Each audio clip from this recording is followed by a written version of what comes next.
Chapter 1. The Rebirth of Chaos, the Mighty Demon God. An ending may perhaps signify a new beginning. A fragment of consciousness awakens in the darkness. Guze perceives an endless chill and solitude, his mind momentarily engulfed in confusion. Where am I? Did I not die? Is this hell? Could it be that there really is a reincarnation? Perhaps in my next life, I can lead a simple yet blissful existence, just as in my dreams. At that moment, Guze suddenly recalls the dream he had just before his demise. He was originally an orphan, striving alone in society as he grew up. Later, under the pressure of making a living and with the encouragement of a few friends, he ventured into the world of tomb raiding, only to encounter a blood-sucking zombie during one such expedition and was bitten in the process. Fortunately, Guze managed to seize a seemingly inconspicuous stone slab within the tomb and struck the zombie down.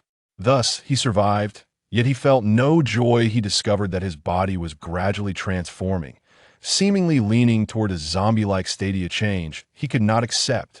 Reluctant to become a monster, he ultimately chose to end his life one lonely night.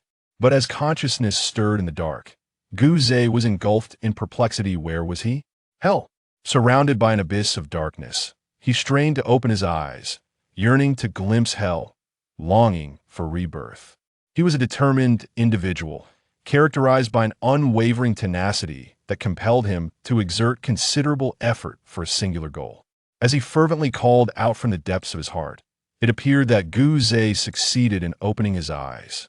In an instant, as Guze became aware of his surroundings, he erupted into wild laughter. Aha! I have finally awakened. Is this hell? Where exactly is this? It was pitch black, vast and boundless, seemingly without end, devoid of any light. Unlike the countless ghosts he had imagined, nor the guardians of the underworld, and certainly no Niha bridge or Snatching stone. Guze's soul seemed to tread upon the void, and as he glanced around, he was met with an unfathomable darkness. There was no sound, nor a glimmer of light. It felt as though nothing existed. Where is this? Is anyone there? Guze suddenly shouted, the surrounding darkness and uncertainty inducing a sense of panic within him, causing his soul to appear significantly dimmed. What is happening? I died, became a spirit, and thought that upon awakening, I would be reincarnated to live another life. Yet, what is the situation? After a prolonged period of frantic shouting, Guze gradually fell silent, lost in contemplation. The current circumstances were incomprehensible to him.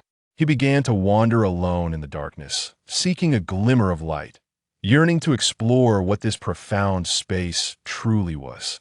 Time passed unmeasured as his gaze, initially filled with hope, gradually turned to irritation, then slowly dulled, just as he was on the brink of despair from the torment of solitude and darkness. Suddenly, a stone slab within his soul radiated a vivid blue light. Isn't that the stone from before? Inside my soul? Right, it was capable of slaying the blood-sucking zombie, and now it appears within my soul. Perhaps my current situation is connected to it? With this thought, Guze hastily extended his consciousness into the stone slab to investigate. Buzz, buzz. As a fragment of consciousness made contact with the stone slab, Guze's mind resonated with a ringing sound. Fate stone? What is? Hissing? His eyes suddenly gleamed with an unusual light. It turned out that at that very moment, when his soul collided with the stone slab, he felt an unfathomable force surge into his soul, as if his destiny had irrevocably altered. Shock. Ecstasy? Just as Guze contemplated delving deeper to uncover the mysteries of the Fate stone, it abruptly trembled violently, ascending from within his soul, appearing in the dark space, its azure light illuminating the surroundings. The Fate Stone? Such a formidable name. Could it be that my encounter with the blood-sucking zombie during the tomb raid, which resulted in its bite, would lead to unexpected fortune and opportunity? With this realization, Guze's eyes sparkled, his breath quickening as he gazed at the floating stone slab. Buzz! The stone slab suddenly quaked, the blue light rapidly expanding, enveloping the void until it transformed into a streak of luminous energy. Soaring upwards at breakneck speed, tearing through the surrounding darkness as if it aimed to shatter the shackles of fate itself. In that moment, Guze's spirit was invigorated. A fragment of consciousness extended from within him, colliding with the stone slab, and in the next instant he felt his soul pulsate as if swept along by an invisible force, ascending with the stone slab. In this peculiar space, despite being enveloped by the light of the fate stone, it remained filled with solitude and chill.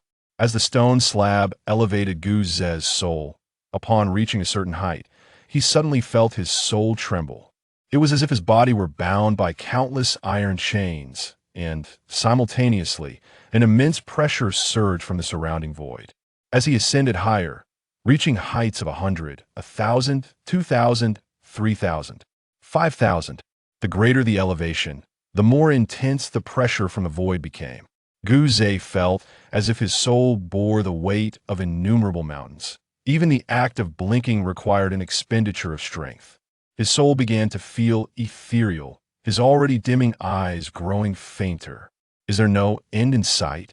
Guze gritted his teeth. The surroundings remained void. Even as the azure light enveloped him, he understood that he had not yet escaped that realm of darkness and solitude. As he continued to rise, Guze's discomfort intensified, as if the countless chains binding him were tearing at his soul. The higher he ascended, the stronger this force of tearing became. Had it not been for the protective blue light emanating from the fate stone, his soul would have likely disintegrated long ago. As he climbed higher and higher, his soul gradually dimmed, as if weakened to the extreme. At the moment he reached 7,000 feet, Guze's body trembled violently, as if it would tear apart. His soul swayed, on the verge of disintegration, blood vessels filling his eyes. I can still ascend. In a flash, it seemed that the fate stone ignited an unwavering resolve within Guze, a determination to fight against fate and seize control of everything, and he stubbornly pressed on. At 8,000 feet, his soul had completely dimmed. His body, hands, and feet seemed to have vanished, leaving only a faint shadow lingering. Yet in that instant, the light in his eyes shone brighter than ever before. At 8,000 feet, the surroundings remained void. The pressure continued to mount, growing ever stronger amidst this tearing of his soul. An extraordinary power suddenly emerged within Guze's body. As he endured the relentless impact, tearing, and strain, his soul began to strengthen, as if undergoing a transformation. When his soul was reduced to merely his head, seemingly at its limit, devoid of any sensation of his body, left only with a soul shadow. I see it. At 9,000 feet, I can leap out. I must be able to. His predicament was indeed dire, enduring boundless agony. Yet at that moment, standing at 8,000 feet, his previously dim eyes suddenly radiated a fierce light. He caught sight of something above 9,000 feet, as if an enigmatic halo existed. Soul power, the dormant strength of the soul. Somehow, it felt as though this thought had entered Guze's consciousness from the ether, causing him to shudder and propel himself forward with urgency. This time, he did not even need the fate stone to guide him. The intensity of Guze's desire to escape the darkness and void had reached an unprecedented level. Upon reaching 9,000 feet, he glimpsed hope. As he continued to ascend, the pressure surrounding Guze grew even more formidable, until even the last remnant of his head began to show cracks, as if it could scarcely withstand the impending collapse. Yet the determination in Guze's eyes only intensified, and with a fierce roar, he shouted, "Ah!" Finally, at a certain moment, as the fate stone propelled Guze's remaining soul beyond the 9,000 feet mark, it was as if he had become a fish freshly plunged into the sea, surrounded by boundless soul energy, somewhat cold, yet akin to seawater, continually nourishing his soul. Not only that, but the fate stone above him trembled violently, the blue light swirling to form a profound, bottomless chasm that voraciously devoured the surging soul energy. In that moment, Guze realized that the fate stone, while rotating, was channeling streams of pure soul energy through some intangible connection into his soul, overwhelming him with a sense of bliss. Ha ha ha! I have regained my soul, and it grows ever stronger. Guze suddenly burst into laughter, his head forming, his upper body, hands, and feet coalescing in an instant, the dissipated soul rapidly reappearing. And from the fate stone above, boundless soul energy continued to surge forth. The power of his soul was steadily amplifying, and Gu Zhe was naturally elated. What is this information? Chaos, the great path, the demon god. Suddenly, a torrent of profound information surged into his mind alongside the soul energy, causing Gu Zhe to gasp in astonishment. It turned out that his soul had been transported from Earth by the Fate Stone, and the dark void he found himself in was, in fact, beneath the great path of chaos, a space where the consciousness of a demon god was still in gestation. And this demon god had yet to develop its own consciousness, its soul energy merely accumulating to its peak. Yet in that instant, as Gu Zhe's soul consciousness infiltrated, under the tyrannical absorption of the Fate Stone, he devoured the vast soul energy and seized control of the demon god's soul. Can it be that I have usurped the soul of the demon god to become one of the 3,000 chaotic demon gods? And the law that I have inherited is the law of souls? Gu Zhe's heart was filled with an overwhelming shock. After the initial astonishment faded, he was soon engulfed in a euphoric elation, albeit tinged with a hint of trepidation. Possessing the memories of his past life and an understanding of numerous mythological tales, he was acutely aware of the fate that awaited the 3,000 chaotic demon gods. The opening of the heavens was a calamity, a trial of Pangu's enlightenment, and also the life and death tribulation of the 3,000 demon gods. I wonder which number I am among the birth chaotic demon gods. I must hurry if I were to emerge just as Pangu opens the heavens. Would I not be doomed? As this thought crossed his mind, Gu Zhe felt a profound anxiety and hastened to absorb the power of souls, seeking to comprehend the boundless and profound laws within the inheritance the way of souls, mysterious and enigmatic, sublime in its truth. Gradually, the surrounding soul energy diminished, all being absorbed by the Fate Stone tablet, which reflected only the most essential parts back to Gu Zhe. With the aid of the Fate Stone tablet, not only did Gu Zhe's soul power surge, but his understanding of the essence of the soul law also grew increasingly profound. Thus, Gu Zhe immersed himself in the great path, sitting cross-legged in a trance, unaware that as the soul energy around him waned, his own soul body was growing ever larger, radiating a brilliant light. Yet, as his comprehension of the way deepened, his soul body began to sink gradually. Buzz! Buzz! As Gu Zhe's soul descended into the void below, that void suddenly quivered and trembled, reverberating with the sound of thunder as boundless laws emanated, as if to seize control of the sea of consciousness. If this continued, it was foreseeable that once he had devoured all soul power and dominated the sea of consciousness, Gu Zhe would transform into a terrifying and powerful demon god within the chaos. The chaos was vast and boundless, an expanse of gray, with tumultuous energies swirling violently. Upon a massive piece of chaotic rock lay a colossal beast, seemingly in slumber, utterly silent. It bore the head of a dragon and the body of a Qilin, with sturdy limbs and an immensely large physique. Merely resting there, it exuded an aura of profound terror, especially with the radiance of the laws emanating from its being, which constituted the essence of the soul, instilling a sense of dread in those who beheld it. This was a chaotic demon god. From the pervasive Tao rhythm surrounding it, it was evident that it was a demon god inheriting the law of souls. Though it had yet to awaken, unbeknownst to all, Gu Zhe was seizing control of its sea of consciousness. Once successful, it would be akin to a soul transference, more like a replacement, with Gu Zhe's will awakening in this form. Chapter 2. The Soul Ancestor, Gu Zhe, shaking the chaos. Within the vastness, fierce currents of energy cascaded upon the demon god, violently thrashing as if seeking to crush this being lying upon the stubborn stone into dust. Yet, in truth, no current could inflict harm upon the demon god. For the demon god was birthed from the vastness, its relationship to chaos akin to that of a fish to water. Amidst the ferocious onslaught, some chaotic currents were inevitably absorbed by the demon god, day after day, eternally so, gradually rendering its body immensely powerful. The Great Path consists of 50. The heavens evolve into 49. To escape one is to find a glimmer of hope.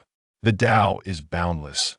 Thus it is unspeakable, with neither beginning nor end. Beneath the Great Path, laws arise, the essence of the soul, with myriad wonders of the Tao. Grasping this law and commanding myriad souls, one becomes the Soul Ancestor. The inheritance of the Demon God, the path of the origin, encompassing all.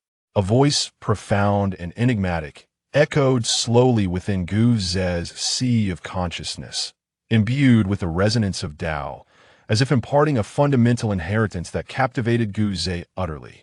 Within this inheritance, he seemed to grasp countless truths, yet simultaneously found himself inundated with further uncertainties. This paradox led Gu Ze to attain a deeper understanding of the demonic deity's legacy and the law of the soul. Nevertheless, he still felt there were too many aspects he did not comprehend. This is the boundless path, limitless and infinite. If one were to truly understand everything, they would have attained enlightenment. For the Chaos Demon God, possessing an inheritance, a law, and a formidable body capable of withstanding chaos. All of these elements could be regarded as the favored essence of the great Tao. However, this does not imply that the Demon God has achieved enlightenment or possesses omnipotence. The Chaos Demon Gods, too, are in search of the path. Their starting point is merely significantly elevated compared to others. Gu Ze sank into the depths of his primordial insights. Time became irrelevant in the chaos, and he lost track of how long had passed until, in a fleeting moment, his consciousness awoke from the profound inheritance. He felt an unprecedented sense of power coursing through his soul. He discovered that his soul had expanded to immeasurable heights. Seated in the void of space, above him, the pure essence of soul energy had entirely dissipated, while the fate tablet floated overhead, emanating a cerulean light that radiated in all directions. Gazing at his soul, now seemingly corporeal, Gu Ze could not help but feel elated, exclaiming, "Indeed, I am the Chaos Demon God, the ancestor of souls. In the realm beneath the grand path, the laws of the soul resonate. Ah, the sensation of rebirth is truly sublime. I am once again embodied." Moreover, from the final fragment of wisdom within the inheritance, it appears that within the chaos, countless demonic deities are yet to awaken. Only a mere few have truly come to fruition. How fortunate it is that I did not awaken in the latter stages of the chaotic era. Had I emerged just as Pangu was to separate heaven and earth, it would have been a cruel twist of fate, reborn only to be vanquished by Pangu. Regardless, rebirth is a blessing. I must swiftly awaken my corporeal form and diligently pursue cultivation. Before Pangu's emergence and the separation of heaven and earth, I must enhance my being to the utmost degree. The principles of the grand path and the essence of the inheritance are vast and profound. Though I previously gleaned much from the Fate Stone tablet, it was akin to merely skimming the surface. In retrospect, a multitude of misunderstandings arises within me, as if my understanding is insufficient. In a low voice, I remind myself, seated in the void, my soul illuminated with radiant clarity, I have now entered the chaos. In the future, there will be the separation of heaven and earth, followed by the primordial wilderness. This is a world of cultivation, starkly different from my previous existence, where morality and law prevailed. Here, only the strong survive. The victor reigns supreme, and might is revered. I must adapt. Before awakening the body of a demonic deity, I find it imperative to profoundly remind myself of the preciousness of this opportunity for rebirth and the nature of the world I have entered. In this chaotic and primordial realm, I must seize every opportunity to become stronger. In a world governed by cultivation, the powerful possess the freedom to act as they wish. The weak are devoid of even the right to appeal. In truth, Gu Ze finds himself somewhat unaccustomed to this reality, having lived in a society governed by the rule of law in his previous life. However, the teachings of the great Tao have subtly imparted to him the foreboding of an impending cataclysm aimed at the demon gods, a threat to life itself. This compels him to repeatedly remind himself, prior to awakening his physical form, in the realm of chaos, the strong reign supreme. This is not his former existence. With such thoughts swirling in his mind, Guze suddenly feels a surge of excitement, for he senses that this rebirth will be extraordinary. In his past life, he was inherently a restless spirit. Otherwise, he would not have spent 7 long years in the profession of tomb raiding. A few years prior, he had amassed sufficient wealth. Yet he continued his pursuits, driven by a restless blood coursing through his veins. Yet, the constraints of law, morality, and reason loomed over him like an enormous prison, preventing him from indulging in unrestrained actions, from wholly surrendering to his desires, and from trampling upon the boundaries of legality and ethics. He held firm to his principles. But in this life, within the chaos where strength prevails, as long as one is powerful enough, it seems, there are no limitations. If I surpass Pangu in strength, who could possibly vanquish me when the heavens are split open? Ha! Chaos, I am coming for you. Upon this realization, Guze erupted into a hearty laugh, his voice resonating majestically within the vast void, as his soul began to dissolve and merge with the ethereal ocean of consciousness. An overwhelming sensation surged within him. In a desolate expanse, upon a colossal chaotic boulder, the great demonic beast stood tall. In a fleeting moment, a thunderous sound echoed as its immense body trembled, causing the chaos to stir as if swept by a tempest born from the void, spreading in all directions and causing the very fabric of chaos to quiver. The demon, with the head of a dragon and the body of a Chilan, suddenly opened its eyes wide and let out a resounding roar towards the heavens. His imposing aura surged forth, gradually reaching titanic proportions, as 2 beams of azure light erupted from his pupils. With a mere glare, he exuded no hint of authority. Yet the sharpness in his gaze carried an intensity that could rattle the very spirit of any onlooker. I am the ancestor of souls, Guze, he thundered, his voice reverberating across the cosmos. As his words fell, the entirety of chaos erupted into a cacophony, rolling and rumbling as a profound rhythm of the great Tao emerged, resonating throughout the chaotic realm. In that instant, the elusive Tao manifested into tangible form, seemingly appearing from thin air. Guze's pupils contracted as he suddenly beheld within the chaotic ether above him, the void twisting to reveal 3,000 strands of law, each imbued with profound mystery. Among these 3,000 strands, only 5 had coalesced into substance, as if they had already reached fruition. Among the remaining 2,000 laws, enigmatic and profound, though they embody the principles of the Great Way, they remain devoid of any attributes, as if the corresponding chaotic demonic deity has yet to be born. The journey to ascend is still a distant one. However, before me, 5 great demonic deities have already completed their gestation and awakened within the chaos. Among these 5, some have undergone the manifestation of the Great Way once, others twice, thrice, with one deity having experienced the concretization of the Great Way 5 times. They have awakened first, and their comprehension is undoubtedly superior to mine. Yet, in the end, they still cannot rival Pangu. How then can I hope to surpass them? No, I must defy fate and alter my destiny, striving to distinguish myself among the demonic deities and become formidable. Guze gazed at the 3,000 strands of the Great Way overhead, his eyes shimmering with a brilliant blue light, and suddenly he let out a roar towards the heavens. His cry was infused with a profound unwillingness to accept destiny, accompanied by an indomitable will, a determination to surpass the 5 preceding demonic deities. He unleashed a thunderous bellow, causing the chaos to surge and tremble. With a jolt, his body emanated a magnificent radiance of soul energy, which erupted from within him and surged into the chaos, intertwining with a blurred strand of the law.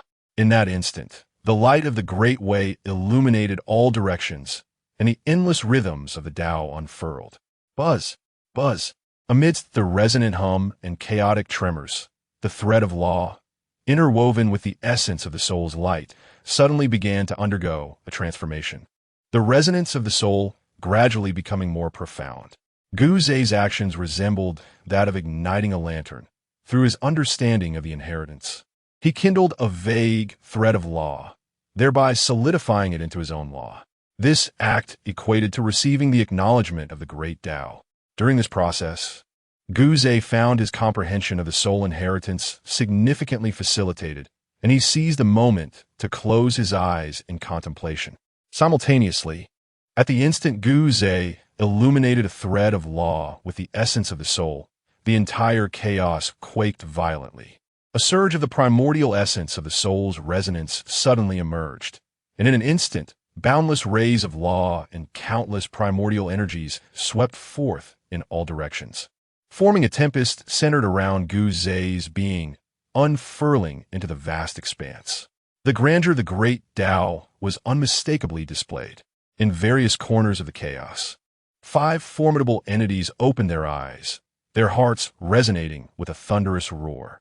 Each of them was imbued with divine light, their wills merging with the threads of law that resonated with their own, using their laws to corroborate and enhance Guze's understanding of the Tao and the primordial essence of the soul. In a desolate corner of the chaos, there existed a colossal vortex, deep and seemingly in perpetual motion. Within it, a gigantic ancient beast opened its eyes, its voice echoing with the weight of ages as it spoke. The 6th awakened demon god.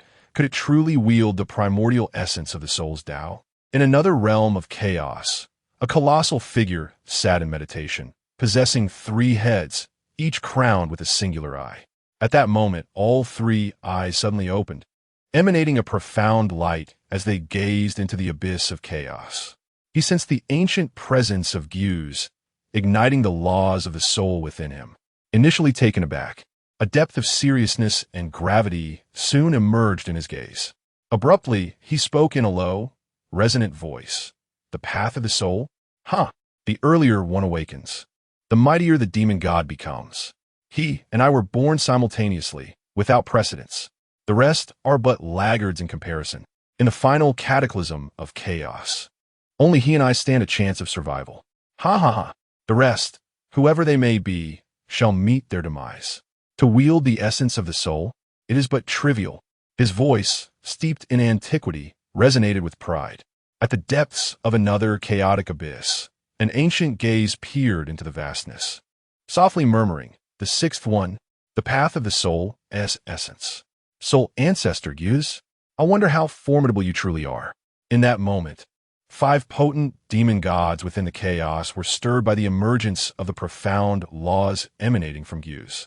Upon awakening, they each immediately perceived the resounding declaration of Guze, I am the Soul Ancestor, Guze.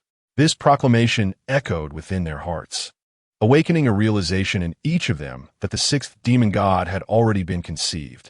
In that instant, the 5 etched the name of the Soul Ancestor, Guze, into their memories. They were demon gods, entities of unparalleled strength, masters of the laws under the Grand Order. How could they possibly yield to Guze? In this moment, the spirit of comparison ignited by Guze's declaration of his name resonated powerfully. Chapter 3. Suppression and Eruption. Seizing a glimmer of hope. As a demon god, particularly among the first 5 progenitors of the Great Path, they possess immense power, wielding the essence of existence. Their inherent pride prevents them from yielding to anyone else. Prior to Guze, each of the 5 had illuminated their own laws, thereby earning the recognition of the Great Path. However, none among them had ever declared their name to the entirety of chaos as boldly as Guze did. This unintentional act from Guze was perceived by the 5 as audacious, akin to a provocation, which they could not tolerate. As Guze's roar echoed in their hearts, the spirit of comparison surged violently among them, reaching unprecedented intensity. Thus, Guze found himself in dire straits.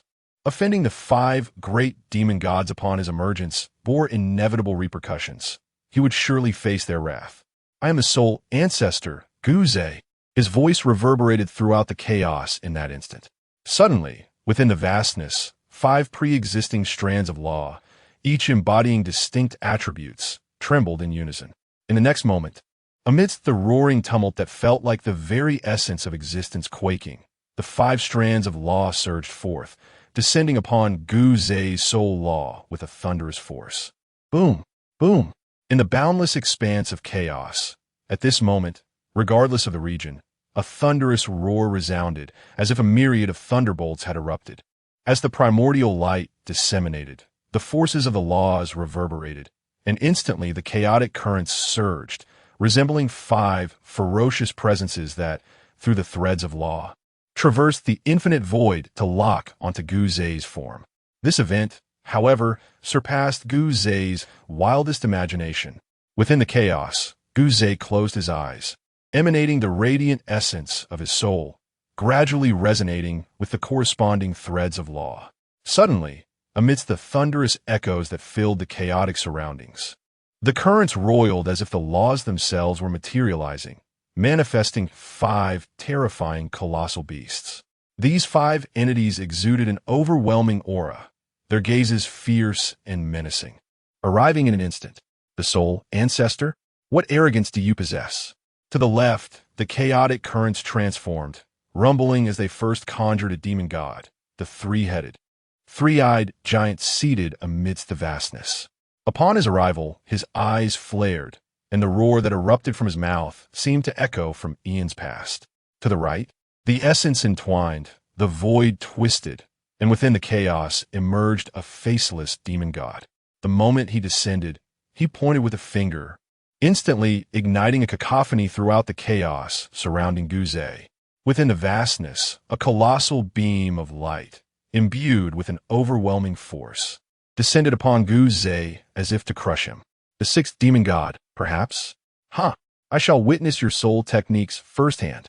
Suddenly, the void ahead erupted, heralding the arrival of a formidable entity that unleashed a fierce punch with a thunderous roar. Following this, 2 more mighty demon gods descended, each manifesting their essence through the laws of existence, and they too let out a deafening howl towards the heavens, their eyes gleaming with an overwhelming ferocity as they charged toward Gu Zhe. Their emergence sent waves of tremors through the vast expanse, and the chaos reverberated with a cacophony, as torrents of primal power surged through the void, launching an unrelenting assault on Gu Zhe. In truth, the chaos was so vast that these 5 demon gods were unaware of Gu Zhe's precise location. Their chaotic manifestations stemmed from the threads of the laws in the boundless void, which harbored a sense of hostility towards Gu Zhe's own laws, thus giving rise to this confrontation beneath the grand tapestry of existence. What are you doing? Have you lost your minds? Gu Zhe, immersed in his comprehension, suddenly opened his eyes wide, his expression shifting to one of fury, as he glared with a chilling intensity and bellowed in outrage. In reality, Gu Zhe found it bewildering. He had merely let out a joyous roar upon his emergence into the world, only to be perceived by the 5 demon gods as a provocation, leading them to launch an assault through the laws from afar. Yet, regardless of his lack of understanding regarding their intentions, with the confrontation now upon him, Gu Zhe could not retreat. With a fierce roar directed skyward, he expelled a dark luminescence from his mouth, a radiant cascade that was the purest essence of soul power. This formidable force expanded, transforming into an immense ocean, its surface suddenly stirred by winds. This was the manifestation of the law. You may be perplexed, but I, Gu Zhe, shall not cower before you. As Gu Zhe unleashed his furious roar, the shadowy depths of the soul sea suddenly erupted into towering waves, from which emerged 5 colossal soul beasts, manifestations of Gu Zhe's true form. With their spirits ablaze with battle fervor, they surged forth, charging directly at the 5 demon gods. These soul beasts, born of the laws of the soul, were precisely tailored to counter the other demon gods' laws. The speed of both parties transcended the confines of space, and in an instant, they collided atop the murky expanse of the soul sea. The past, present, and future, my 3 eyes command time, and the years shall perish, spoke the demon god on the left, his voice icy as he unleashed his essence, which morphed into a blade of law. With a sudden, decisive slash, the air twisted and darkened, as if the very fabric of time was being cleaved. How preposterous! Are you truly the Time Demon God? Roared Gu Zei's soul beast as it charged forward. Even though the manifestation of the laws of the soul was formidable, it was still subject to the influence of time, seemingly slowing its pace. Yet, as Gu Zei fought on his home turf, with a steely gaze, he shattered the constraints of time.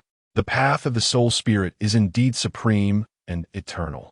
As he burst forth, the howling winds behind Gu Zei's soul beast stirred a tempest, propelling him forward. With a fierce roar, the essence of his soul transformed above him into a formidable halberd, its blade shimmering with an otherworldly glow, poised to strike at the time-slaying blade. In that fleeting moment, the soul beast engaged in a fierce battle with the law-formed embodiment of the three-eyed demon god. The deafening roar reverberated through the air, as the chaotic expanse trembled under the brilliance of the primal laws. In another direction, an ancient marsh spirit beast encountered a faceless demon god. This demon god struck forth, emanating the essence of the primal source, its form seemingly giving rise to countless spatial worlds, crashing forward with astonishing speed, traversing the void in the blink of an eye. Intent on crushing the spirit beast, with a flick of its hand, the demon invoked the power of spatial arts, and the vastness shifted, the chaos recoiling. In an instant, an inexhaustible source of energy surged forth, the spatial force colliding with the ancient marsh spirit beast, erupting in a cataclysmic explosion. Spatial demon god, you dare to challenge me? Come and face me. The ancient marsh bellowed in fury. As it roared, its massive form leaped into action, its colossal forelimb shattering countless dimensions with a mighty kick. Spirit Ancestor? Merely this? The faceless demon god rasped, mocking its foe. Meanwhile, on the shadowy sea of souls, 3 other battlefields erupted into chaos. This was a conflict of demon gods, a clash of primal laws, where the strength of the corporeal form held little sway. The physical bodies of the 5 demon gods did not manifest. Rather, they sought to subdue the ancient marsh with their profound understanding of the primal laws, attempting to impart the lesson that arrogance had no place before them. This bewildering situation stirred not only confusion within the ancient marsh, but also a profound anger. It roared repeatedly, rising to battle its adversaries. Ancient path of souls, quell the chaos in all directions. Yet, the emergence of the 5 demon gods preceded the ancient marsh, each commanding extraordinary laws, such as time and space, all transcending the natural order. Even with the home advantage, how could Gu Zei stand a chance against 5 formidable foes? As the echoes of furious shouts resonated around him, Gu Zei's eyes ignited with wrath, fierce determination, and an indomitable fighting spirit. Yet he ultimately found himself overpowered. The ocean of soul light, vast and ethereal, was illuminated by 5 fierce battles. Beneath this sea lay Gu Zei's true form, his eyes tightly shut as he feverishly sought to comprehend the foundational laws of the soul. Yet, he sensed the relentless pressure and humiliation from his 5 adversaries. While immersed in his meditative state, his body trembled, a ferocious glint flickering across his face, embodying a fierce resolve. You dare to push me too far, he roared inwardly amidst his closed-eyed enlightenment. Before awakening his physical form, he had repeatedly cautioned himself about the harshness of the cultivation world. Yet the events unfolding now surpassed his wildest imagination. How could it be that a single utterance from him could provoke 5 individuals to unite against him, wielding the laws of understanding to suppress him? This realization sent a chilling wave through his heart, compelling him to ponder the nature of the world into which he had been reborn. A profound understanding dawned upon him. If he remained weak and lacked ferocity, perhaps he would not need the emergence of Pangu or the onset of heavenly tribulations. Even other demon gods could easily bring about his demise. With this thought, Gu Zei's spirit coalesced into a resolute will, his eyes alight with a frenzied glow, a testament to his unwavering pursuit of strength. In the face of sudden oppression, Gu Zei's ambitions ignited, and he unleashed a defiant roar, as if stirred by an anguished roar of ancient resentment. The unwavering determination to grow stronger resonated within him. The stone tablet of fate ascended from above, and as blue light enveloped the surroundings, An enigmatic rhythm of profound principles began to diffuse. At that moment, a voice, cold and indifferent, echoed within his mind, seemingly capable of disregarding all life. The stone tablet of fate governs the creation of heaven and earth. This art of altering destiny, the path of 50, may borrow from its essence. In that fleeting instant, Gu Zei's body trembled, enlightenment dawning in his eyes as he gasped in astonishment. What is this stone tablet of fate? What manner of entity can extract a glimmer of life from the elusive path of the universe, and, through a unique method, temporarily seize that slender thread of existence to alter one's fate? This technique defies the heavens. Even if one possesses the stone tablet of fate, specific conditions must be met for true understanding. Once comprehended, it may only be employed once, and thus, fate can be transformed. Although one cannot wield this technique to fully grasp the fleeting thread of life beneath the great path, a brief, momentary borrowing is sufficient to reshape destiny, altering the trajectory of existence henceforth. Gaining insight into this technique is my fortune. Even if it does not guarantee my survival through countless tribulations, it will afford me a certain advantage. Now I can manifest it to borrow that thread. However, invoking this technique requires a connection to the laws of the soul's great path, something familiar and pertinent to my own journey of cultivation. Yet in my past life, I was but a mortal. My existence was marked by mediocrity.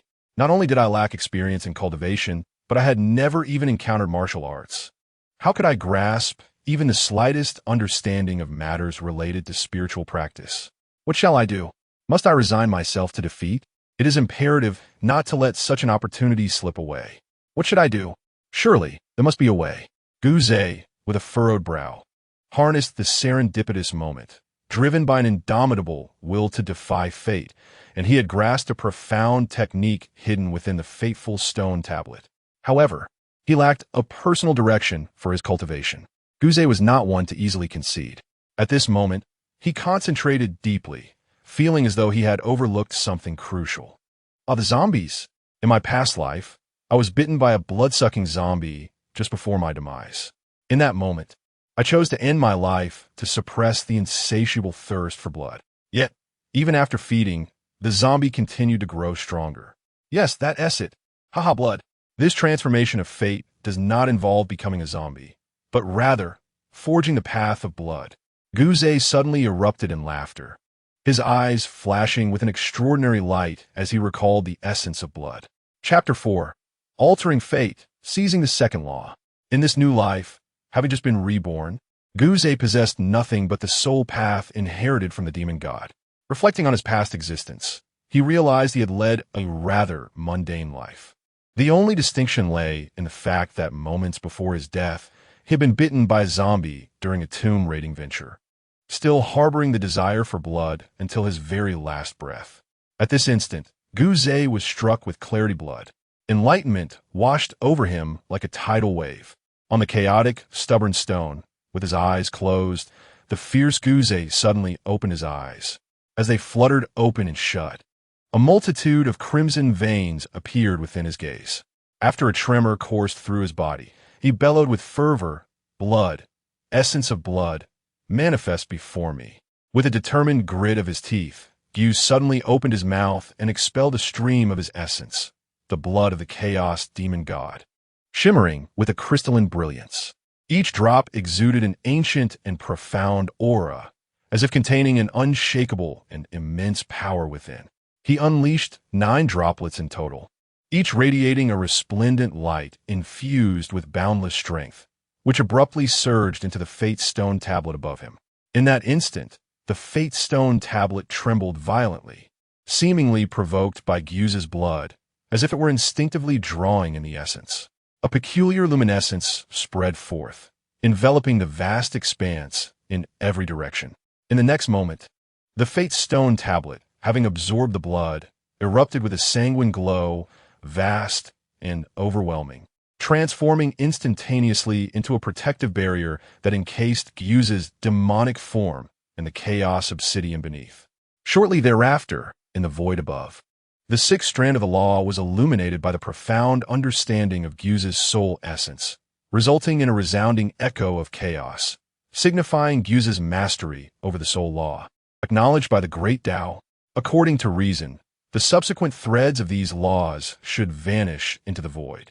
However, in an instant within the ancient marsh, his body was enveloped by a blood-red aura released by the fateful stone tablet, concealing the essence of the soul's law entirely.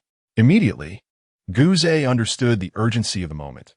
Gritting his teeth, he expelled 9 drops of essence blood once more, his complexion paling in the process.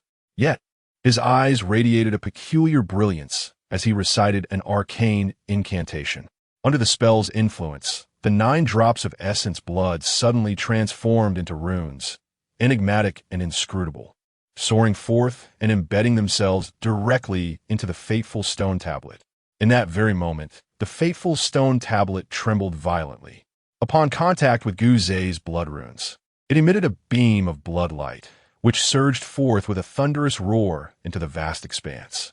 Instantly, just as the 3,000 threads of law were on the brink of disappearing, it ensnared a strand of the law's essence that had not yet been ignited, causing a radiant illumination to spread forth.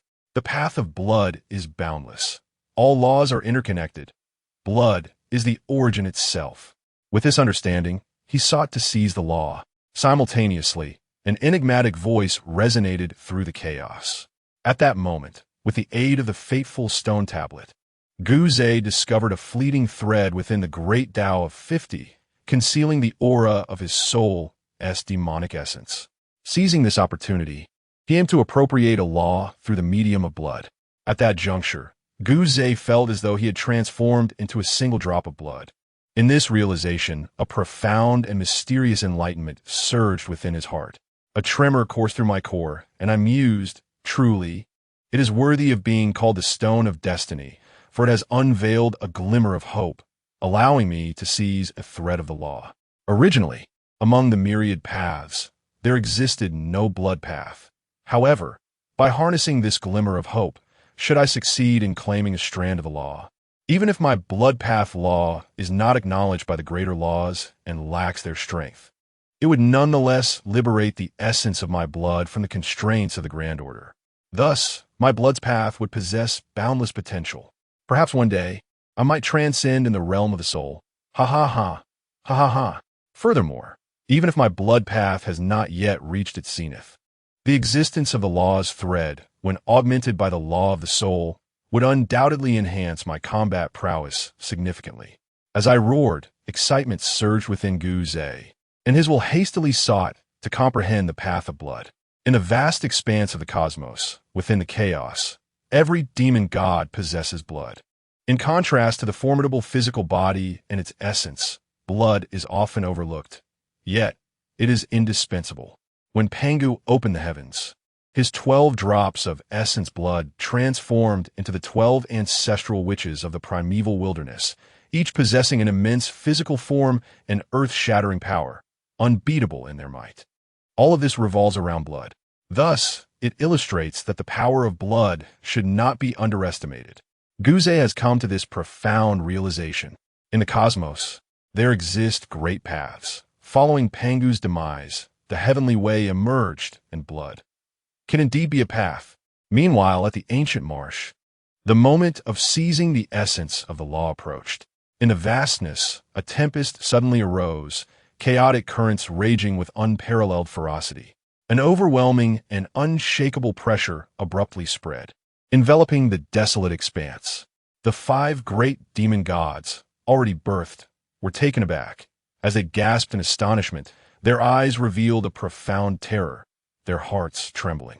What was the intention of the great Tao? Seeking something. The 5 demon gods were astonished. Before this force, they felt insignificantly small, rendered mute and frozen in fear. When this power swept across the ancient marsh, it lingered, as if hesitating. The fate stone trembled violently, and beneath it, the body of the ancient marsh demon god erupted with an abundance of vital blood. This blood coalesced, transforming into mysterious blood symbols that surged into the stone tablet. Buzz! Buzz! In an instant, the Fate Stone blazed with radiant light, emanating an even brighter crimson rainbow glow. This light was magnificent, imbued with a sense of great determination and immense power, directly infusing a thread of law. This was the seventh thread of law, the second essence possessed by the ancient marsh. In that fleeting moment, chaos quaked, the 3,000 laws trembled, and the void twisted. A crimson essence was expelled by other laws, as if the Bloodpath law was never meant to exist. Yet now, it emerged unbound by the great Tao, free from its constraints. At that moment, the Fate Stone quivered once more. Buzz, buzz. The resonance of the Tao reverberated, and the expelled Blood Tao was absorbed by the Fate Stone, which, through unique connection, conveyed and integrated it into Gu Zei's true spirit. From that moment forth, it ceased to be a mere law beneath the great Tao, but rather became Gu Zei's own path. Although it lacked the support of the great Tao and was weaker than other laws, its potential was immense. To alter fate, to seize the dual laws of the Tao, the Blood Tao, a voice echoed. In the next instant, within the chaos, the pervasive pressure of the great Tao completely dissipated. What remained were 2,999 fundamental laws, which vanished into the void. Outside, amidst the vastness, as the threads of law concealed themselves, the soul beast, battling against the manifestations of the 5 great demon gods' laws above the dark sea of souls, was initially suppressed and was now steadily losing ground, seemingly on the verge of having its soul power shattered by the 5. The Soul Ancestor, initially intending to teach you a lesson, did not expect that you would gain the recognition of the great Tao so swiftly. Our existence, however, is quickly fading. Your path of the soul is nothing extraordinary. Ha ha ha. The Time Demon God, manifesting with 3 eyes radiating the light of time, glared at Gu Zei and bellowed, his tone brimming with arrogance and disdain. The other 4 demon gods mirrored this sentiment, their gazes filled with mockery and scorn directed at Gu Zei. Roar! Do not be so arrogant. You shall face the blood transformation technique. At this moment, the 5 great demon gods, believing themselves victorious and ready to extinguish the spirit of Gu Zei, were met with an unexpected roar from him. As his voice echoed, a tempest stirred within the sea of souls, as if a formidable malevolence was on the verge of coalescing. Beneath the shadowy depths of this soul sea, the form of the Gu Zei demon god unleashed a furious roar, opening his mouth wide to expel a river of blood. This was not mere essence, but rather the very essence of blood itself, rising to the heavens and suddenly transforming into 5 blood dragons. These blood dragons surged forth, crashing through the soul sea, and thunderously merged with the soul beasts crafted from the ancient laws of Gu Zei. The bodies of the soul beasts trembled violently, their roars echoing with newfound ferocity, their power swelling immeasurably. You shall remain. This manifestation of the law cannot escape. The voices of the 5 soul beasts resonated with Gu Zei's wrath, their thunderous declarations reverberating like rolling thunder.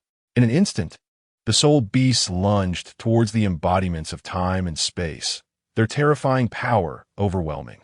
What madness is this? What kind of sorcery? The 5 figures exclaimed in shock. Soul path, supreme law, annihilate all. Gu Zei bellowed, his voice laced with ferocity. For a moment, the essence of the 5 demon gods faltered against this onslaught. Gu Zei, infused with the intent of blood, surged with an overwhelming presence. The adversaries roared in fury, their eyes wide with astonishment. They could not fathom why Gu Zei had suddenly unleashed such formidable strength. Chapter 5. The Dread of the 5 Powers, Excessive Blood Loss. The deafening roar echoed across the void, distorting reality as Gu Zei's furious cries reverberated in all directions.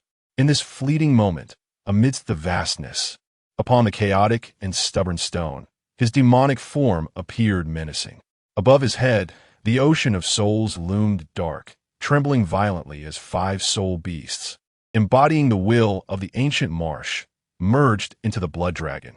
Their entire beings radiated a brilliant crimson light, their individual might surging forth, tearing through the chaos with a thunderous roar, exuding an insatiable ferocity.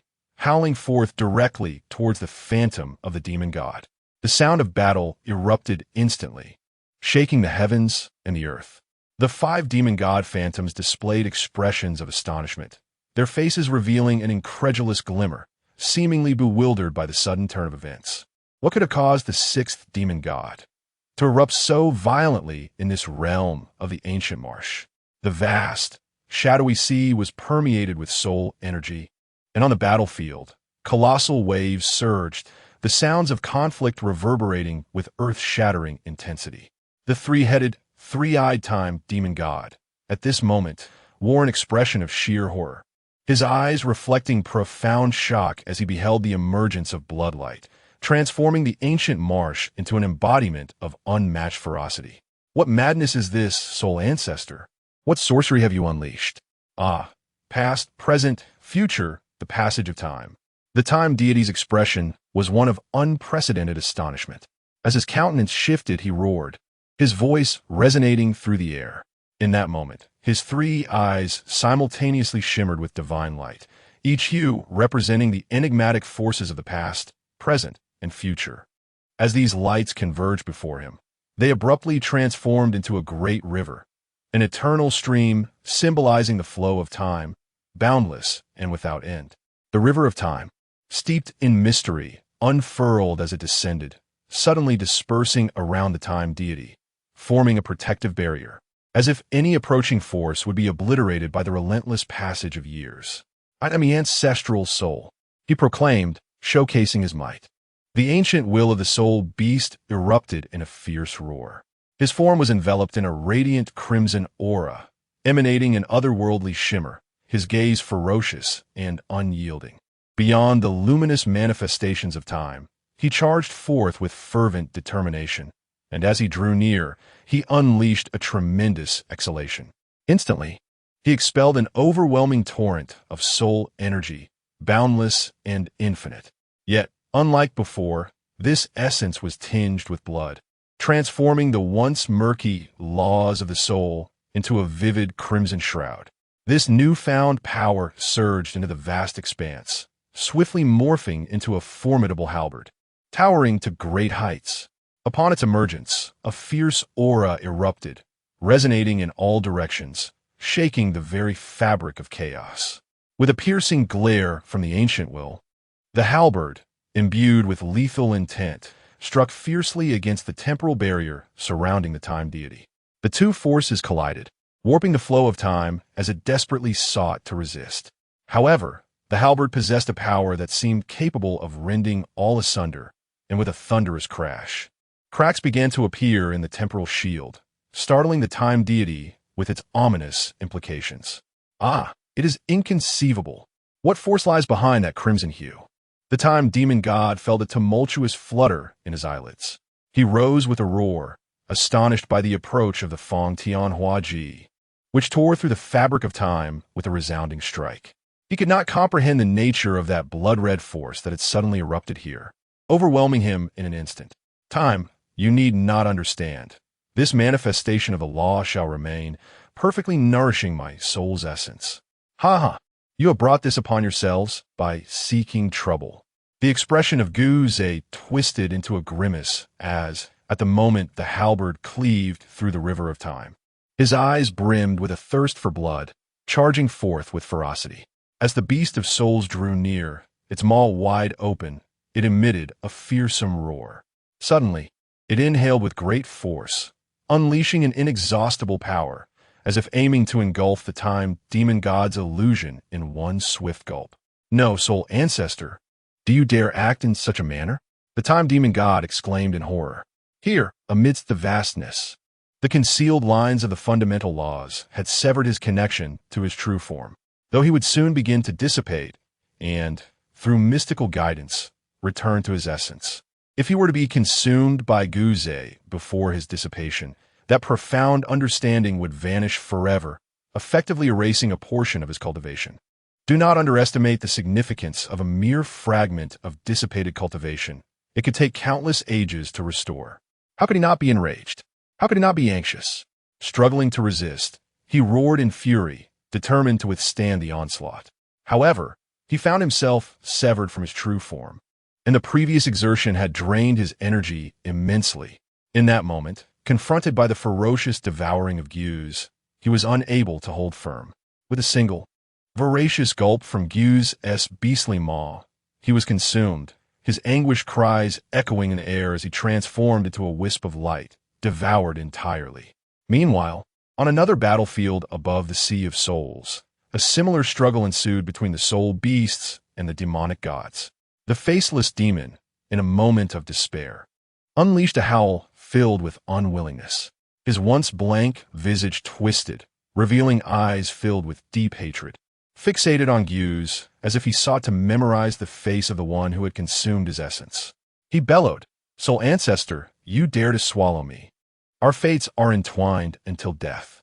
Simultaneously, in realms beyond space and time, the three great demonic gods faced a similar fate. Each one, filled with sorrow and rage, let out despairing roars as they too were consumed by Gu's soul beast.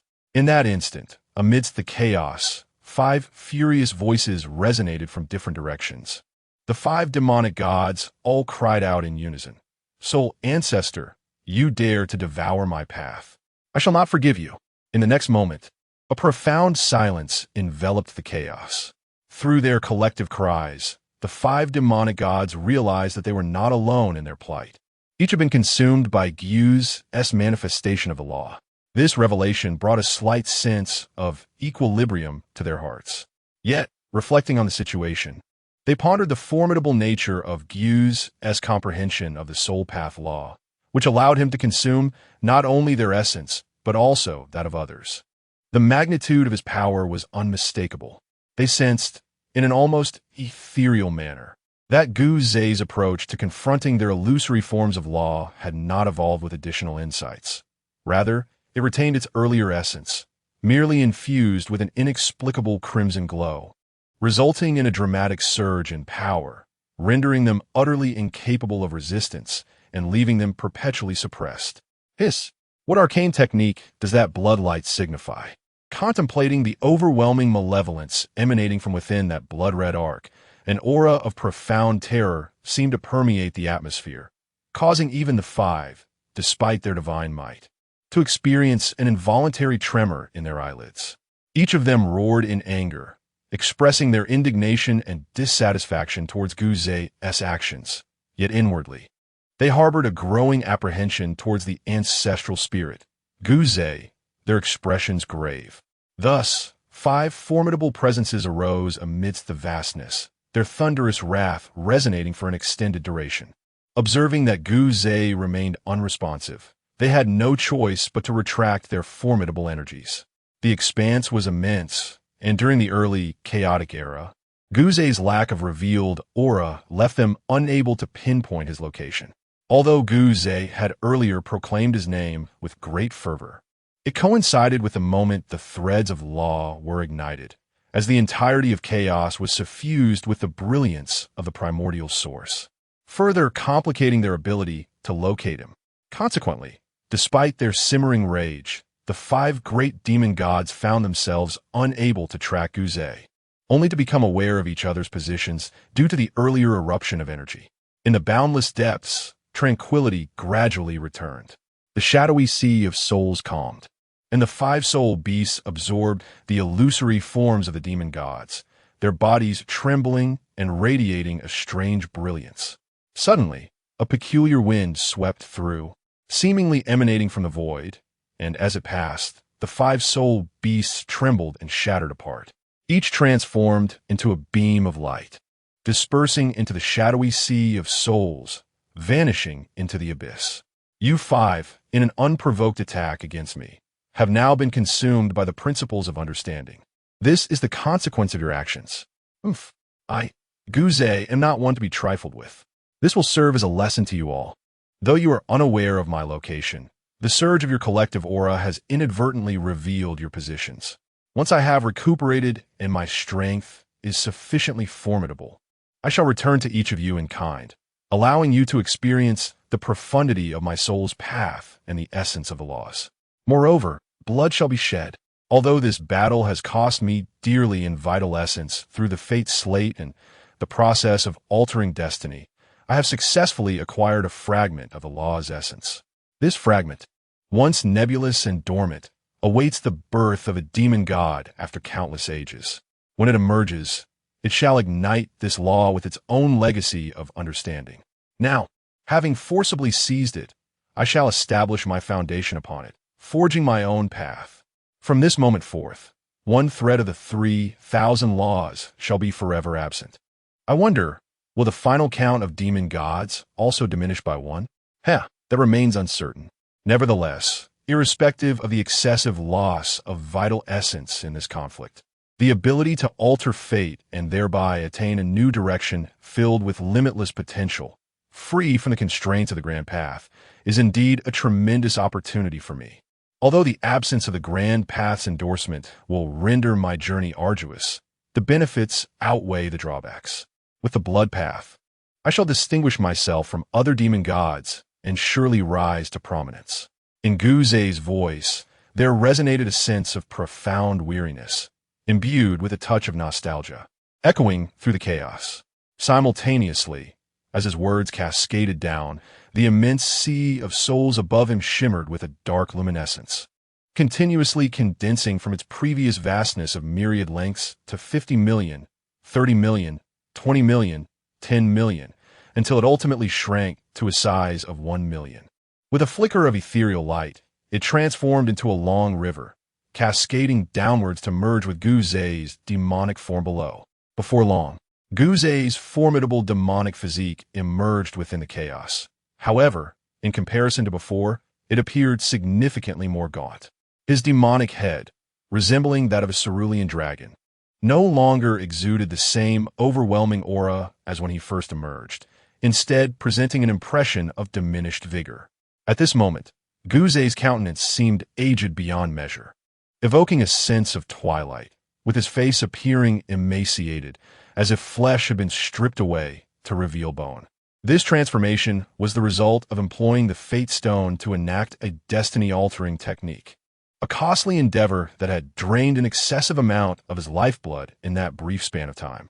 Otherwise, it would have been impossible to seize a vague law from the nebulous pathways of fate, thereby achieving the primordial essence. Alas, this time, the loss of his lifeblood was too significant. Although he could cultivate and recover through blood, it remained uncertain how much time would be required for a complete restoration. Aside from the arduous practice in seclusion and the invocation of the path of blood to invigorate the body of the demon god, thereby generating essence to replenish my vitality, there exists another approach, namely the plundering of essence. By assimilating the strengths and advantages of other demon god bloodlines, I could elevate my own path of blood, which would ultimately allow for the abundant generation of essence. However, at this juncture, we find ourselves in the primordial chaos, where disorder has yet to manifest. The 5 of them are each extraordinarily powerful, rivals who stand as formidable as I was in my prime. Currently, in my state of diminished vitality, seeking them out is utterly unwise. I'm no match for them. Moreover, having recently incurred their wrath, although I have pinpointed their locations, any attempt to engage one in combat would inevitably reveal my presence. Consequently, the others would detect my trace and converge upon me, leading to an inescapable siege. Should I be surrounded by the 5, not only would my attempts at essence plundering be thwarted, but I would likely suffer grievous injuries from their combined assault.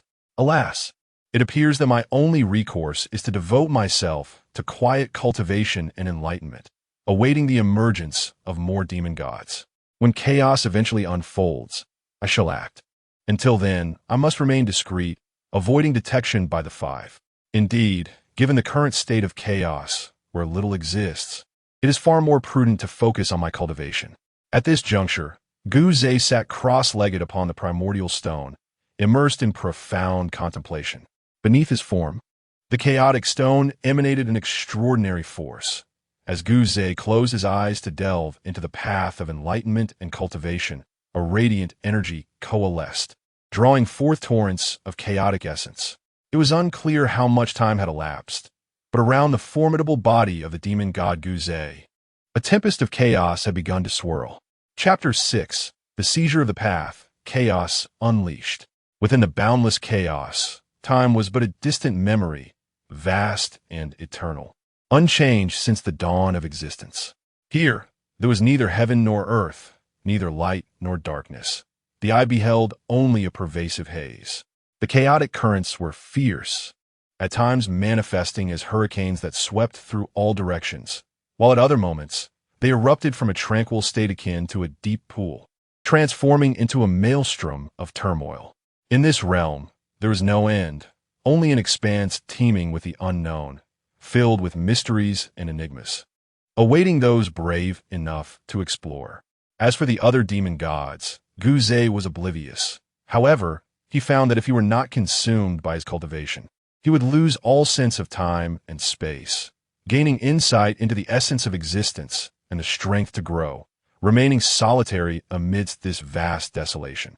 He sensed a perilous descent into madness loomed. Time flowed languidly, and he remained unaware of its passage. Was it 10,000 years, 100,000, a million, or perhaps even longer? Amidst the chaos, there remains an unchanging essence.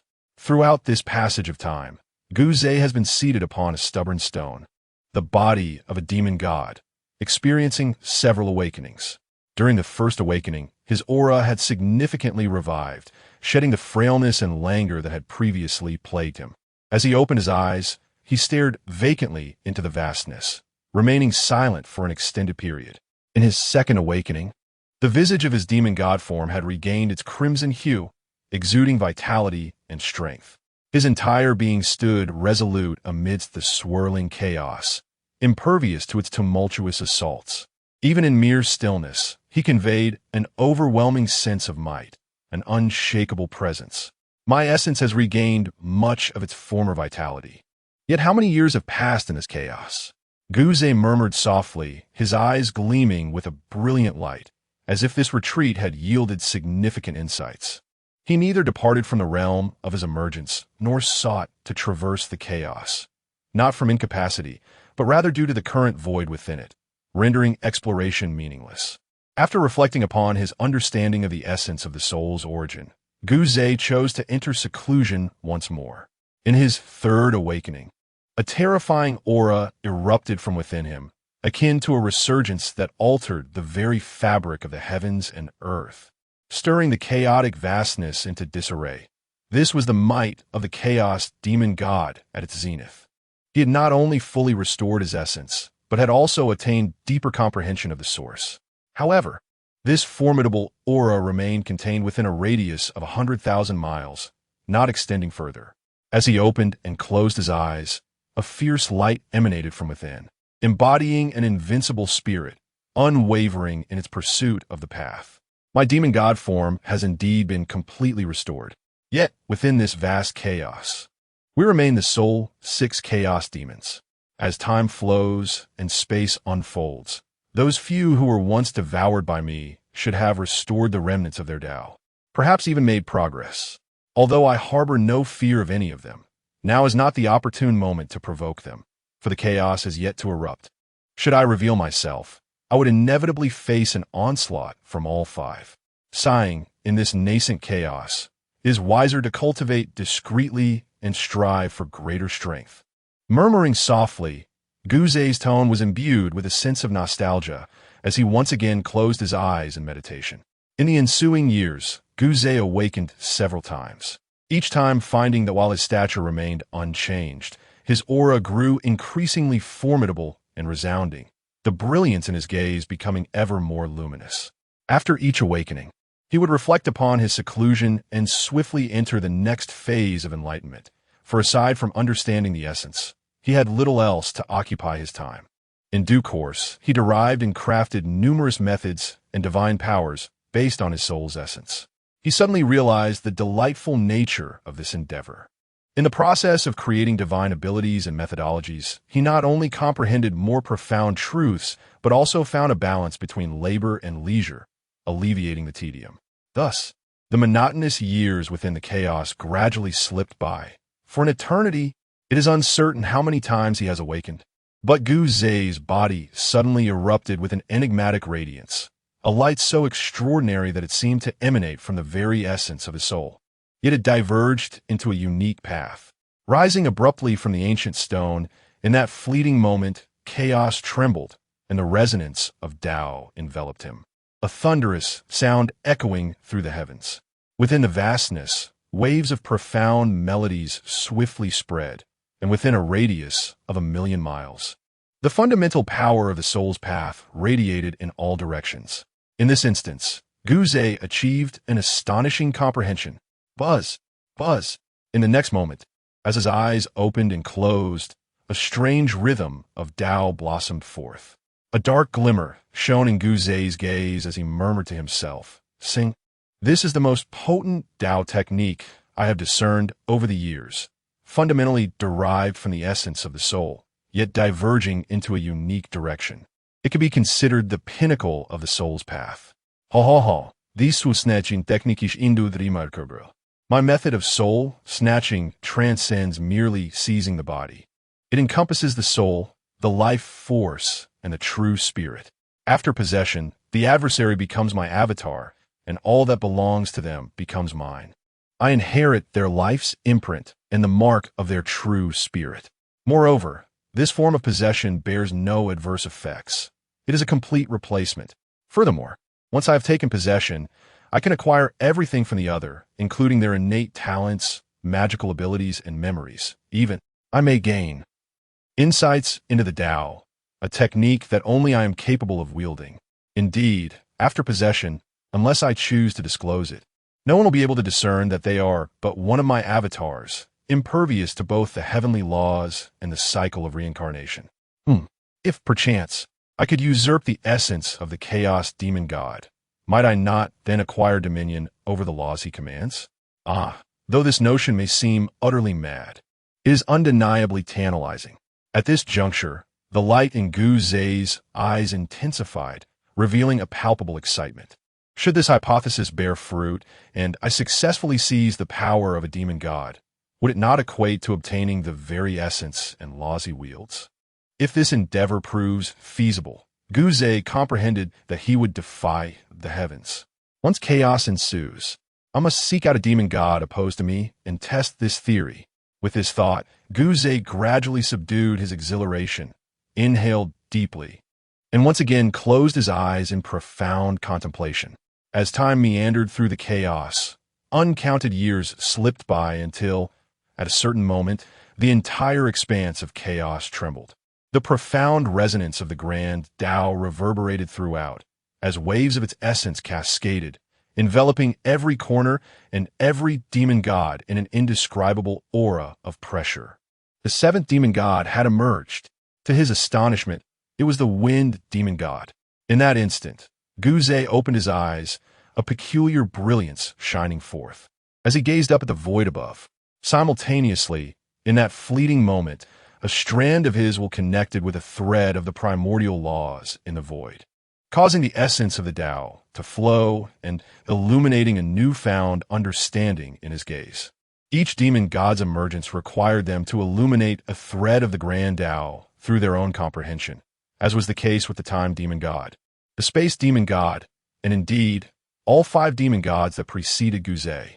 Such occurrences had also been experienced by Guze, albeit with a distinct audacity. At the moment he ignited the threads of the soul path, he boldly utilized the power of the Fate Stone, seizing a fragment of a law's strength, thereby establishing the Path of Blood. This set Guze apart from other demon gods. However, the 7th entity, the Wind Demon God, evidently lacked such capabilities. Nevertheless, he too sought to illuminate his own threads of law. In this endeavor, the Wind Demon God reaped the most rewards, and for Guze and other demon gods, the ignition of their law threads represented an extraordinary opportunity for transformation. In that fleeting moment, the force of the great Tao revealed its vastness, and the essence of the path approached a near tangible state. The essence of wind was indeed profoundly mysterious. As Guze delved into comprehension, his gaze gradually brightened. Concurrently, the chaotic 5 directions, time, and space. Other demon gods were also, like Guze, intertwining with their corresponding law threads, validating their insights. I am the Wind Demon God. Whether by coincidence or not, this Wind Demon God also bellowed. After a considerable time, as the chaos subsided and the powers of law and origin concealed themselves, Gu slowly opened his eyes, the light within them deepening as if he had garnered much. He chuckled softly, reflecting on the importance of seizing such opportunities, pondering when the next awakening might occur. With a faint sigh, Gu ceased to speak further and gradually closed his eyes to engage in profound contemplation. Thus, countless years may have passed, and a vast rumbling arose, akin to thunder rolling across the heavens. Amidst the swirling essence of the Tao, the primordial echoes reverberate, including the ancient deity of the marsh. The 7 primordial demon gods awaken from the chaos, each intertwining their own laws to validate and comprehend the fundamental essence of the Tao. I am the demon god of earth.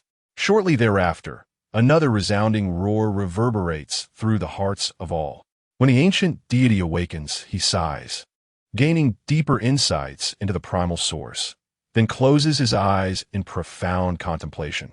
After yet another span of time, a celestial phenomenon astounds the heavens. The Tao permeates the air, and the chaos trembles mightily. I am the demon god of fire. A thunderous shout resonates, infused with the essence of searing heat, echoing explosively. I am the demon god of water. After the passage of time, a deep voice resonates once more. This time, the ancient deity awakens from his enlightenment, his eyes shimmering with an extraordinary light, exclaiming, "Earth, water, fire, wind. These 4 great demon gods govern the laws of the 4 poles. In the time of creation, they are bound to cause disturbances. After our emergence, their power will undoubtedly be immense, truly formidable." As he speaks, a fierce glint appears in his eyes, reminiscent of a boundless martial spirit. Following the water demon god, the ancient deity once again succumbs to slumber for cultivation. In the ensuing years, one by one, demon gods arise. Each time a thread of law is illuminated, a transformation unfolds. The ancient deity and the preceding demon gods awaken to mutually validate the insights of the primordial source. This time, yet another demon god awakens, and the celestial phenomenon is overwhelming. Amidst the comprehension of the demon gods, after the thunderous roar, the ancient deity slowly opens his eyes and softly remarks, "This is the 1581st demon god. His path is rather peculiar, as he unexpectedly governs the essence of illusion, a realm that is dreamlike and ephemeral. After an indeterminate passage of time, a cacophony arises, heralding the awakening and birth of myriad demon gods. During this epoch, with the proliferation of demon gods, chaos begins to manifest in disarray. The demon gods that emerge later are often weaker than their predecessors. However, those who ascend to the rank of demon god possess an inherent pride, and none are willing to remain perpetually inferior to their counterparts. Thus, they commence a relentless struggle, gradually realizing that through the crucible of battle and the life and death struggle, their strength advances rapidly. Once a demon god is vanquished, the victor seemingly garners the favor of the great Tao towards the fallen. According to Gu Zei's understanding, slaying a demon god equates to seizing the fallen one's fortune, thereby augmenting one's own destiny, facilitating a smoother path of cultivation and comprehension. Although in the present, the heavens and earth are unyielding, devoid of fortune, Gu Zei perceives this affinity of the great Tao towards a particular demon god as a subtle and enigmatic essence akin to fortune. By extinguishing a demon god, one may acquire a greater favor from the great Tao, which is indeed profound. As such, when this phenomenon occurs repeatedly, chaos intensifies. Countless demon gods engage in fierce battles to surpass those stronger than themselves amidst the vastness. There are also the earlier-born demon gods who, upon emerging from seclusion, traverse the chaos in search of those weaker than themselves to annihilate, aspiring to elevate their own strength more swiftly. And so, an indeterminate amount of time passes, with new demon gods occasionally making their entrance into the world. At this moment, the myriad deities converge to validate and comprehend. Yet, this method of cultivation has ceased to dominate the mainstream. When did this transformation commence? Within the vast expanse of chaos, slaughter has metamorphosed into a form of spiritual practice. In a realm of disorder, amidst the nebulous void, Guze opened his eyes upon a primordial stone of chaos. Ah, the tumultuous phenomena have emerged. It is time to venture forth and ascertain whether one can seize the essence of a demon god. The corporeal form of a demon god is immensely powerful, and as its voice reverberates, countless chaotic energies surge and swirl. Now, chaos begins to unravel, and Guze believes that his time of remaining inconspicuous has come to an end. He harbors no intention of instigating trouble. He merely wishes to explore and seek opportunities to experiment with his Taoist techniques. He wonders if his soul-seizing technique might hold efficacy against the demon god. Although Guze suspects that the probability of genuine success is minuscule, he cannot suppress his desire to attempt it. To seize a demon god, to obtain its form, soul, enlightenment, and essence, such a temptation is overwhelming.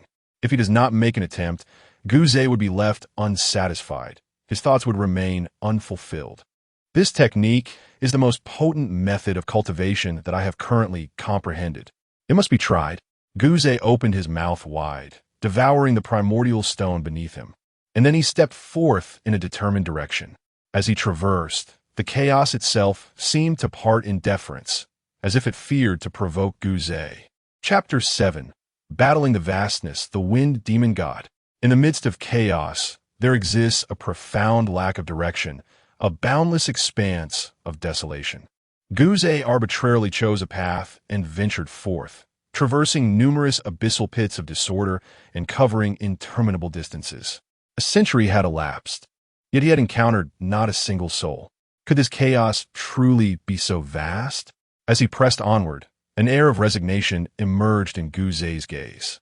Astonishingly, it had been 100 years since he had departed from his place of origin, and he had encountered naught. This realization filled him with a sense of helplessness. Yet, during his journey, he diligently pursued his cultivation. The understanding of the path of the soul is not attained in a fleeting moment. On this occasion, as he walked, he simultaneously contemplated the path of blood. This unprecedented journey, forged through blood, lacked any precedent or guidance. He could rely solely on his own resolve, ceaselessly striving and gradually seeking the essence of truth. The path beneath his feet remained unchanged, an eternal expanse of desolation. Guze, however, exhibited no impatience, for he immersed the majority of his spirit in the contemplation of the path of blood, leaving only a fragment of will to navigate his corporeal form through the chaos. As he advanced and sought enlightenment, an astonishing crimson radiance enveloped him, exuding a menacing aura that calmed the surrounding chaos. Yet, none of this could disrupt Guze's thoughts. His consciousness remained entwined within the essence of blood. This vivid crimson signifies my demonic bloodline, which is now merged with the primordial essence of blood, intimately connected to my true spirit. This signifies that I am the singular and irreplaceable progenitor of the blood path. Guze will delve deep within his body, attuning to the flow of blood coursing through every corner of his being. Within the spinal cord, a crimson vein emanating a radiant light surged forth, powerful and majestic like a blood-colored celestial dragon. The profound essence of blood brewed within this dragon, continuously generating vital blood, which transformed into ordinary blood, permeating every corner of the body. The path of blood is indeed unfathomably mysterious. Guze whispered softly, his murmurs entwined in contemplation. At a certain moment, as Guze became deeply engrossed in the intricacies of the blood path, an elongated figure approached, a demon god with dual wings sprouting from its ribs, possessing 8 heads and 10 arms. Its presence exuded an ancient and formidable aura, rich in the essence of primordial pathways. It rolled through chaos, resonating with a vast expanse. And from 100,000 miles away, it caught sight of Guze, who wandered aimlessly, his gaze vacant. A glimmer of murderous intent flickered in its eyes. In an instant, it descended and struck. You shall be the 3rd chaos demon god I slay. Observing its own arrival, Guze appeared oblivious, as if he were utterly disregarded by this demon god, which instantly ignited in fury. With a thunderous roar, it formed incantations with its 10 hands and fiercely waved its arms. Suddenly, a wind emerged from its vast surroundings, an enigmatic wind, seemingly conjured from the void, imbued with immense primordial power. As its arms danced, this wind abruptly inverted, forming 10 torrents that swirled with chaotic energy, shaking the very heavens and racing towards Guze. The torrents roared forth, their momentum earth-shattering, as if to scatter Guze's very flesh and bones. Seeking death, are you the wind demon god? Soul path, harness the essence of heaven and earth. At this moment, Guze, who had been in deep contemplation, opened his eyes. In that fleeting instant, the vast expanse trembled as if it were about to yield, with endless chaotic currents swirling in disarray and cracks appearing spontaneously amidst the cacophony. It seemed that with a mere thought, Guze could carve out countless realms within the chaos. This boundless void required annihilation, to be transformed into something akin to heaven and earth. Guze exuded en overwhelming aura. He abruptly lifted his gaze towards the demonic deity ahead, his eyes radiating an unfathomable brilliance, imbued with a crimson glow, alongside a multitude of dark runes shimmering infinitely within his gaze.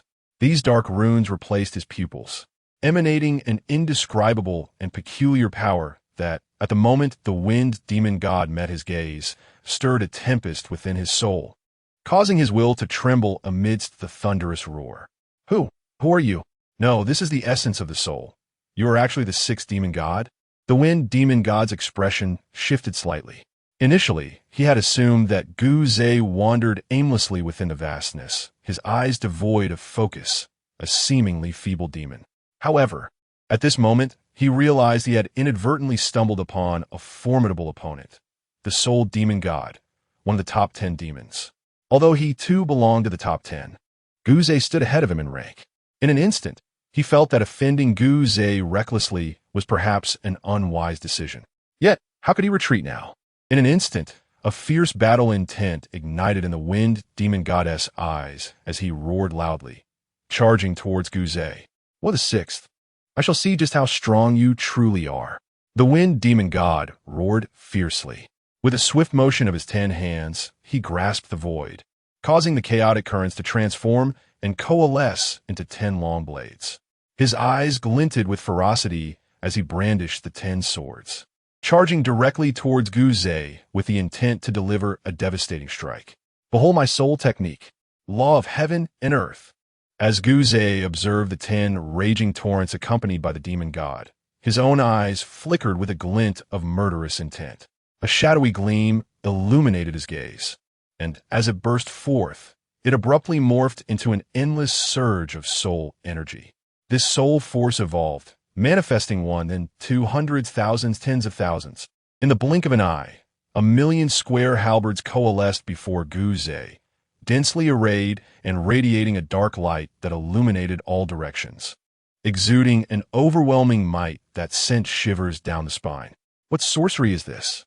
Such an enigmatic soul path. This scene left the wind demon god rushing forward, breathless and his expression grave, perceiving Guze as the foremost adversary since his inception. Yet, simultaneously, the battle intent within him intensified. With a roar, the wind demon god's gaze narrowed. Guze's power astounded him, stirring tumultuous waves within his heart. He had anticipated that the demon god preceding him would not be simple, but witnessing Guze firsthand, it seemed that he was far more formidable than he had imagined. This individual was extraordinarily strong, almost on par with himself, perhaps even superior, a fitting contender for the 6th-ranked demon god. Upon this realization, the wind demon god felt an immediate surge of battle intent. 8 voices roared in unison, each unleashing a tempest that carried the essence of its origin, swirling the chaos around them, and instantly conjuring a more formidable force of wind that enveloped Guze's myriad square halberds. Although he was among the top 10 demon gods and recognized the might of Guze, who might surpass him, he did not waver. Instead, he remained to confront his adversary, determined to showcase his full prowess. Wind Demon God, our battle shall not only be a contest of laws, but also of physical might, Guze proclaimed coldly as he propelled himself forward. As he moved, an overwhelming aura emanated from him, causing the very heavens to tremble. The atmosphere shifted dramatically as the elemental wind from his opponent encountered an immovable force, shattering the first wave of 10 fierce currents that rushed forth. In the ensuing tempest, amid the Wind Demon God's astonishment, Guze unleashed a thunderous roar, his form traversing the void as he struck forcefully with the sharp tip of his head. Moreover, as he roared, he opened his mouth wide, expelling a dark luminescence that ascended into the vastness, transforming into an infinite sea of souls beneath the multitude of square halberds. With his eyes wide open, the power of the soul sea surged, conjuring even more halberds. Countless square halberds emerged within the vast expanse. 200,000, 300,000, 500,000, until they reached 10 million. 10 million square halberds blanketed the atmosphere, generating an aura of terror that made the heavens and earth shudder. While the chaos beneath this fierce energy quaked and fissured, the Fang Tianhua Ji thundered forth, charging directly towards the Wind Demon God, while Guze's massive form surged to the forefront of the enemy. With his sharp horn aglow, he thrust forward with fierce determination. How can you possibly be this powerful, so much stronger than me? This scene caused a dramatic change in the Wind Demon God's expression. He could accept the onslaught of 1,000,000 Fang Tianhua Ji, confident in his ability to counter with the essence of wind. However, the emergence of 10 million Fang Tianhua Ji, akin to a tempest, was utterly terrifying, especially considering Guze's formidable physique, imbued with a menacing aura, colliding fiercely against him. In this critical moment, the Wind Demon God had no time for alternative tactics and engaged Guze head-on, resulting in a thunderous clash. Amidst the resounding chaos, the atmosphere trembled as the primordial light burst forth. The Wind Demon God let out a pained cry. Initially, the storm barrier generated by the essence of wind above him faced the onslaught of 10 million Fang Tianhua Ji, which descended like a torrential rain of swords. Wherever it passed, the immense force of the wind essence shattered and collapsed, exploding into the vastness, leaving him injured in its wake. Cough! Soul Ancestor, you are the first demon god to wound me. He glared at Guze, roaring as blood spewed forth. Before he could make another move, Guze's form approached rapidly, the glinting, icy horn charging towards him with terrifying sharpness. The Wind Demon God gasped, immediately brandishing his 10 blades in an attempt to parry the incoming strike. Ha ha! Wind Demon God, you are indeed powerful, but you still fall short in comparison to me. Break for me! With a ferocious roar, Guze thrust his sharp horns forward, shattering 10 blades instantly. Blood streamed from the body of the Wind Demonic God, leaving a massive wound that elicited a chilling scream. Soul Ancestor, dare you harm me? Witness my wrath. The Wind Demonic God bellowed in fury, retaliating with a thunderous strike. My path of the soul shall intimidate the vastness.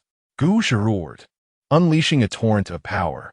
In an instant, the two mighty demonic gods clashed within the boundless expanse, their battle cries echoing with earth-shattering intensity. An endless cascade of primordial light erupted as their formidable physiques collided, unleashing a torrent of force that reverberated in all directions, causing the vastness to tremble and the void to warp, forming numerous fissures. Within the chaotic rifts, purity and impurity diverged. The pure ascended to the heavens, while the impure descended to the earth, embodying the transformation of yin and yang and the cyclical flow of the 5 elemental energies, reminiscent of the primordial creation of the universe. Yet, neither combatant harbored intentions of creating a grand cosmos, nor possessed the capability to do so. This ephemeral space, shaken by their power, was but a fleeting glimpse, destined to revert to its original state shortly thereafter. However, as the battle between Guze and the Wind Demonic God intensified, more chaotic rifts were torn open. Their fierce combat became a thrilling spectacle of life and death, with both wielding terrifying strength. As they ranked among the top 10 demonic gods, each experienced significant growth in their understanding. Nevertheless, overall, the Wind Demonic God found himself at a disadvantage, suffering increasingly severe wounds.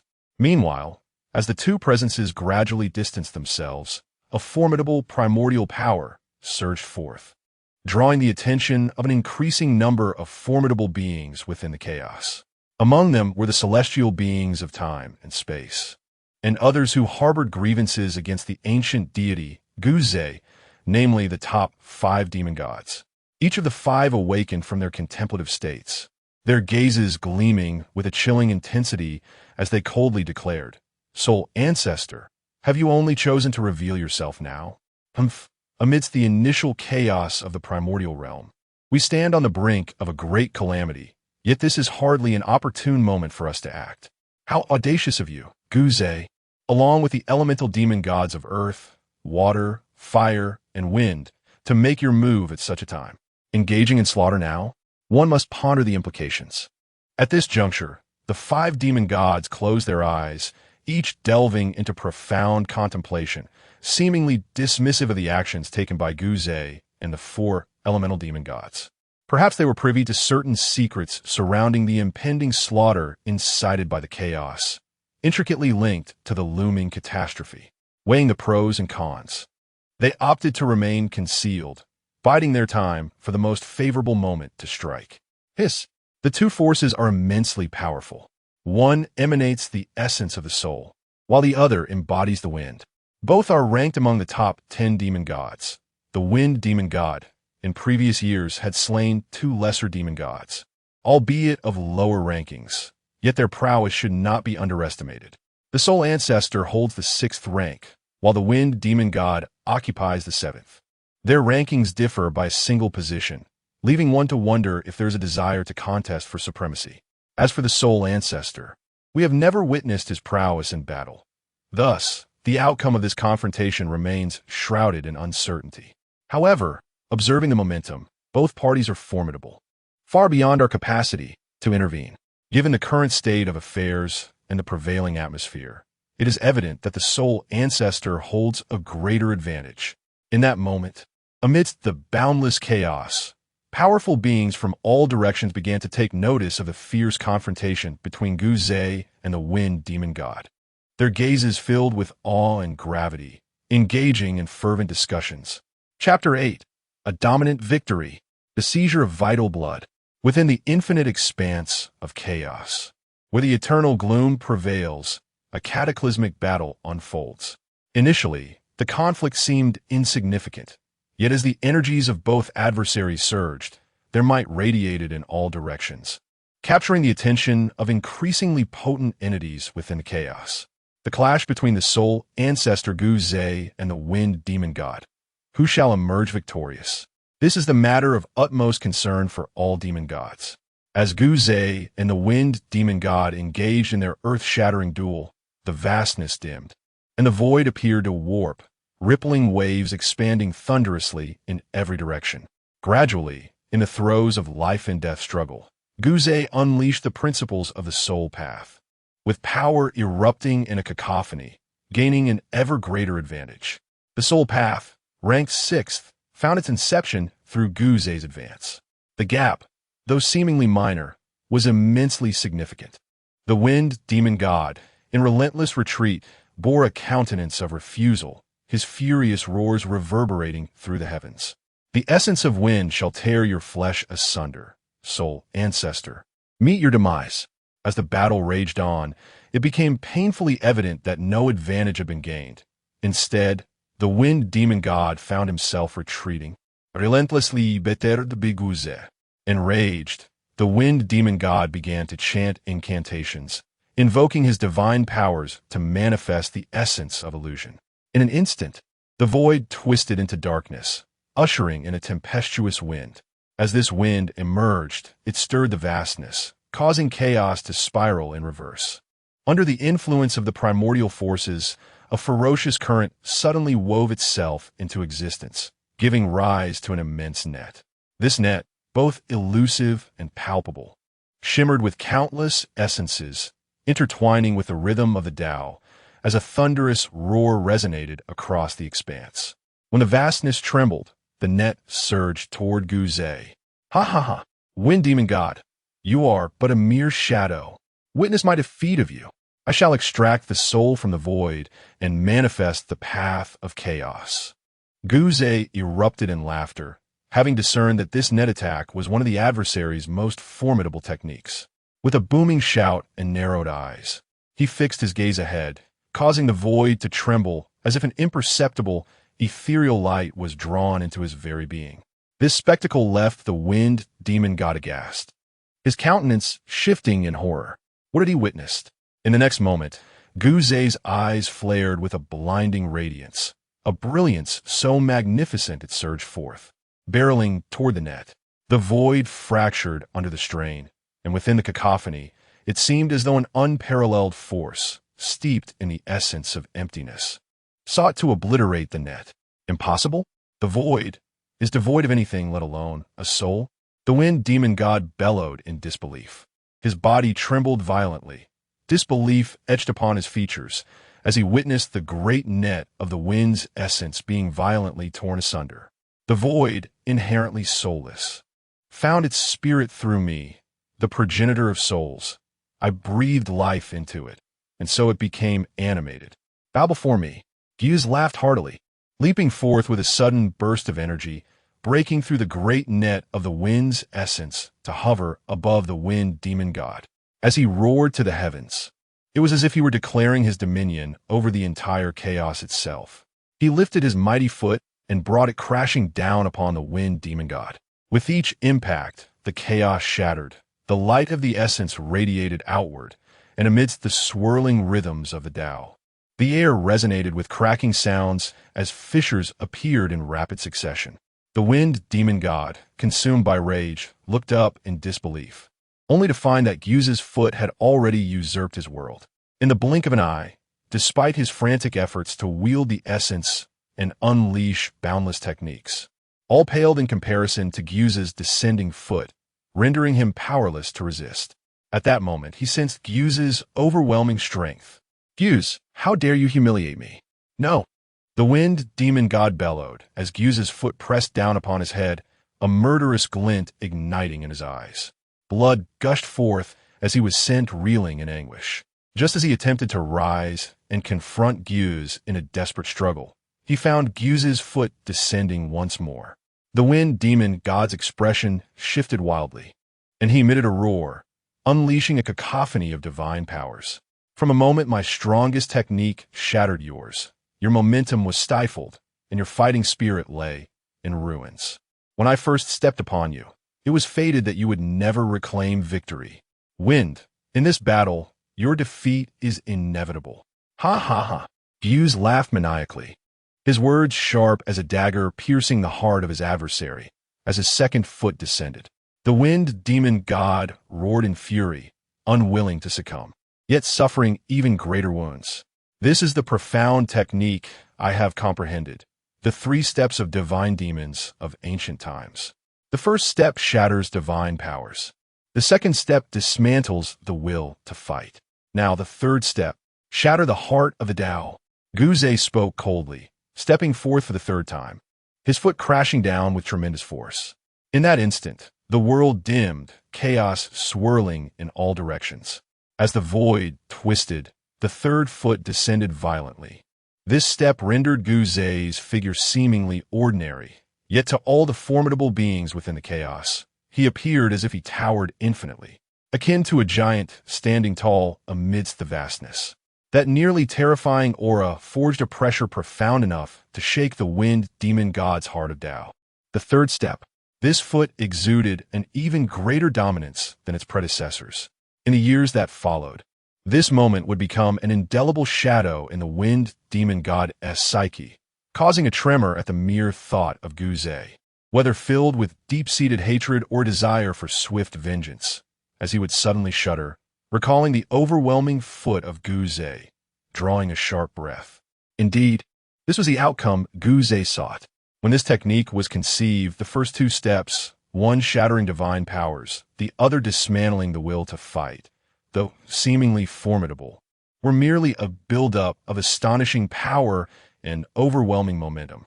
It is at the execution of the third step, at this very moment, that it erupted with a thunderous force, aimed at shaking the opponent's heart of Tao.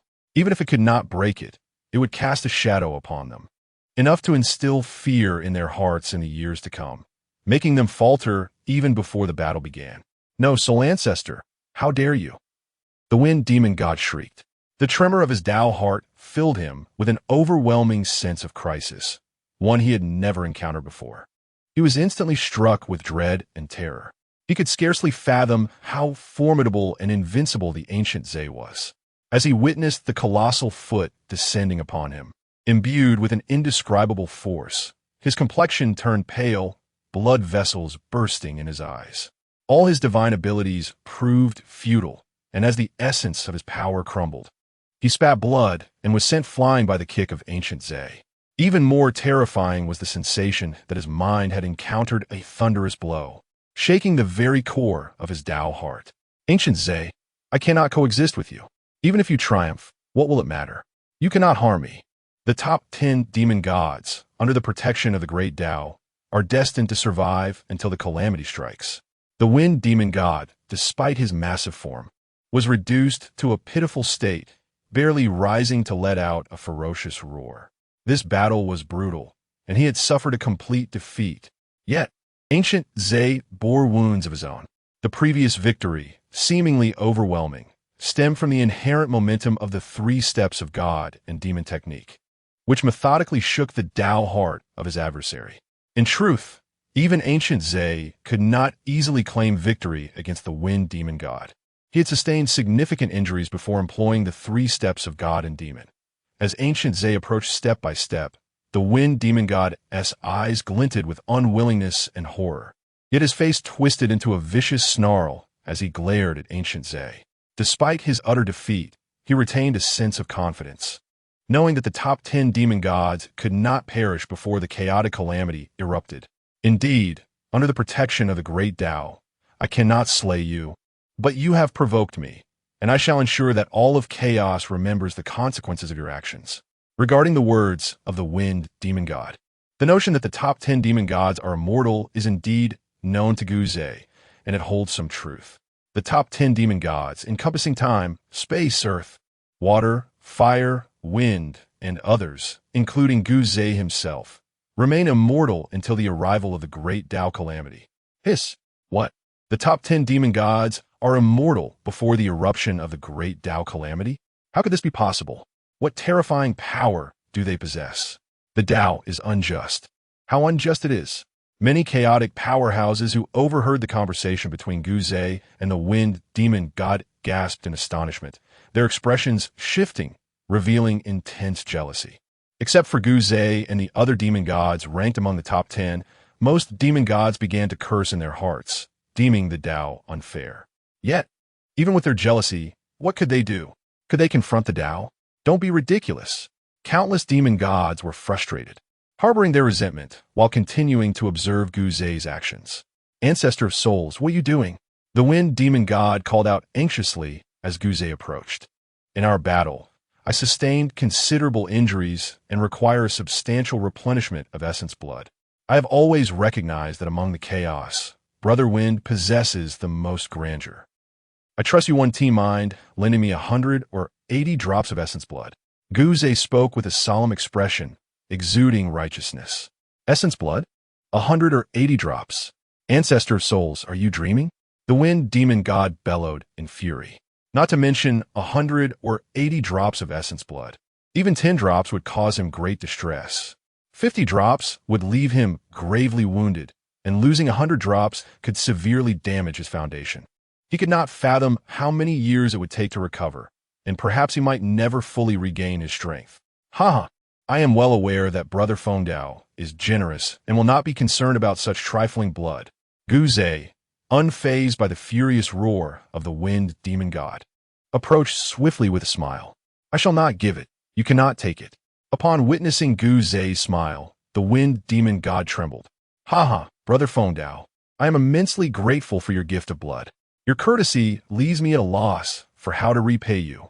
Guze's eyes narrowed fiercely, and under the gaze of the Wind Demon God and the other formidable beings of chaos, a brilliant crimson light erupted from the sharp horn atop his head. In the next moment, this horn, aglow with bloodlight, pierced into the very essence of the Wind Demon God. The Wind Demon God, horrified, let out a chilling scream that echoed like the most heart-rending lament of life. This is dreadful. How can you forcibly extract my blood? No, he bellowed. Ha! Brother Feng Dao's gift of blood is as vast as the heavens and as deep as the seas. It is etched in my memory. You scoundrel, soul ancestor. Cease your nonsensical chatter. Why have I ever asked for blood? Brother Feng Dao, you are far too courteous, willingly injuring yourself to offer your blood for my recovery. This truly leaves me at a loss for how to respond. I have never claimed to offer blood to you. No, soul ancestor, are you a thief? As I see Brother Feng Dao growing increasingly wounded, I cannot bear it any longer. Yet why must he insist on this? Well, since you're so determined, I shall reluctantly accept. You wretched brigand, a fiend that seizes the essence of life. No, cease. Ever since you commenced the plunder of the very first drop of vitality, a boundless joy has graced Gu Zei's visage. He incessantly utters words of gratitude while swiftly extracting the divine blood from his adversary, seemingly impervious to the vitriolic insults hurled at him. This scene drove the Wind Demon to the brink of madness. How audacious! This soul ancestor has sunk to such depths of shamelessness, and yet he possesses such formidable strength. As this unfolded within the chaos, the expressions of the myriad demons shifted dramatically, gasping in astonishment as they gazed upon Gu Zei, revealing intense trepidation, mingled with horror and dread. The Chaos Demon, though powerful, is not to be feared, for there will always be someone stronger. Shamelessness is not to be feared either, for when faced with a true powerhouse, any trickery will be shattered, as sheer strength obliterates all. However, Gu Zei stands apart. He ranks as the sixth among the demons, while the top five have never truly engaged in battle. The Wind Demon, who ranks seventh, has been so thoroughly vanquished by Gu Zei that any demon of lower rank cannot hope to contend with him. Thus, Gu Zei emerges as the most formidable presence among the demons he has encountered thus far.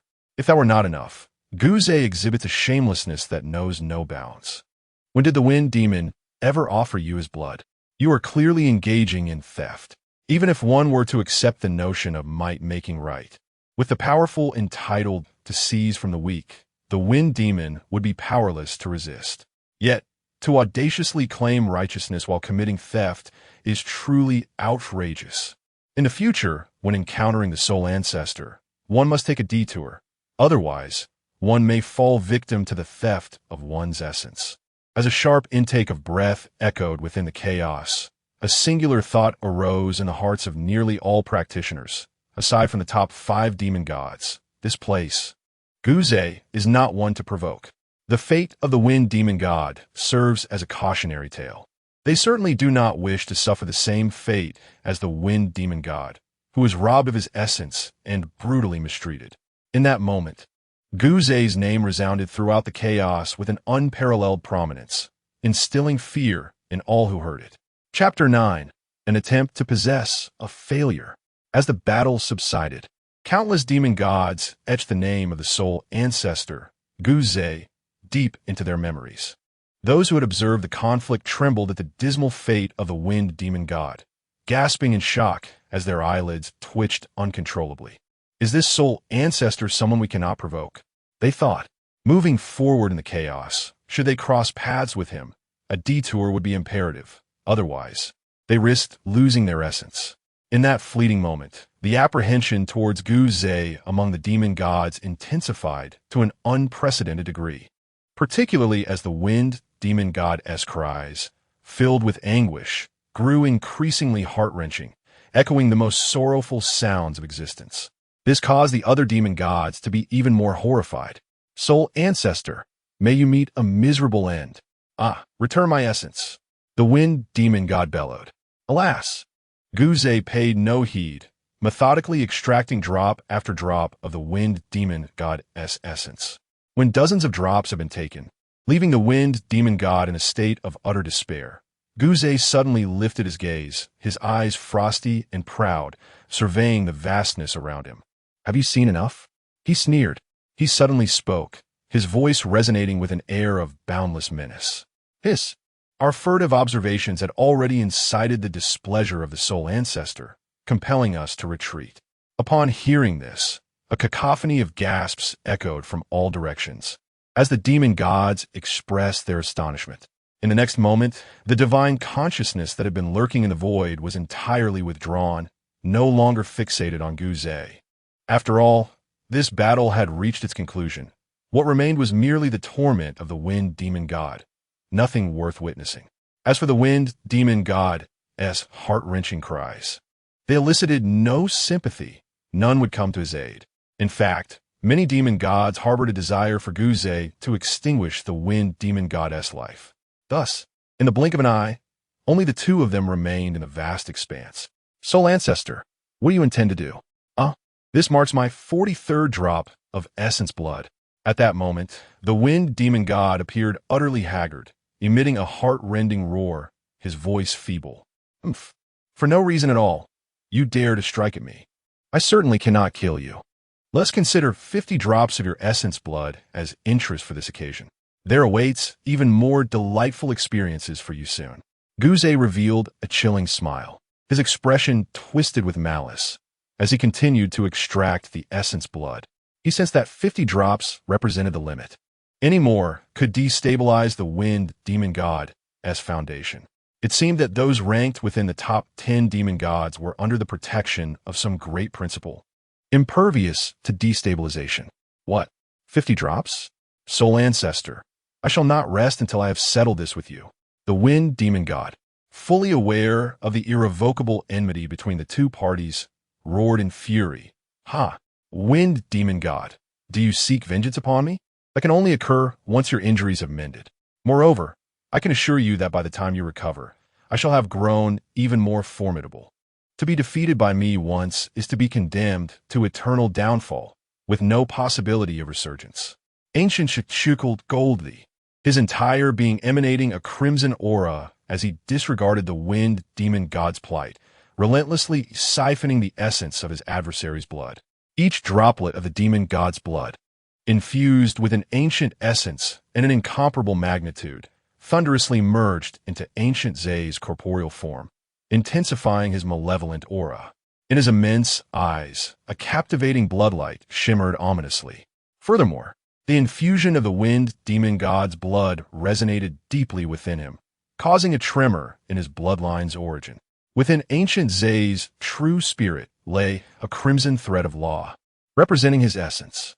As the essence of the Wind Demon God coursed through him, this primal source quaked violently, emanating an overwhelming pull, as if it craved something. Under Ancient Zay's will, the droplets of blood rapidly integrated into the thread of blood laws, swirling with a melodic rhythm, and the light of the origin radiated forth. This thread immediately released an enigmatic power that swiftly enveloped his entire being. The power emanating from this blood origin is enhancing my bloodline. I can feel this physical form becoming exceedingly stronger. Is this one of the benefits of bloodline enhancement? Continuing on this path, devouring the essence of the demonic god not only refines the bloodline, but also serves as a means to enhance the physical form. As he sensed the tremor of his bloodline, a feeling akin to transformation washed over Guze, causing his body to quiver with exhilaration. The corporeal form of the chaotic demonic god was inherently formidable. Further enhancement would necessitate countless years of arduous cultivation. Yet now, Guze had astonishingly discovered that elevating his bloodline could concurrently bolster his physical prowess. This revelation filled him with uncontainable joy and fervor. Shuran and Kunga, you have gone too far. My precious blood. The Wind Demonic God bellowed, his visage wan and his body utterly weakened, allowing Guze to do as he pleased amidst his mournful cries. Guze, however, paid no heed to his adversary, relentlessly extracting the essence, until, upon drawing the 50th drop of blood from the Wind Demonic God, Guze's body trembled. He sensed an overwhelming pressure, a terrifying aura that seemed to lock onto him, as if continuing this extraction would bring forth a cataclysmic disaster upon himself. This was the warning of the great Tao. Haha, Soul Ancestor, what now? Are you afraid? If you dare continue, I would endure even greater harm to allow your extraction. Haha, I fear you might not have the courage, do you? The Wind Demon God trembled, his eyes brimming with ecstasy, evidently sensing the protective aura emanating from the great Tao. A savage expression crossed his face as he roared at Guzay, a manifestation of his pent-up sorrow and rage. Guzay's countenance darkened, his gaze icy as he shot a cold glare at the Wind Demon God. He ceased the extraction of Essence blood and slowly withdrew the sharp horn from the Wind Demon God's body, instantly dispelling the looming sense of peril. Hansu, Guzay, I once thought you were formidable, yet here you are, trembling in fear. Are you not? The Wind Demon God bellowed, his eyes mocking as he looked at Guzay, disdain evident in his expression. To him, death seemed a distant concern, and the divide between him and Guzay appeared insurmountable.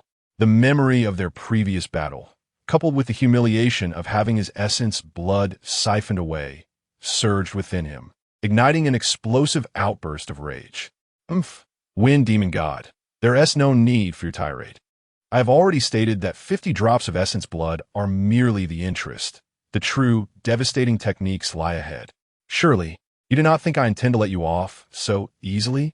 Guzay, seemingly unperturbed by the Wind Demon God's apparent madness and filled with vengeful fury, offered a cold smile. He then approached with an enigmatic glint in his eyes. For reasons unknown, the moment Guzay's gaze fell upon him, the Wind Demon God felt a chilling dread wash over him, his body shuddering involuntarily as an instinctual sense of danger surged within him. What are you doing, Hunzu? The Wind Demon God's eyelids twitched violently as he exclaimed. Observing the Wind Demon God, who was rendered exceedingly weak, Guzay suddenly levitated, standing upon a vast expanse like a sovereign, his aura enveloping all directions, even causing chaos to fall into silence. The technique of possession, when applied to a demon god, would succeed. This time, let us put you to the test. This technique defies the heavens. If successful, Wind Demon God, in the future, I shall become you, while you shall not be me. Guzay, despite the inherent risks of backlash, should I not attempt it, I would remain unsatisfied. If I were to falter due to the fear of backlash, I would forever be haunted by this matter, akin to a heart demon. Only by attempting it can I ensure the smoothness of my will and the clarity of my thoughts, regardless of the outcome. Guzay's gaze turned icy as he overlooked the desolate expanse from above. Contemplating this, a glint of cold light flashed in his eyes, revealing his determination and persistence. It is perilous. He intends to strike me hard. Previously, he drained my essence, aiming to weaken me to the utmost, thereby intimidating all demon gods of chaos, compelling them to withdraw their consciousness and cease their attention to the happenings here. Thus, he could launch his schemes unnoticed. Yet, the top 10 demon gods are shielded by the Tao. None can slay them. What then are his true intentions? What manner of supernatural ability could bring me such a profound crisis of life and death? No, he has already enveloped this chaotic expanse of 1,000,000 miles with his own vital essence. Regardless of my momentum or cries for help, given my current state, it is impossible for them to resonate beyond this realm. In other words, at this moment, I lack even the opportunity to call upon other demon gods or to unveil the secrets of the ancient marsh. This cannot be. He could not impose such peril upon me. I am immortal. It cannot be. At this instant, the Wind Demon God trembles, gazing upward at the ancient marsh, his eyelids twitching violently. He yearns to rise, to resist with all his might, or to flee, only to discover that he is utterly incapable of doing so. Wind Demon God, cease your struggles and witness my mastery of the Tao. Rorshgusha, as his body quakes, a dark and profound light of the Tao surges from above his head. This is the essence of the soul's law, seemingly ordinary, yet enigmatically profound, pulsating with a wondrous rhythm of the Tao. This spectacle causes the Wind Demon God below to narrow his eyes in alarm. In a moment of desperation, he grits his teeth and expels a surge of vital blood, roaring as he struggles to rise, thundering forth in an attempt to escape. Wind Demon God, where do you think you're going? Seize the soul. Guze bellows with a ferocious intensity. In an instant, the source of the soul's Tao expands above him, swiftly enveloping the chaotic million miles. In the vastness, a realm of darkness pervades, twisting into nothingness. As the chaos shifts, Guze's eyes widen, revealing a fierce and frenzied expression, underscored by an unyielding determination, as he lets out a soft yet commanding shout. In the next moment, the soul's light that envelopes the million miles of chaos unexpectedly begins to contract violently, with a rhythmic expansion and contraction, as if reaching the pinnacle of inflation only to be suddenly constricted. An overwhelming surge of terrifying soul power erupted. In an instant, amidst the swirling essence of the Tao, the vast expanse of a million miles trembled, quaking under the force of this soul-infused radiance, which rapidly enveloped Guze and the Wind Demon God. The Wind Demon God struggled desperately, attempting to flee, his eyes betraying a profound terror and astonishment. This, Guze, it is impossible. You intend to seize my essence? In that moment, the Wind Demon God was utterly horrified by Guze's frenzied intentions. As he gasped in shock, an overwhelming sense of dread surged within him, causing him to tremble, his gaze filled with panic. The sensation of life and death peril loomed as the boundless soul light infiltrated his being, inch by inch, embedding Guze's mark within his flesh and blood, a mark seemingly impossible to eradicate. Furthermore, as Guze continuously channeled his soul's primordial power, the force of possession began to invade the Wind Demon God's body, permeating his vital organs and seeping into his very bloodline. No, how could such a technique exist? The Wind Demon God's countenance changed drastically. His voice trembled with boundless fear, even after having had 50 drops of his essence extracted by Guze. He had been able to maintain a semblance of composure despite his fury and hysteria. Yet in this moment, the acute sensation of imminent death filled him with panic, his eyes reflecting waves of terror.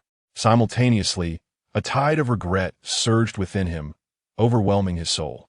In that moment, the Wind Demon God deeply regretted provoking Guze and offending the ancestor of souls. I have inscribed my mark upon his flesh, beginning to permeate his vital organs and even infiltrating the essence of his bloodline. Should this proceed without hindrance, success may indeed be within reach. The body of the ancient deity has been enveloped by the power of possession, intertwining with the wind deity's form, and he can sense the gradual progression of the takeover. A flicker of joy ignites in his heart, yet he dares not to relax even for a moment. In that fleeting instant, the wind deity experiences the profoundest anguish of his existence, confronting the terrifying specter of death for the very first time. His heart rends, his eyes are suffused with crimson veins, and though his roar is silent, it is laden with fierce defiance, accompanied by an overwhelming sense of hatred and regret. Yet, at this juncture, regret is futile, all is in vain. Thus, the years stretch endlessly as the possession endures. The ancient deity's essence saturates the wind deity's corporeal form, infiltrating his vital organs and seeping into his bloodline. The wind deities will thrashes wildly, teetering on the brink of despair, until the power of possession has tainted a third of his bloodline. The ancient deity breathes heavily, yearning to seize more control, when suddenly, a transformation occurs. In the vast expanse, a thread of cosmic law emerges within the void, radiant with primal light, sending ripples through the ether. As thunderous echoes resonate, this primal force, imbued with boundless winds, pierces through the luminous barrier formed by the possession, swiftly advancing towards the wind deity's body. The wind deity bellows in disbelief. What? Is it the law of the great Tao, safeguarding the divine? Cursing under his breath, the ancient deity's countenance shifts, revealing a savage expression. He suddenly amplifies his soul power, resonating with a thunderous roar, desperate to hasten the takeover. Soul Ancestor, you shall not prevail. The chaotic demon god is the offspring of the primordial essence. Each one is singular entity, and I, being among the top 10, am no exception. Your methods are indeed formidable, yet ultimately you shall falter. In that fleeting moment, the wind demon god, sensing a glimmer of hope, struggled fervently, seizing the line of the law of wind essence within his grasp. Instantly, an unparalleled force surged within him, attempting to seize the soul power of Gu Zhe. Crashing forward with overwhelming might, Gu Zhe coughed up blood, his face contorted in a fierce grimace as he let out a thunderous roar. How could this be? The line of law had unexpectedly been imbued with the power of the Great Path. Infuriating, a fierce glint shone in his eyes, unwilling to accept defeat. He roared with all his might. Alas, even though Gu Zhe's methods were potent, they could not withstand the might of the Great Path. Consumed by anger and resentment, moments later, with a resounding thud, the two great demon gods were forced apart. Gu Zhe spat blood, and the wind demon god lay weakened amid the vastness, a look of lingering dread upon his countenance. Had it not been for the assistance of the primordial laws, empowered by the Great Path, he dared not imagine the consequences. Indeed, it appears futile. Although my methods are robust, they ultimately cannot shake the foundations of the Great Path's essence. Shaying, Gu Zhe reflected. It seems that seizing the demon god is unattainable. After this quiet self-reflection, he steeled himself, disregarding the wind demon god, and strode toward the boundless horizon. Though this endeavor ended in failure, he felt a sense of closure, believing he had no regrets. To claim there were no regrets would be disingenuous, yet upon deeper contemplation, he acknowledged the truth in his thoughts. To entertain the notion of seizing the essence of a demon god is truly a venture steeped in madness. Should one succeed and possess ample time, could it not lead to the conquest of one demon god after another? Imagine countless demon god avatars launching an assault on those ranked higher, depleting their strength until they are rendered exhausted and vulnerable, only to then seize their essence. In such a manner, akin to a snowball effect, would it not be possible to claim dominion over all demon gods? Alas, is this thought not overly naive? Surely, it cannot be that simple. With a low sigh, imbued with a tinge of melancholy, Gu Zhe's figure gradually melded into the vast expanse, receding into the distance. The sole ancestor, Gu Zhe, is indeed terrifying. The wind demon god fixed its gaze on the departing Gu Zhe, eyes aflame with resentment, hatred, and a frenzied desire to kill, tinged with an undercurrent of fear. Although Gu Zhe did not succeed in seizing its essence this time, the wind demon god felt a deep-seated dread towards Gu Zhe. Despite the profound hatred, an involuntary fear lingered. The mere contemplation of seizing the essence of a demon god sent shivers through its body and stirred its very soul, evoking boundless terror. It found itself unable to comprehend the nature of Gu Zhe's thoughts that could conjure such a horrifying idea. Fixated on the horizon until Gu Zhe's silhouette vanished from view, the wind demon god slowly closed its eyes, beginning to rapidly absorb the chaotic spiritual energy to heal its wounds and restore its form. Chapter 10. The Hound Demon God. If is to be regarded as a color, then, from the perspective of Gu Zhe, drawn from the memories of a past life, it embodies a shade of gray. This gray, when it reaches its utmost extremity, renders everything insipidly pale, hence the term. It remains unchanging and, for Gu Zhe, is not a hue that evokes fondness. For when all that meets the eye is a pallid expanse, an inexplicable weight settles upon the heart. While other demon gods may find solace in chaos and revel in its ghostly pallor, Gu Zhe, despite his corporeal instincts desiring to dwell within the tumult of chaos, harbors a yearning to transcend this state. He awaits the emergence of Pangu, the creator, to usher in a vivid and vibrant primordial realm where he can carve out his own dominion.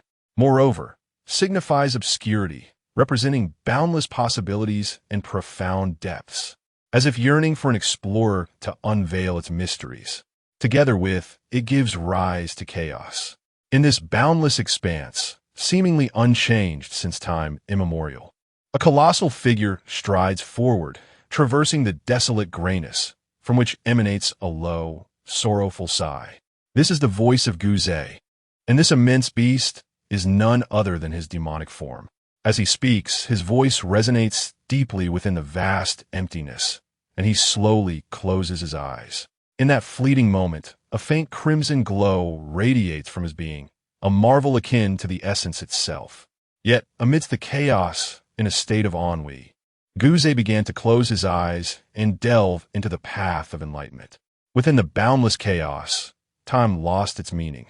The years flowed ceaselessly like the wind, gradually accumulating to 100,000 years, 200,000 years, 300,000 years, until 1,000,000 years had slipped away. Guzay wandered in the gray expanse for far too long, nearly forgetting his former existence, resembling a bewildered seeker of truth. 1,000,000 years, enveloped in solitude and loneliness, led Guzay to discover a solitary means to pass the time: cultivation.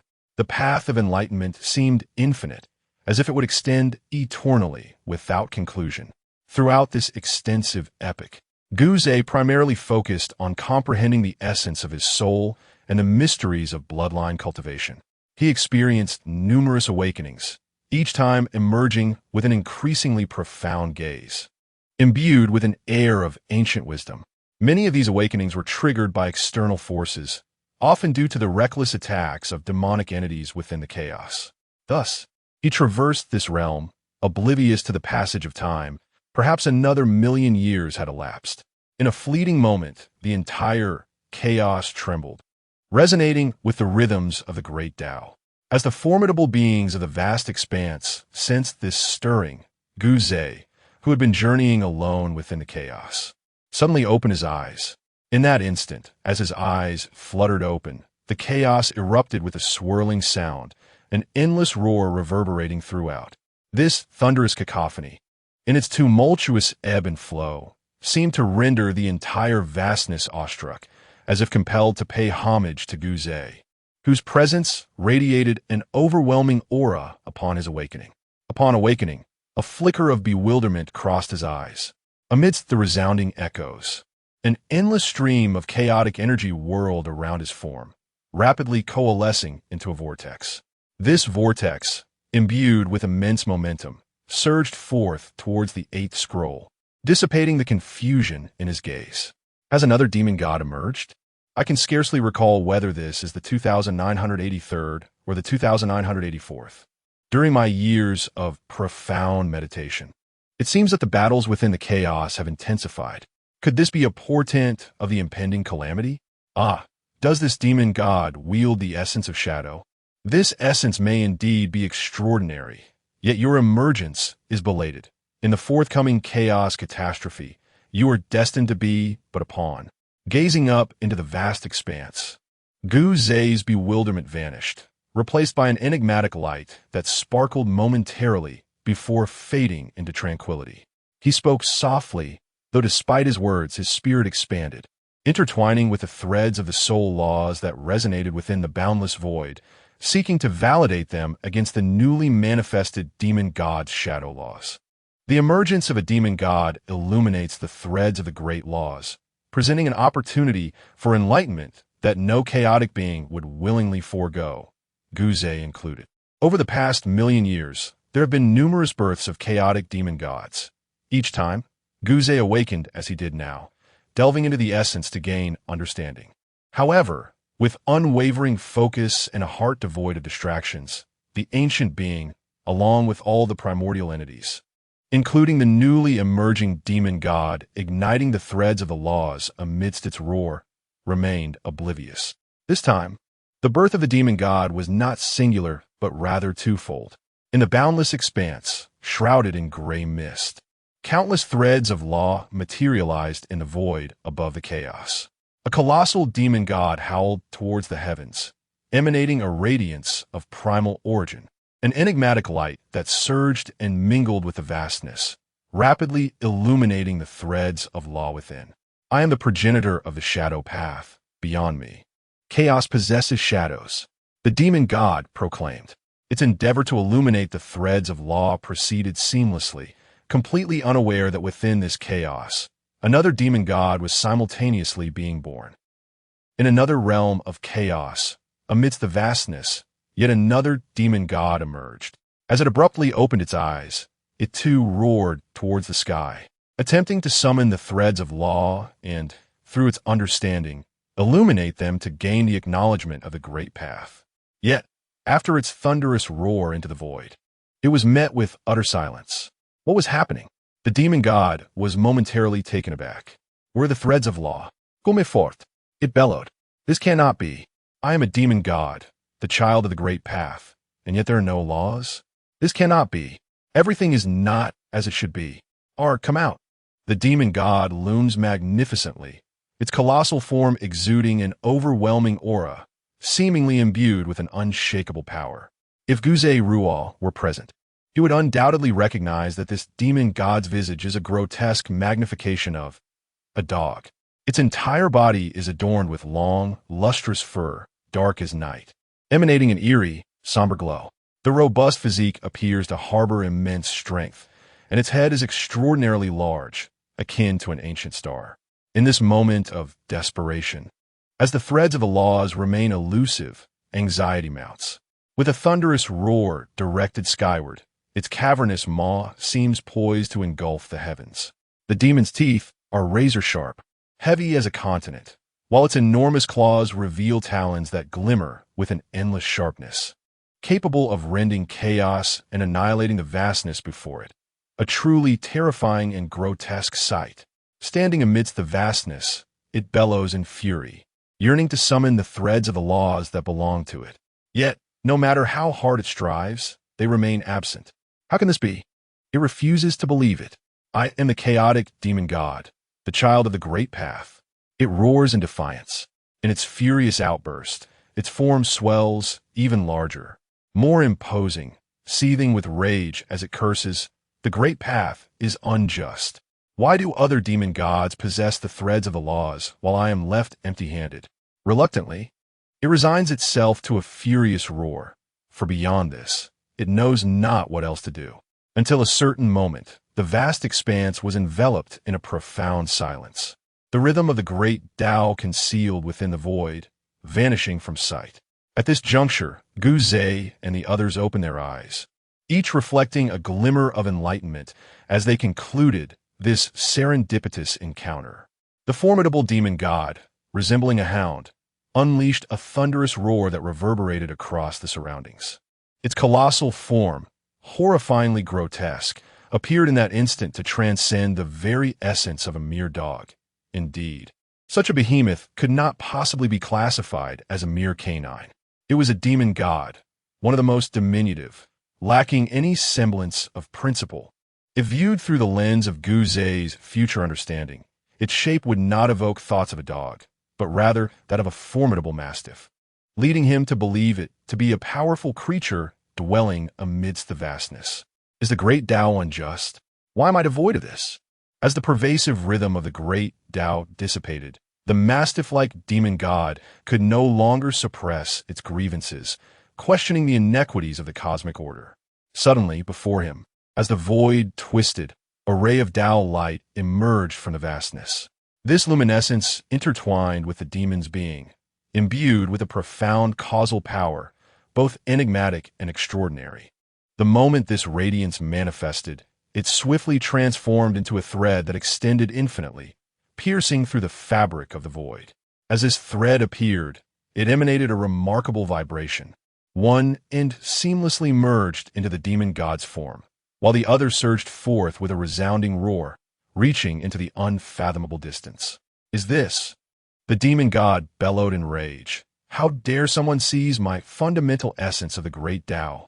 The mastiff demon, ensnared by a thread, was momentarily taken aback before a surge of information coursed through him, igniting a fervent rage. How could it be that the threads of his own laws have been seized by another? Such audacity was utterly intolerable. Consumed by this revelation, the mastiff demon trembled with fury, his colossal eyes gleaming with a fierce and terrifying light, exuding an overwhelming hatred and deep-seated resentment. Who dares to challenge me? Who are you? Even the great Tao remains oblivious. But what of it? Following this thread, I shall undoubtedly uncover your identity. This vendetta shall not rest until blood is shed. The mastiff demon roared, his wrath sweeping across the horizon, stirring chaos and echoing through the vastness, erupting in an instant. At the moment the thread intertwined with his being, an instinctive awareness blossomed within him. Though he could not discern the identity of his adversary or comprehend how his laws had been stolen, he knew that this foe must possess immense power. Yet, in that moment, the mastiff demon was oblivious to the might of his enemy, his mind clouded by hatred, his soul driven to madness. All his vengeful thoughts crystallized into a singular, manic resolve.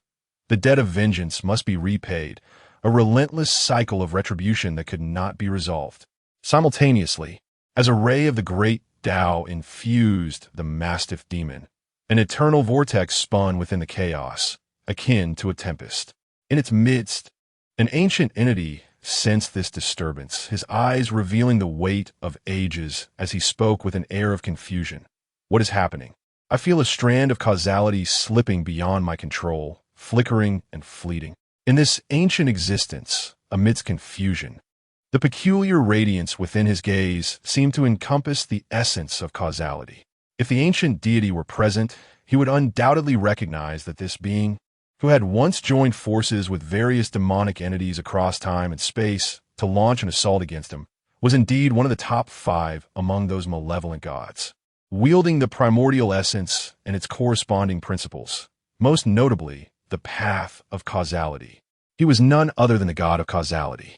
In another desolate realm, as the rhythms of the great path dissipated, the ancient deity's eyes revealed a moment of enlightenment, a flicker of sentiment passing through his gaze as he prepared to advance further into the chaos. However, the void ahead suddenly warped, and from the explosion of the vastness, a peculiar light abruptly emerged, thundering forth. What is happening? The ancient deity's expression shifted, his gaze sharpening as he readied himself to defend. Yet before he could react, the light had already descended, merging into his being. A tremor coursed through his body, and confusion flickered in his eyes. Soon after, his expression darkened, and he spoke in a grave tone. This is indeed the line of causality, the great line of causality. From his thread, I sensed the profound hostility emanating from the other end. It is a relentless vendetta, a grudge so deep that the very fabric of causality binds us in a state of mutual impossibility to coexist amidst this vastness. Such a significant enmity cannot possibly belong to the Wind Demon God. So who could this being be? Could it be that they have truly manifested? At this moment, as a realization dawned upon him, the ancient deity's gaze deepened, and he continued onward. Chapter 11. The ever-strengthening ancient deity, the name of bloodshed.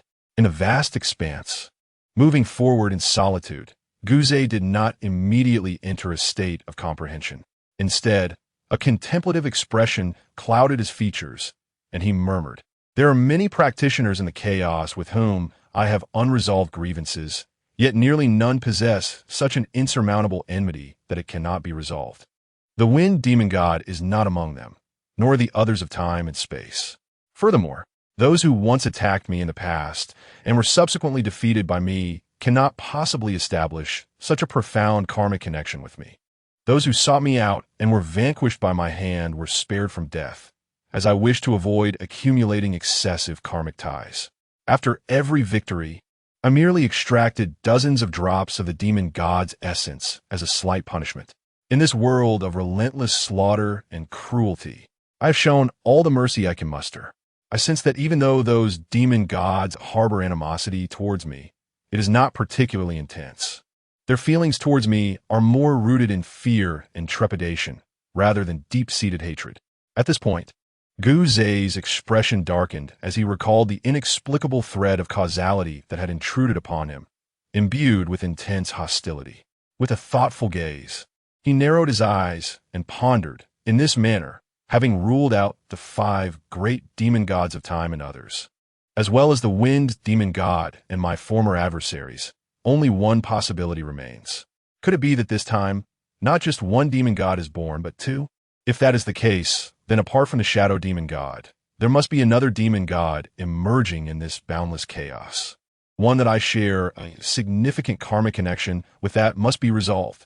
With Gu Zhe's intellect, these thoughts flickered through his mind in an instant. At this moment, he recalled the distant past, a scene buried deep within his memories, where he was born from chaos. In those days, chaos was not as rife with slaughter as it is now. It was desolate, with only a handful of beings existing. Due to a single utterance of his, he fell victim to the oppression of the 5 great demon gods. Time, in a fit of rage and refusal to accept his fate, triggered the stone of destiny, awakening the art of defiance against heaven. It was during that pivotal moment, drawing upon the power of a glimmer of hope beyond the great Tao of 50, that Gu Zhe successfully seized the law, establishing his own path through blood, thus turning the tide of battle. He even devoured a fragment of enlightenment from time and the 5 great demon gods of space, achieving an unparalleled victory in that confrontation. At that time, Gu Zhe harbored doubts, having seized the law and leaving the 3,000 laws lacking one. Would this ultimately lead to the birth of only 2,999 demon gods in chaos? He was uncertain of this matter, but one thing he could affirm was that even if 3,000 demon gods were still to be born among them, there would undoubtedly be one who lacked the essence of the law. After much contemplation, it seemed that only your true existence could coincide with mine. Such is the magnitude of this causality. Originally, you and I harbored no grievances, nor did I intend to bring you harm. Yet if you seek to settle accounts with me, then come forth. I, Gu Zhe, shall await your arrival. Sometimes certain matters, in this realm of cultivators, there exists no absolute right or wrong. Ultimately, it is the mighty who command respect. Much like the time when a mere utterance of mine provoked an onslaught from the likes of Shuran and Kunga. It was from that moment onward that I truly comprehended the brutal essence of this world. The remaining demon gods, yet to be born, are few, and chaos seems to be approaching its twilight, does it not? I can sense an increasing aura of slaughter reverberating throughout the vast expanse. It is time to settle accounts before the emergence of Pangu. As I murmured these words, my voice carried a profound weight, echoing softly in the chaos. And in the next instant, a fierce glint appeared in Gu's eyes, hinting at an overwhelming battle intent. With a sudden tremor, he emanated an immense aura that resonated in all directions. He swiftly determined a course and charged forth, his speed surpassing all that lay around him. That direction unmistakably led to the ancient lair where the spatial demon god once cultivated, triggered by an intense, relentless animosity. Awakening abruptly, Gus was struck by the realization that countless years had slipped by unnoticed.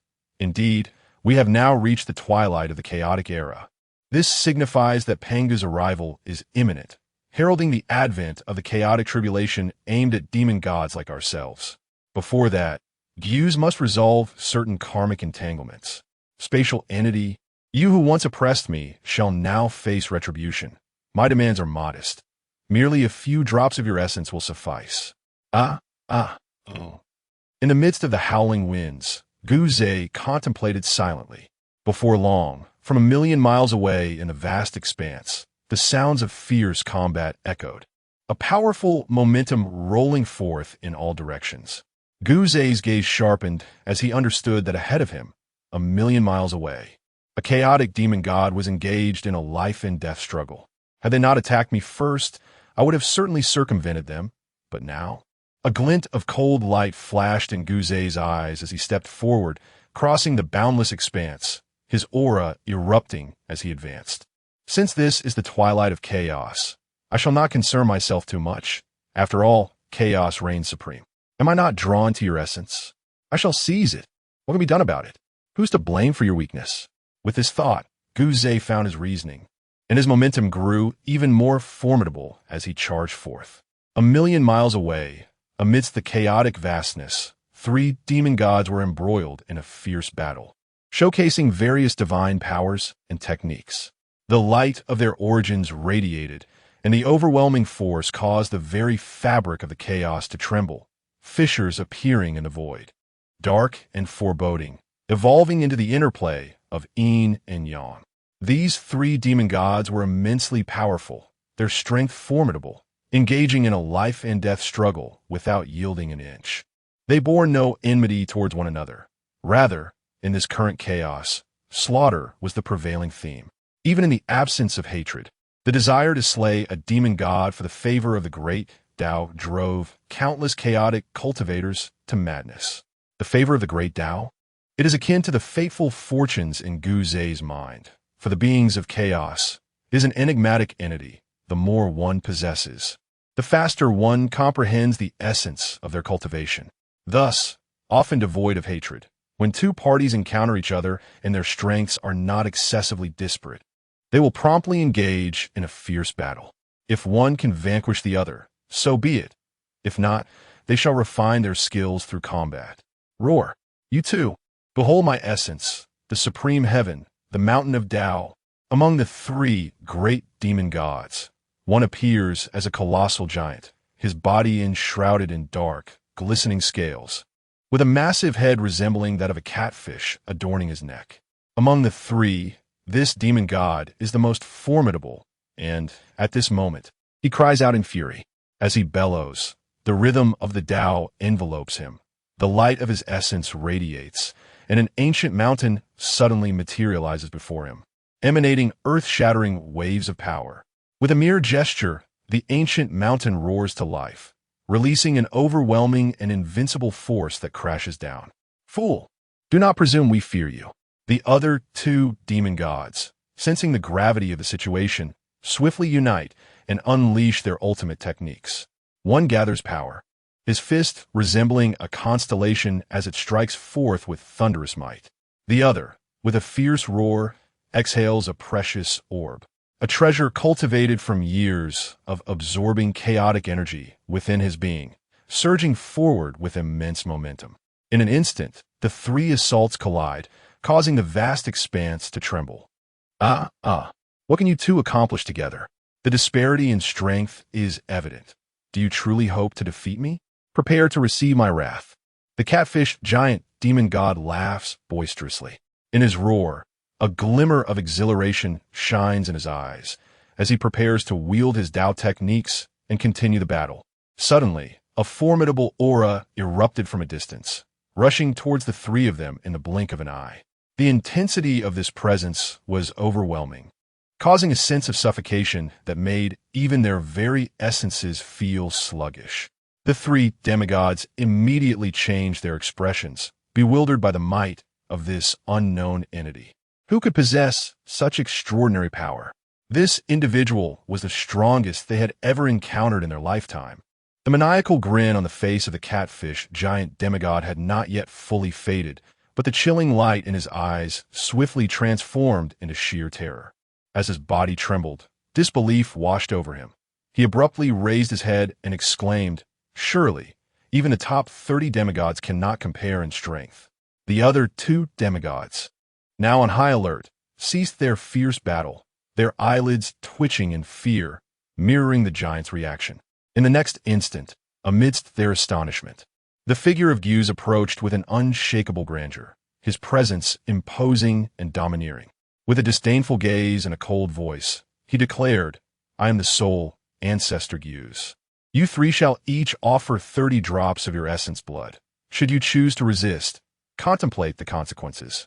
Gyuz's tone was frigid and undeniably tyrannical. What? The sole Ancestor? Gyuz? The sixth demigod, the most powerful of chaos? The three demigods gasped in unison, their shock palpable. Their own strengths ranked just outside the 500 mark among demigods, and they found themselves devoid of the courage to confront Gyuz. In a state of frustration, they gritted their teeth and, pale-faced, offered up 30 drops of their essence blood. "Ha! You three have made a wise choice." Gyuz erupted into hearty laughter as he consumed 90 drops of the divine blood of the demon gods, unleashing an overwhelming aura as he traversed the vast expanse with remarkable speed. Truly, he was the sixth demon god, a force to be reckoned with, embodying unparalleled might. The three great demon gods, their faces pale, gazed at Gyuz's departing figure, shaking their heads in resignation, their will to fight dissipating. They each chose a direction to retreat. intending to recuperate before devising their next plans. Meanwhile, Gyu's advanced relentlessly, navigating swiftly without pause. On his journey into the depths of chaos, where the lair of the Spatial Demon God lay, he encountered various demon gods, some wandering alone, others engaged in skirmishes in small groups. Each time, he appeared with overwhelming force, seizing 30 drops of blood from every cultivator. This quantity was meticulously considered by Gyus. 30 drops were neither excessive nor insufficient, causing the demon gods to feel the sting, yet not jeopardizing their foundation. Consequently, most demon gods, recognizing the vast disparity in strength, willingly surrendered their blood. Only a handful, ranked among the top 100 demon gods, remained defiant, daring to confront Gyus. For such obstinate cultivators, Gyus showed no mercy. He would engage them directly, showcasing his immense prowess, and after fierce battles, he would decisively vanquish them.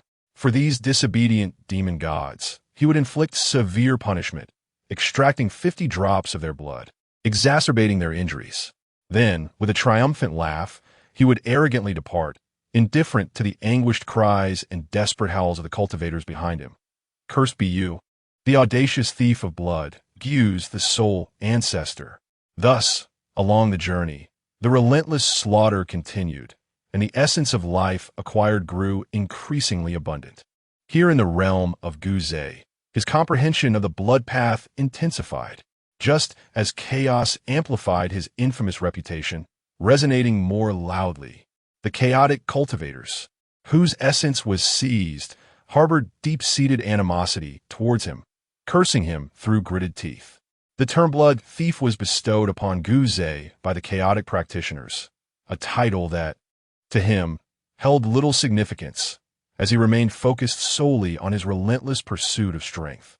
Along this path, while his aura became increasingly formidable, a burning resolve directed against the spatial demon, his adversary, surged within him with ever-increasing intensity. Chapter 12. Spatial Schemes, the Union of Demons. In the realm of cultivators, strength reigned supreme, especially in the merciless chaos. Gyus's might, when juxtaposed with the top 5 demons, granted him a faint yet formidable reputation. Even the terrifying Wind Demon had suffered a complete defeat at his hands in the past. It was this confrontation with the Wind Demon that solidified Gyus's dominance, establishing his name and instilling fear among the chaotic practitioners. Now, as Gyus reemerges with overwhelming force, ruthlessly siphoning the essence from the myriad demons, most of them, though frustrated, do not dare to resist, each willingly offering their essence. Step by step, traversing the vast expanse, Gyus's title of blood thief demon shines as brightly as the sun, sending shivers down the spines of all who hear it. Moreover, he never slays a single chaotic being, requiring precisely 30 drops of their essence. No more, no less. Consequently, as most of the demon gods capitulate and offer their essence, this notion spreads, seemingly establishing an unspoken consensus among the chaotic beings, compelling them to accept this reality. Those who dare to resist are typically among the top 100 cultivators, yet their fates are often tragically grim. Thus, as time passes, the ancient realm of Gyus stretches across the vast expanse, drawing ever closer to the lair of the spatial demon god. Within him, the threads of the bloodline's origin, having refined a copious amount of demon god essence, give rise to more potent and purer essence that belongs solely to him. In this ancient domain, Gyus senses a subtle elevation in his bloodline, while his physical form grows increasingly formidable. As his momentum escalates, it appears as though he is on the verge of rising. A burgeoning battle intent gathers within his gaze, gradually swelling to overwhelming heights, poised to erupt upon confronting the spatial demon god. He chuckles coldly. Ah, spatial demon god? Just wait. I shall surely defeat you. As he advances, relentlessly seizing essence, his infamy grows. All his thoughts are consumed by the impending clash with the spatial demon god, his battle fervor brewing incessantly, undistracted by any other concerns. Unbeknownst to him, the spatial demon god has already sensed his rising battle intent. In a vast expanse, Within the depths of a chaotic abyss, an ancient entity sits in quiet meditation. At a certain moment, his body trembles, and as he slowly opens his eyes, a chill emanates from him as he remarks, "Is it you, the soul ancestor Guze? Do you believe you are the only one who remembers the enmity of that battle? Devoured by a strand of enlightenment, you have brought upon me this humiliation, which I have never forgotten. Now, as we stand on the precipice of chaos, awaiting the birth of the final demon god, the onset of calamity is imminent. Indeed, have you reached the point of impatience? The most formidable cultivator of chaos. How utterly ludicrous. I cannot wait any longer. Must you come to flaunt your might? Very well, since you have sought me out, I shall teach you a lesson to quell my resentment over the theft of my enlightenment." As he spoke softly, this ancient being's voice was laced with the weight of ages, imbued with an endless chill. However, the space demon god, though seemingly arrogant and dismissive of Guze, bore a grave expression, his gaze flickering with brilliant intensity. Clearly, despite his confidence in his own strength, he recognized the undeniable challenge posed by the soul ancestor Guze. Bloodthirsty demon god, is it your title? Each demon god possesses a unique bloodline. What can you achieve by seizing their essence? Can you truly transform your own bloodline? How laughable! With a demeanor of utmost seriousness, the space demon god, in a sinister tone, extended his perception and overheard numerous demon gods within the chaos discussing Guze's bloodthirsty moniker. Unable to restrain himself, he let out a series of cold, mocking chuckles, laced with derision and calculation. However, in doing so, what actions can I take against your theft of demon blood? The cultivators of chaos, fearing your strength, dare not resist and willingly offer their essence. Yet their hearts must be filled with frustration, seeking an outlet. If I were to lend my support, would they still harbor fear? If I were to promise my intervention and rally the demon gods to unite against you, Guze, what would that scene entail? Indeed, I can secretly observe your prowess and seek out any vulnerabilities, biding my time to strike. At this juncture, the space demon god revealed a resolute demeanor, suddenly emanating a formidable aura that dispersed into countless fragments, each carrying a message that soared into the vast expanse, vanishing in the blink of an eye. At that moment, amidst the chaos, numerous demon gods in the vicinity of the space demon god's lair, thousands of miles away, felt their bodies tremble as they were engulfed by an overwhelming force that penetrated their very souls. Concurrently, a chilling voice reverberated within their minds, echoing with authority, "I'm the space demon god. The soul ancestor is cruel, oppressing many cultivators. You must unite and collectively eliminate him. Fear not, for although he possesses great strength, he is not invincible in the chaos. Should he prove too formidable, I shall intervene myself. Rest assured. You may reach out to more cultivators." As this proclamation resonated, a tempest of tumult surged through the hearts of the chaotic cultivators. The sound was thunderous, and as they regained their senses, astonishment washed over them. Their eyelids twitched uncontrollably as they gasped. The space demon god. Could it truly be him? When did the soul ancestor offend him? Time commands respect, and space reigns supreme. He ranks among the top 5 demon gods, never having intervened before. Yet now, he is willing to act against the soul ancestor? Surely, it is not for our sake, however, regardless of the reasoning, should he choose to act. It presents us with an opportunity to resist the oppression of the soul ancestor, who ranks merely 6th among the demon gods. While the space demon god stands among the top 5, even prior to him, their strength, undoubtedly, is formidable. Moreover, once the numbers swell, can one truly believe that the soul ancestor will continue to act with such arrogance? The essence of our blood is not something to be given away so easily.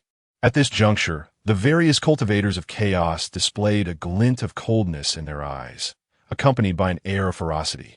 The demon gods are inherently proud. How could they acquiesce to having their essence seized by Guze? Such humiliation is intolerable. Yet for a long time, Guze's overwhelming power has deterred anyone from daring to step forward, and no one has united their forces to confront him. A solitary demon god, even among the top 100 beings of chaos, would have no choice but to submit and bow down. In truth, The pent-up frustration among these cultivators has reached a boiling point over the years. Now, with the promise from the Space Demon God, a mysterious entity ranked among the top 5, they're electrified, bursting forth like a tempest. One after another, they roar and emerge from their lairs, venturing into the far reaches of chaos to summon more demon gods, eagerly anticipating the moment they can gather and converge to besiege Guzay. As for the reliability of the Space Demon God's promise, the cultivators gave it little thought. In their eyes, such an ancient and enigmatic being, ranked among the top 5, would surely fulfill any vow made. Thus, within the realm of chaos, a tempest brews as the cultivators hastily spread the word to one another. In the shadowy realm, the space demon observed the unfolding scene with a cold smile, gazing into the vast expanse. The chaos remained as silent and unchanging as ever, yet within this constancy, a murderous intent began to brew quietly. No one, including those of the space and time, as well as Guzay, could foresee that this intent, stemming from Guzay's challenge and the space demon's subtle machinations, would herald the onset of the chaos calamity, with Guzay igniting the first wave of slaughter. Within Guzay, a fierce battle spirit simmered and intensified, resonating within him like a thunderous roar. Waves of formidable blood energy erupted from his core, spreading throughout his being, fortifying his physical form. As he traversed the desolate expanse, he extended his perception further afield, seemingly in search of his next target to seize their essence. Suddenly, a tremor coursed through his body, prompting a frown to etch across his brow. What is this? It feels as though someone is plotting against me. Who could it be? If it were a demon ranked lower than the top 10, their strength would pale in comparison to mine. Any scheming would be easily sensed, allowing me to lock onto their presence with clarity. Yet now everything feels so obscured. Could it be that this plot against me involves one of the top 10 demons? The wind demon, fearing me, would not dare to act thus. The earth, water, and fire demons are unknown to me, and they have no need for such treachery. Among the few from the Time faction, the most probable instigator is the Space Demon. Before a fair and open confrontation, do you seek to devise a scheme and test my strength? Truly cautious, a brilliant glimmer flashed across Guzay's eyes as myriad thoughts swirled through his mind, ultimately giving way to a chilling smile. In his estimation, those audacious enough to scheme against him were undoubtedly among the top 10 demon gods, and at present, the potential for confrontation was seemingly immense. Having grasped this understanding, Guzay scoffed contemptuously and charged forth. Accelerating beneath his feet, his aura surged with a thunderous might, akin to an eruption, as he made a beeline for the lair of the Space Demon God. The caution exhibited by the Space Demon God, coupled with its preliminary schemes and probing, in Guzay's eyes, merely reflected a lack of confidence in its ability to vanquish him. It was a manifestation of insecurity. While this thought might be somewhat biased, he entertained it nonetheless. With this notion, Guzay's momentum became even more formidable as he gathered his battle intent within, growing ever stronger and surged forward with a resounding roar. Space, no matter how intricately you scheme, I, Guzay, harbor no fear. Traversing the vast expanse, Guzay remarked with a cold smile, dismissing any thoughts of the obstacles that might arise from his adversary's machinations or who might stand in his way. He charged forth with unbridled ferocity, as if endowed with invincible might, utterly unperturbed by any machinations that might lie in wait. The aura emanating from Guzay, coupled with the resurgence of his battle intent, resonated within the depths of the space deity, who could not help but furrow his brow. Casting a steely gaze in Guzay's direction, his eyes ablaze with a chilling glint, followed by a disdainful snort. Meanwhile, unbeknownst to Guzay, amidst a vast expanse of chaos, a formidable figure loomed, a fierce, hound-like demon god pursuing him relentlessly. It sensed that its nemesis lay not far ahead. The very being who had usurped its foundational laws, a mortal enemy whose blood must be avenged. Suddenly, the threads of fate began to wane as Guzay hastened his pace, creating an ever-widening chasm between them, which in turn altered the resonance of their entangled destinies. The Hound Demon God, now fraught with anxiety, contorted its visage into a grotesque mask of rage, bellowing, "Do not flee, you thieving scoundrel, who has stolen my laws. This enmity shall not be resolved until one of us lies dead." With a resounding roar that reverberated through the chaotic void, it surged forward, propelled by an all-consuming hatred. In its twisted fervor, it raced after the direction in which Gu Zhe had vanished, consumed by the fervor of vengeance. As the causal threads grew increasingly faint, it resorted to expending its very essence in a fervent pursuit of vengeance, achieving an unparalleled speed in a fleeting moment. The Mastiff Demon, though not a fool, was acutely aware that it could not contend with Gu Zhe. Yet, some endeavors must be undertaken even in the face of insurmountable odds. It was willing to fight to the death. To its perspective, as a demon devoid of the acknowledgement of laws or the great path, existing in a state weaker than the weakest of demons was a fate worse than death.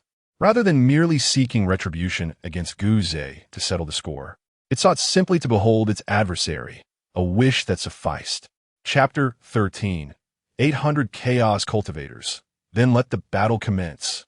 Amidst the tumult, Gu Zhe's figure darted through the chaos, his speed significantly heightened. Unbeknownst to him, a mastiff demon, in a fit of rage, roared incessantly behind him, growing ever more frantic in its relentless chase, vowing not to relent. Furthermore, he was oblivious to the fact that as he hastened through the chaotic expanse towards the lair of the space demon, numerous cultivators were scurrying in various directions, gathering allies and recounting tales of the space demon's support in a bid to encircle Gu Zhe. What? One of the top 5 space demons is willing to intervene? Huh. Gu Zhe, you once seized my essence, and now the time has come for you to pay the price, 100-fold. Upon hearing this news, nearly all the chaotic beings, those myriad demonic deities who had suffered under the oppression of Gus and had their essence blood seized, were immediately stirred. Each revealed a sinister grin as they swiftly set forth. The summoned chaotic entities, ranging from the formidable to the feeble, included at least those ranked within the top 100, with some even within the top 20. Countless lesser deities, positioned beyond the 100th rank, were also present. Each of them had, to varying degrees, endured the theft of 30 to 50 drops of their precious essence blood by Gus, nurturing a deep-seated resentment over endless ages. This pent-up frustration had reached its zenith, proving impossible to erase. Now, they perceived an opportunity for retribution against Gus. Thus, they emerged from their lairs unbidden, proactively rallying more allies without the need for further intimidation from the spatial deities. Consequently, the number of practitioners targeting Gus swelled, forming an ever-growing coalition. 100 practitioners, then 200, 300, 400. The numbers continued to rise until the chaotic practitioners willing to partake in this endeavor reached 800. Their confidence soared to unprecedented heights. They even believed that, without the intervention of the so-called spatial deities, their collective strength of 800 chaotic practitioners would be sufficient to utterly vanquish Gus. Thus, they brimming with self-assurance. Soul Ancestor, this time we have come to settle the score with you. In a moment of confidence, the various cultivators moved forth, each brimming with the exhilaration of impending vengeance, rushing towards the location of Gu Zhe. Amidst the rumbling chaos, their expressions were cold, swirling with turmoil, disrupting the vastness around them. Meanwhile, Gu Zhe traversed through the chaos, his spirit soaring, an endless battle intent emanating from his being, traversing millions of miles through the tumult. In his heart, he was singularly focused on confronting the spatial entity that lay before him. Surrounding him was an expanse of boundless desolation. As the chaotic airstream coalesced into a tempest, this wind howled, growing ever fiercer with increasing velocity, ultimately creating an extensive storm that extended infinitely, sweeping across the entirety of the chaos. Space, you are the first among the 5 that I have come to confront, Gu Zhe declared, his demeanor icy. Suddenly, his eyes narrowed, glinting with a chilling light as he gazed into the void ahead. Abruptly, he beheld a rupture in the void, where a dark crevice of chaos had formed. Before the murky energies could separate, a beam of light emerged from within, a light both profound and enigmatic, the essence itself.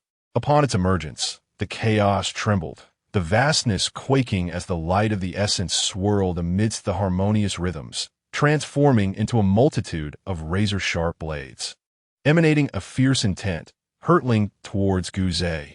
"Ah, how dare you obstruct my path? You possess quite the audacity. Come forth." As Guzay's expression darkened, a hint of derision flickered in his eyes. With a fierce glare, he unleashed a roar that resonated like thunder, reverberating through the void, distorting reality, and shattering the surrounding blades. Before him appeared a multitude of cultivators. "Soul Ancestor, you rely on your formidable cultivation to wreak havoc upon the vast expanse, oppressing your fellow practitioners with your might. Have you ever contemplated the consequences of your actions?" A colossal beast at the forefront glared fiercely at Guzay, its form enveloped in primal energy, an endless radiance of Tao emanating from it, as it bellowed malevolently. Guzay instantly recognized this formidable entity as the Cursed Demon God, a terrifying force ranked 13th among the powerful, wielding the laws of curses with devastating prowess.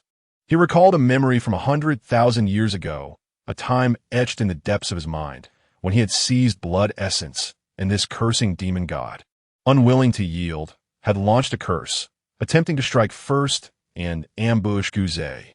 In response to his actions, Guzay expressed his fury and immediately retaliated. Reminiscent of his past encounters with the Wind Demon, after a fierce battle, he employed the profound technique known as 3 steps of gods and demons, subduing his adversary beneath his feet. Consequently, the cursed demon suffered a devastating blow, losing 50 drops of his essence.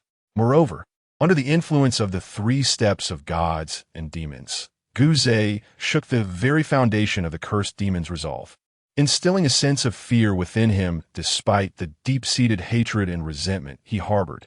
However, this time, not only did the chaotic assembly of 800 cultivators gather, but also the fabled and enigmatic space demon was poised to intervene. Thus, the cursed demon perceived an opportunity. He believed that if he could witness Guzay's downfall, even if it were through the collective assault of others, it would affirm that Guzay was not invincible. He concluded that as long as he participated in this battle, regardless of his contribution, a victory for Guzay would enable him to dispel the lingering shadows clouding his heart.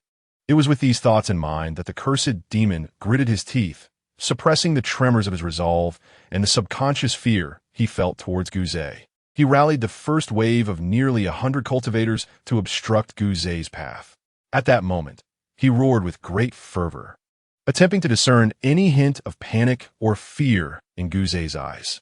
However, he soon realized his misjudgment. Guzay's expression remained as tranquil as still water, yet his gaze emanated a murderous intent and an icy aura that gradually swelled to an overwhelming magnitude. This piercing gaze caused the cursed demon's countenance to shift dramatically, and disregarding the disdainful looks from the other cultivators, he found himself retreating in alarm. It seems I am reminded of the endless epics past, deep within the recesses of memory, where the formidable Guzay faced his utter defeat, akin to that colossal foot, which trampled upon his dignity and shook the very core of his being. With a thunderous rumble, it descended once more upon him. "Soul Ancestor, do not be arrogant. Do not revel in your pride. I assure you, I'm not frightened by you. Now, my fellow cultivators have resolved to unite. It is not just us, but many more practitioners are gathering. We are merely the vanguard. Your demise is imminent." The cursed demon god bellowed, though his words appeared brash and his threats ostentatious. They resonated with an underlying tremor, suggesting a sense of fear that could not be concealed. The other cultivators, keenly perceptive, could sense the quaking within him, casting perplexed glances at one another. What is happening? How can the 13th among us express such trepidation towards Guzay? They gasped. Could he truly be that terrifying? A chill ran through the hearts of the cultivators. Among this assemblage were several demon gods, their gazes fixed upon Guzay, reflecting a chilling glimmer, their own hearts trembling in response. Although their reactions were less pronounced than that of the cursed demon god, the surrounding practitioners could still discern their unease. Strangely, these demon gods were among the most formidable, each ranked within the top 100, their power immense, yet at this moment. Indeed, Soul Ancestor, more of our fellow cultivators will arrive shortly. Your end is nigh. After the emergence of the Cursed Demon God, another formidable figure with the head of a crocodile stepped forward, pointing at Guze and roaring as if to bolster the morale of his allies, despite his pallid demeanor. He was the Devouring Demon God, ranked 25th, and his presence was alarming. The cultivators felt their eyelids twitch in disbelief. Many were aware of the Devouring Demon God's notorious ferocity, and yet here he was, as the practitioners stood in bewilderment, sensing the peculiar atmosphere. Guze suddenly advanced a step, his gaze dripping with disdain as he coldly declared, "Devourer, Cursed Ancestor, and you all, it appears you are overdue for a reckoning. How dare you lead these cultivators to obstruct my path? Do not assume my previous restraint was born of fear. Since you have chosen to provoke me this time, let us see what you are made of. By the way, those individuals you mentioned have already arrived. Why hide? Step forth." Guze's eyes gleamed with cold light as he bellowed imperiously, his words resounding like thunder, echoing through the chaos. Instantly, the void around him twisted, and vast, ancient beings began to materialize. 100, 200, 500. The sheer number was staggering, as an overwhelming total of 800 powerful demon god cultivators surrounded Guze, each radiating immense strength. We had collectively concealed our forms and auras, initially preparing to wait for the Cursed Ancestor and the Devouring Demon God to engage him in battle, seizing the opportunity to strike with a surprise attack. Yet unexpectedly, we had been discovered. Truly, as expected of the Soul Ancestor, how terrifying. The exposed cultivators, with an air of solemnity, darkly conspired. Soul Ancestor, what can you do now that you have been discovered? With the presence of my 800 brothers here, will you not surrender? The Cursed Demon God, eyes glinting with ferocity, gritted its teeth and once again surged forth, glaring fiercely at Guze. As it roared, a wave of battle intent enveloped it, exuding an aura of malevolence. Indeed, Soul Ancestor, you have long oppressed your fellow brothers, but today marks your doom.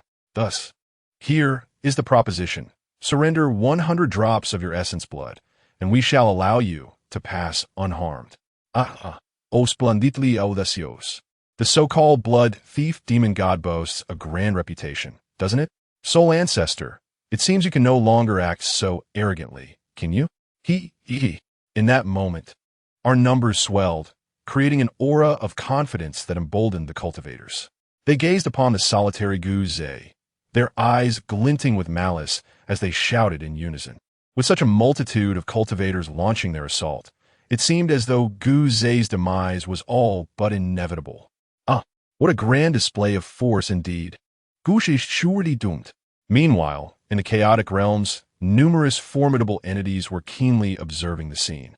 They reveled in the misfortune of others, though they did not participate. They cast scornful glances at Guze. Among them were the formidable deities of earth, water, fire, and wind, all ranked within the top 10, silently spectating with apparent interest. The wind deity, in particular, was eager to engage, unwilling to forget how Guze had once humiliated him and sought to seize his essence. Nor could he erase from memory the profound terror he felt when nearly overtaken. In the depths of his recollections, the life and death crises and the indignities inflicted by Guze lingered on. At that moment, he coldly uttered, "Guze hum." Just then, amidst the vast expanse, as 800 chaotic cultivators hurled insults and derision, Guze took a sudden step forward. His entire being trembled, emanating a fierce aura that surged forth, creating a pressure that reverberated through the surroundings, causing the vastness to pale and the chaotic energies to spiral backward. As he advanced, his expression transformed from cold indifference to one of overwhelming murderous intent, and he laughed heartily. Are there 800 chaotic cultivators? Then let us battle. With that, he opened his mouth wide and unleashed a torrent of dark soul force, entwined with the essence of primordial light. This light was immense and boundless, resonating through the chaotic void. As it suddenly spread in all directions, It transformed into a shadowy sea of souls, enveloping the surroundings and encircling numerous adversaries. Instantly, the powerful minds outside could no longer discern the situation within, and they were taken aback. "You dare to strike first, do you not fear?" The voice of the Cursed Ancestor echoed with astonishment. The essence of the soul, the supreme law of heaven and earth. With a fearsome roar, Guze unleashed his formidable power. Chapter 14, A Cataclysmic Clash. Within this chaos, Guze's assault was exceedingly aggressive, as the radiant light transformed into a vast sea of souls, enveloping one ancient entity after another that roamed within the desolation. The tumult of chaos trembled violently, causing the onlookers, who were observing this fierce battle, to be shrouded in a veil of gray, rendering them unable to discern the unfolding events. In that moment, the hearts of those chaotic powerhouses who had yet to join the fray were filled with trepidation. Although the specific details of the battle remained obscured, the anguished cries of numerous demon gods and the relentless waves of terrifying energy reverberating through the air made it evident that the conflict was nothing short of cataclysmic. "Do you dare to strike first? Are you not afraid?" The Cursed Ancestor's voice trembled with disbelief. "Gusha, are you truly intent on opposing the entirety of chaos?" The roar of the devouring demon god resonated with incredulity, tinged with a hint of fear, as if they were wary of Guze's might. "This path of the soul shall guide you to your demise," Guze bellowed with a fierce countenance. In that instant, the sea of souls quaked incessantly, powerful ripples emanating outward, intermingled with the myriad cries of demon gods. As the battle erupted, nearly all the chaotic cultivators gathered to witness the spectacle. Each one was struck with astonishment, unable to fathom how Guze, faced with an onslaught from 800 chaotic cultivators, many of whom were among the top 100 formidable beings, could remain unfazed and even possess the audacity to take the initiative. Was this sheer folly, a reckless pursuit of death? Still at Guze's place, does he truly possess absolute power? Regardless of the outcome of this battle, individuals as fierce as Soul Ancestor Guze should never be trifled with. The chaotic 800 cultivators are besieging him. If they emerge victorious, it would be commendable. However, should they suffer defeat, the name of the Soul Ancestor will rise to prominence in this vast realm. To triumph against the chaotic 800 cultivators would signify an unimaginable level of strength, standing as an insurmountable mountain to all chaotic cultivators, unyielding and formidable. Within the Soul Sea, the thunderous clashes reverberate, sending tremors across the expanse. The roars of the demon gods and the desperate, frenzied cries resonate, leaving the onlooking cultivators in a state of upheaval, their expressions shifting as if struck by thunder, their minds consumed by a singular thought. Confronted by this sudden realization, the cultivators shudder uncontrollably, a wave of terror washing over them. Indeed, the chaotic 800 cultivators besieging Guze may find victory, but what if they face defeat? Before this moment, no practitioner could have envisioned the possibility of defeat in this battle. Yet now, gazing upon the boundless, profound sea of souls, and hearing the resounding wails of the demon gods echoing ominously in the air, the onlookers were struck with a chilling realization of the potential for failure. Should Guze emerge victorious in this confrontation, his title as the foremost practitioner of chaos would remain unassailable, eclipsing even the enigmatic demon gods ranked among the top 5. Unless entities of time, space, and causality could step forth to confront him directly, the reverence the practitioners of the vast and chaotic realm held for Guze would be indelible. No, it was inconceivable. Even with 800 practitioners, could the Soul Ancestor truly be formidable enough to claim victory? The practitioners repeatedly reassured themselves, affirming their certainty, yet an inexplicable sense of foreboding lingered in their hearts. Despite their reluctance to accept it, they could not dismiss the anxiety that gripped them. The vastness of the Soul Sea, stretching across millions of miles of chaos, resonated with the thunderous sounds of conflict. Guze's primordial soul, evolving into a boundless ocean, resembled a colossal world, shrouded in a dim atmosphere thick with oppressive energy. At this moment, a fierce battle rages on. As soon as the conflict commenced, Guze took the initiative, unleashing a brutal onslaught within his realm of Soul Sea. His speed was unparalleled, darting like a flicker among the 800 cultivators, deliberately avoiding direct confrontation with the top 100, instead targeting the weaker demons. Amidst the cacophony of collisions, he reveled in his slaughter. Faced with such overwhelming prowess, the demons beyond the 100th rank stood no chance. Though outnumbered, they were relentlessly pushed back by Guze's ferocity, each lamenting cry marking their demise. The sight horrified the Cursed Ancestor and the top demons, their bodies trembling in fear. Yet they were compelled to grit their teeth and advance to attack. Amidst the astonishing sounds of battle, punctuated by cries of anguish, 200 cultivators swiftly fell beneath Guze's might. Their massive corpses sank into the Soul Sea, rapidly engulfed by his soul power. The blood that stained the Soul Sea added a sinister hue of red to the already dark waters, suffused with an aura of chilling malevolence. This was merely the beginning. 200 was not the final tally. As Guze's gaze grew increasingly savage, one demon after another succumbed, their lifeless forms plummeting into the Soul Sea, all of whom ranked beyond the 300th position, the weaker ones. Eventually, the count of the fallen reached 300. In the rear, the Cursed Ancestor and the formidable beings among the top 100, now trembling in their frames, revealed expressions of terror. They understood that they had irrevocably offended Guze. Should they suffer another defeat, it would not merely be a matter of blood. Guze would undoubtedly spare no mercy. In the face of impending doom, they erupted with fervor, gritting their teeth and expelling their vital essence, hastening to catch up with Guze. The light of the primordial source radiated forth. As the rhythm of the Tao enveloped the space, and with a thunderous roar, they struck. The Soul Ancestor scoffed at the notion of the strong preying on the weak. Challenging, if you possess the ability, confront me in a fair battle. His gaze fixated on Guze, a fierce malevolence gleaming in his eyes. He surged forward with an ominous intent. With a sweeping motion of his hand, a torrent of sinister primordial energy surged from the Sea of Souls, and amidst the resounding chaos, it suddenly transformed into a colossal force of vengeful curses. This intangible power carried the weight of law and the intent to annihilate, hurtling straight towards Guze with a thunderous roar.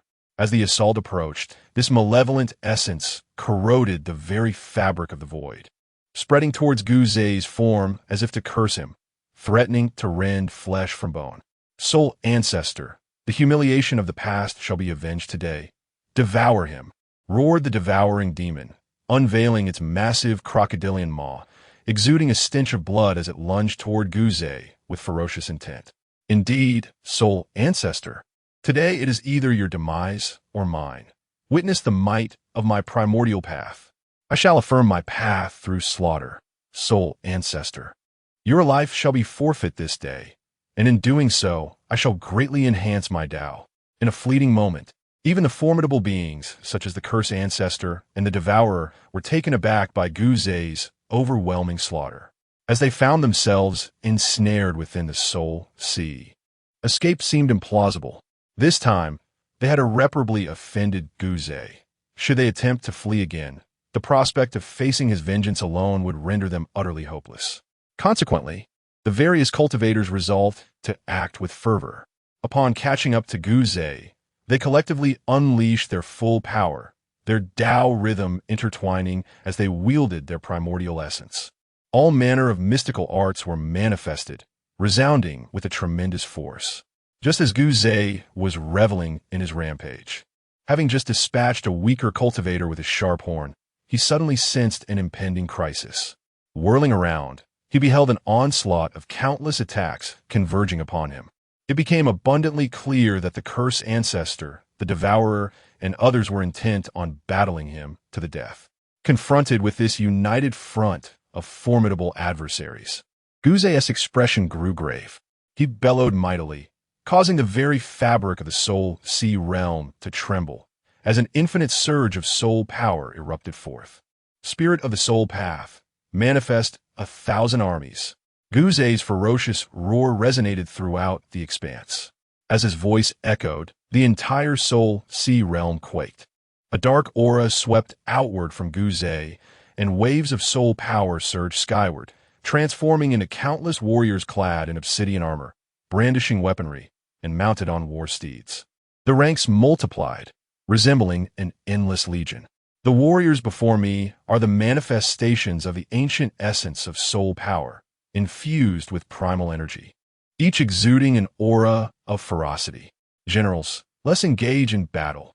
Here, Guze stands as a formidable commander of a vast army. The generals roar with valor, their voices resounding like thunder.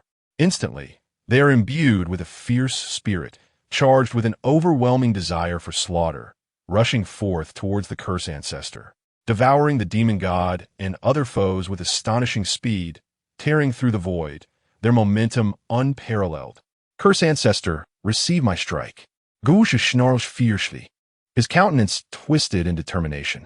Amidst the thunderous energy, as his voice reverberates, a mysterious light bursts forth from the crown of Guze's colossal demonic form, emanating the essence of soul power. In the next moment, a formidable figure clad in black armor, wielding a square-headed halberd, materializes with a resounding crash, resembling an unparalleled warrior. His aura is tempestuous, standing atop the sharp horn of the demon god, coldly observing the incoming assault. This unparalleled warrior bears an unmistakable resemblance to Guze's former self, now manifested through soul energy, commanding his own demonic body with effortless precision, directing the halberd like a guiding spearhead, the manifestation of Guze's will and soul power. This mighty warrior lets out a thunderous roar, charging forth from the demon's form. The ancient path of the soul reverberates across all realms. This warrior raises the halberd, striking towards the Cursed Ancestor. Roar, roar! The generals exclaim with might, slay. Behind them, 1,000 armies echo in unison. In an instant, countless legions, birthed from the ancient laws of Guze's soul path, surge forth, each one fiercer than the last.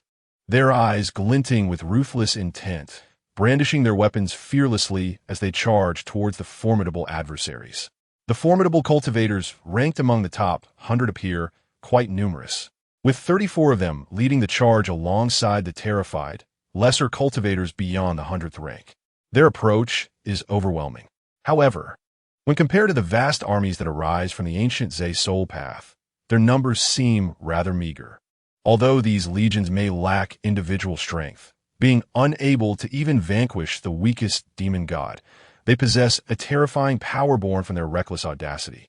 Moreover, bolstered by the boundless soul energy of the ancient Ze, Soul Sea, these legions appear almost invincible. The cultivators soon realize that, despite their weakness, these legions inflict only minor wounds upon them, yet they seem inexhaustible.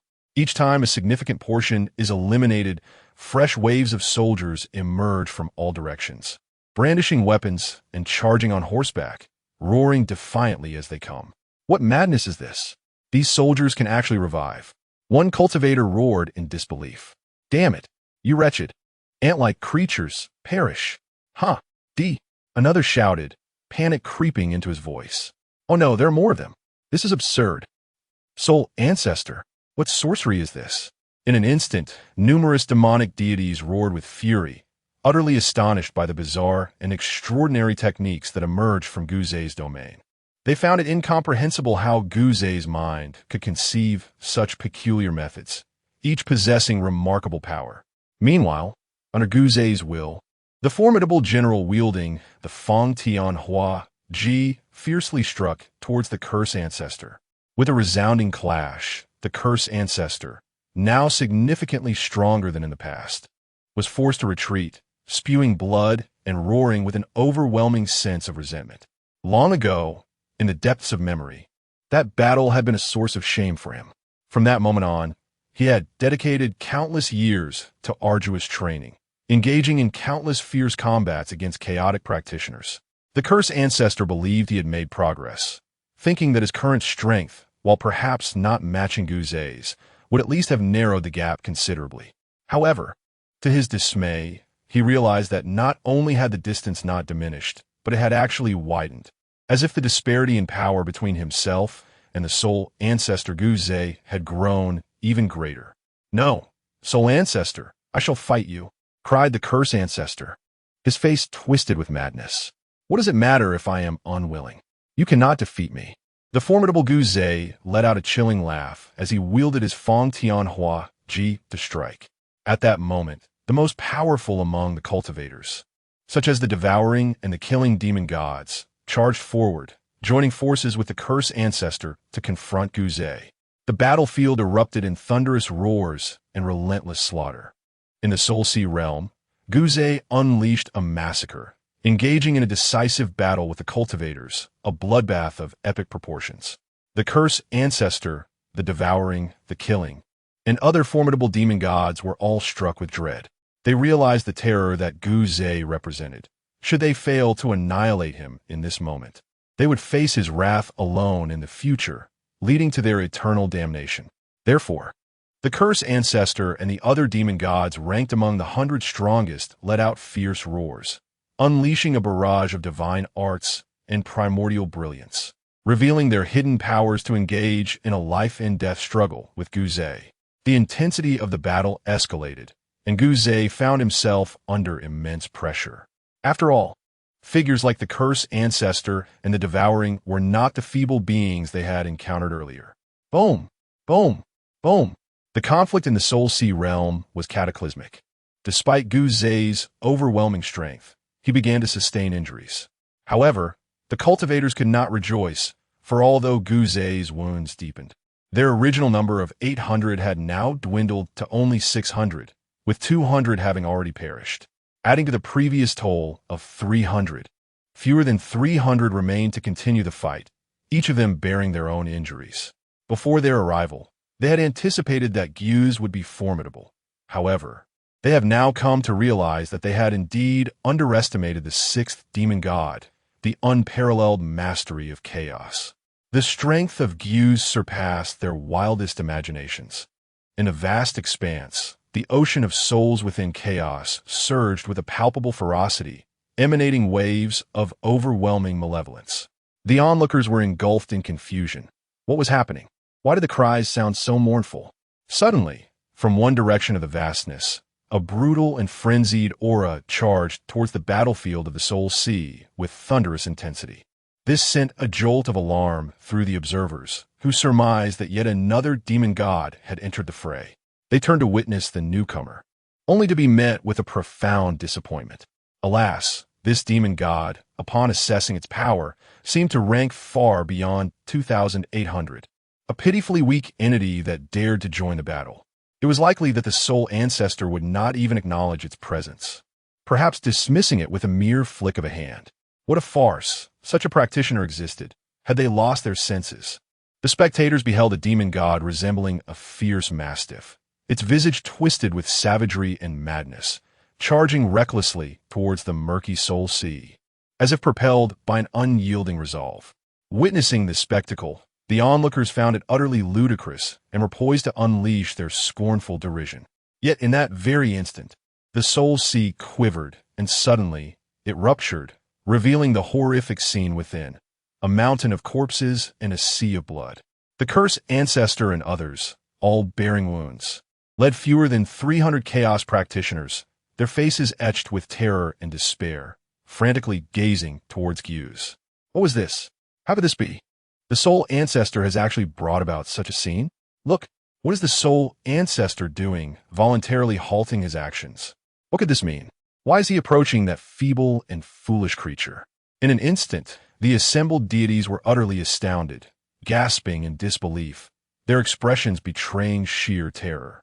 They stare at the over 500 fallen cultivators, their gazes nearly vacant. Moreover, some cultivators suddenly realized that at this moment, Guze was disregarding the Cursed Ancestor and the others, slowly advancing towards the diminutive Hound Demon God, a solemn expression adorning his features. It was as if the Hound Demon God was a formidable adversary. This tableau left many onlookers baffled, while the Cursed Ancestor and his companions were filled with outrage. What does Guze mean by this? We may not be able to defeat you, but must you humiliate us so? When facing us, you exhibited such grandeur and dominance.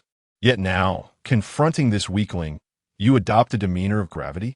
Even more concerning, the Cursed Ancestor and the Devouring Demon God, standing somewhat closer, perceived a glimmer of respect in Guzei's gaze directed at the Hound Demon God. In that moment, feeling utterly insulted, the Cursed Ancestor and his companion erupted in fury. Guzei, what is the meaning of this? Are you afraid? If you possess the courage, come and face us again. At this moment, Zhou felt an overwhelming sense of frustration surging within him, prompting an involuntary roar to escape his lips. Guzei's body halted slightly, disregarding Zhou and the others. He continued to gaze at the canine demon, speaking coldly. If you wish to battle, remain here and wait. I shall first ascertain the intricacies of this matter with it. As he spoke, both Guzei and the canine demon trembled simultaneously, and a remarkable thread of causal connection suddenly materialized, radiating with a luminous aura that left the onlookers utterly confounded. In the next instant, this thread linking Guzei and the canine demon erupted with resplendent light, enveloping them in a vast realm. What is happening? Guzei and that creature have entered there to settle their cause. What cause? Let's see him. What is this? I cannot discern the situation within. Whether it was Zhou or the other observers, curiosity sparked in their hearts, compelling them to peer inside. Unfortunately, they found themselves unable to perceive even the slightest detail of what transpired within that realm.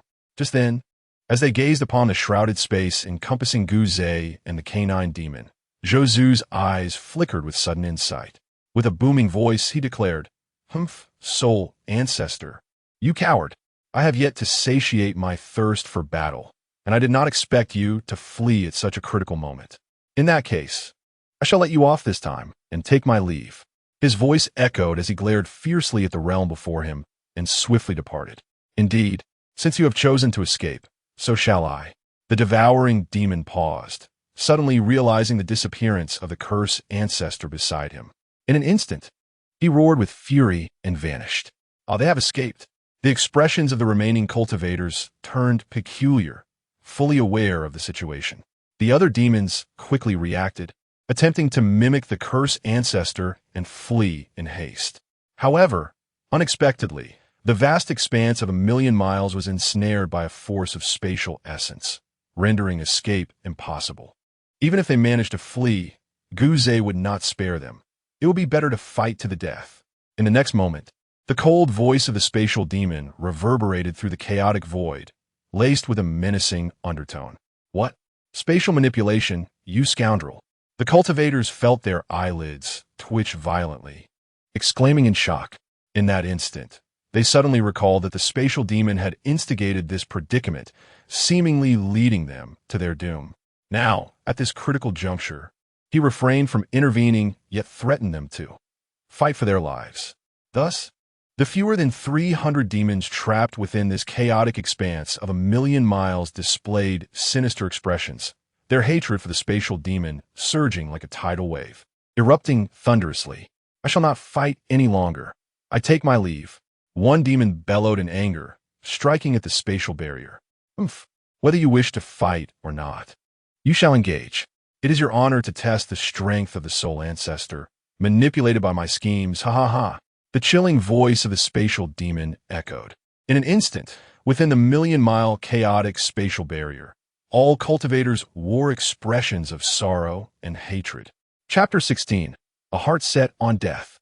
As the chilling voice of the space demon reverberated through the air, the myriad cultivators came to a jarring realization. They had been thoroughly deceived by the very fabric of space itself.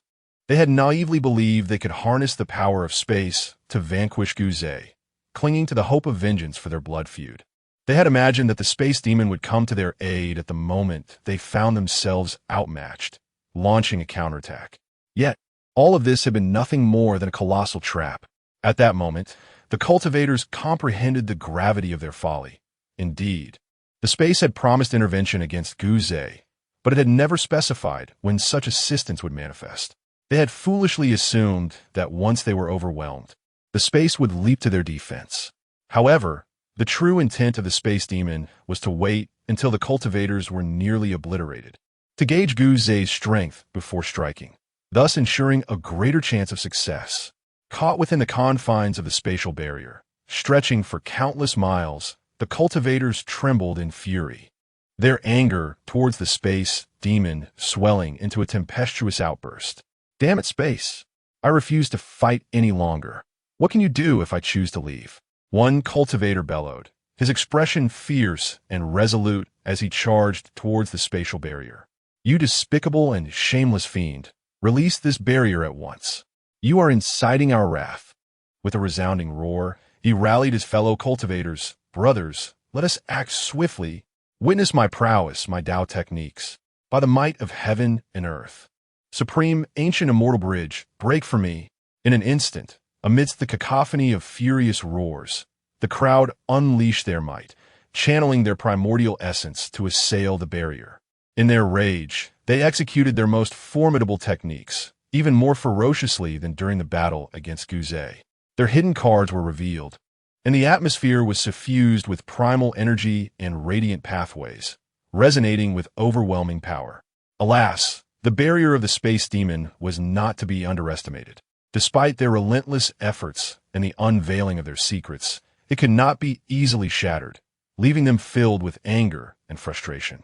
Witnessing this spectacle, the onlookers in the vast expanse of the realm were suddenly jolted into awareness, gasping in astonishment, accompanied by a sense of relief as they exclaimed, "Hiss! It is indeed the space demon at work." Yet instead of confronting the sole ancestor, he chooses to force the cultivators and Guze into a desperate struggle. How ruthless he is! No wonder he remained inactive during the prolonged battle, allowing the chaotic 800 cultivators to be decimated by Guze, losing over 500. It appears he had long intended for the cultivators to expend their lives as a means of probing the depths of their strength. Is this the essence of space? A demon ranked among the top 5? We should have anticipated this. In that moment, the cultivators were struck with dread, inhaling sharply as a tumultuous realization surged within them. Some displayed a glimmer of enlightenment in their eyes, awakening to the harsh truth of the cultivator's world. Amidst the vastness, strength reigns supreme, and one must never place their life in the hands of others. With this thought, many began to introspect, repeatedly cautioning themselves to remain vigilant. Roar! How can the spatial barrier be so unyielding? Break for me! The spatial barrier trembles incessantly, reverberating with the thunderous blasts of various mystical attacks, yet it remains impervious, leaving the practitioners within to wallow in despair and resentment. At this moment, they deeply regret their earlier decision to succumb to the allure of space and join the ambush against Guze. In truth, those who have survived in the chaos until now are far from foolish. The 800 cultivators, driven by a sense of duty, initially joined the assault on Guze for two primary reasons. First, the promise of spatial assistance instilled in them a semblance of confidence. Second, their resentment over Guze's theft of their essence had accumulated to such a degree that it morphed into a hatred that clouded their judgment. As more and more individuals joined the ranks, their confidence swelled, leading them to believe that they could easily handle Guze without the aid of space. Thus, without further contemplation, they plunged into the fray, but now, retreat seems impossible. An even more significant factor lies in the fact that we are now at the twilight of the chaotic era, and unbeknownst to all, a faint thread of calamity from the Tao has begun to permeate the chaos. This invisible force can subtly influence the minds of the chaotic beings, leading some cultivators to fall prey to its deceptive allure, igniting unprecedented carnage. Of course, Guze remains oblivious to this, as does the space itself. And even the 800 demonic deities, including the Devourer and the Cursed Ancestor, are unaware that this battle has quietly heralded the onset of the chaotic tribulation. Space, you shall not triumph. Roar, release me. The multitude of cultivators is engulfed in sorrow and resentment. You weaklings that tu oppose me. None can escape my spatial barrier. It is indeed a privilege for you to serve as a means for my exploration of the sole ancestor's power. Listen to the furious roars of the cultivators within the barrier, while the space remains indifferent, coldly proclaiming its dominion. At this moment, most have ceased to pay attention to Guzay. Meanwhile, within the realm of causality, a dimension imbued with wondrous powers has emerged, accessible only to Guzay and the Dog Demon God. The outside cultivators are utterly incapable of even gleaning the situation within. Even the top 5 demon gods of space are powerless in this regard. At this juncture, Guzay and the Dog Demon God stand opposed within the realm of causality. Why must you seek me out? Your current state lacks laws, the acknowledgement of the great Tao, and any essence of origin, rendering you a unique chaotic being. In many ways, you do not belong to the ranks of the 3,000 demon gods.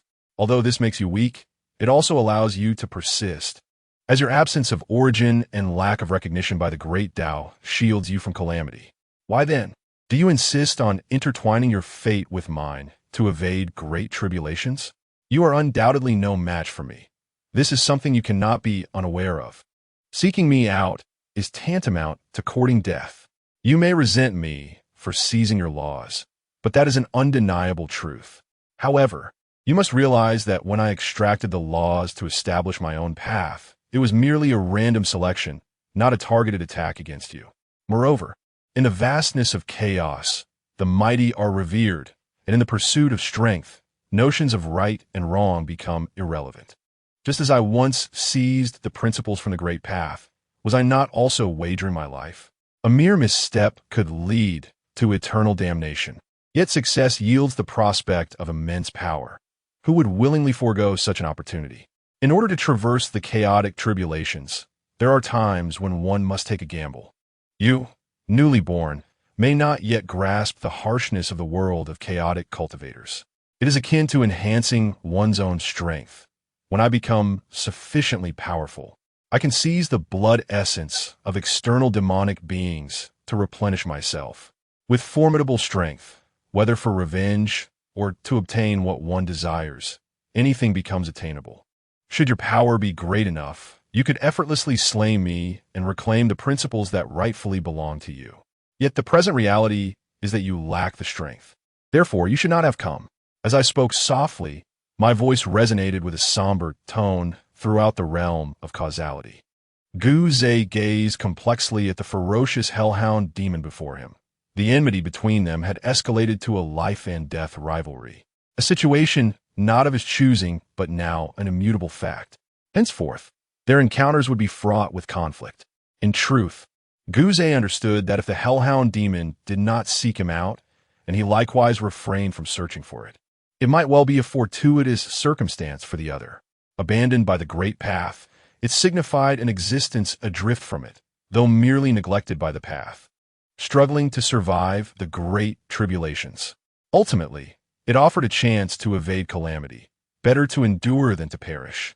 Yet the hellhound demon still approached, driven by the ferocity and madness within its mind. It came, roar. To continue living in such a manner, what significance does it hold? I refuse to accept this. I was destined to be a primordial demon god, the child of the great Tao. Had there been laws, I would have grown ever stronger, traversing the vastness with ease.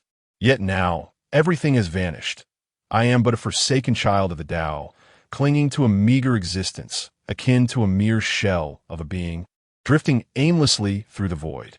To live in such a humble state is intolerable. No, absolutely not. Since I have sought you out, I have long since resolved everything. As a demon god, unable to roam freely through the chaos, what does death matter? Strike, roar. In an instant, the Hound Demon God unleashed a thunderous roar at Guzay, its expression a terrifying blend of ferocity and madness, charging forward with tremendous force. Its speed was astonishing, seemingly unstoppable, with bloodshot eyes resembling vast nets. When it glared fiercely, infused with a sense of hatred, those blood vessels transformed into actual nets. Within this sanguine web lay a desperate madness, imbued with the pride and insanity of the Hound Demon God, unwilling to endure a meager existence. Upon its emergence, it shook the very fabric of causality, rushing directly towards Guzay. Furthermore, Its colossal form surged forth like a mountain, and in the increasingly intricate gaze of Guze, it suddenly opened its gaping maw, exuding a putrid stench, intent on tearing into Guze. The choice of the Hound Demon God deeply moved Guze. As he inhaled deeply, a sigh from the depths of his heart transformed into a flicker of sentiment in his eyes. He suddenly perceived that this Hound Demon God, having endured countless battles and tribulations, was far more reminiscent of a true demon god than the likes of the Cursed Ancestors who had consumed others. The chaotic demon god was destined to traverse the vastness, freely navigating through the tumult of chaos. Like the ancient sorcerers who have endured the relentless passage of time through devouring, slaughtering, and other brutal means of survival, they may be ferocious. Yet they have gradually relinquished the pride and fervor of their demonic essence amidst the harsh realities of chaos. The mastiff demon god, with a heart set on inevitable demise, drew near with lightning speed, its eyes swirling with crimson threads, conjuring a vast net that thundered forth, aiming directly for Guze. Its gaping maw widened to the maximum, poised to consume. Since you have chosen this path, let us conclude it. Guze stood resolute in the boundless void, his monumental form seemingly unshakable. At the moment the mastiff demon god's assault approached, he closed his eyes, and a wisp of soul light emerged from the crown of his head.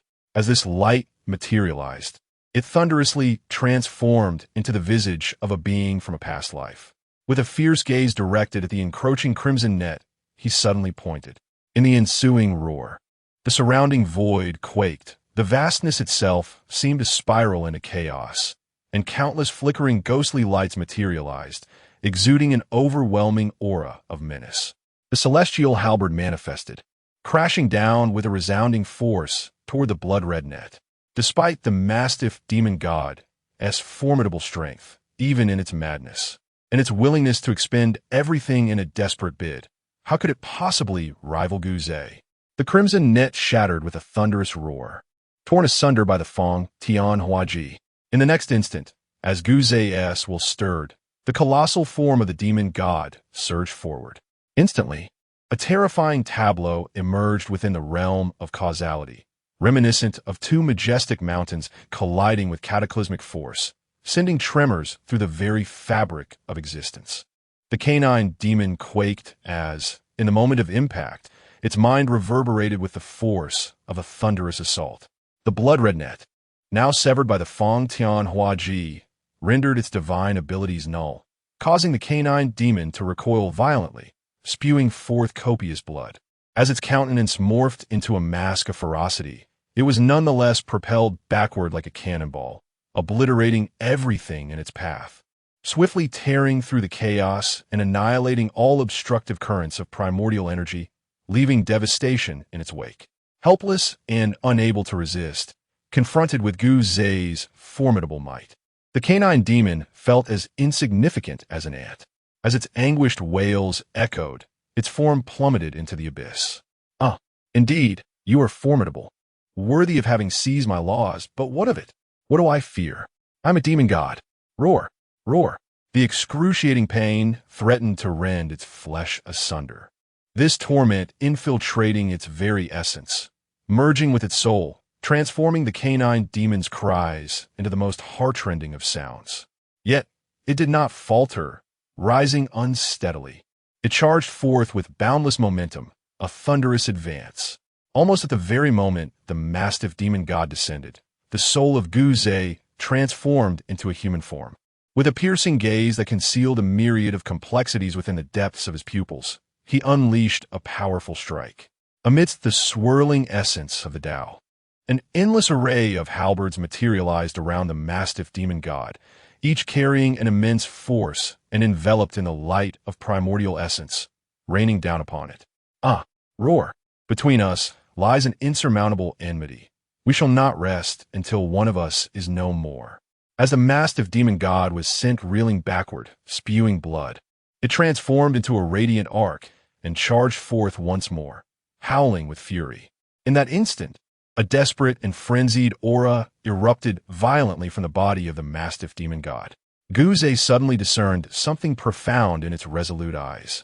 It was A yearning for death. Indeed, the Mastiff Demon God had come seeking Guzay, driven by a singular desire. A fervent quest for demise. Chapter 17. Sending the soul of the departed back to the void and engaging in the art of seizure.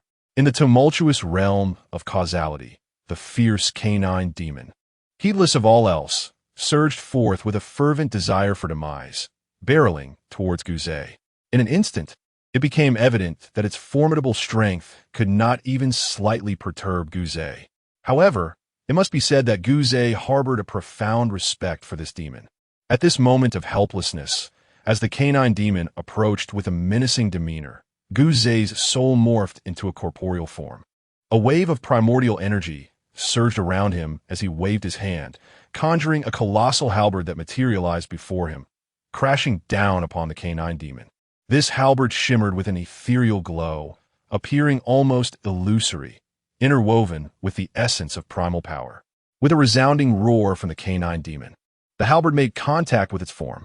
To everyone's astonishment, the halberd did not cleave through the demon's body. Instead, it shattered with a pop, dispersing into an endless stream of soul light that surged violently into the demon's being. I never expected you to be so formidable. No wonder you could seize my loss. Your soul techniques surpass imagination, leaving my body unscathed while shattering my soul. Very well, very well. To engage in a final battle with you before my demise makes me feel like a chaotic demon god. Roar. I'm not yet dead. Come, let us fight again. Struck by Guzay's attack, the body of the Mastiff Demon God suffered no physical harm, yet it collapsed with a thunderous crash. In that fleeting moment, it felt as if its very soul were being torn asunder, as though countless ferocious beasts were savagely gnawing at its essence. This agony penetrated deep into its being, surpassing the torment inflicted upon its corporeal form, causing its visage to contort in anguish. Yet, the malevolence in its gaze intensified with a ferocious roar. It glared at Guzay, who, amidst the soul-rending anguish, cried out in heart-wrenching despair and charged once more. Since you seek death so fervently, I shall grant your wish and send you into the void. Kill. Guzay's eyes narrowed as he perceived an overwhelming will emanating from the Mastiff Demon God. This will embodied the pride of the demon, an endless unwillingness to succumb, and a mocking defiance against fate. Guzay, transformed by his soulless power, stood resolutely atop the demon's jagged horn. A flicker of sigh and respect crossed his eyes, and with a sudden gesture, he directed a finger. Instantly, in the vast emptiness surrounding the Mastiff Demon God, a dark energy surged forth, swirling and enveloping it from all directions. Previously, the Mastiff Demon God had already been gravely wounded by Guzay and was merely sustaining itself through sheer willpower. At that moment, although its body appeared intact, its soul was in a state of continuous disintegration, weakening incessantly. This damage was beyond what the demon could rectify on its own and could not be healed in a short span of time. Now struck once more, it spewed forth blood, toppled by Guzay's might, struggling to rise amidst its anguish. In its final moments, this battle was enough. Enough! Its crimson eyes glowed with a fierce, unquenchable fury. After struggling to rise, its features contorted with desperation, it sought to charge once more towards Guzay, only to collapse violently to the ground. Rising again with great difficulty, it was evident that it had exhausted all its strength. Yet within its pupils, the flickering flame of wrath remained undiminished. As the proud embodiment of the chaotic demon god, it had not relinquished its spirit. Before it stood Guzay, as unyielding as a mountain. In that moment, the Hound Demon God, undeterred by the specter of death, revealed a sinister smile, an expression that transcended life and death, embracing all. Guzay shuddered. In the demon god's smile, he discerned an unwavering resolve, tinged with self-mockery and even a thread of persistence. The Hound Demon God was not yet dead, but it was too weary to fight further. Trembling, it fought against the urge to collapse, fixating its gaze upon Guzay, filled with animosity, as well as a hint of gratitude. Ha ha ha! In the midst of Guzay's somber countenance, the Hound Demon God suddenly threw its head back in a resounding laugh, a sound imbued with defiance and grandeur, infused with an endless commitment. Once its laughter subsided, it regarded Guze with solemnity and said, "Thank you. Apart from the vastness that birthed me, you are the sole individual I owe my gratitude to. I possess no laws, merely the essence of a weakling, unable to traverse the expanse freely. Yet should I meet my end, let it be at the hands of a stronger foe in the throes of battle. Though our enmity cannot coexist in this vastness, and our vendetta shall persist unabated, allow me to fall gloriously in the heat of combat. Even in enmity, I express my gratitude to you. In this battle, I have exerted my utmost effort, giving everything I possess, and that is sufficient. Among the adversaries I have encountered, you stand as the weakest. Nonetheless, you command my respect." Guze gazed at this foe, with whom he shared an irreconcilable animosity, his eyes deep and solemn. The profound enmity between him and the mastiff demon was indelible. Guze had anticipated that upon their meeting, he would be eager to obliterate his opponent.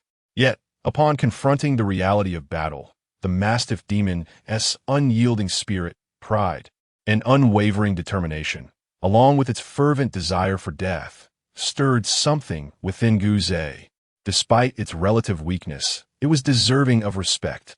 However, respect aside, the two could not coexist in this vast desolation. From the moment of their encounter, it signified an unending conflict. The eruption of causal ties that ensnared both Guze and the mastiff demon within the realm of causality. Only by resolving this cause could Guze return to the outside world. Furthermore, the mastiff demon was unwilling to endure a humiliating and pitiful existence, which led Guze to choose to grant it a merciful end. As he observed the waning breath of the mastiff demon, he remained silent, refraining from further action. Two adversaries locked in a gaze. At this moment, the atmosphere of the causal realm seemed to grow oppressively tense. Gradually, time trickled by, and the aura of the mastiff demon god began to wane. Guze remained silent, refraining from making any further moves, until a certain instant when a humming sound resonated, and streams of soul light emanated from the mastiff demon god, boundless and densely swirling chaotically within the causal realm. This was the sole power of the mastiff demon god, a portion of it having already disintegrated and scattered aimlessly. The fierce glint in the mastiff demon god's eyes gradually extinguished, replaced by a disoriented void. At this juncture, it had not yet perished, yet it could no longer sustain its massive form, crashing down to the ground in a profound stupor, oblivious to the world around it, appearing almost like death itself. Witnessing this scene, Guze let out a sigh. His ethereal essence, manifesting as a human form, stepped forward slowly, gazing at the prostrate mastiff demon god. In that moment, a peculiar light flickered in his eyes, and he spoke calmly. "Do not worry, even if you fall completely. I possess the ability to allow you to continue existing in another form through my will. My soul possession technique has proven ineffective against the wind demon god and other chaotic practitioners. This is because every practitioner of chaos possesses the acknowledgement of the great Tao, endowed with their own threads of law. If I were to seize another's body through my Tao, it would be akin to replacement. I could usurp their flesh and plunder their soul. Yet the moment I touch the threads of law, I would be detected by the great Tao and face its backlash. My cultivation is insufficient to shake the laws of the Tao, and thus no other demon god could achieve this either. However, in your case, having been forsaken by the great Tao and devoid of the essence of law, success is assured. Your demonic form and power may seem inconsequential in the chaos. But what if you were to enter the primordial realm? We now stand at the twilight of chaos. With the emergence of Pangu, a great calamity is upon us. Though I am self-assured and desire to confront Pangu in a battle of life and death, the outcome remains uncertain. Therefore, it is time to prepare for the future of the primordial realm. You are a worthy adversary, yet fate has conspired against us, and the timing is unfortunate. Fear not, for I shall ensure that both your body and soul endure eternally, albeit under my dominion. Consider it another form of existence. As I whispered to myself, I approached the canine demon god, who lay exhausted, ensnared in the depths of an eternal slumber. Even if it were not dead, it could not hear my words. I believed that even if it could, the canine demon goddess temperament would render it indifferent. The canine demon god sought me out with a singular desire for death. I understood that it did not care for what became of itself after its demise, having resolved to perish and relinquish the will to survive. It recognized that it held no future, no glimmer of hope, and no chance of salvation. In light of this, whether it be his divine physique or his soul, both have ceased to hold any significance. Rather than dwelling on such matters, it is far more prudent to relish the final moments, utilizing this time to confront the adversary. Guze, in a climactic battle, the aspirations of the mastiff demon god have been fulfilled. Thus, no matter the manner of demise, it shall embrace death with a smile, untroubled by the means of its end. In the struggle against Guze, it exerted its utmost, even as its soul was rent asunder, yet defended its realm and the pride of a demon god, earning the respect of its foe through unwavering determination. Consequently, from the perspective of the mastiff demon god, regardless of the manner of death, it shall harbor no regrets. Your essence wanes increasingly. Perhaps your soul has grown numb, devoid of any sensation of pain.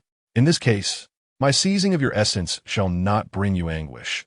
Thus, let us depart in tranquility. Guze gazed silently at the colossal form of the mastiff demon god, and with a sudden sigh, spoke in a subdued tone. In the next instant, his immense divine body floated above the mastiff demon god. As he closed his eyes, a dark, profound light of the soul surged forth from the tips of his sharp horns. This light, imbued with the essence of primal laws, appeared ordinary at first glance, but shimmered with a peculiar rhythm, akin to a sword veering off its path, representing an extreme of the soul's domain. This was unmistakably the act of possession. Henceforth, in the annals of time, you shall become me, yet I shall not become you. Guze spoke softly.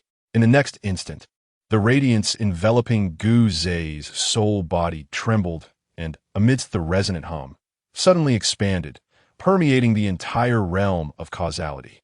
Under Guze's control of this soul force, the fragmented souls, devoid of will yet imbued with the essence of the mastiff demon god, were instantaneously bound. In that fleeting moment, it was as if time itself reversed. These pure souls, belonging solely to the mastiff demon god, were drawn back, compelled by Guze's possession power into the body of the mastiff demon god. Subsequently, this possession power surged forth, initiating the act of possession over the mastiff demon god. Chapter 18. This time, success was achieved. Amidst the resonant hum and the intertwining of Tao rhythms, an endless stream of soul light erupted, transforming into possession power. Under Guze's mental command, it frantically merged into the body of the mastiff demon god, commencing the possession. Although the mastiff demon god had not perished, the remaining souls that retained some were few. In such circumstances, it resembled a vegetative state, possessing a flicker of life, yet devoid of any awareness of the external world, a being that could not perceive the agony of the soul. In the silent realm of causality, amidst the thunderous resonance, unbeknownst to anyone, even the Tao itself remained oblivious. Guze was executing a flawless possession of the mastiff demon god. The technique of possession employed by Guze is an extraordinary art, derived from the laws of the soul, manifesting as a profound and celestial method that starkly contrasts with the conventional notions of possession and reincarnation. The distinction between them is akin to that of heaven and earth. This particular mastery can only be executed when the possessed has not completely perished. Thus, it should not be confused with mere reincarnation, which merely entails one's spirit merging with the corporeal vessel of another to unleash formidable power. In contrast, Guze's art of possession allows for the seizing of one's body and the appropriation of their soul, preserving even the essence of their true spirit and vital force. This is the unparalleled method, born from the primordial path of the soul, achieving flawless possession. In a momentous display, the formidable body of the demon god looms in the void, towering over the Hound Demon God, its eyes tightly shut as an endless radiance of soul energy surges forth, channeling the power of possession downward. At that instant, the corporeal form of Gu-Zhe, manifested from his soul, quivers as he gestures with his hands, directing a finger towards the Hound Demon God's body. Instantly, an overwhelming force of possession erupts from the vast emptiness, frantically infiltrating the Hound Demon God's form, refining its flesh and blood. Amidst the swirling rhythms of the Tao, boundless light of the soul penetrates the Hound Demon God's body, marking every inch of its flesh, limbs, and bones, imprinting an indelible mark of Gu-Zhe that will eternally endure, impervious to obliteration. As the ancient source of power emanated from the depths of the primordial realm, the process of possession unfolded with increasing rapidity. The soul's radiance began to penetrate deeper into the corporeal form of the canine demon, first permeating the vital organs, then spreading throughout the bodily systems, and ultimately reaching the very bloodline itself. Time slipped away unnoticed, until the canine demon's body trembled violently, releasing an overwhelming aura of ferocity that reverberated through the fabric of causality, sweeping outward in all directions. In that instant, the canine demon's form had been refined by the ancient source, bearing his indelible mark. The second transformation of the soul path commenced, to seize your essence.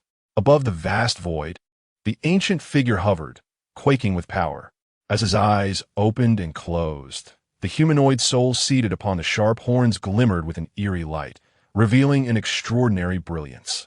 Suddenly, he extended a finger, and in that fleeting moment, the rhythm of the Tao entwined, unleashing an even more profound force of possession. This force of possession was extraordinarily potent, cascading through the vastness like a torrential waterfall, crashing down directly upon the crown of the canine demon's head. The canine demon quivered, a fierce grimace flickering across its visage as the second wave of possession force surged from the ancient source, invading the sea of consciousness and locating the remnants of the demon's willful essence, which was faint and exceedingly fragile.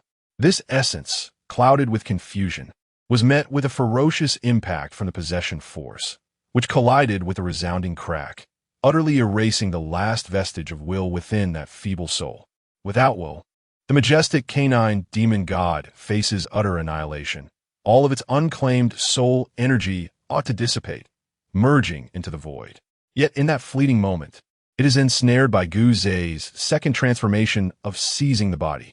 Thunderous resonance reverberates as the essence of the Tao flows, and at the moment of its demise, the remaining faint soul, along with the previously fragmented soul energy that had been compelled back into Gu-Ze's body, converges explosively. With a resonant hum, this soul rapidly unites, astonishingly reforming into a singular entity within an instant. However, it assumes a form devoid of facial features, distinct from that of the majestic canine demon god. In the third transformation of the soul path, the third phase emerges. The soul and body become one, and the true spirit reveals itself. At that very instant, in the external realm, upon the sharp peak of the demon god, Gu-Ze's human form emanates a peculiar radiance, his hands weaving intricate seals, unleashing an enigmatic wave that envelopes the entirety of the majestic canine demon god. Simultaneously, a surge of will bursts forth, thundering into the distance. As Gu-Ze's third transformation unfolds, within the ocean of consciousness of the majestic canine demon god, the recently unified soul, faceless and devoid of features, expands explosively, intertwining with the demon god's corporeal form, signifying the profound union of soul and body. Outside, the massive body of the mastiff trembled. As the essence of the mastiff demon and its corporeal form were of the same origin, their integration transpired with remarkable ease, almost instantaneously. In that fleeting moment, the mastiff demon's aura intensified, radiating a ferocity that resonated through the realm of causality, now shattering due to the fall of the mastiff. Suddenly, within the vast ocean of the mastiff demon's consciousness, a glimpse of true spirit emerged. The will took command, the soul and body separated and returned to their rightful places. Seizing the opportunity, a voice emanated from the apex of the sharp horn as the ancient human essence, poised above the mastiff's form. erupted with a resounding cry. This will surged forth, unhesitatingly entering the expansive consciousness sea, merging with the true spirit against all odds. In the next moment, a voice resonated from Gyu's, heavy yet laced with exhilarating excitement. Within the mastiff demon's interior, amidst the thundering and humming, the entwined souls suddenly detached from the corporeal vessel, manifesting in the consciousness sea. In that instant, the boundless soul imbued with the mastiff demon's essence roared back, completely enveloping the true spirit infused with Gyu's will, continuously refining and evolving, swiftly aligning with the aid of the soul-snatching power. Finally, at a certain moment, as the soul of the mastiff demon coalesced, it fully materialized within the spatial realm of consciousness. At that moment, this soul possessed features and still bore the aura of the mastiff. Yet when it opened its eyes, it revealed a gaze uniquely characteristic of Gyu's. Meanwhile, the fractures within the realm of causality had reached their zenith, rumbling as numerous fissures appeared. At the apex of the ancient demon god's form, a human soul suddenly inhaled deeply, a look of satisfaction glimmering in its eyes. With a resounding burst, it dissipated, transforming into a stream of soul light that merged into the demon god's body. In the next instant, at the very last moment of the causal realm's existence, both the Ancient One and the canine demon god opened their eyes simultaneously, locking gazes and exhaling a shared sigh. At last, we have succeeded. The Ancient One understood that from this moment forth, the canine demon god would serve as a mere avatar. Although it was the weakest entity amidst the boundless chaos, the Ancient One had never intended for this avatar to wield power within the void. The canine avatar was merely a preparation for the future awakening of the primordial chaos. Even the weakest demon god in the primordial realm was not to be considered invincible, yet was undeniably a formidable force. At present, the Ancient One remained unaware of the canine avatar's true strength or its corresponding realm within the primordial expanse. Would it be capable of withstanding a sage? Such matters would only be revealed after the dawn of creation and the emergence of the sages. Chapter 19. A renewed battle, the ambush from space. Within the vast, boundless chaos, an immense spatial barrier enveloped millions of miles of the void. Inside, numerous cultivators roared in fury, unleashing their full array of divine abilities and boundless doctrines, pouring forth their primal energies in a relentless assault. The spatial demon god did not impede their frenzied onslaught, nor did it reveal its form. Instead, it watched from the shadows with a cold, mocking gaze directed at the barrier within. He observed the madness and hatred of the cultivators around him, yet remained indifferent, as if the beings within the barrier were but ants, easily dispatched. How can we break free from this? Space demon, release us. Your actions are truly despicable. Within the vastness, the cultivators within the spatial barrier, initially filled with fervent rage, gradually succumbed to restlessness, their demeanor resembling that of the maddened, with some even emitting cries of despair. As weaklings, you must prepare for the whims of the strong. Do you still dare to resist? It is an honor for you to test the strength of the soul ancestor on my behalf. Do not be ungrateful, even if you manage to shatter the barrier. What then? If I so desire, I can still massacre you all. You are left with but one choice: to exert your utmost strength and engage in a desperate battle against the soul ancestor. Perhaps at the opportune moment, when I perceive the true extent of the opponent's power, I shall intervene, allowing you to flee. I intend only to defeat the soul ancestor and will not seek retribution against you afterward. This is my promise regarding the realm of space. Whether you believe, it is entirely up to you. The voice of the space demon, devoid of emotion, echoed throughout the barrier, reaching the ears of countless cultivators, resonating with its chilling tone. Infuriating.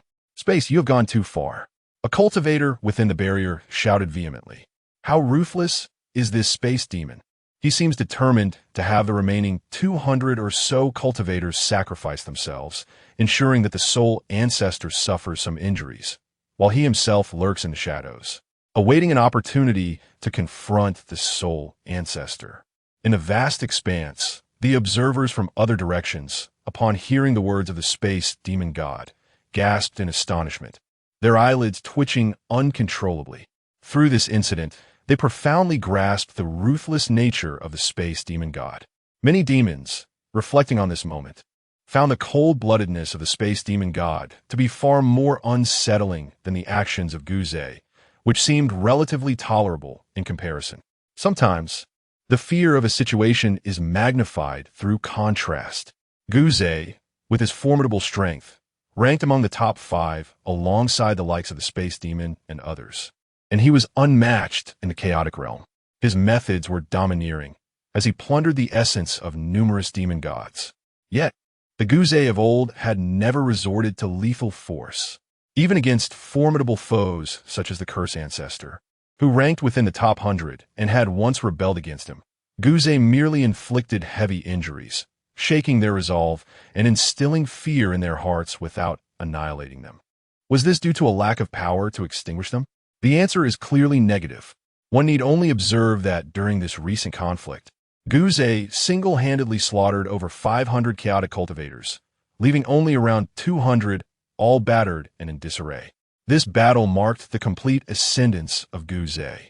Even with the appearance of an intervening Hound Demon God, the fight was far from concluded, yet no one doubted his prowess. To face a multitude and decimate 500 chaotic cultivators, could this be achieved by an ordinary powerhouse? In truth, albeit reluctantly acknowledged, both the onlookers and the participants have come to a unanimous understanding. Guze stands as the most formidable entity within the chaos. In the realms of space and time, none of the 5 have truly manifested. Until one manages to overcome him, Guze looms as an insurmountable mountain, a colossal force that has never been seen before, unyielding in its majesty and utterly unconquerable. Yet, in contrast to Guze, who, despite his tyranny, refrains from indiscriminately slaughtering the denizens of chaos and merely seeks to seize their essence. The malevolence and ruthlessness of the space demon instills a chilling dread among the chaos beings. Suddenly, they realize that the threat posed by space is far greater than that of Guze himself. It is more vicious, for the space demon not only possesses immense power, but also employs every conceivable means, no matter how despicable or shameful, to achieve his aims. This space demon is even more unscrupulous, akin to a devil. As this realization dawns upon the observing cultivators, they collectively draw in sharp breaths, overwhelmed with terror. Those within the barriers, reflecting on this notion, have begun to regret their compliance with the commands of space to encircle Guze. I should not have heeded the incitement. I should not have come. As the practitioners within the barrier unleashed their full strength against it, their hearts roared with anxiety.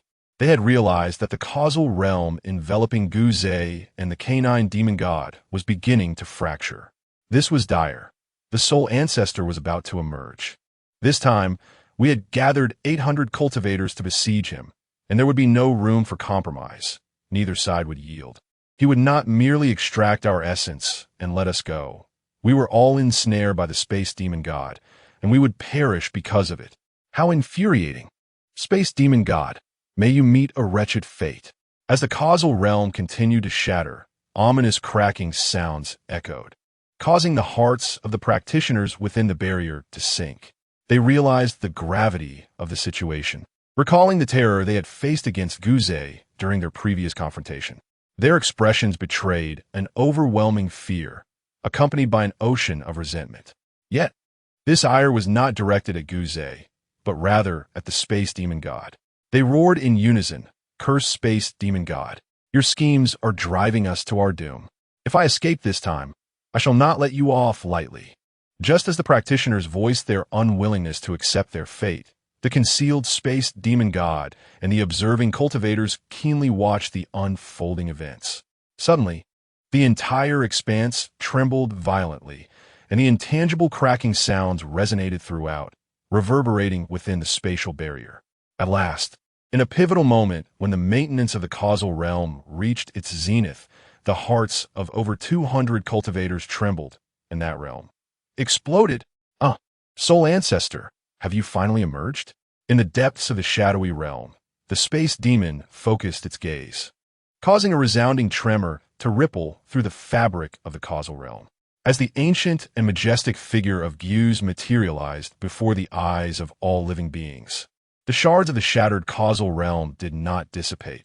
Instead, they swiftly coiled back, rumbling as they merged into Gyuz's very being. In that fleeting moment, Gyuz felt a jolt within his body, as a luminous orb of mysterious radiance flickered into existence within the sea of his consciousness. This strand of causality has come to a conclusion. Ultimately, does this fragment of causal power now wholly belong to me? He mused, recognizing the extraordinary nature of this entity, though he lamented his limited understanding of the intricacies of causality. Just as this thought flickered through his mind, he had no time to ponder further. He suddenly lifted his gaze, narrowing his eyes as he stared into the chaotic expanse ahead. The 200 cultivators before him trembled, fear etched in their eyes. Soul Ancestor, please listen to me. This is a misunderstanding. We were deceived by the space demon, which led us to this predicament. As Gyuz's fierce gaze bored down upon them, the 200 cultivators felt a shiver run through them. Despite the slim chances of success, one of the demons cautiously ventured to speak. Since we have engaged in this battle, discussing such matters is futile. Let's fight once more.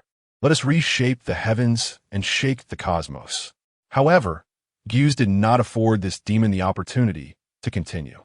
As the twilight of the chaotic era approached, he understood the necessity of seizing every opportunity to elevate himself. Whether he was being manipulated or merely targeted, he resolved that anyone who entered the circle of his pursuers would not be spared. He emitted a low growl and immediately took action.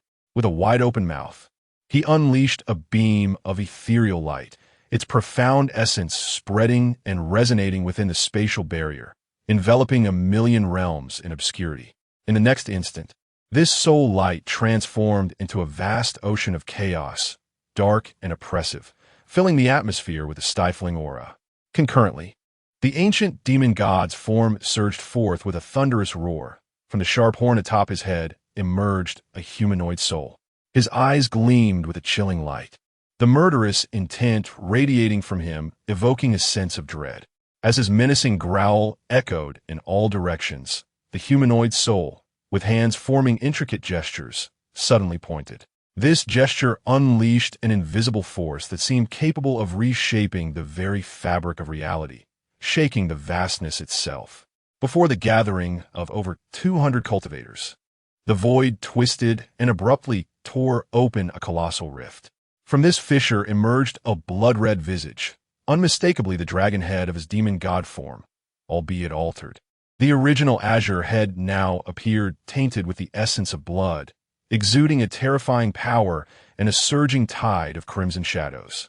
As the blood-red head manifested, a terrifying aura locked onto the 200 cultivators, its ominous intent swirling in the air. Under the command of the ancient demon god, it lunged forward with a roar, its gaping maw releasing a nauseating stench and a deluge of sanguine light, hurtling towards the remaining chaotic cultivators with overwhelming force. "This is bad. We must counter him," they cried out.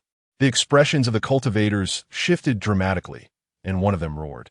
These 200 practitioners, having survived the fierce battles of the first half, were no ordinary beings. At the very least, they were formidable entities among the 800 who participated in the siege. At this moment, they understood that explanations were futile. There was no room for regret or contemplation of right and wrong, for to ponder such matters now was meaningless. With resolute determination shining in their eyes, they each launched their attacks in unison. As they beheld the blood-red head conjured by Gyuz's mystical arts, emanating a fierce, murderous intent, it thundered towards them with a terrifying momentum, tearing through the void as it roared and threatened to engulf them all. The cultivators straightened with a sense of grave resolve. The foremost among them, a colossal figure, let out a thunderous shout and in a piercing scream, pointed a finger at his own brow. A fissure opened up there, and dark blood began to drip forth. As the blood danced in the air, it transformed amidst the vastness into a multitude of ferocious beasts, numbering in the millions, surging towards the blood-red head with savage ferocity and boundless malice. "Soul Ancestor, witness my prowess, the source of the Tao," Another demon god bellowed, bursting forth to reveal the fearsome aspect of his demonic form, driving bony spikes from his ribs towards the head. Soul Ancestor, even if we perish, we shall strip you of a layer of skin, roared another practitioner, as others joined in the fray, erupting into fierce resistance, their Tao rhythms intertwining. Various divine abilities and primordial forces unleashed. How intriguing Devour! Guze observed the resolute determination of the cultivators, a manifestation of desperation that unleashed everything in a frenzy. A madness born of the knowledge that death was imminent. Yet they were resolved to ensure their adversary would pay a price. It is merely that he is indifferent. Had I known this would be the case, why bother in the first place? I, Guze, am certainly no paragon of virtue. At this moment, a faint smile graced my lips as I formed a seal with my right hand and pointed towards the colossal head. Blood light surged forth, causing the head to swell immensely, as if it were about to rupture the spatial barrier spanning millions of miles. It advanced, voraciously swallowing the formidable attacks and essence of the myriad cultivators. As the collective powers were shattered, the expressions of the onlookers shifted dramatically, and in their retreat, they coughed up copious amounts of blood. Just as they sought to catch their breath, the blood-red head shattered, revealing Guze, who unleashed the might of a demon god, radiating ferocity and a boundless aura of slaughter. Without uttering a word, he wielded the essence of his power. Everyone, hold your ground and confront him to the death. Someone among the cultivators bellowed. In that instant, within this vast expanse, within the confines of the spatial barrier, Guze engaged in a fierce battle with over 200 powerful and ancient beings, distorting the void and tearing open fissures through which purity and filth flowed. Shrouded in profound mystery, a terrifying aura of malice permeated the surroundings as life and death struggles reached a fever pitch. Guze's overwhelming strength wreaked havoc in this chaotic melee. However, these 200 practitioners were each extraordinary in their own right, and their desperate surge of power was not to be underestimated. Gradually, they began to exert a noticeable influence on Guze, rendering him somewhat beleaguered. Yet, none dared to underestimate their opponent, for amidst this fierce clash, remnants of chaos revealed the terrifying entities that had once roamed unchecked, now falling in the face of overwhelming force, plummeting into the abyss of desolation. Even the space demon, who quietly awaited the opportune moment, couldn't help but draw in a sharp breath, revealing a grave expression. The battle raged on, filled with terrifying roars and unimaginable suffering. As the demon cultivators fell one after another, 30, 40, 50, 100, until over 200 had perished, leaving merely 50. Here, Guze bellowed, momentarily shaken back by a frenzied, desperate strike from 3 of the top 20 demons, as if he were gravely wounded. Meanwhile, the space itself began to shift. At that instant, the Soul Ancestor declared, "Embrace your demise." Amidst the vastness, the space demon rose with a thunderous roar. His formless, terrifying figure stepped into the void, descending upon the battlefield. In that fleeting moment, the spatial barrier that enveloped 1,000,000 miles twisted, transforming into a colossal, translucent hand imbued with primal light. Crashing down toward Guze, this spectacle was nothing short of earth-shattering.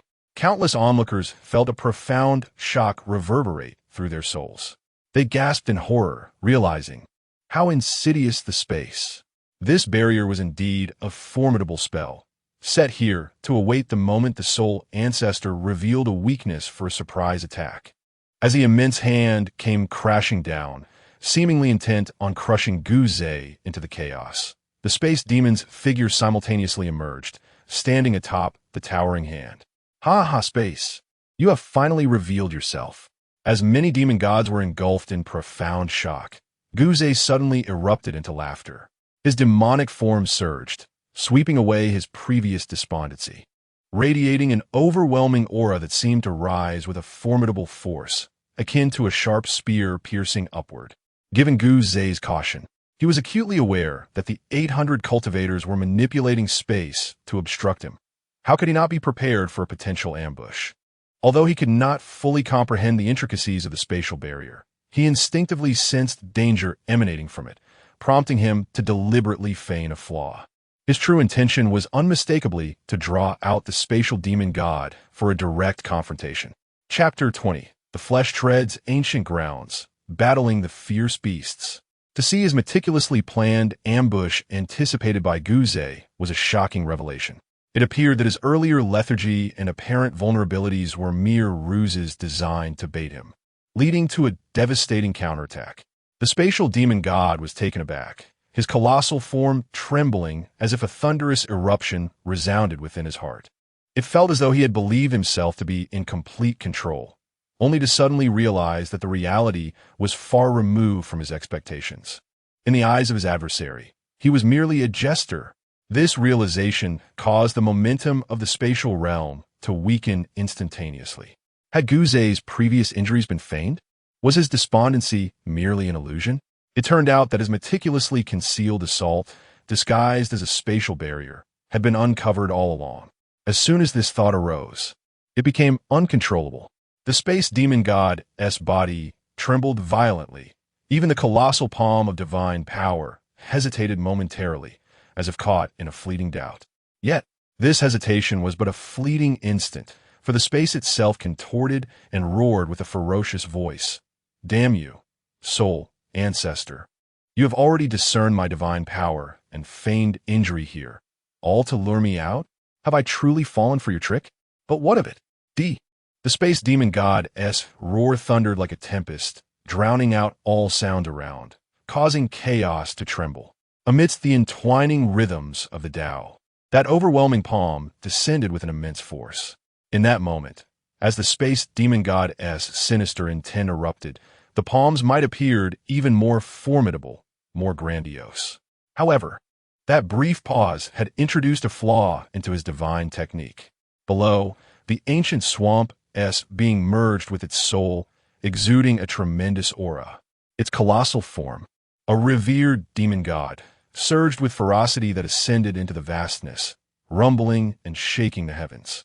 Yet, upon its mountain-like physique, a radiant azure light shimmered. The emergence of this light caused the vastness to quiver, expanding rapidly and enveloping all directions. In that instant, the corporeal strength of the ancient swamp demon god erupted to its zenith. This light was the radiance of the physical body, as if it had transcended into the Tao.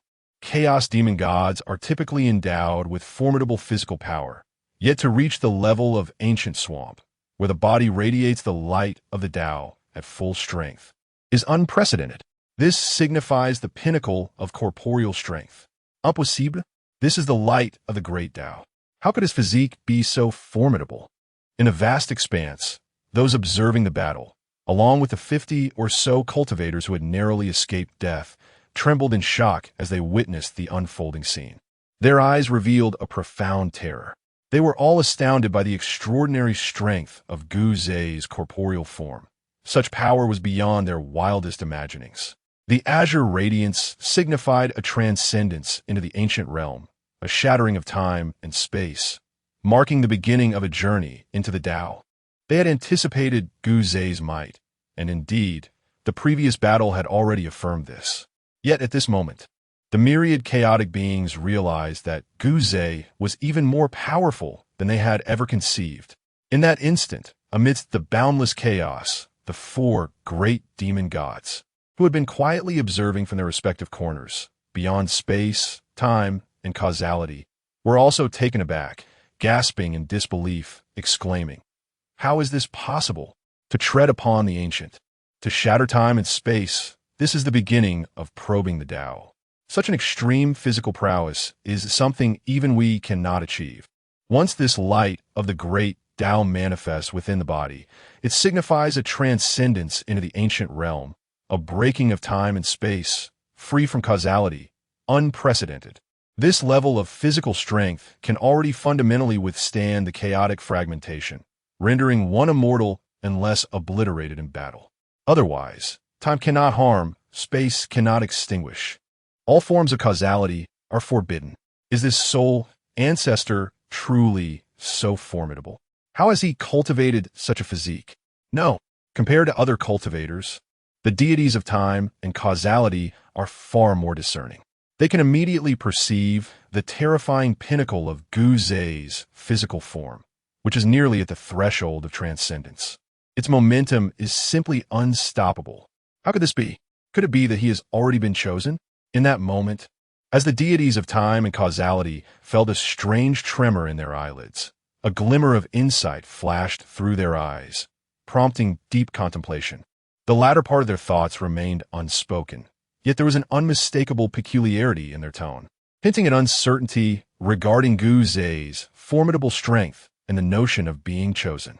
Amid this uncertainty, a glimmer of hope and even a touch of joy emerged. In an unexpected twist, their demeanor shifted. Instead of rushing forth to suppress Gu Zei and diminish his audacity, they found themselves gazing at him and the unfolding battle with a hint of anticipation.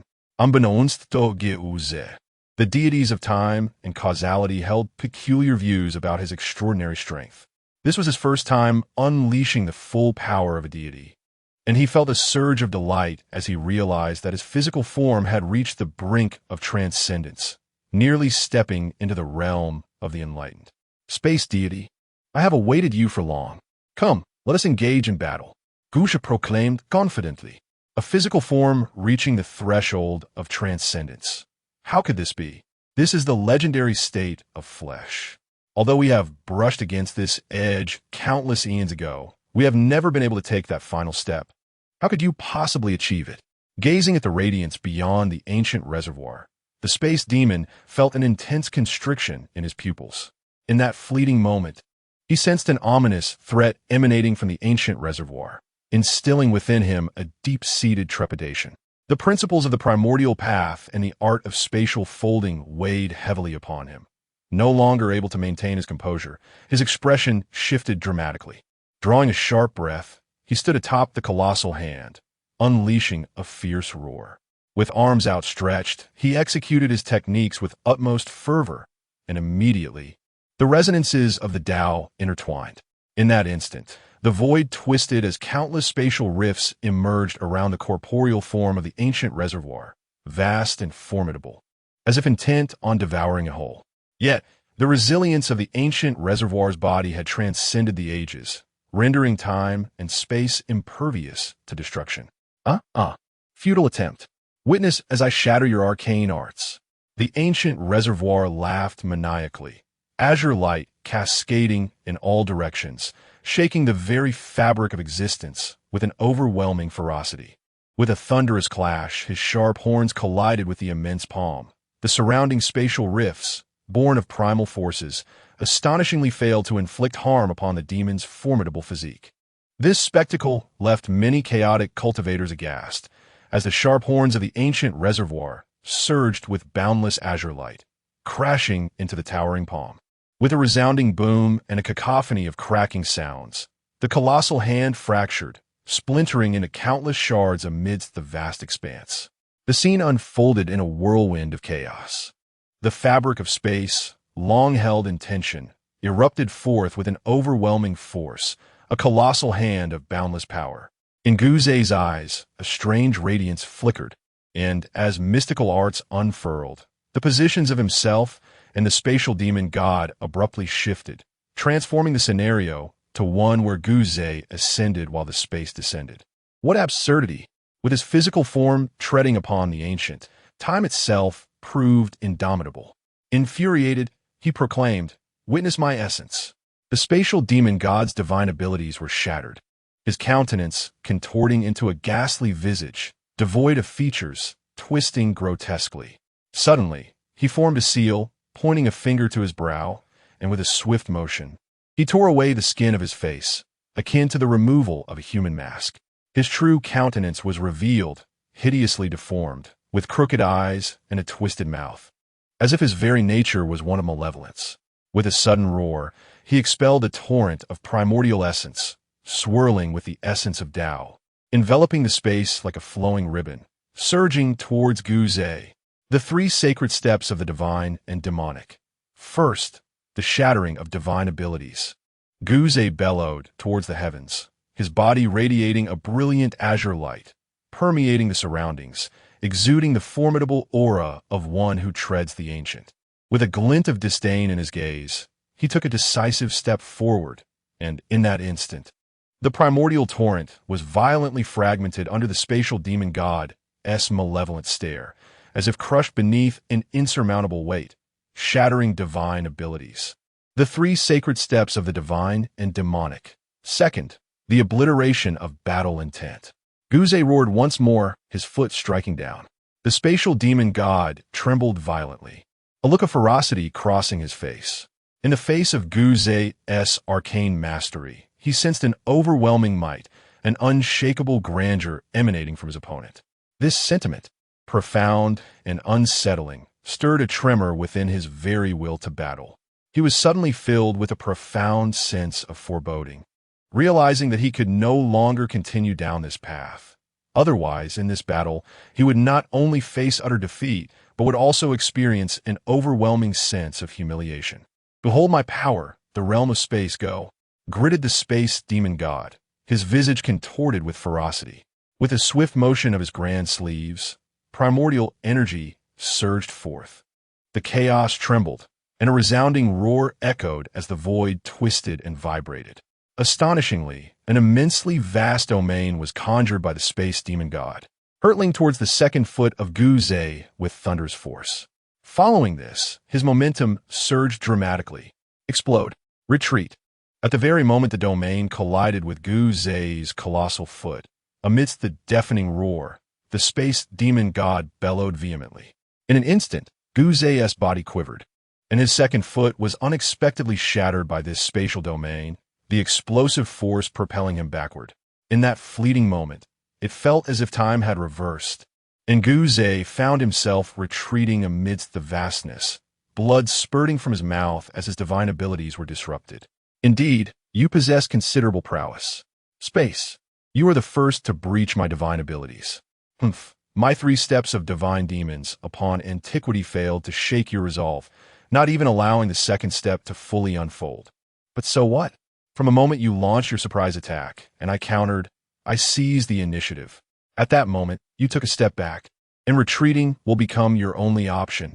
Guze, astonished by the disruption of his divine abilities, coughed blood, his body already bearing injuries. Yet, the ferocity emanating from him became even more terrifying. At that moment, he howled to the heavens, choosing not to retreat, but to advance. One step back, and every step thereafter must be a retreat. Oomph. The Space Demon Lord's visage darkened as he let out a cold snort. In an instant, the two figures surged forth, colliding fiercely amidst the vast expanse, a cacophony of chaos ringing out as the void twisted and the endless realm fell into disarray. The battle erupted explosively. Here, Ancient Zay bore witness to the Space Demon Lord revealing his formidable aspect of stepping ancient, with azure light surging forth. An overwhelming force unleashed amidst the chaotic vastness, engaging in a life-and-death struggle against the faceless entity of space. The Space Demon Lord was no ordinary being. His emergence coincided with that of time, marking him as one of the first demons to come into existence. Both time and space regarded themselves as the primordial demon, having manifested before the other. Thus, his power was immensely formidable. In the throes of battle, he roared fiercely, "Soul Ancestor, Ancient Zay, I never imagined you to be this strong. However, my space shall not be vanquished." As the Space Demon Lord unleashed his primal essence, it was evident that he was currently at a slight disadvantage, being pressed back by Ancient Zay's relentless assaults. Yet, he was not one to retreat in defeat. Instead, he counterattacked fiercely even while withdrawing, inflicting further injuries upon Ancient Zay. Truly remarkable. Is this the prowess of the Space Demon Lord? Even though the Soul Ancestor's corporeal form had attained the stepping ancient realm, he could only marginally suppress his opponent. Defeating him entirely remained a formidable challenge. Observers from the chaotic realm gasped collectively at the scene. Despite their disdain for the Space Demon Lord's actions and the deep-seated resentment many harbored, they found themselves profoundly stirred at that moment. Something is amiss.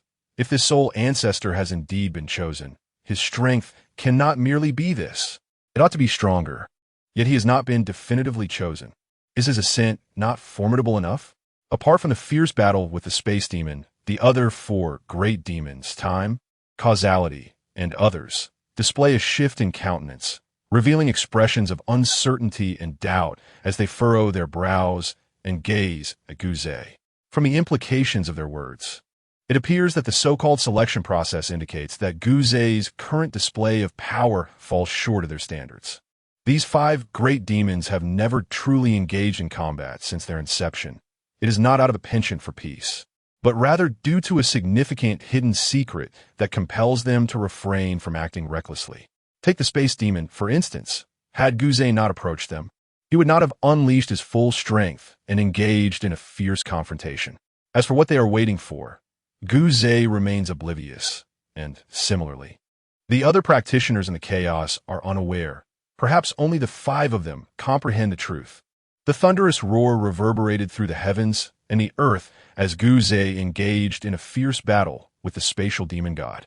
The vast expanse trembled, and the luminous essence of the primordial light radiated brilliantly, illuminating the chaotic realms in all directions.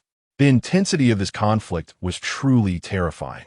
As the two combatants fought with increasing ferocity, time slipped away amidst the cacophony. A century, 2 centuries, 5 centuries, a millennium, 3 millennia, 50 millennia, until a span of 10,000 years had elapsed. Yet the battle between Guzay and his foe persisted, their eyes gleaming with fierce determination as their profound techniques clashed. In terms of physical combat, Guzay held the advantage, but when it came to the confrontation of primordial laws, their powers seemed evenly matched. Although Guzay possessed an inexhaustible array of unique and formidable techniques, the supremacy of space, reigning either first or second among the laws, was not without reason. Its peculiarities, strength, and profundity were by no means inferior to Guzay's soul laws. Soul Ancestor, what can your corporeal form achieve against me? To defeat me is an impossibility. Space is sovereign, and I am the embodiment of space. The Spatial Demon God bellowed fiercely, having fought to the very limits of his capabilities. Is that so? How will you be vanquished? Allow me to show you. Guzay roared, invoking the blood transformation technique. At this juncture, both adversaries sensed that their powers and laws had been pushed to the utmost limits, as if this represented the pinnacle of their respective combat prowess. The Spatial Demon God believed this to be the case. Thus, despite finding himself at a disadvantage, Guzay remained unperturbed, continuing to shout with audacity. However, unbeknownst to him, Guzay possessed not only the essence of soul laws, but also the path of blood. At this moment, the furious roar of Guz reverberated. Within the azure radiance of his being, suddenly, a vast crimson aura erupted, imbued with ferocity, swiftly expanding and permeating the surroundings. As the azure flesh tread upon the ancient light, its hue deepened, echoing toward the distant horizon. In an instant, a bloodline of primal essence erupted within Guz's true spirit, manifesting an unparalleled will, causing his momentum to surge dramatically. Amidst the thunderous resonance, a fierce aura emanated, instilling terror in every corner, frightening all chaotic beings. How could this be? How can you grow stronger? What sorcery is this? The space demon, astounded, trembled as memories flooded back. He recalled the crimson light from their previous alliance to suppress Guz. Though it was merely a manifestation of the laws at that time, he had sensed this light faintly. Now, confronting it directly, he was taken aback by its formidable power. Once again, this light, what kind of Taoist technique is this? The observers felt a sudden twitch in their eyelids, clearly recalling the scene from years past when they perceived the blood light through the laws. Chapter 21. My defeat is not unjust. It turns out you have been chosen. The blood transformation technique. This technique allows one to infuse their second blood essence into the soul law, enabling a resurgence of power at its pinnacle. Thus, it unleashes an even greater combat strength. Guz's body radiated azure brilliance, embodying the ancient might of his flesh, reaching its utmost vigor. At this moment, he roared as the blood transformation technique unfolded. A surge of blood intent emanating from within, deepening the azure light of the Great Path. In that instant, Guse's momentum surged once more to astonishing heights. How can you still enhance Soul Ancestor? What sorcery is this?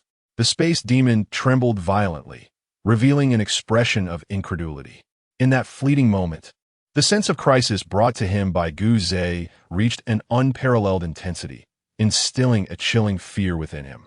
His eyelids twitched uncontrollably as he retreated a considerable distance, fully on guard, while channeling his essence and unleashing his arcane arts to form a protective barrier around himself. Space, I have just declared that I will show you how to be defeated. Guse's eyes glimmered with a sanguine intensity, radiating ferocity as he charged forward, the atmosphere around him surging with an overwhelming presence.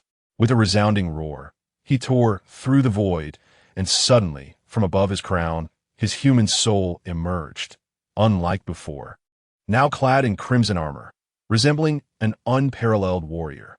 Space, receive my strike. The boundless soul path, annihilate the void. The human soul bellowed. At this moment, the soul seemed almost tangible, its red hair billowing like blood dragons, swirling through the vastness. Suddenly, it advanced, reaching out with a hand to grasp, coalescing chaotic energies into a colossal halberd. In the next instant, amidst the echoing shout, the halberd descended. Simultaneously, his demonic form, bathed in a cerulean and crimson radiance, surged with malevolence towards the faceless, ethereal body of the space demon, crashing forward with a thunderous force, capturing the attention of all practitioners amidst the chaos. Soul Ancestor, receive my essence of space. The space demon's expression darkened as he performed a series of intricate gestures, conjuring a vast expanse of chaotic energies that coalesced into a somber palm strike. With a fierce glare, he unleashed this formidable force towards the Fong Tian Hua Ji, the weapon of the ancient bloodline. The weapon glimmered with a fierce red light, colliding explosively with the palm strike. In an instant, a torrent of bloodthirsty intent erupted from the Fong Tian Hua Ji, transforming into a sweeping array of sharp brilliance that surged towards the palm strike, overwhelming it with sheer ferocity. In a cacophony of cracking sounds, the massive palm was instantly riven with countless fissures. And the most terrifying aspect was that the Fong Tian Hua Ji pierced directly through the conjured palm strike. With a resounding boom, the shockwave reverberated through the vastness, sending the space demon hurtling backwards. This is impossible, he exclaimed, blood trickling from the corner of his mouth. Clearly, the power imbued by the ancient bloodline's essence propelled the Fong Tian Hua Ji to an unimaginable level of might, rendering the space demon insignificant in comparison. With a single strike, it shattered the palm strike and pushed him back significantly, inflicting considerable harm. Soul Ancestor, how can you be this strong? My space will not be defeated. The space demon's eyes widened in disbelief, a whirlwind of malice swirling within them as he bellowed defiantly. Will not be defeated? I shall ensure your utter downfall. The ancient figure, Guse, shattered the palm barrier with a resounding force, momentarily pausing yet emerging unscathed, his eyes gleaming with a fierce light. At this juncture, a rumbling sound echoed from behind, revealing his demonic body, enveloped in a menacing aura and bathed in the ethereal glow of the crimson and azure pathways, hastening forward. His corporeal form swiftly alighted upon the sharp edge, propelling him into the fray with a thunderous roar as he brandished his halberd, striking down once more. Soul technique, 9 turns, halberd, shatter the vastness. In an instant, the formidable halberd in his grasp emanated a ferocious energy imbued with a sanguine intent, expanding dramatically as it transformed into a colossal spectral halberd, sweeping through the air with unrestrained ferocity. How dare you? The Soul Ancestor, do not assume I fear you. The space demon roared, acutely aware of Guse's overwhelming strength at this moment, realizing he might not stand a chance. Yet, how could he display weakness? This was not merely a matter of pride. The arrogance of the chaotic demon compelled him to resist the notion of defeat at Guse's hands. Such reluctance is futile. You are no match for me. Guse retorted with a cold scoff. His corporeal and spiritual entity growled, a sinister expression overtaking his visage as he exerted force, causing the blood-red phantom of the halberd to swell immensely, exuding an overwhelming aura of menace. In that fleeting moment, the space demon sensed a profound dread as he faced Gu Zei's onslaught, a chilling shiver coursing through him. Raising the hairs on his body with an acute sense of peril, he let out a howl, unleashing boundless techniques in a desperate attempt to withstand the impending onslaught. The air trembled with a thunderous resonance. Suddenly, the essence of the Tao enveloped the surroundings, shaking the vast expanse and causing chaotic currents to swirl in disarray. The immense form of the space demon god was violently propelled away, blood spewing forth, his face revealing a clear sense of unwillingness. Yet his eyes were filled with an even greater astonishment, as if, in this moment, he had been profoundly shaken by the terrifying power of Gu Zei. Realizing that he was no match for him, in an instant he roared. Gu Zei, however, was relentless, the demon's body crashing forth, descending with a decisive strike. "Ha ha! Soul Ancestor, you are indeed formidable, but what do you intend to do?" The space demon god gazed at the roiling chaos, the thunderous vastness, and the radiant Tao light of Gu Zei, shouting in fury. "Ha ha! Once I have dealt with you, you shall understand. Gu shall left maniacally."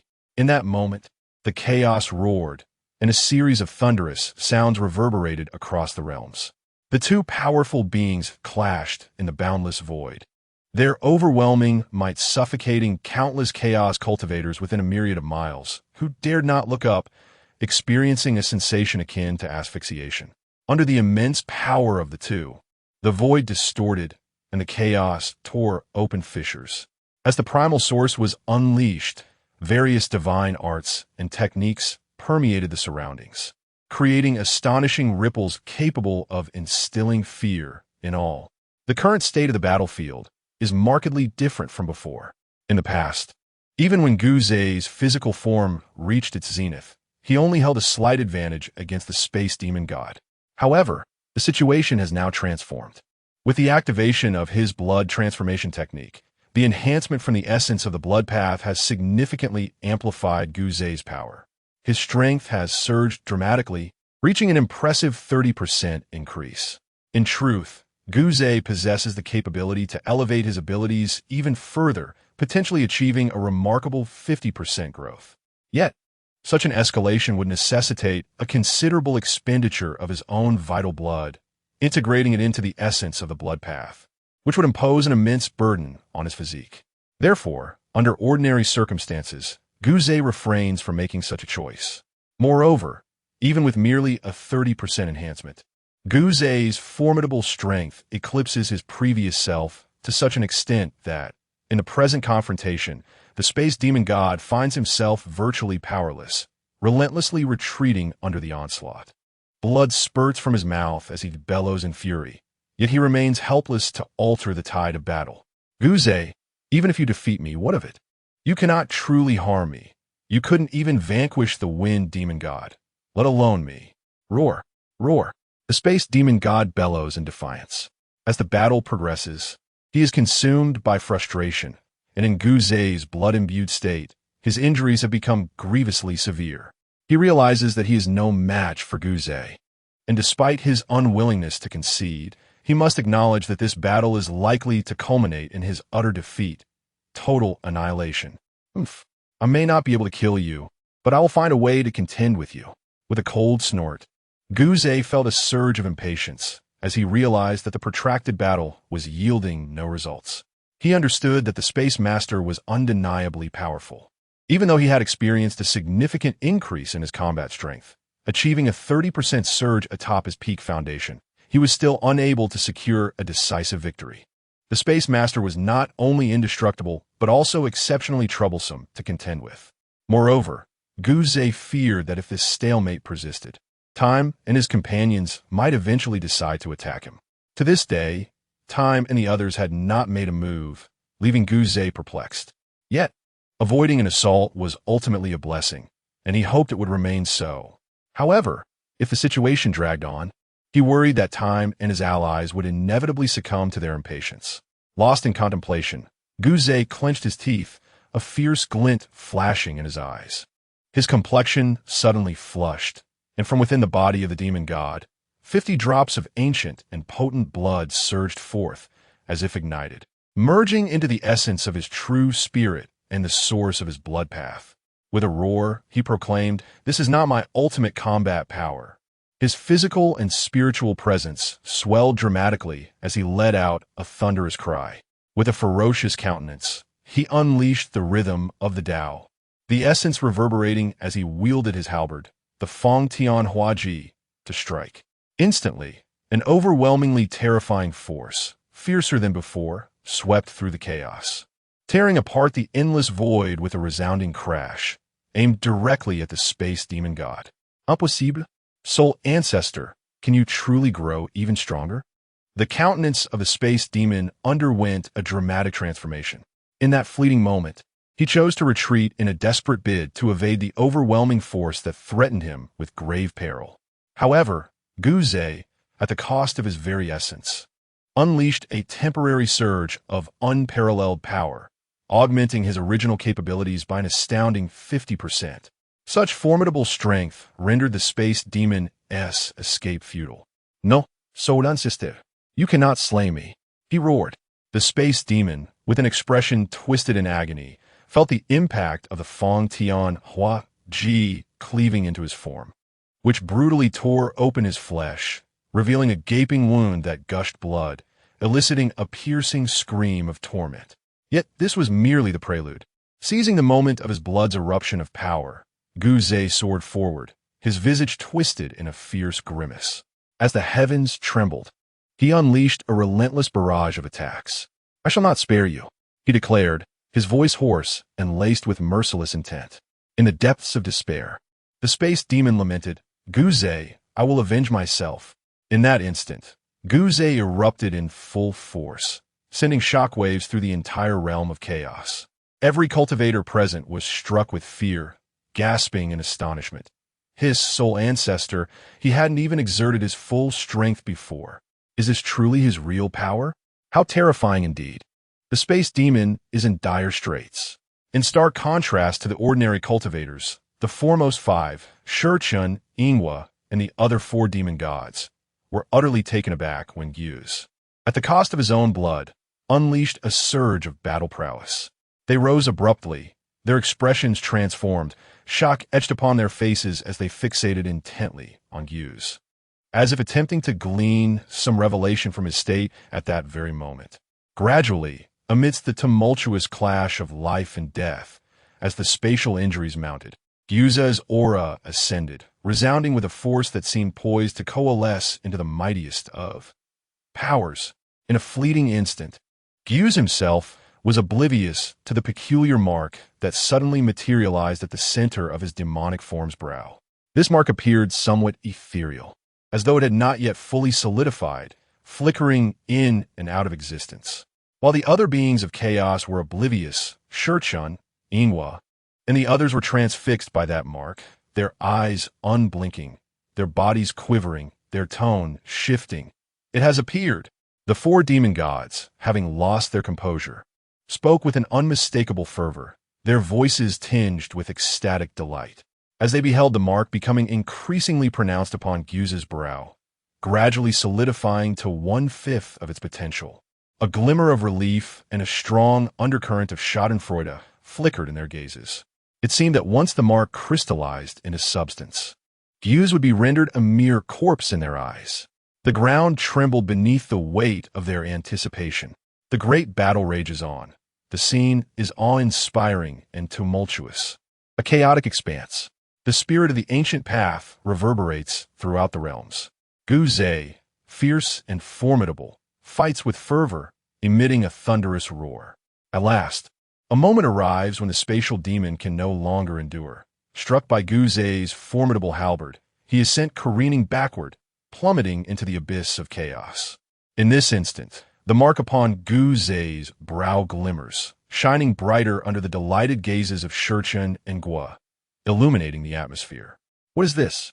The spatial demon, who had been languishing on the ground, barely able to rise, suddenly becomes aware of the mark on Gu Zhe's forehead. A shiver courses through him, And as he gasps in astonishment, joy and schadenfreude flicker in his eyes, leading him to erupt into laughter. Ha ha ha, Soul Ancestor, I do not begrudge my defeat. It appears you have been chosen. Guze radiates with a dazzling aura of crimson and azure, his overwhelming presence resonating with thunderous intensity.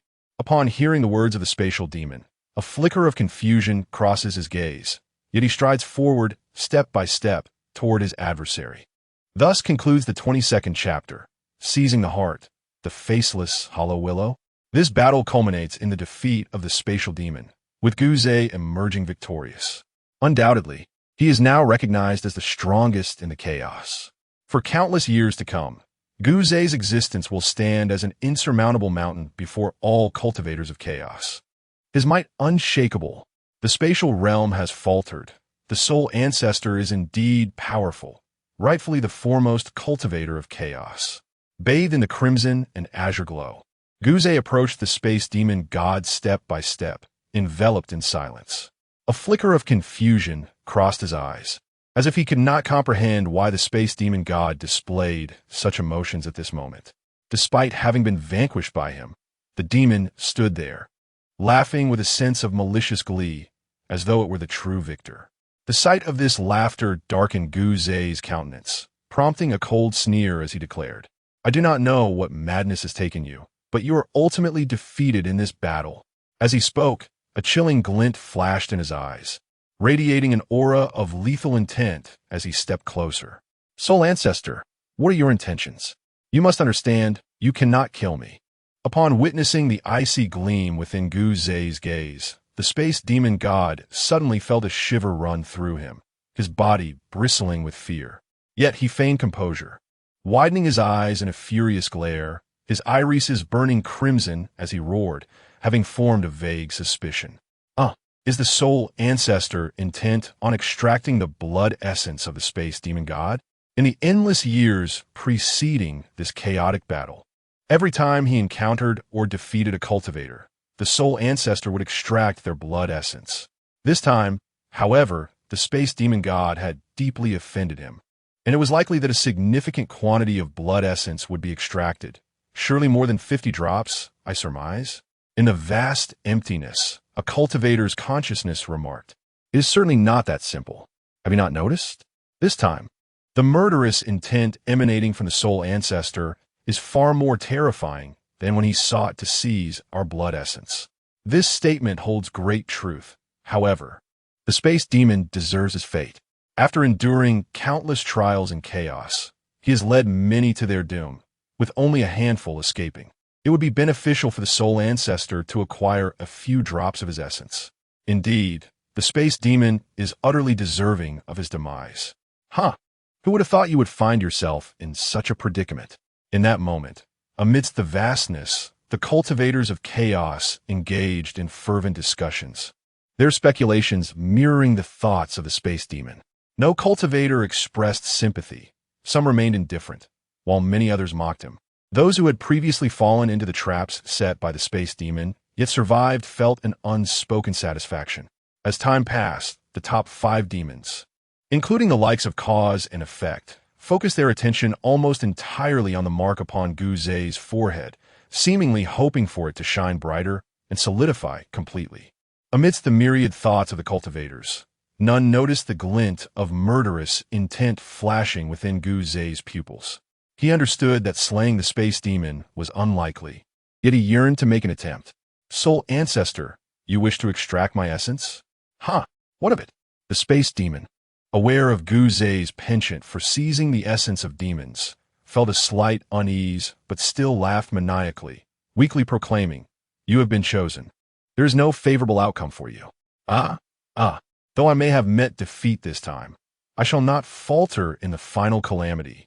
As he continued to mock, the presence of Guze had already descended, his gaze frigid. Drink, space demon god, I demand your life. Guze bellowed. Suddenly, his demonic form radiated a fierce bloodlust.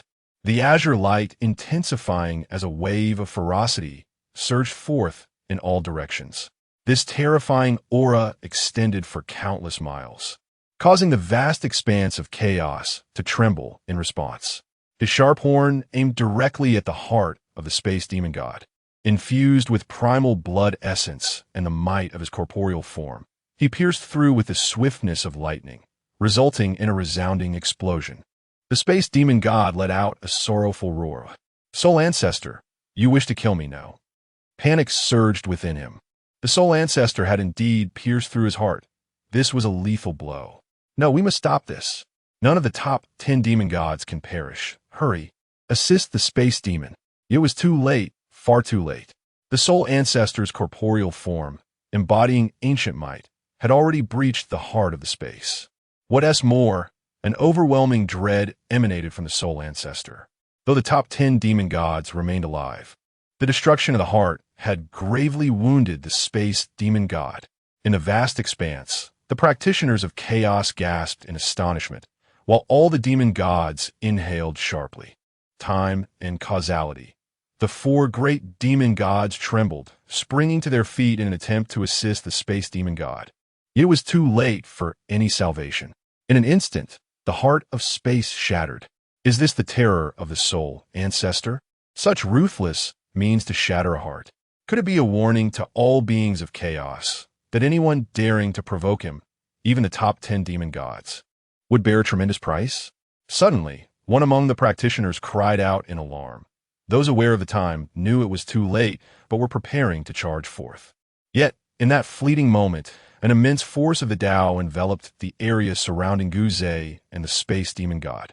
This power emerged spontaneously, enveloped in mysterious Tao rhythms, forbidding anyone from approaching due to the threat to the Space Demon God's life.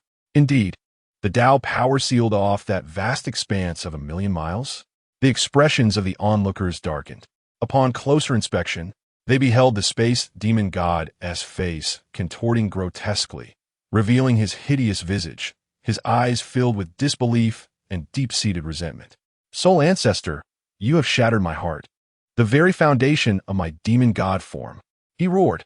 The Space Demon, filled with an overwhelming malice, roared at Gu Zhe with bloodshot eyes, his hatred palpable and boundless. In response, Gu Zhe's gaze flickered with a menacing glint as he coldly retorted, "I have stated that I would await your vengeance. However, having been defeated by me this time, I shall only grow stronger in the years to come. The chasm between us will widen, and you shall never have the opportunity to catch up." How absurd! You are already a chosen one, and with the onset of the chaos calamity, do you still believe you have a future? The Space Demon howled in agony, his laughter echoing against the heavens, dripping with scorn. Gu Zhe narrowed his eyes slightly, pondering. Chosen? No future? Yet, dismissing the confusion surrounding the Space Demon's words, he shouted resolutely, "Blood Source Path, heed my call. Not only shall I shatter your heart, but I shall seize it for myself." In that instant, Gu Zhe's true spirit trembled violently, and astonishingly, a thread emerged from within, coursing through his body and ascending to his crown. With a sharp protrusion, it pierced the heart of the Space Demon. At that point, it transformed into countless crimson threads, rapidly enveloping the fragmented heart, which had splintered into myriad shards, and began to voraciously siphon its essence. "What is that? It is consuming my heart." "No!" The Space Demon roared, its entire form trembling violently at that moment. Its visage contorted, and the light within its eyes brimmed with the utmost malice. Yet concurrently, a flicker of sheer terror glimmered within. It was incredulous, unable to fathom what the crimson thread, piercing through its heart, truly was. The dread it instilled was overwhelming, as if it were consuming its very essence. "Space, perhaps I cannot slay you, but without a heart, your demonic foundation will be irrevocably impaired. For countless eons, no matter the extent of your training, your corporeal form shall never transcend the ancient realm." "Ha ha! Behold my prowess, what say you, Space?" Buse laughed maniacally, and in an instant, the azure radiance surrounding him intensified, spreading further into the chaos. "A more formidable body. No, Soul Ancestor, your fate shall be far from favorable," roared the Space Demon in a fit of rage and despair. At that moment, the vast expanse around them was enveloped by an enigmatic force of profound significance. Gu's expression shifted to one of grotesque intensity as he relentlessly siphoned the heart of space, extracting 50, 60, 70% until a staggering 90% was seized.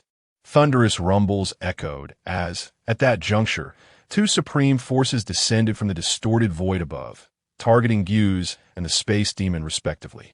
The space demon's countenance brightened with unrestrained joy. Ha ha ha! As long as the top 10 demons remain unvanquished, Soul Ancestor, you shall not be able to extinguish my existence. He bellowed fiercely.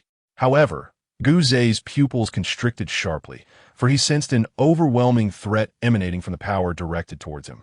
In that moment, his heart raced with trepidation, realizing that the great Tao sought to thwart his actions. Yet, the heart of the space demon god provided him with immense assistance, even in this brief interval.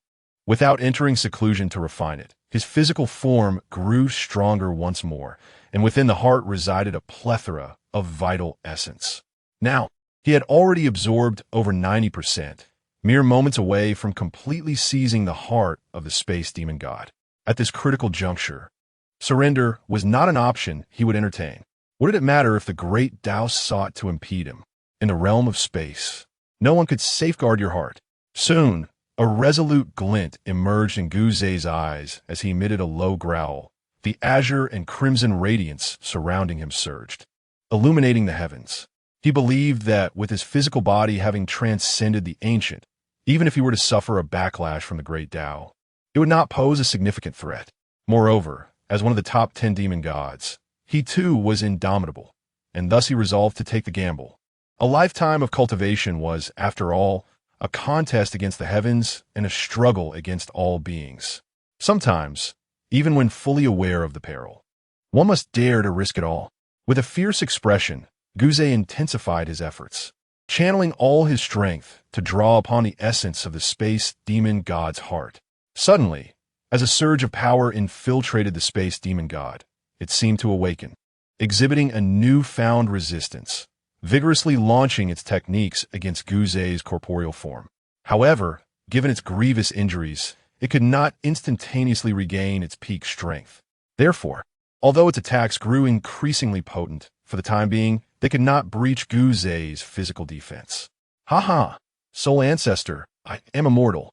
Yet the realm is at least certain of one thing. The top 10 deities are immortal. This force of the great Tao has already safeguarded its true essence. Even in death, I demand your heart. Roared Gu fiercely, the external hues of azure and crimson, imbued with ferocity, violently collided with the great Tao force directed at him. Regrettably, despite Gu's formidable physique, he found himself outmatched by the terrifying power of the Tao. With a resounding crack, the azure and crimson light was torn asunder. Just as the force was about to strike Gu's corporeal form, time itself seemed to freeze for the onlookers, and in that instant, they beheld a remarkable sight. The mark on Gu's forehead, which embodied 1/5 of his essence, began to radiate with an extraordinary glow. This light appeared faint yet enigmatic, as if it signified a unique identity and profound meaning. In that fleeting moment, everyone witnessed how the brilliance of his forehead mark managed to withstand the onslaught of the Taoist light. The formidable power of his ancient form, bolstered by the blood path, faltered before this 1/5 mark, which, although trembling, held its ground. Impossible. How could this be? Everything should not unfold this way, exclaimed the space. Its countenance shifting drastically. Gu's body quivered, and he focused intently, finally realizing that an unfamiliar mark had appeared on his forehead. What could this mark be? How could it possess the power to resist? Yet, opportunity must not be squandered. He bellowed without hesitation, "Heart, come to me." The unfolding events here resonated through the chaos, leaving no soul unshaken in the vastness of existence. Hiss. The mark indeed signifies that identity. It has unexpectedly shielded the soul ancestor from calamity. Time, causality. The 4 great demon gods, their expressions dark as storm clouds, gazed at Gu's with eyes that spoke of death, sneering as they remarked, "As one of the top 10 demon gods, you inherently possess such qualifications. Your soul ancestor is so ostentatious. It is truly suspicious that it was not chosen. Do not be deceived by its current role as your protector. When the time of tribulation arrives, it shall transform into your disaster. The identity represented by this mark signifies the primary force against the chaotic calamity. Though the nature of the chaotic calamity remains unknown, it will undoubtedly target you. In this light, no matter how formidable your soul ancestor, can it truly escape death? Ha ha! In that moment, time, causality, and the other three demon gods reveled in schadenfreude, their laughter echoing with malice. It turns out that their years of restraint, remaining so low-key, were driven by a fear of attracting the attention of the great Tao and being chosen to confront the chaotic calamity. Initially, all top 10 chaotic demon gods possessed the eligibility to be selected, and this knowledge should have been present in the legacies of each of the top 10 demon gods. However, what time, space, and causality were unaware of was that when the soul ancestor was born, a problem arose. Before the soul path demon god had developed consciousness, it was usurped by Guze, causing Guze to replace the original soul ancestor. Consequently, a fragment of information was lost in the legacy, and the subsequent elements of water, fire, and wind were left devoid of this knowledge. This is something unknown to Guze. However, here, the mark obstructs the flow of the Tao light, and Guze, in his elation, frantically urges forth, drawing from the heart of the space demon god, who struggles and howls in despair. Bang! At last, in a fleeting moment, azure light envelopes the surroundings, and Guze's aura surges once more. Within his corporeal form, a tremendous sound reverberates, as the heart of the space demon god is completely seized by him through the essence of blood and origin, rendering his physical form even stronger at this moment. Ah, return my heart to me, soul ancestor. I vow that we shall not coexist. The space rumbles with a roar. In that instant, an unparalleled light of the great Tao descends upon the body of the space demon god, and he vanishes directly before Guze, leaving all the chaotic cultivators in shock. Indeed, he has not perished. What will happen now that he lacks a heart? Guze's expression darkens. Hiss! This soul ancestor is formidable and ruthless, having seized the heart of the space demon god. The cultivators, shaken, no longer dare to offend Guze, retreating to their own realms to meditate and cultivate diligently, awaiting the arrival of others. In a vast expanse, within a chaotic whirlwind, lies the lair of the space demon god. Suddenly, as the void distorts, the enormous form of the space demon god appears here. At the center of his azure body, a massive cavity is evident. Remarkably, his heart is gone. Enveloped in the radiant aura of the great path, his will succumb to a state of unconsciousness, his visage slightly contorted, as if even in slumber, he harbored an enmity towards Guze. Amidst the humming, the light of the great path continuously surged, frantically merging into the corporeal form of the spatial demon god. Gradually, his pallid, demonic body began to undergo a remarkable metamorphosis. His feet and legs transformed into numerous tendrils, delving deep into the chaos, as his body morphed into a colossal tree, its radiance swirling with an endless flow of Taoist essence. His arms became infinite branches that swayed, each limb seemingly imbued with the power to annihilate the vastness, distinctly resembling a tree. Yet, upon the trunk, where the heart should reside, there was a vast void, utterly empty. It was evident that although the power of the great path was reconstructing his demonic form, enabling the rapid restoration of his injuries, even with this transformation, his heart remained absent. The spatial demon god was transitioning from its original faceless, formless state into a hollow willow. A faceless form? A hollow willow? Such matters were unknown to Guze, and to any cultivator for that matter. Chapter 23. Forging a Sea of Blood Through the Passage of Time. Strength grows. Chaos had endured a great battle, and through Guze's formidable prowess, having slaughtered 800 cultivators, he decisively vanquished the spatial demon god, solidifying his title as the foremost cultivator of chaos. All life within the vast expanse, even those reluctant, had no choice but to concede that Guze stood as the unparalleled champion of chaos. Without exception, soul ancestor, You have been chosen. The mark has appeared. As the chaos cataclysm unfolds, we may still harbor a glimmer of hope for survival. Yet your fate is devoid of vitality. Await your complete annihilation. Ha ha ha. Apart from the realms of space, the four great demon gods, time, causality, and others, sneer, reveling in your misfortune. However, they soon find themselves perplexed. Why is the mark upon Soul Ancestor's brow not fully materialized? It stands at merely 1/5 of its potential, leaving 4/5 yet to coalesce. With this conundrum in mind, time, causality, and the others, amidst their gleeful malice, retreat to their lairs, engaging in profound meditation and diligent cultivation. Even though they may not be the primary forces during the chaos cataclysm, every fraction of strength gained serves as an additional safeguard. Amidst this tumult, some rejoice while others lament. Following the battle, the space demon god suffered the most grievous losses, having even lost its heart. It remains uncertain when recovery might occur, rendering it the most tragic of fates.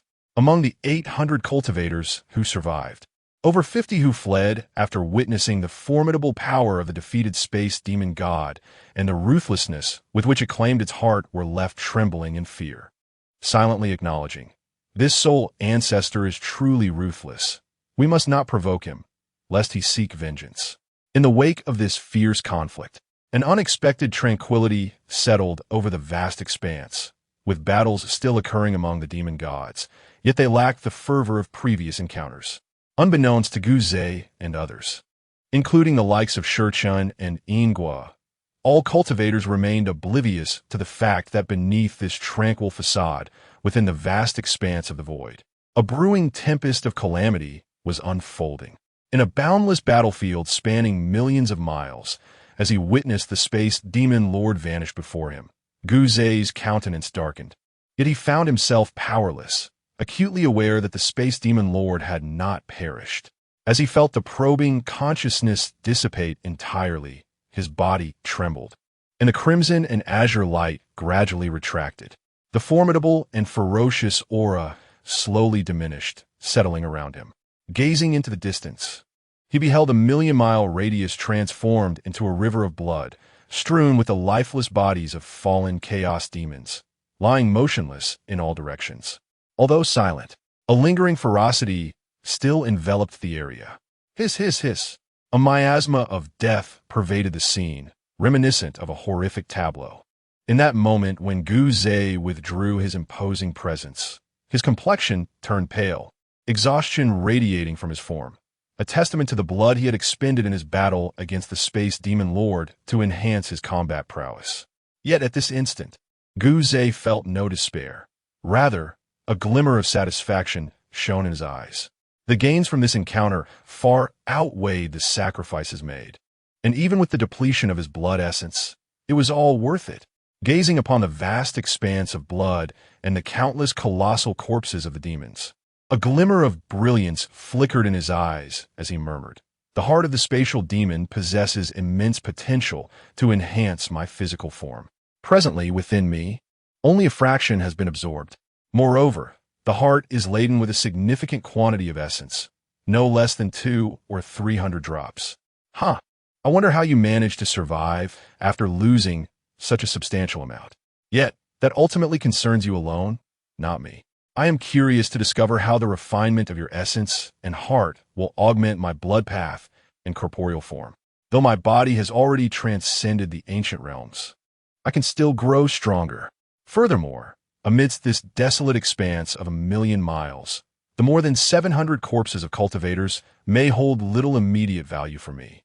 Yet they can serve as a foundation for the future, awaiting the dawn of creation and the emergence of a primordial world. Additionally, this blood, flowing profusely and suffused with a miasma of death, is not the essence of the demons, but merely the blood of the deceased. Once I transmute it into a sea of blood, akin to those corpses, it too may provide a reservoir of potential." In a hushed murmur, a glimmer of brilliance shone in Guze's eyes, accompanied by a profound contemplation. With a decisive tone, he spoke. At this juncture, his demonic form lay prostrate amidst a vast expanse of corpses and blood, gradually closing his eyes. A tumultuous flow of chaotic energy surged into his being, as if he were sinking into a deep slumber. Yet in truth, he was merely shutting his eyes to assimilate the essence and heart of the spatial demon, mending his wounds. Suddenly, from the apex of his horned head, the corporeal soul emerged, taking on a tangible form. No longer drenched in crimson, he donned a robe of black, and as his soul's eyes opened, they sparkled with brilliance. Casting a glance around, he flicked his sleeve, summoning forth the remnants of over 700 chaotic demon corpses. In that moment, within this vast desolation, the endless expanse was left with nothing but infinite blood. The blood of the demon, transformed into a sea of crimson, holds little significance for my current prowess. However, during the primordial dawn, it stands as an unparalleled foundation. Thus, let's commence.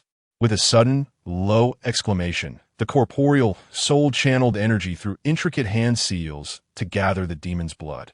Instantly, the vastness trembled, and amidst the swirling resonance of Tao, an endless tide of deathly blood surged forth, transforming into serpentine dragons of blood, barreling toward the corporeal soul.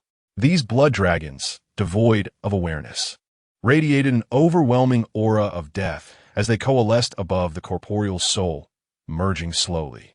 With each integration, the soul channeled powerful incantations, and a thunderous roar resonated throughout the realms. With a swift motion, a grasp summoned chaotic currents to merge with the sanguine essence, gradually intensifying the somber expression of the corporeal soul as the blood sea above expanded ominously. A resounding roar reverberated as an abundance of demonic blood converged, transforming into a blood dragon that entwined with the essence at the apex of the corporeal soul. In that vast, ethereal expanse, the sanguine intent coalesced, evolving from a mere trickle into a small lake, then into a grand river, its rhythm intertwining with the resounding echoes, ultimately culminating in a magnificent sea. The blood solidified into an ocean, the true essence of the blood path, to be refined and consumed. The corporeal soul bellowed with fervor. Instantly, a thunderous resonance erupted, reverberating across 1,000,000 miles of desolation. At that moment, the sea formed from the death blood of the demonic beings shimmered with a crimson radiance, as if crystallized to perfection. After the passage of a millennium, through the relentless efforts of the corporeal soul, amidst the humming, the sanguine intent was unleashed, finally achieving cohesion. An endless ferocious aura sweeping across all directions, the blood intent resplendent and awe-inspiring. Ha ha ha! The blood sea has been forged. The corporeal soul beneath the ancient marsh erupted in joyous laughter. Yet at this moment, in the vast and desolate expanse above, a boundless blood sea surged and ebbed, shrouded in deathly energy, the atmosphere thick with ferocity, imbued with an ancient, weathered essence, as well as an overwhelming presence. It resembled a dead sea, yet bore the semblance of a unique artifact, a special treasure in its own right.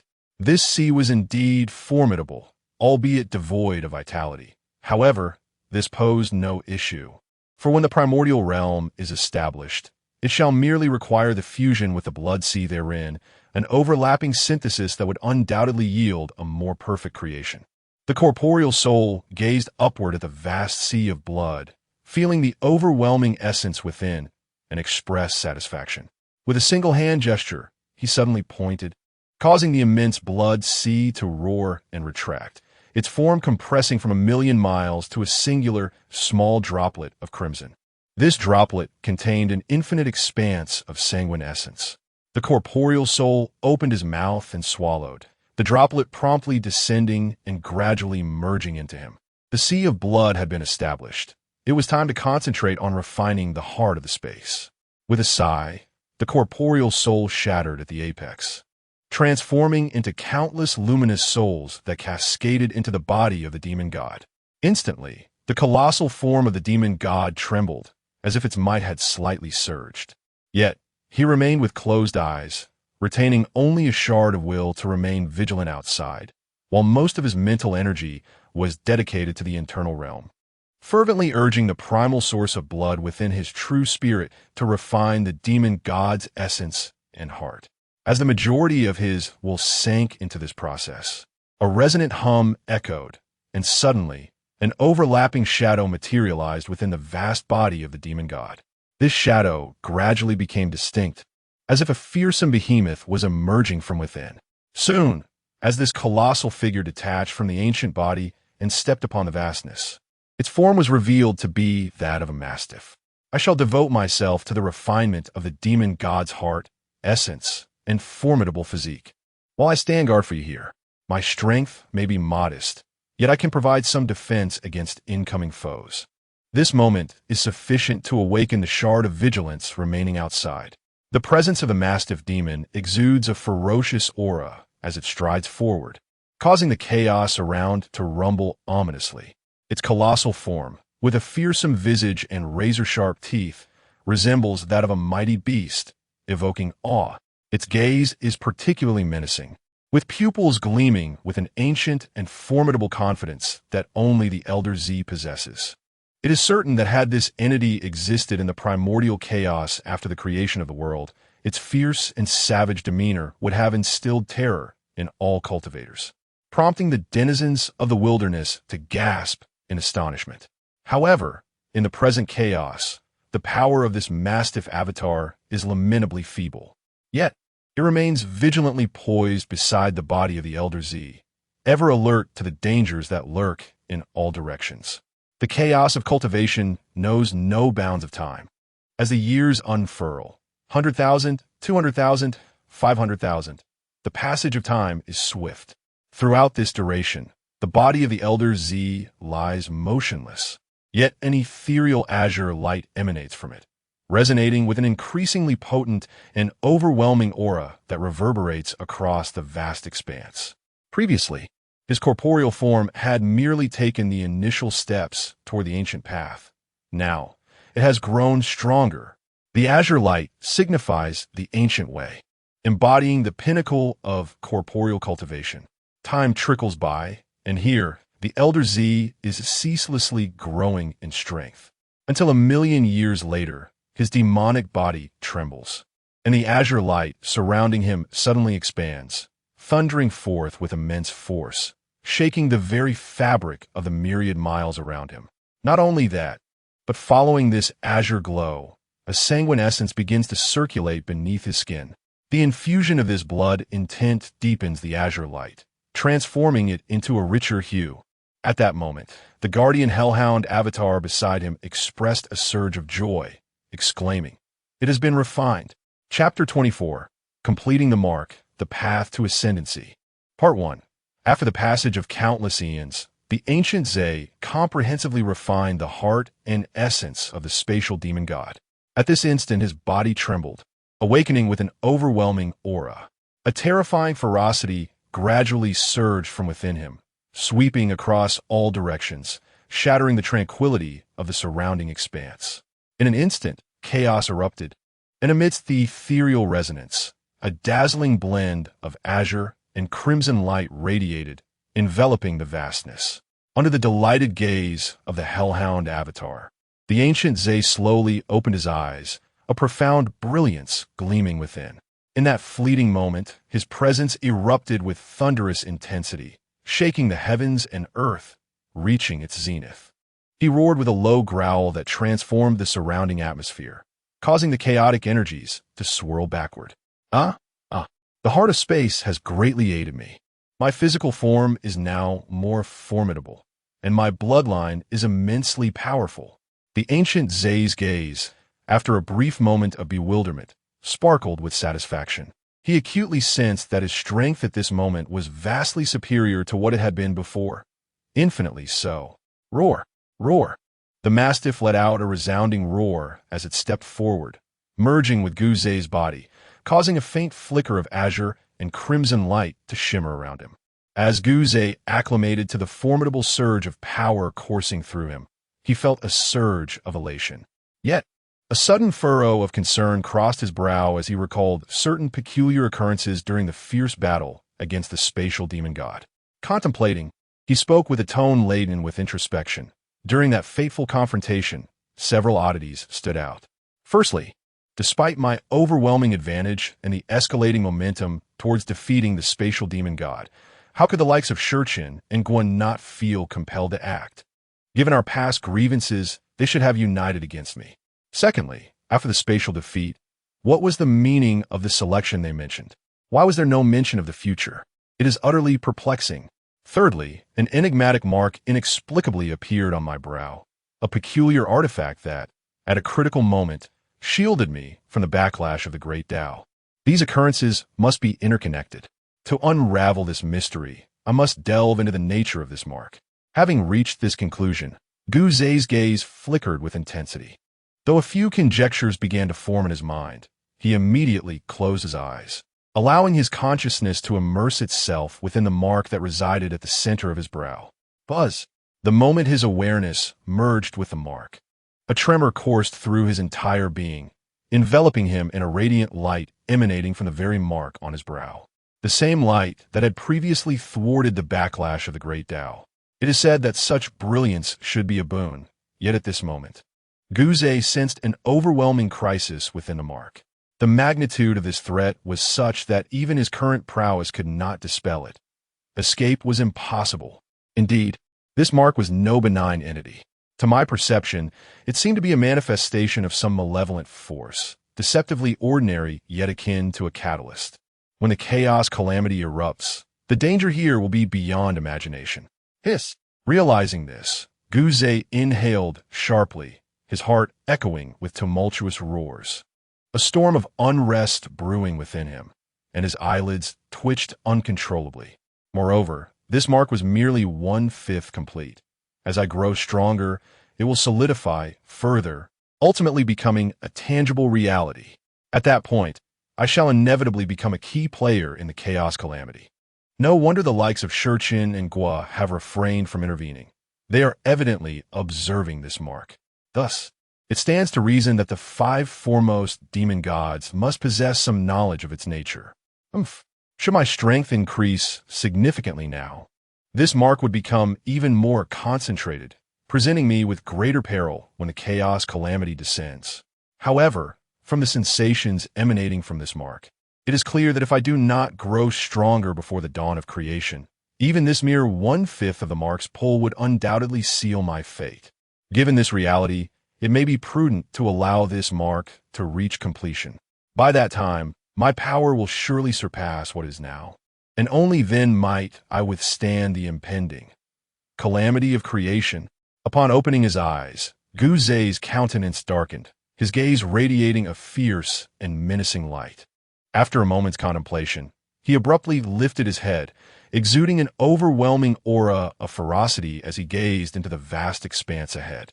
That direction, unmistakably, led to the lair of the Causal Demon God, nestled deep within the recesses of his memory.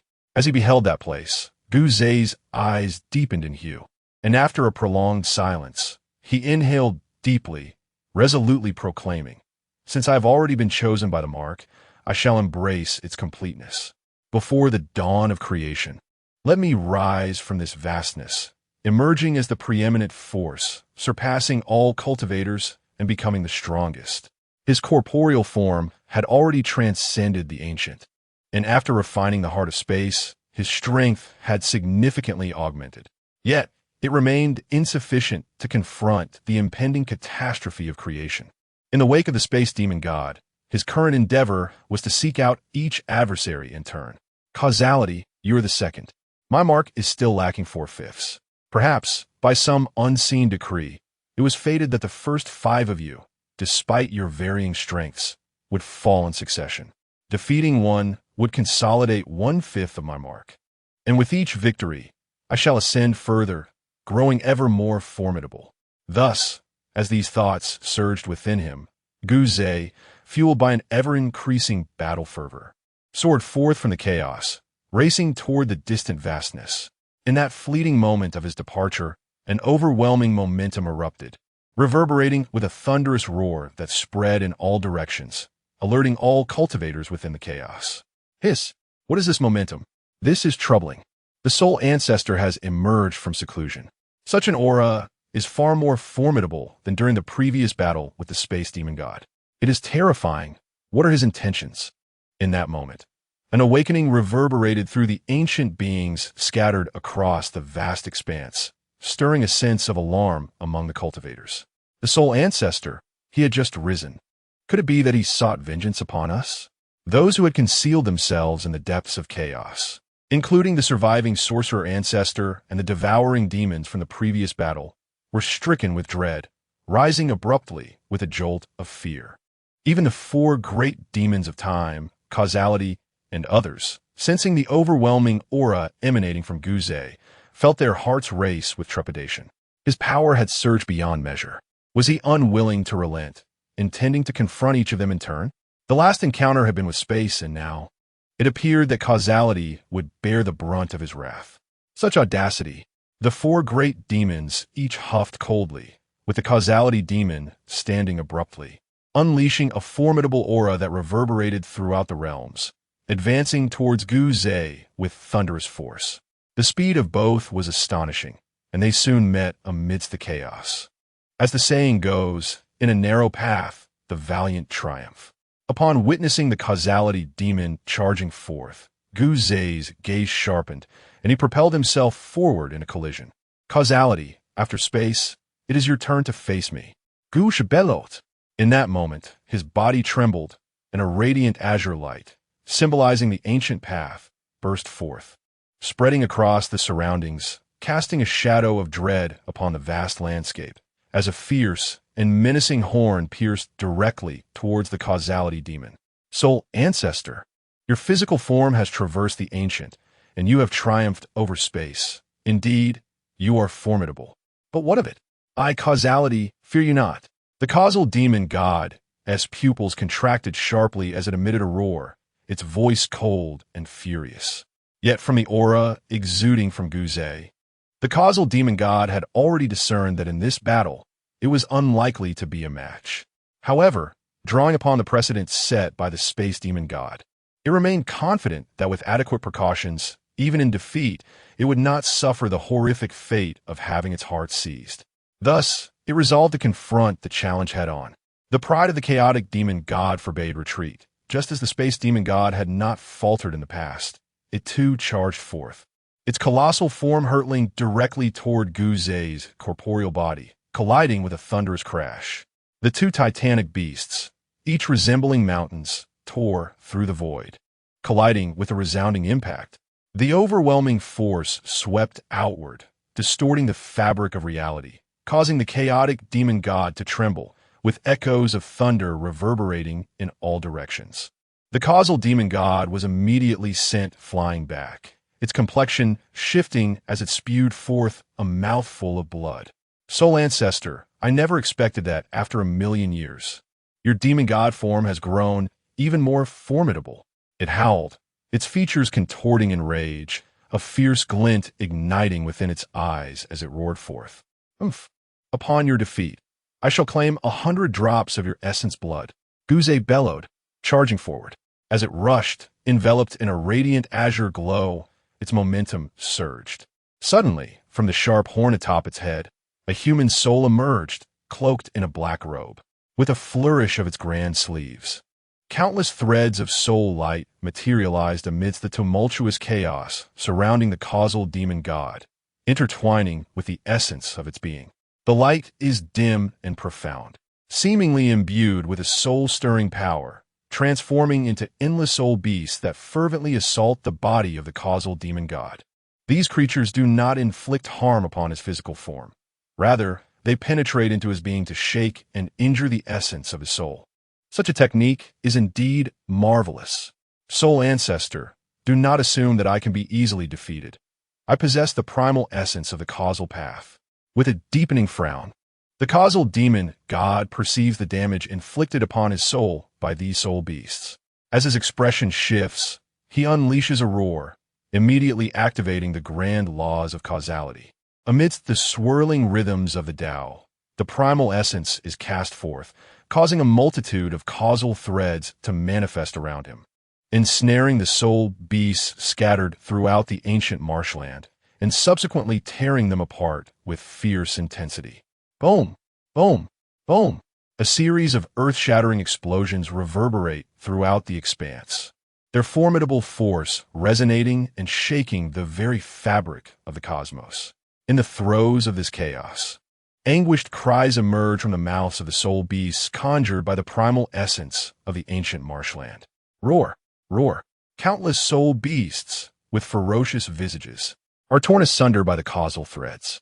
Indeed, the causal path is extraordinary, a continuous cycle, an unbroken lineage of the soul path. Witnessing the spectacle, Guze's countenance shifts, his eyes glinting with a grave intensity. Suddenly, he bellows, his gaze sharp as he gestures with his hand, summoning forth a vast and shadowy sea of souls that materializes around the Causal Demon God, an ocean of unfathomable depth and boundlessness. Within the depths of the soul sea, an infinite surge of soul power surged forth, igniting a fervent roar among the soul beasts, who seemed to have discovered the very essence of their strength. Their eyes gleamed with madness as they charged towards the Causal Demon God. Concurrently, the demon body of Guze, immersed in a radiant azure glow, propelled itself forward once more toward the Causal Demon God, suddenly opening its maw wide to devour.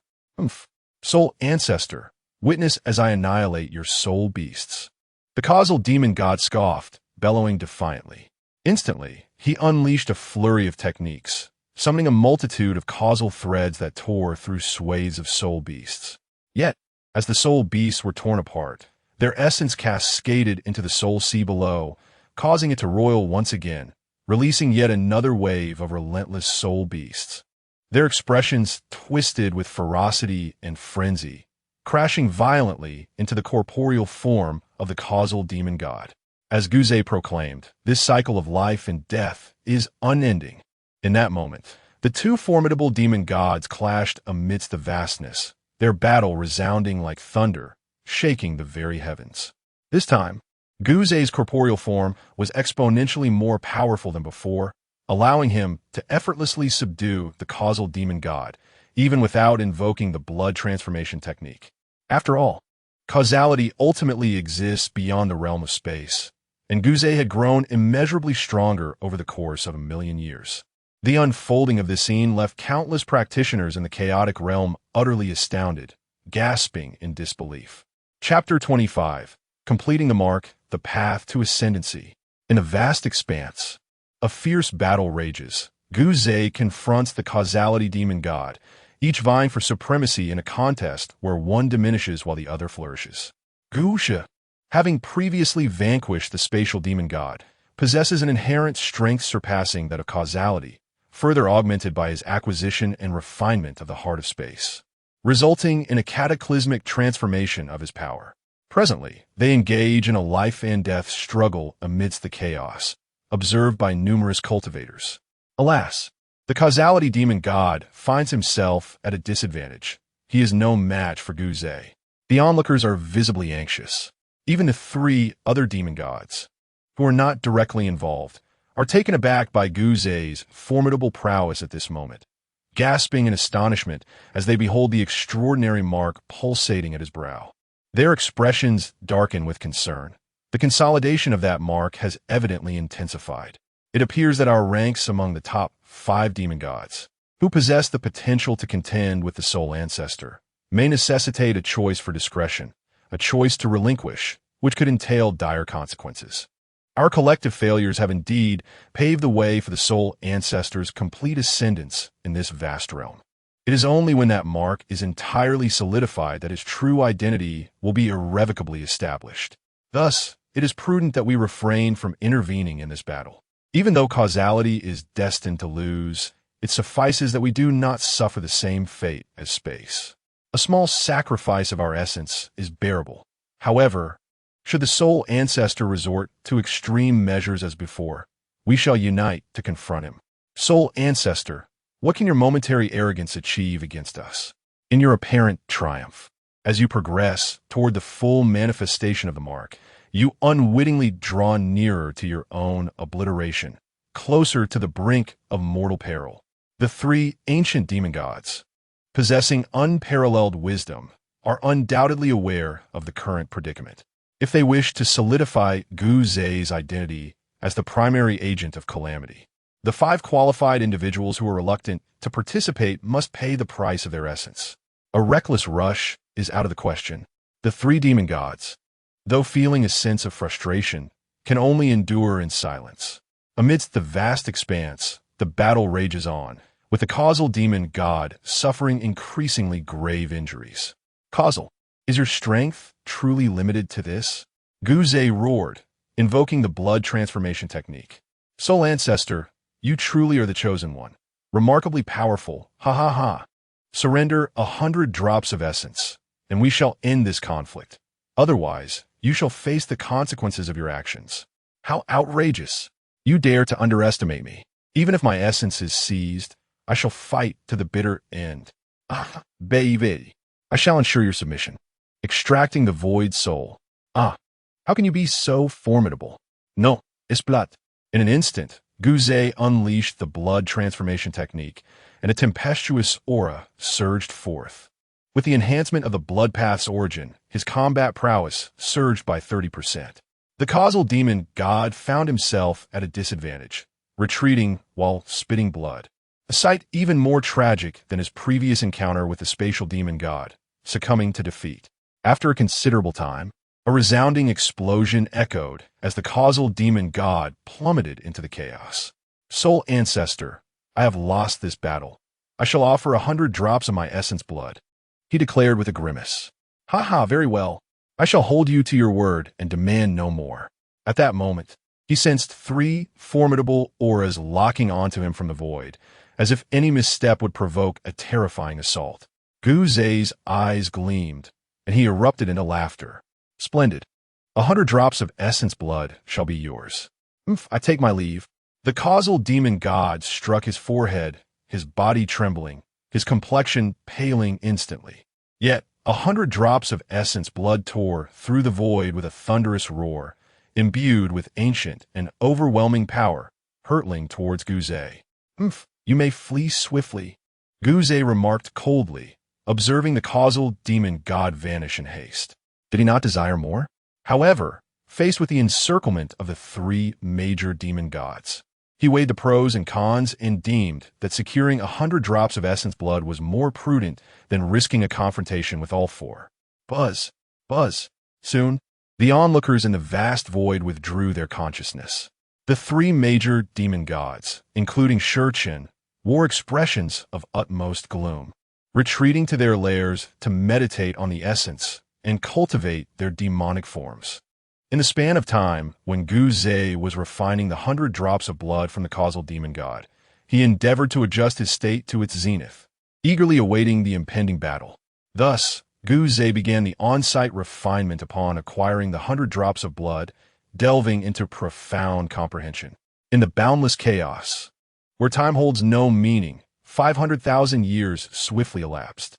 At a certain moment, upon opening his eyes, Gu Zei rose abruptly, an overwhelming aura emanating in all directions. At this juncture, his physical form had grown stronger, and his enlightenment was astonishing. His power had surpassed that of the past.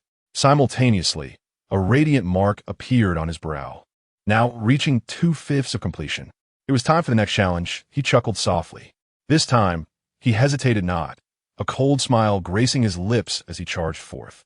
The commotion he caused naturally stirred the chaotic practitioners, drawing the attention of countless demon gods. As the moments passed, the significantly healed Causal and others fixed their gazes upon Gu Zei, their pupils contracting in astonishment. Was it true?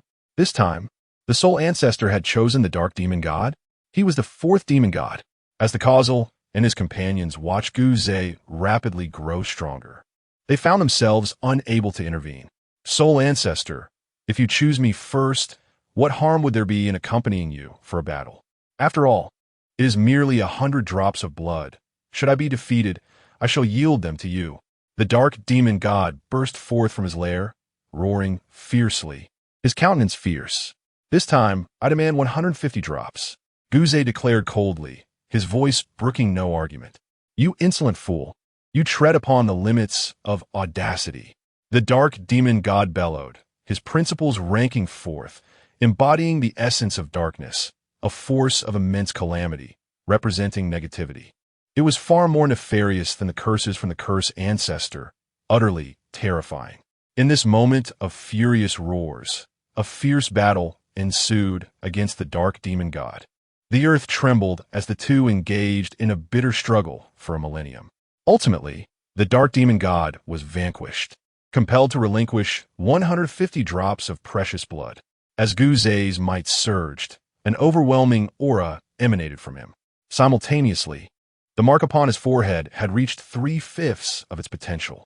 Subsequently, Guzei utilized the passage of 300,000 years to refine the 150 drops of the Dark Demon God's blood. Upon awakening in the vast expanse, his essence grew even stronger, his corporeal form standing with a presence that made the very cosmos tremble.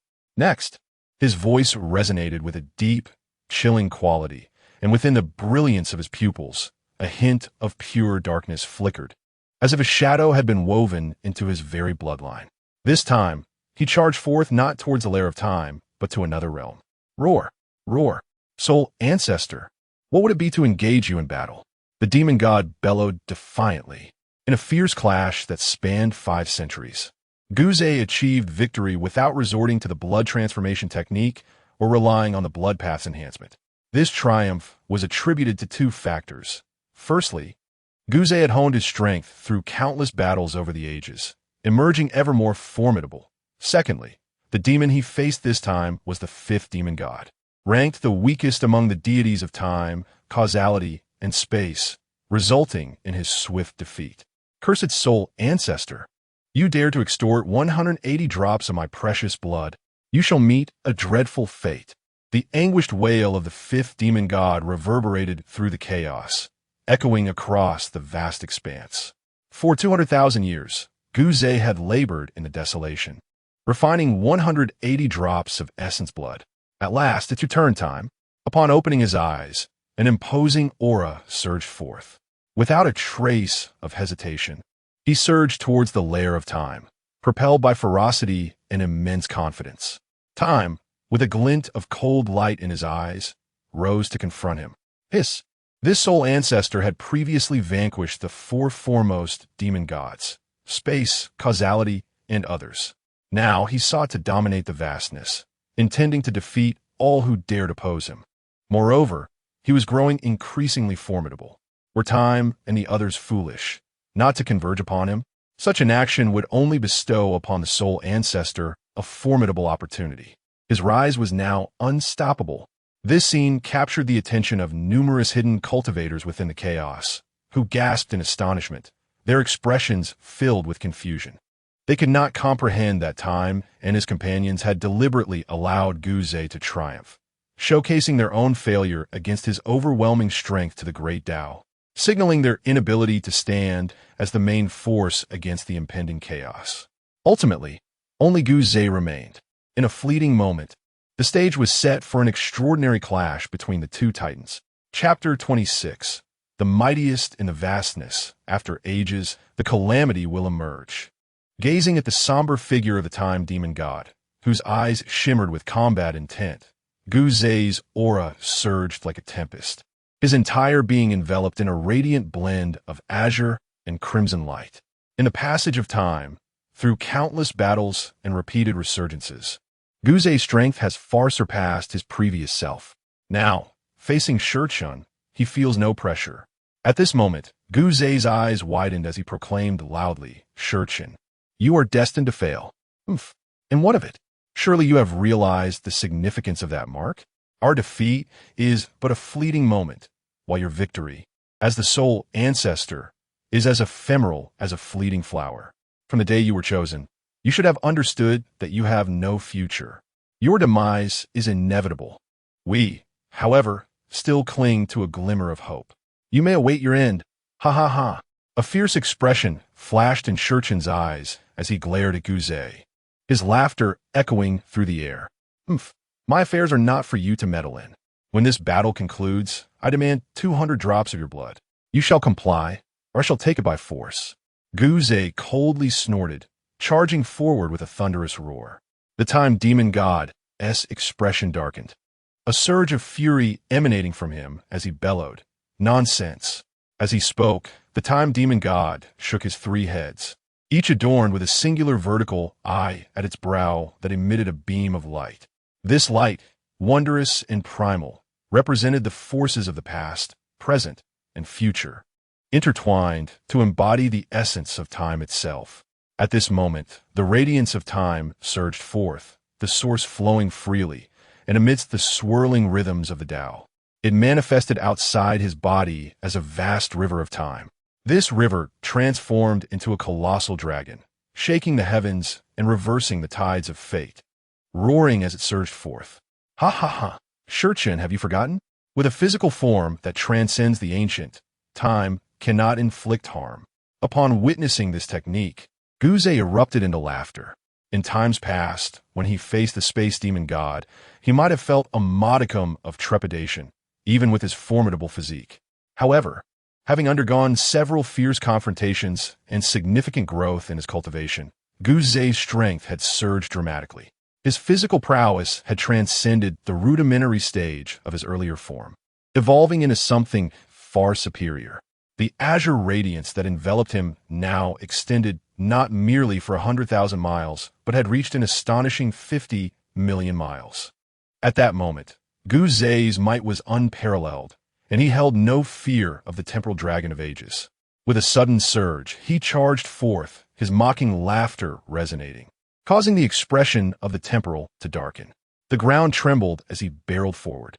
The thunderous collision echoed through the heavens as the temporal dragon slammed against Guz's divine form, only to be repelled by the azure light surrounding Guz's corporeal essence, emitting a mournful roar as it disintegrated into fragments of temporal primal energy amidst the vastness. Following this, Guz let out a low growl and charged directly at the temporal. "What? So powerful, it's impossible? No, go!" The temporal spat blood in a furious roar. In that instant, he found himself retreating wildly, astonished that he had been wounded by Guz's assault. Disbelief coursed through him as his body trembled, revealing a glint of horror. How could this be, having been chosen as a principal force in a calamity? The temporal had never doubted Guz's strength. Yet now, experiencing it firsthand, he realized that defeat was inevitable. In the heat of battle, he comprehended the true extent of Guz's power, far beyond his expectations, rendering him unable to resist. Nothing is impossible. The path of the soul. With a cold snort, Guz unleashed his Taoist techniques. His corporeal form surged forth once more, moving with such swiftness that the void distorted around him, creating a thunderous roar. Meanwhile, the expression of Shuran darkened. Above Guz's head, his soul manifested, adorned in a flowing black Taoist robe. With a flick of his sleeves, he summoned the resonance of his soul's essence. "Soul Ancestor, how formidable you may be, what fate awaits you?" "Roar!" Shuran bellowed. In an instant, these two formidable beings clashed amidst the vastness, their battle a spectacle of grandeur that shook the heavens and the earth. Boundless essences were unleashed, as the rhythms of the Tao entwined, showcasing an array of wondrous techniques in a cacophony of collisions. The ferocity of their physical confrontation was equally astounding. Guz, with his ancient prowess, naturally held the upper hand. From the onset of the battle, before he could even employ the blood transformation technique, Guz dominated Shuran, causing him to spew blood repeatedly, with his injuries worsening by the moment. Thoroughly suppressed, Shuran found himself at a disadvantage, feeling the weight of despair and frustration. Yet powerless to alter his fate, he roared incessantly, exerting every ounce of strength in a desperate attempt to inflict damage upon Guz, which indeed posed some challenges. However, when Guz activated the blood transformation technique, his combat prowess surged by 30%, an overwhelming aura erupting forth. In that moment of complete resurgence, Shuran realized just how far behind he truly was. No, the disparity cannot be this vast. "Soul Ancestor, time slaughter," Shuran cried out in astonishment. Originally, the five of you, the formidable deities, possessed the qualifications to assert your dominance. Yet, Paralyzed by the dread of calamity, you cower in your lairs, too afraid to emerge. Thus, fear has taken root within your hearts.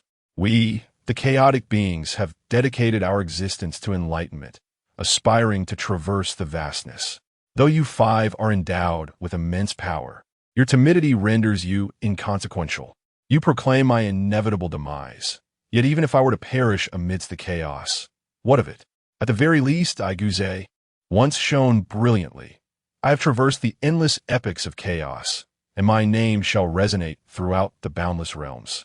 I can stand as an insurmountable mountain before all chaotic practitioners, and as long as I draw breath, this mountain shall remain unshakable. I am capable of seizing your essence, your hearts. In the final tribulation, I shall exert every effort. Even if I do not survive, I can at least embrace my existence without regret. And will you five? With your formidable prowess, you have chosen to hide in your sanctuaries since your inception. How utterly laughable. In the vast realm, amidst the fierce battles between two, Guze's words were sharp as daggers, laced with scorn, piercing the heart of the time deity with relentless precision. His remarks darkened the countenance of time, plunging it into utter gloom. You wretched soul ancestor, will you comprehend? To become a chosen cultivator is to embrace certain doom. You cannot escape your fate. If we do not retreat, are we not knowingly rushing toward our demise? In a fit of rage, time let out a thunderous roar. Flames of true fire erupting fiercely from his three eyes, mirroring the tempest of fury within his heart. As cultivators, if we cannot dominate the world, what does death matter? Moreover, your assertion of hopelessness and the inability to transcend is merely an excuse for your own cowardice and timidity. As long as I possess sufficient strength, who dares to declare that I cannot survive the great calamity? Time, as the soul path rises and falls, roared. The ancient Zay's demonic god, in a bellow of power from ages past, launched a formidable assault. Simultaneously, the figure atop his horned head, clad in blood-red robes with wild crimson hair, stirred the vastness with a resounding strike. The soul ancestor has been chosen, and to consider surviving the tribulation is nothing more than a folly. Amidst time's profound sorrow and wrath, ancient Zay's incisive words undeniably left an impact. Indeed, it was not solely time who felt this. Ancient Zay's declarations reverberated throughout the vastness realm. Most demonic gods, perplexed by his intent, found themselves enshrouded in confusion. Yet, apart from those still ensconced in slumber, like the hollow willow of the void, the threads of causality, darkness, and the fifth demonic god also resonated with the tumultuous sentiments of time. Upon hearing ancient Zay's words, their bodies trembled, their hearts echoed as if a storm were brewing within. Their expressions darkened to the utmost, revealing a complex array of emotions tinged with hesitation. They pondered, can the chaotic demonic god not traverse the vastness? What does death matter? Does our enduring patience through the years, this arduous choice, signify a mistake? Are we truly exhibiting cowardice in our actions?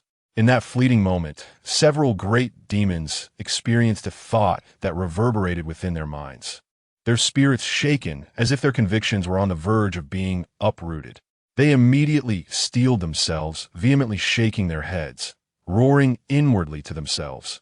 No, we have not erred. The one in the wrong is you, soul ancestor. You shall meet your demise. Regardless of the circumstances, they had to reassure themselves thus, for otherwise they could not confront their own principles. The confrontation between Guze and Shuran persisted, with Shuran's anguished cries echoing as blood gushed forth in torrents. His demonic body had been ravaged by Guze's formidable physical prowess, leaving numerous gaping wounds, deep enough to expose bone, blood flowing profusely. That blood was engulfed by the vast ocean of crimson that Guze had unleashed from his very being, an ever-expanding sea that absorbed and encompassed all. After the passage of a century, a thunderous sound erupted as Shuran ultimately succumbed, being cast into the abyss. His visage twisted in rage. His eyes brimming with an overwhelming sense of unwillingness, he glared at Guze. Shuran relinquished 200 drops of essence blood. Guze approached, his voice cold and commanding. How outrageous! Soul ancestor, You shall not have a favorable end. With a heavy heart filled with indignation, Shuran's expression was one of profound sorrow and hatred. Yet he reluctantly surrendered the 200 drops of essence blood. 200 droplets of vibrant red blood, imbued with ancient and formidable power, seemed to resonate with the essence of time itself, rising from the center of Shuran's brow, enveloped in a rhythm of the Tao, thunderously surging towards Guzay. It seems you are wise enough to comply. As Guzay's gaze flickered, he opened his mouth and ingested 200 drops of essence blood. In that instant, his body trembled, and a peculiar radiance suddenly emanated from his brow, a manifestation of the profound forces of the great Tao's calamity, coalescing into a brilliant light. This light shone with an unparalleled brightness, and the mark upon him became utterly complete. Ha ha ha! Soul Ancestor, your mark is now whole. Your demise is inevitable. I shall take my leave. With this declaration, Shuran threw back his head and laughed uproariously, roaring thrice before vanishing from sight. Whoosh! He had been irrevocably chosen. The likes of Karma and the Dark Demon God exhaled in relief. At that moment, they sensed, in an obscure way, that their peril had diminished. As they withdrew their consciousness from the observation, back to their respective strongholds, they exchanged knowing smirks. Hiss! Shuran has also fallen. One by one, the top 5 demon gods were vanquished by the Soul Ancestor, all having been seized in the process. This Soul Ancestor was indeed formidable, a rightful heir to the title of the foremost cultivator of chaos. Never before in the vast realm had there been such a presence, a power so formidable that it seemed impossible for all cultivators, including Shuran and his ilk, to extinguish him. Such strength was truly beyond imagination. How could there exist a being of such caliber? From this moment forth, an endless era will unfold, one dominated by the Soul Ancestor's supremacy. Hiss! In an instant, apart from a moment and those present, countless cultivators gasped in astonishment, their spirits shaken, bodies trembling with an expression of horror, as if an inner tempest had arisen within them.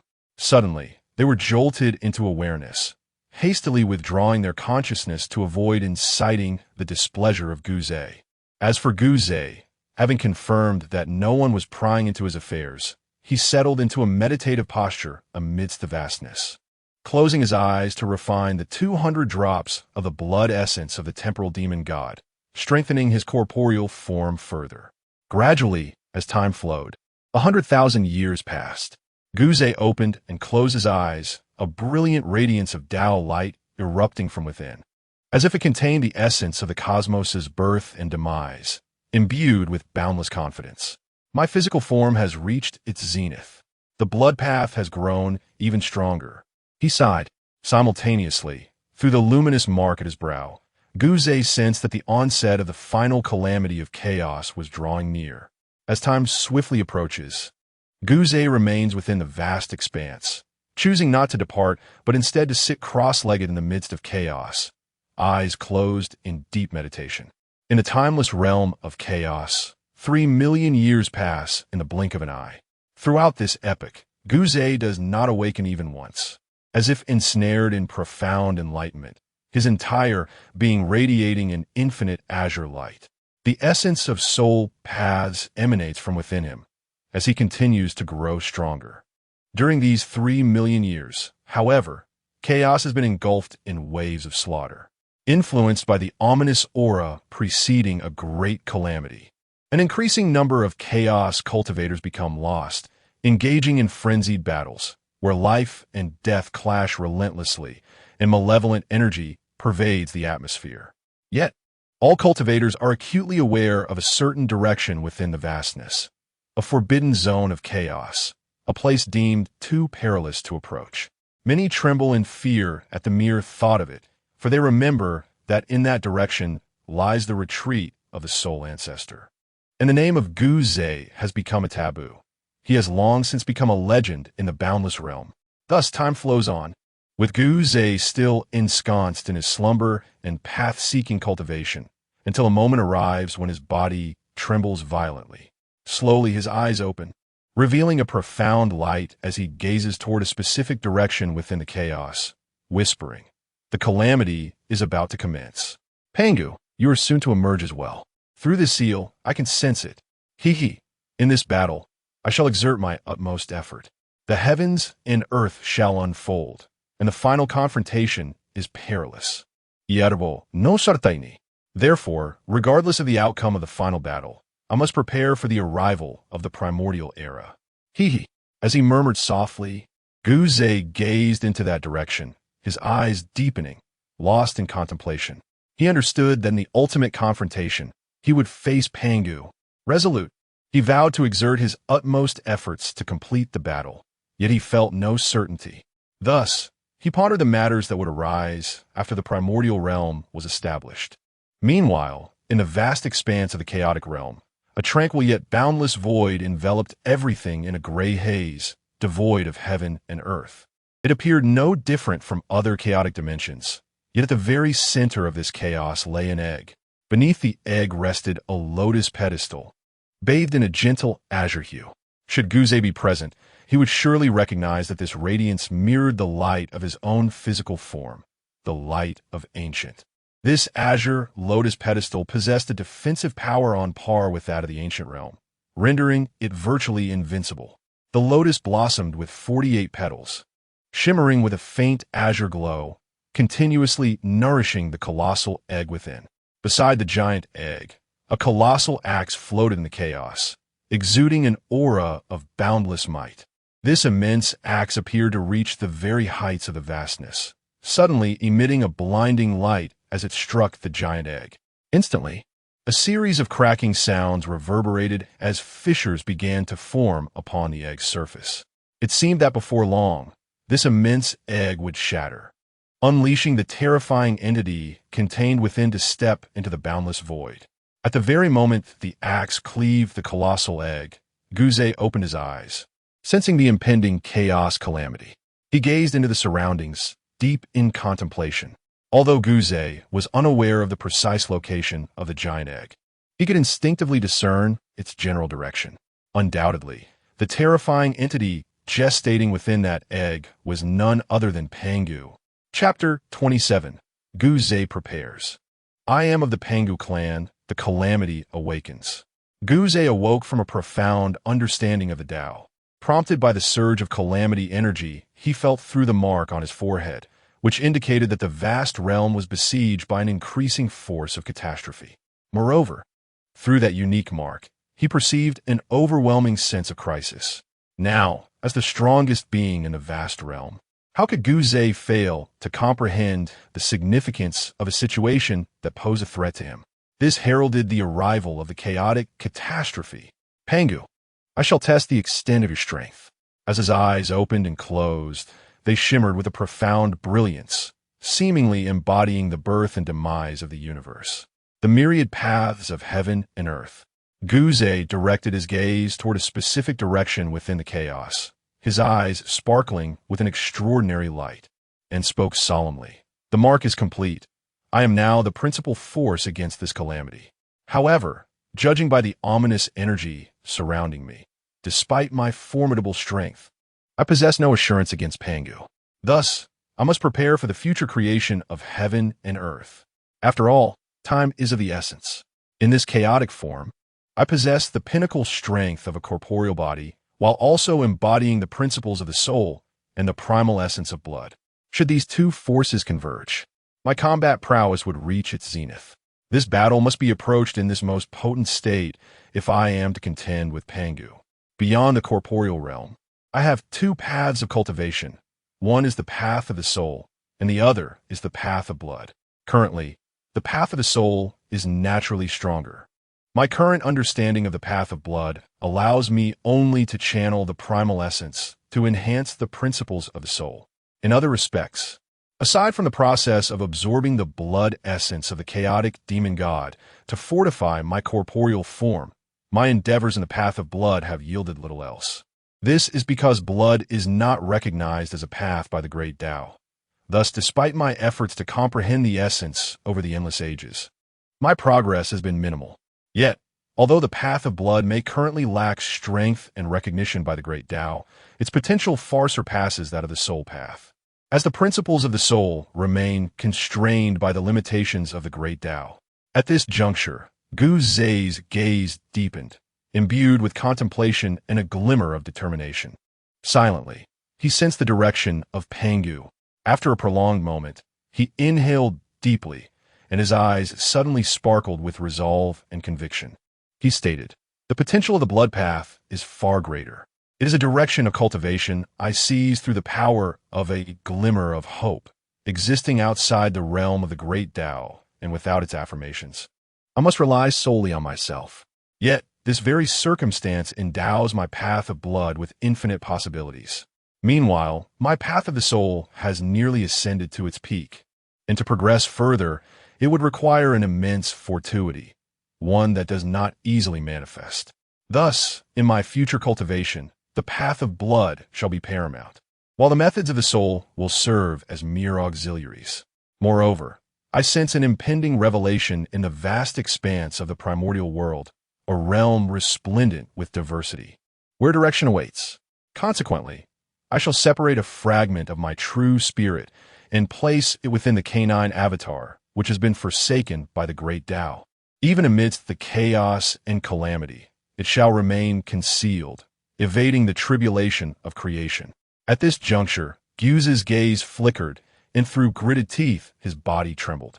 From the center of his brow, a drop of exceptionally pure blood surged forth, magnificent and radiant, imbued with ancient and unfathomable power.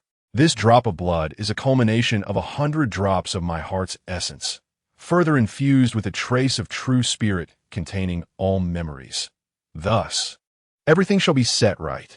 As this drop of blood soared, Gus let out a muffled groan, his complexion paling instantaneously, and his entire being quivered. His aura diminished significantly, as if an overwhelming essence of life had been siphoned away by that ascending drop of blood.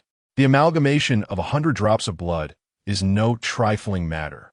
This is not an act of self-harm on Gus's part, but a necessity for the blood to possess sufficient strength to sustain the path of blood, to bear a fragment of true spirit along with all memories, a contingency he has prepared.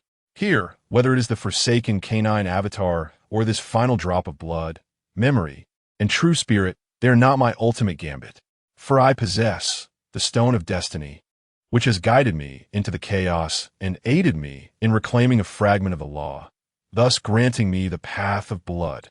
The body exuded a sense of languor, and the pallor of his complexion did not escape Gu Zei's notice. Rather, the brilliance in his eyes shone even more vividly, radiating an aura of profundity and determination. He spoke, "This drop of essence and the true spirit it embodies can be entrusted to the avatar of the Mastiff Demon. It has been forsaken by the great Tao and, under normal circumstances, would remain undetected, thus evading calamity. However, this alone is insufficient for absolute security. Henceforth, until the end of the creation, let the Mastiff avatar conceal itself within the realm of the Fate Stone Tablet. In this manner, with the mystique of the Fate Stone Tablet, neither Pangu nor even the great Tao should be able to locate my true spirit, essence, or the remnants of my memories. Furthermore, I must connect the source of my bloodline to the space of the Fate Stone Tablet, as this essence has already merged with my true spirit. At the moment of peril, in the most desperate of times, it may be possible for the remaining true spirit to escape into the tablet's domain." As Gu Zei articulated this, his movements were swift. A surge of blue Tao light erupted, enveloping the Fate Stone Tablet as it ascended into the void above him. The Mastiff Demon avatar then charged forth with a thunderous roar, opening its mouth to consume the entirety of the memories from its original form along with a strand of true spirit essence. Subsequently, it surged forward towards the Fate Stone Tablet. Buzz, buzz. Under Gu Zei's mental command, the Fate Stone Tablet trembled, emitting a resonant hum, and a beam of Tao light burst forth, enveloping the Mastiff avatar and drawing it into the realm of the Fate Stone Tablet, the bloodline source, the essence of the true spirit. Connected drink. With a resounding roar, Gu Zei unleashed a crimson line of primordial essence from the crown of his head. This line resembled the laws of the universe, yet it bore no trace of the grand aura typically associated with such principles. As it surged forth, it carried Gu Zei's true spirit, crashing into the realm of the Fate Stone Tablet. Subsequently, in a silence that deepened his pallor, Gu Zei deposited the remnants of over 700 demon gods he had vanquished in a past battle, along with a sea of blood he had refined from death as blood, all into the space of the Fate Stone Tablet, entrusting their guardianship to the canine demon god avatar within. Thus, I am free from any lingering concerns and can engage you in battle without reservation. Pangu, though you are formidable, it will not be an easy task to bring about my demise. Having completed these preparations, a grave expression adorned Gu Zei's face, imbued with a chilling intent. Casting a deep gaze toward the direction where Pangu resided, he declared with a fervent spirit, I sense that you will emerge in no more than 5 million years. Will you not? However, this span of time is more than sufficient for me to restore my essence and recover from the frailty brought forth by the division of my true spirit. With that, Gu Zei gradually shut his eyes and began to cultivate amidst the chaos. As time flowed slowly, 1,000,000 years, 3,000,000 years, passed by, and the vast expanse remained as desolate and dreary as ever, shrouded in an eternal twilight. In the passage of time, within the vast expanse, boundless beings are swept up in waves of slaughter and conflict under the influence of the catastrophic force. Countless demon gods have shed their blood upon the desolate realm, falling into despair as the vanquished. They shall eternally withdraw from the grand stage of chaos, rendered unworthy even to partake in the final calamity of chaos. For 300 million years, the ancient sage has continued his profound meditation, his wounds now fully healed, exuding an ancient aura. As he comprehends the path of the soul and tirelessly refines his ancient form, a fervent battle intent brews within his heart. In the boundless chaos, time is inconsequential, flowing like a fleeting breeze, until another 200 million years have passed. In the 500 millionth year, the entire chaos suddenly trembles, the vast expanse surging upwards in a tumultuous tide. A horrific killing intent permeates every corner of the desolate realm. What is happening? Has the calamity of chaos arrived? It is terrifying. The expressions of the countless cultivators in the vast realm shift dramatically, gasping in astonishment as they gaze toward the singular direction, their faces etched with terror. The calamity of chaos has erupted. At this moment, even those demon gods who have been secluded in their lairs for ages, such as the Hollow Willow and the other primordial beings, suddenly rise, their bodies trembling, faces paling, and eyes twitching in alarm. Suddenly, from the direction that all eyes are focused upon, a mighty roar reverberates. I am of the Pangu lineage. When the heavens were opened, I testified to the great way. The resounding voice, imbued with unparalleled authority, echoed with an air of antiquity and profound sorrow. In an instant, countless cultivators were jolted into awareness, their expressions shifting dramatically as they turned to gaze in the direction of the sound. In the following moment, they sensed a terrifying momentum erupting from that very direction. This force surged forth, radiating in all directions, shaking the very fabric of the vast cosmos, as if the heavens and the earth themselves were stirred. Soon after, the eyes of all present beheld a striking sight from the depths of chaos. A brilliant azure light of the Tao burst forth, astonishingly radiant. No chaos demon would fail to comprehend that this light signified the attainment of an ancient corporeal form. Such a form was nearly immortal, impervious to the ravages of time and the annihilation of space, immune to all forms of causality. It was the embodiment of what countless cultivators had toiled for across endless epochs, the ancient corporeal form. Within the chaos, amidst the vast realm, it was commonly understood that only the ancient Zei could reach this pinnacle. Yet now, with the emergence of this azure light, it was evident that a second powerful being had risen within the chaos, having also attained the ancient corporeal form. Who, then, is this formidable demon, the second to achieve such a corporeal form? The cultivators were left in a state of utter astonishment. Yet their expressions soon morphed into one of sheer dread as they recalled the latter half of Pangu's proclamation. the opening of the heavens as a testament to the Tao. This revelation sent tremors through all cultivators present, including Shuran, the Hollow Willow, and others. As an ominous thought took root in their minds, they must not allow Pangu to open the heavens. Should the heavens be unfurled and he attain his Tao, their own demise would be inevitable. This, indeed, was the calamity of the great Tao. So it was destined to unfold. Chaos calamity. Could it truly be Pangu's testament to the Tao? Should he attain enlightenment, the realm he forges will encompass the entirety of chaos, absorbing all the chaotic essence from the vast realms. In such a scenario, devoid of chaos, we, the demon gods, would find it exceedingly arduous to cultivate our physical forms.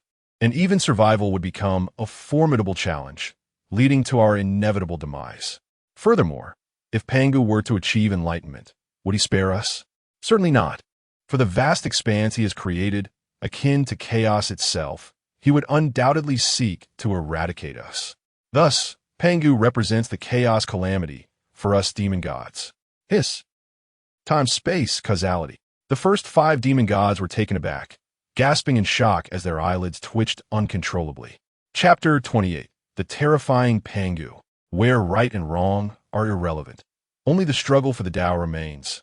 With a formidable voice that stirred a tempest of malevolence and ancient energy, it suddenly reverberated from a direction within the chaos, resonating throughout the entire expanse. The heavens and earth of the vast realms shifted in hue, the void contorted, and the atmosphere was nothing short of cataclysmic. Subsequently, within the chaos, a glimmer emerged, a cerulean light. The physical form treads upon the ancient light. Hiss! The hearts of the chaotic cultivators trembled in fear. Such a cerulean light was unmistakably recognized. It symbolized the physical form's transcendence into the ancient. Time cannot mar it.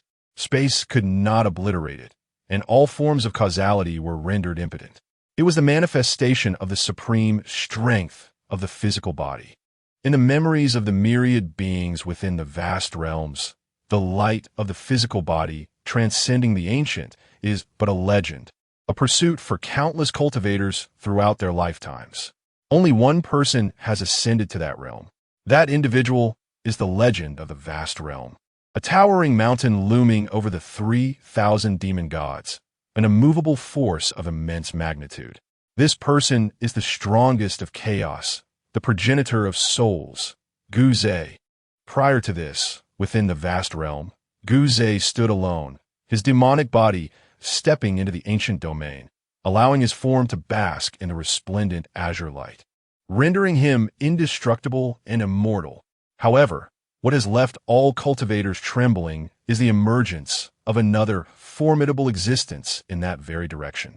His physical form, akin to Guze, also treads the ancient path, and the azure light emanating from him permeates the surroundings, rivaling, if not surpassing, the memories of Guze's azure radiance within the minds of numerous cultivators, evoking sheer astonishment.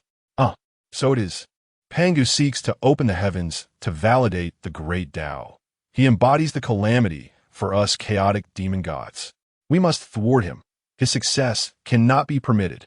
At this moment, while ordinary chaotic beings remain enveloped in awe, the demon gods of time and cause have reacted. Suddenly, from the 5 directions of chaos, a tremendous momentum surged forth, erupting with overwhelming force. The voice of the cause demon god resounded fiercely. Everyone, unite and prevent him from opening the heavens. If Pangu achieves his goal, chaos will be obliterated, leaving us demon gods with no place to exist. Moreover, once he attains the Tao, he will not spare us. Charge forth and strike. The dark demon god roared in agreement. Indeed, it is as stated, Pangu is the calamity for us chaotic demon gods. Let us all join forces and confront him. To seek the Tao is to sever our path to survival. Indeed, regardless of how formidable Pangu may be, we, united, do not fear him, let's fight. In an instant, the words of figures such as Karma and the dark demon god echoed like thunderclaps in the void. Within the hearts of numerous cultivators, these resonances reverberated, causing their bodies to tremble violently, revealing expressions of shock. They quickly regained their composure. and a chilling glint appeared in the eyes of all the demon gods. As their physical forms roared, they unleashed the brilliance of their essence, surging forth towards Pangu with fervor. In a desolate expanse, at that moment, Guze also opened his eyes, gazing towards the direction of Pangu's emergence. The mark on his forehead shimmered with radiance, seemingly urging him to eliminate Pangu, as if slaying Pangu would allow him to take his place and attain enlightenment. However, Guze would never truly believe that extinguishing Pangu would lead to his own ascension. At this moment, feeling the overwhelming aura emanating from Pangu, he understood that Pangu's strength was at least on par with his own, perhaps even surpassing it. Moreover, what was even more terrifying was Pangu's immense wealth. The Pangu axe and the primal chaos green lotus, two unparalleled treasures of chaos. Yet, lamentably, neither belonged to him. How infuriating! In that fleeting moment, a mysterious glimmer illuminated Guze's eyes, radiant as if it contained the essence of the primordial path. As the myriad demons and deities surged toward Pangu, his gaze penetrated the void. He beheld, in a distant expanse of the vast realm, the emergence of a formidable figure. This being exuded an overwhelming aura, rising abruptly, his form suffused with a cerulean light that radiated in all directions, signifying a corporeal existence of ancient lineage. Guze discerned that Pangu's physical manifestation was indeed on par with his own. Moreover, what incited Guze's profound envy was Pangu's possession of two unparalleled treasures of chaos, a verdant lotus, its ethereal rhythm cascading through the vastness, evidently embodying the defensive prowess of an ancient corporeal form, and amidst the swirling radiance of the Tao, it seemed to encapsulate an infinite life force, a boundless creation. Yet, this was not the extent of his astonishment. The most formidable spectacle was the colossal axe grasped firmly in Pangu's hand, its edge gleaming with an ancient and weathered might, unmistakably signaling immense power. The Chaos Lotus? The Pangu axe? Two treasures of chaos, indeed. Guze's heart brimmed with jealousy. His breath quickened as he mused. How delightful it would be to seize these two artifacts. Yet alas.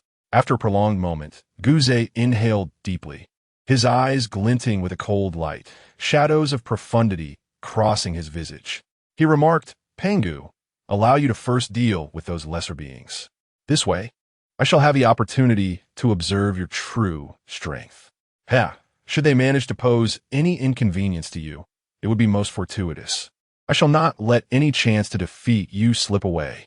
In a deep, resonant voice, Guze felt a surge of battle intent rising within him, swelling like waves in a tempest. He chose not to engage with the myriad forces of time, space, causality, and the chaotic practitioners, but rather to remain in the shadows, observing the might of Pangu to gauge his strength.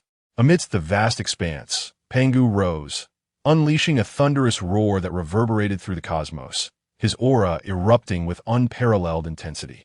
Suddenly, he sensed an onslaught of formidable entities converging from all directions, their fierce gazes gleaming with lethal intent. From afar, they wielded their primal energies, weaving intricate spells and divine arts, launching their assaults toward him. You seek your own demise. I shall cleave through you, Pangu declared, his voice echoing with icy disdain. As his words resonated, he threw his head back and let out a roar that shook the heavens. The azure light of the ancient path radiated outward, and from a great distance, Guze witnessed Pangu's arm tremble as the Pangu axe emitted a formidable gleam, its brilliance shocking the skies.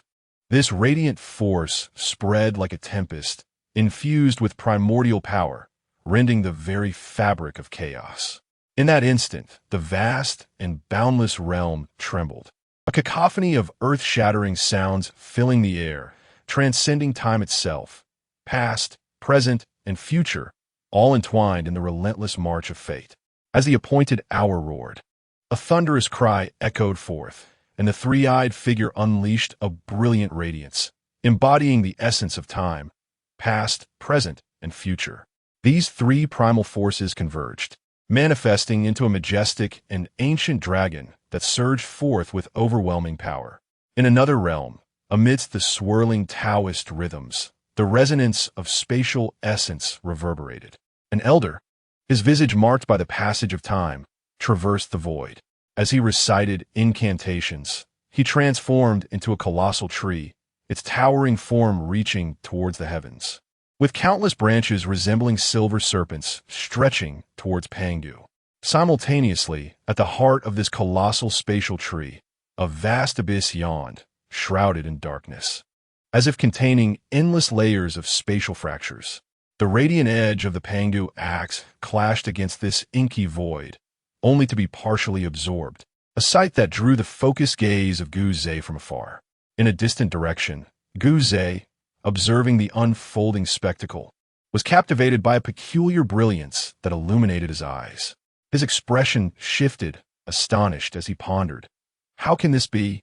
The heart of the space has vanished, yet its power remains undiminished. It has adapted its form through the strength of the great Tao, evolving into a spatial willow tree to survive.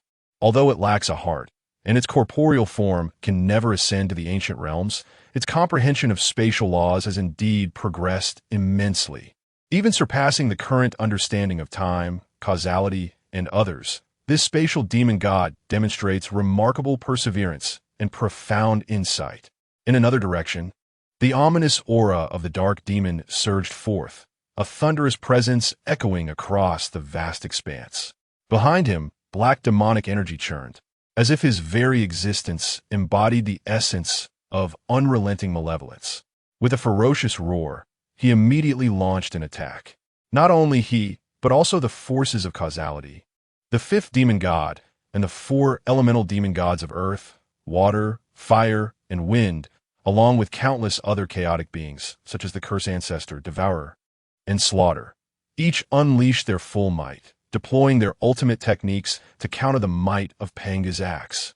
Their methods were boundless, their origins resplendent and radiant, extraordinary in their execution. When their trump cards were revealed, they possessed an earth-shattering power. Yet this time they faced Pangu. A resounding roar erupted as an axe light spread in all directions, tearing apart the void, creating a boundless expanse. The rhythm of the Tao intertwined amidst the thunderous sound as Pangu stood at the center. A colossal rift tore through the chaos, within which the pure and the impure separated. The pure ascended to the heavens, while the impure descended to the earth. This axe represented the first axe of creation, imbued with infinite profundities, embodying the truest mysteries and the most fundamental principles of the Tao. In the tumult, the vastness dimmed as the demon gods of time, causality, and space roared in defiance, charging headlong into the radiant axe light, directly stepping into the world forged by the axe, unleashing their arcane attacks. However, the moment those cultivators entered that realm, save for the first 100 demon gods, all others were instantaneously torn asunder by the axe light, their searing blood spilling onto the ground. Even their divine bodies, which had transformed into fallen corpses, were directly dissolved by the ethereal blue light emanating from the chaos Qinglian beneath Pangu's feet, becoming streams of vengeful malice that permeated the newly birthed universe, swirling wildly in all directions. With a single, mighty stroke, Pangu obliterated all chaotic beings except for the top 100 cultivators, a scene that caused the faces of all the divine beings to turn ashen, gasping in horror as despair overtook them. In this moment, they finally comprehended the essence of true strength and the nature of the great Tao's tribulation. Ha ha ha. So this is the life and death tribulation of we chaotic deities. Pangu, I, as the cursing ancestor, transform into the path of annihilation, cursing that your great Tao shall remain unfulfilled. At this moment, the cursing ancestor trembled, enveloped in an endless source of curses as the resonance of the Tao intertwined. Struck by a portion of the axe's radiance, he exerted all his means and hidden cards to wear down that lethal light. Yet his wounds had reached an extreme. Gazing at Pangu, it was as if he had come to an understanding, suddenly igniting the source of his curses. Filled with manic laughter and tragic fervor, his divine body shattered explosively, transforming into an unparalleled curse. This curse scattered across the cosmos, as if to decay the earth and annihilate the nascent heavens. The cursing ancestor knew all too well that he was no match for Pangu. In a desperate bid, he burned his essence, battling Pangu with all his might, sacrificing his own existence as the cursing ancestor to curse Pangu, declaring that his path would remain unfulfilled. Cursing ancestor, Ishala kumpen iono, devoting. The devouring demon was equally tragic. Upon witnessing the demise of the cursed ancestor, a frenzied glint ignited in his eyes. He opened his maw, not to attack Pangu, but to unleash a thunderous roar towards the heavens, manifesting the essence of devouring, intent on consuming the very fabric of the universe. Pangu, we shall not rest until one of us lies in ruin, cried the other demons in unison, their voices laced with fury. How can he possess such strength? How is this possible? They exclaimed, laughter mingling with disbelief. Truly deserving of the great Tao's calamity, what formidable power! Soul Ancestor, you fool, why do you not emerge? You are the cornerstone of the chaos calamity. The five foremost demons, time, space, and causality, felt a tremor in their eyelids as Pangu wielded his first acts of creation with all his might. Though they managed to withstand the onslaught and did not succumb like the cursed ancestor, their injuries were grievous, instantly revealing the vast chasm between themselves and Pangu, akin to the expanse between heaven and earth. Furthermore, he possessed two chaos treasures, each augmenting his combat prowess by at least 40%, a truly terrifying prospect. As Time and the others seethed with hatred, their bodies quaking in fear, they could not help but unleash their full arsenal against Pangu. Meanwhile, someone bellowed, their voice echoing through the chaotic realms, summoning the ancient forces to appear. Soul Ancestor, you are the linchpin of the chaos calamity. Do you not strike forth? What do you await? At that moment, the space demon transformed into a hollow willow tree, standing resolutely amidst the cosmos, exerting all efforts against Pangu. From within its void, a faceless visage twisted into existence, opening its mouth to unleash a deafening roar. In this moment, disregarding the deep-seated enmity that Gu Zhe held against him, he called out loudly. At that instant, beneath the radiance of the Pangu axe, there remained fewer than 60 cultivators. Oof. The second axe of creation strikes forth into the vastness. With a cold snort, Pangu summoned the light of the Chaos Green Lotus to shield against the myriad attacks of the demon gods. Yet, faced with such a multitude of formidable adversaries, he was evidently not entirely at ease. At the very least, the top 10 demon gods, including time, cause, and the elemental forces of earth, water, fire, and wind, could still inflict considerable harm upon him. As the second axe was unleashed, its brilliant sword reverberating through the heavens. Amidst the thunderous clamor, the very fabric of the cosmos within the rift surged forth towards the deeper realms of chaos. With the emergence of this second axe, its radiance explosively radiated in all directions, expanding the heavens even further, yet it simultaneously annihilated a dozen or so chaotic cultivators. The cursing ancestor was consumed, his essence devoured, leaving behind a decayed earth and a sky engulfed in light. Pangu's countenance darkened, a low groan escaping his lips, as if the frenzied tactics of the two demon gods had taken their toll on him. At that moment, he planted his feet, and the light of the green lotus spread outward. Roar! Roar! You obstructors of the path, come forth and face me in battle. Pangu bellowed in fury, charging ahead. The successive wielding of two axes of creation had drained considerable energy from him. Seizing the opportunity, while the second axe's radiance still surged against the chaos, expanding this realm, he suddenly dashed forth. Everyone unite. He intends to create anew while contending with us. He cannot endure for long. Let us slay him. Roar! Roar! Time spewed forth blood, yet his expression twisted with ferocity as he unleashed a thunderous shout. The other demon gods echoed his cries, each erupting in a frenzied display of desperation. At this moment, within the vast expanse of the chaotic realm, a surge of battle intent ignited in Gu Zhe's eyes, rising to an overwhelming tide. He abruptly rose to his feet and stepped forth towards the center of the chaotic world, rapidly advancing into the ever-expanding domain, his speed surpassing all bounds. In mere strides, he reached the edge of the realm, only to behold a radiant arc of the Pangu axe descending upon him. Oomph! Pangu, in this battle between us, there is no right or wrong, only the pursuit of the Tao, Guze declared with a sudden cold snort. With a fierce glare, an aura of ferocity erupted from him, shattering the axe's light instantly. Then, in his most exalted state, driven by the fervor of contesting the Tao, he stepped into the realm of heaven and earth. Chapter 29. The Battle Rages On, Part 1.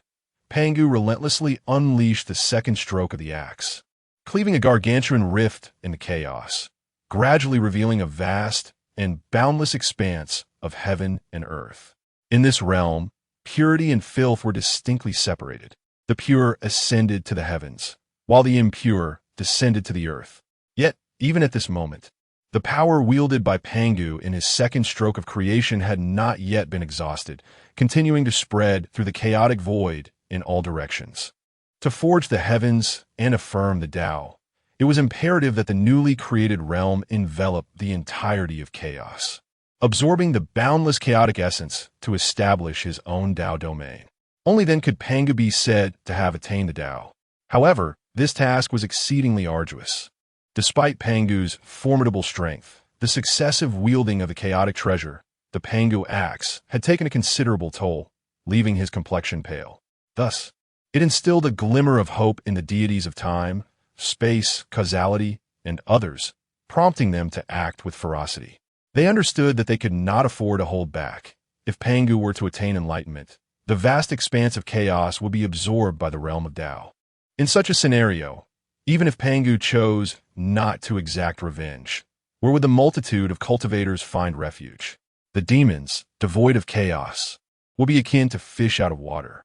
While their formidable foundations might allow them to endure for a time, survival would ultimately prove fleeting. Therefore, the struggle of time, causality, and their companions was a desperate bid for survival. Pangu too was engaged in a fierce contest, standing at a pivotal moment of creation and enlightenment. He was determined to make a decisive effort. Should he fail, the consequences would be dire. Thus, the force of his second strike surged forth, further cleaving through the chaos. Simultaneously, Pangu, grounded by the azure lotus of chaos, lunged into battle against the cultivators of time and others. Those still alive in this tumultuous fray were all fierce beings. United in their assault, even Pangu could not emerge unscathed, despite having slain 7 or 8 demons in a brief span. However, he too sustained injuries from the relentless onslaught of time, space, and their allies. The struggles of time and his companions were equally arduous. They felt the overwhelming strength of Pangu and recognized the vast chasm that separated them, a gulf too great to bridge at present. Their wounds were far more grievous than Pangu's. Yet they pressed on, driven by the primal instinct to survive. Ancestor of souls, you scoundrel. Clearly, you are the linchpin of the chaos tribulation. Why do you not intervene? What are you waiting for? The foremost 5 deities, encompassing time, space, and causality, resonated with fervent roars. They were engulfed in anxiety, for should Guze remain inactive, they would soon reach their limits. At that moment, from the distant realm of chaos, a formidable malevolence surged forth, accompanied by Guze's voice, brimming with martial fervor. Pangu, in battle, there exists no right or wrong, only the struggle for the Tao. Soul Ancestor, you have finally emerged. Act swiftly. We must not allow him to succeed in opening the heavens and attaining the Tao. Time and the others, disregarding their enmity with Guze, were overwhelmed with joy upon hearing that familiar voice.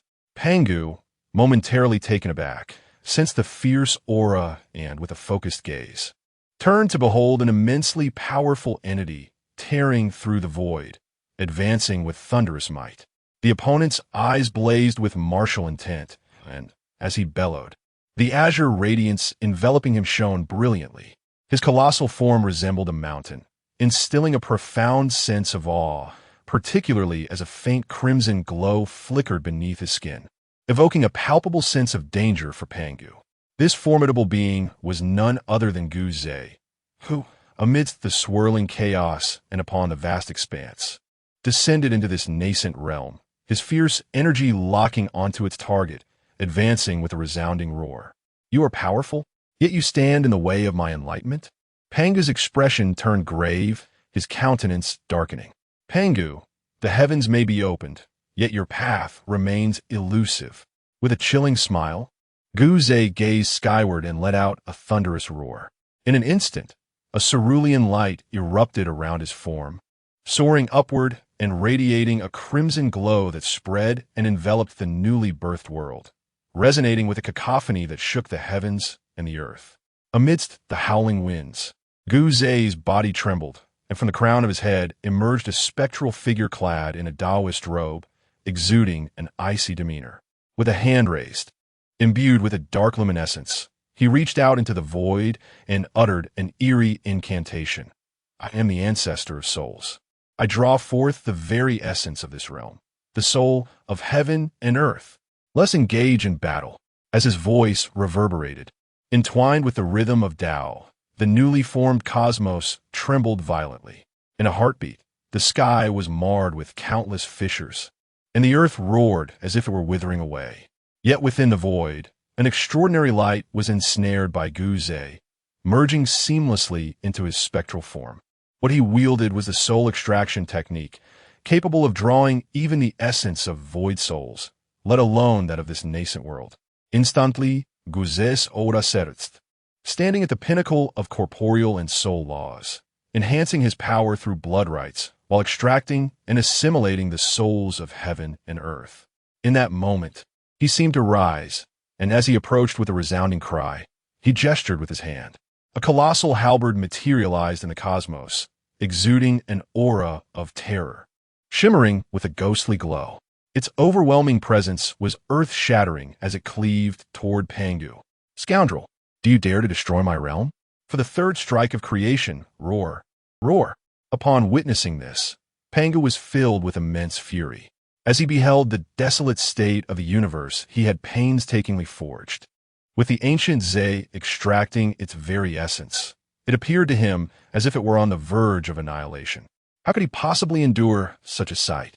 At that moment, while the power of his second axe had yet to be fully expended, he seized the Pangu axe, channeling all his strength into a single thunderous strike, causing the heavens and earth to tremble. Amidst the swirling Tao rhythms, an incomprehensibly profound force emerged. A colossal beam of axe light radiated from Pangu at its core, expanding in all directions, targeting the myriad cultivators surrounding him, with the majority of this strike as might aimed squarely at the ancient Zay. This pinnacle of the third axe of creation consumed an extraordinary amount of Pangu's energy. Yet it was not solely dedicated to the creation of chaos, but rather to assaulting the ancient Zay and his ilk. Pangu was not oblivious to the fact that such an action was detrimental to his own well-being, as it would deplete his strength significantly, leaving him unable to venture further into creation. However, the emergence of the ancient Zay, with his ability to siphon the soul of the universe and magnify his combat prowess, left Pangu with no choice but to act. The ancient Zay's technique of extracting the souls of the cosmos was not aimed at Pangu, but targeted the newly birthed universe, using its essence to elevate his own strength. This method inflicted far greater damage to the universe than the desperate measures employed by the Cursed Ancestor and the Devouring Demon God in their final moments. The harm caused to the cosmos by the Cursed Ancestor and the Devouring Demon God was something Pangu could disregard, easily suppressed by the Chaos Qinglian. Yet, the ancient Zay's extraction of the universe's soul could no longer be overlooked by Pangu.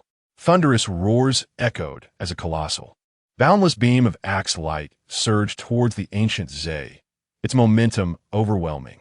Simultaneously, the forces of space causality and other demonic entities found themselves under the onslaught of the third axe of creation. Pangu, do you truly believe you can extinguish me? Gusha bellowed. With a fierce glare, his body radiated a vibrant azure and crimson light, surging forth in an instant, as his formidable frame charged towards the Pangu axe's brilliant edge. Boom! Guze, the foremost cultivator of chaos, though immensely powerful, found himself struggling against Pangu's near-full force unleashed in the third stroke of creation.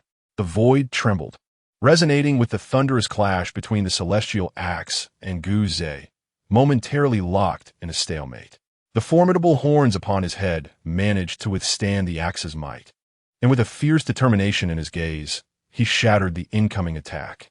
However, the fragmented light of the axe instantaneously transformed into countless razor-sharp blades, raining down upon Gu Zhe, whose body was pierced with deep wounds, revealing bone beneath.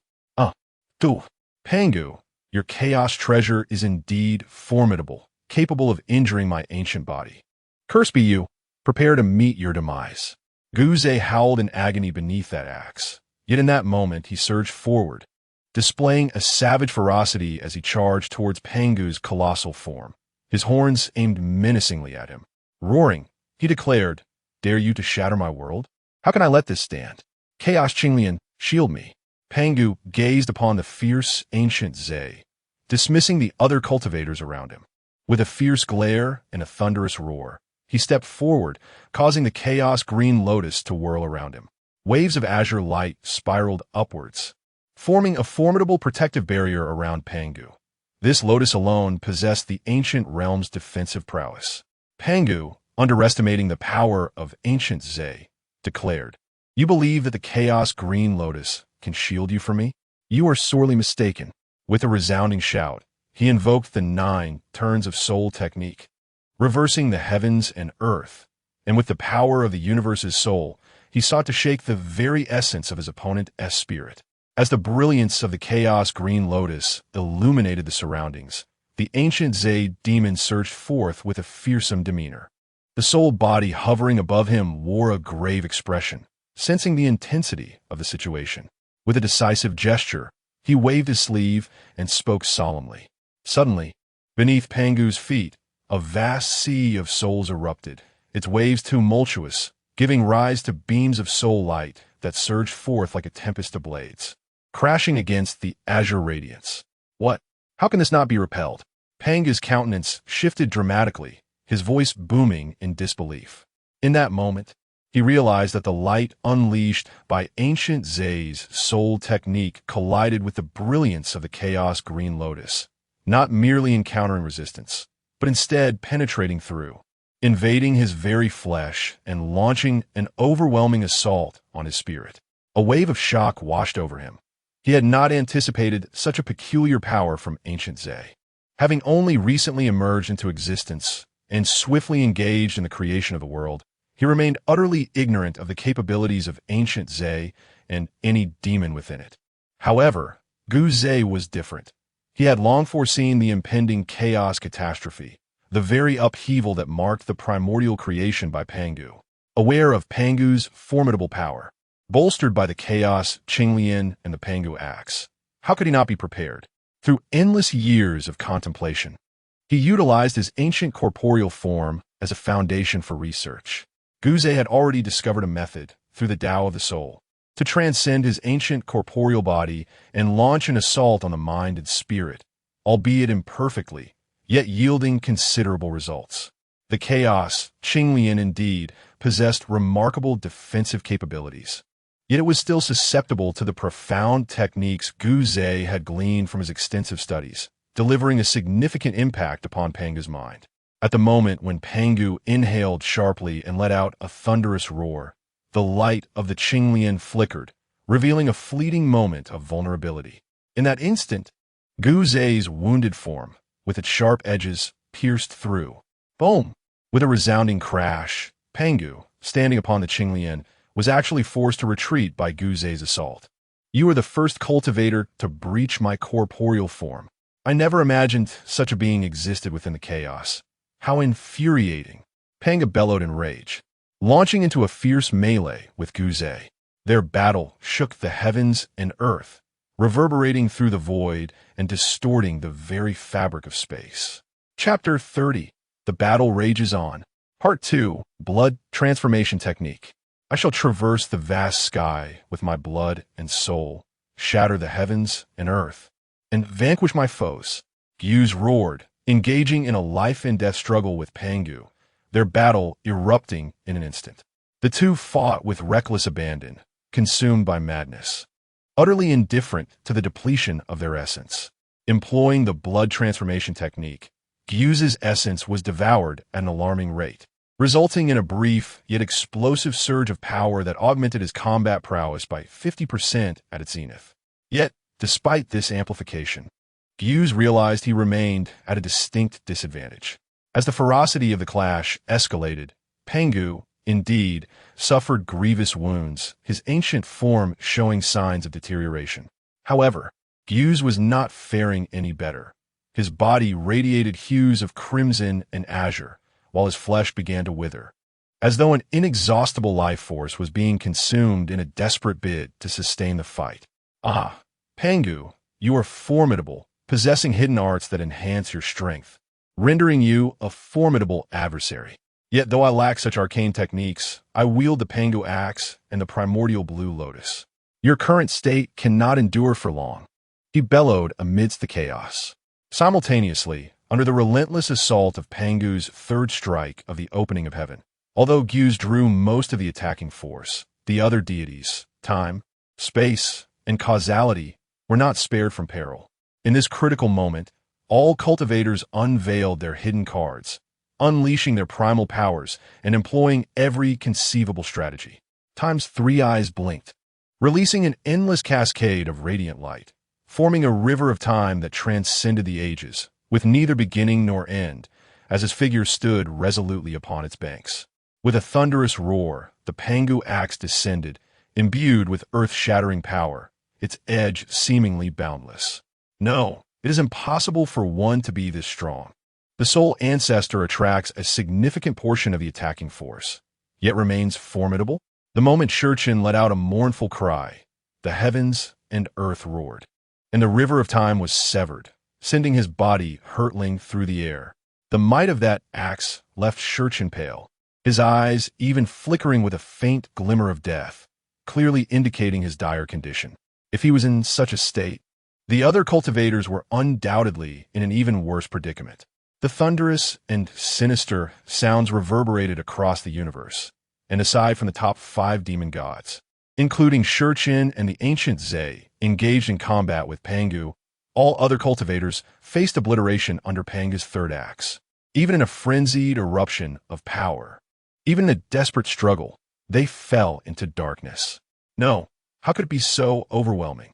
This calamity is insurmountable. The 4 great demon gods of earth, water, fire, and wind had not perished, yet each was on the brink of exhaustion, teetering on the edge of death. It seemed that even without anyone targeting them, their demise was imminent. The Soul Ancestor, how could he possibly withstand Pangu? The remaining demon gods, including Shuran, space, and causality, were all gravely injured, their eyelids twitching as they gazed at the celestial battle above. Everyone unite. With the Soul Ancestor holding the line, we still possess the strength to contend with Pangu. If we allow the Soul Ancestor's explosive state to fade while Pangu endures, we shall all perish. Charge forth, let us strike. The dark demon god suddenly came to his senses, roaring as he ascended into the fray. Indeed, it is sound reasoning. As long as the Soul Ancestor's bloodied state persists, we must collectively inflict significant harm upon Pangu, rendering him incapable of further opening the chaos. Only then can he be denied the path to transcendence. Forward, let's all advance. The remaining 5 demon gods, coming to their senses, took action one by one. The Causal Demon God let out a deafening roar, as the essence of the laws coalesced into a grand net that enveloped Pangu. Time and space, equally ferocious, directed their assault towards Pangu, whether by design or happenstance. Their proximity suggested an uncanny synergy. The convergence of the origins of time and space unleashed in even greater might, striking towards Pangu. In that moment, as the heavens were still being forged and the cultivators remained locked in battle, some demon gods fell while others persevered, all driven to madness under the leadership of the ancient swamp. Beneath them, the earth, water, fire, and wind demon gods, weary yet unyielding, gazed up at the chaotic conflict above with expressions marred by sorrow and hatred. The Wind Demon God, with a grim visage, bellowed with venomous wrath, Pangu, even in death, we shall obliterate your realm. By the decree of the great Tao, today I, the Wind Demon God, voluntarily relinquish my true essence to return to the primal force. By the decree of the great Tao, I, the Earth Demon God, voluntarily relinquish my true essence to return to my original will. By the decree of the great Tao, I, the Water Demon God, voluntarily relinquish my true essence to return to my original will. With a roar, they proclaim by the decree of the great Tao, the earth, water, fire, and wind, the four demon gods, shall revert to our primal origins, uniting the elements to shake the heavens, tremble the earth, and obliterate Pangu in his path to enlightenment. Ha ha ha! Who would have thought that in the end we could not withstand the chaos, the calamity? The four primordial deities of earth, water, fire, and wind roared in a frenzy, their voices resonating and shaking the very heavens and the earth. Though they were on the brink of demise, their strength nearly extinguished, they were not capable of engaging in a final confrontation like the likes of Guzei, Shuran, and other formidable beings. However, as top-tier deities, they possess some ultimate techniques for mutual destruction. In this moment, the four deities, amidst their grim laughter, reverted to their primal essence. Their corporeal forms disintegrated into dust, their true spirits obliterated, giving rise to four terrifying primal forces that shook the heavens. This power of earth, water, fire, and wind, devoid of will, seemed to carry an insatiable desire to annihilate the heavens created by Pangu, rampaging across the land and threatening to disrupt the very fabric of existence, casting down the celestial realm of Pangu. This spectacle was nothing short of earth-shattering, greatly benefiting Guzei and his companions, who were filled with joy. Yet, Guzei's gaze narrowed, revealing no trace of elation. Rather, his pupils contracted as he cast his sight toward Pangu with urgency. Foolishness!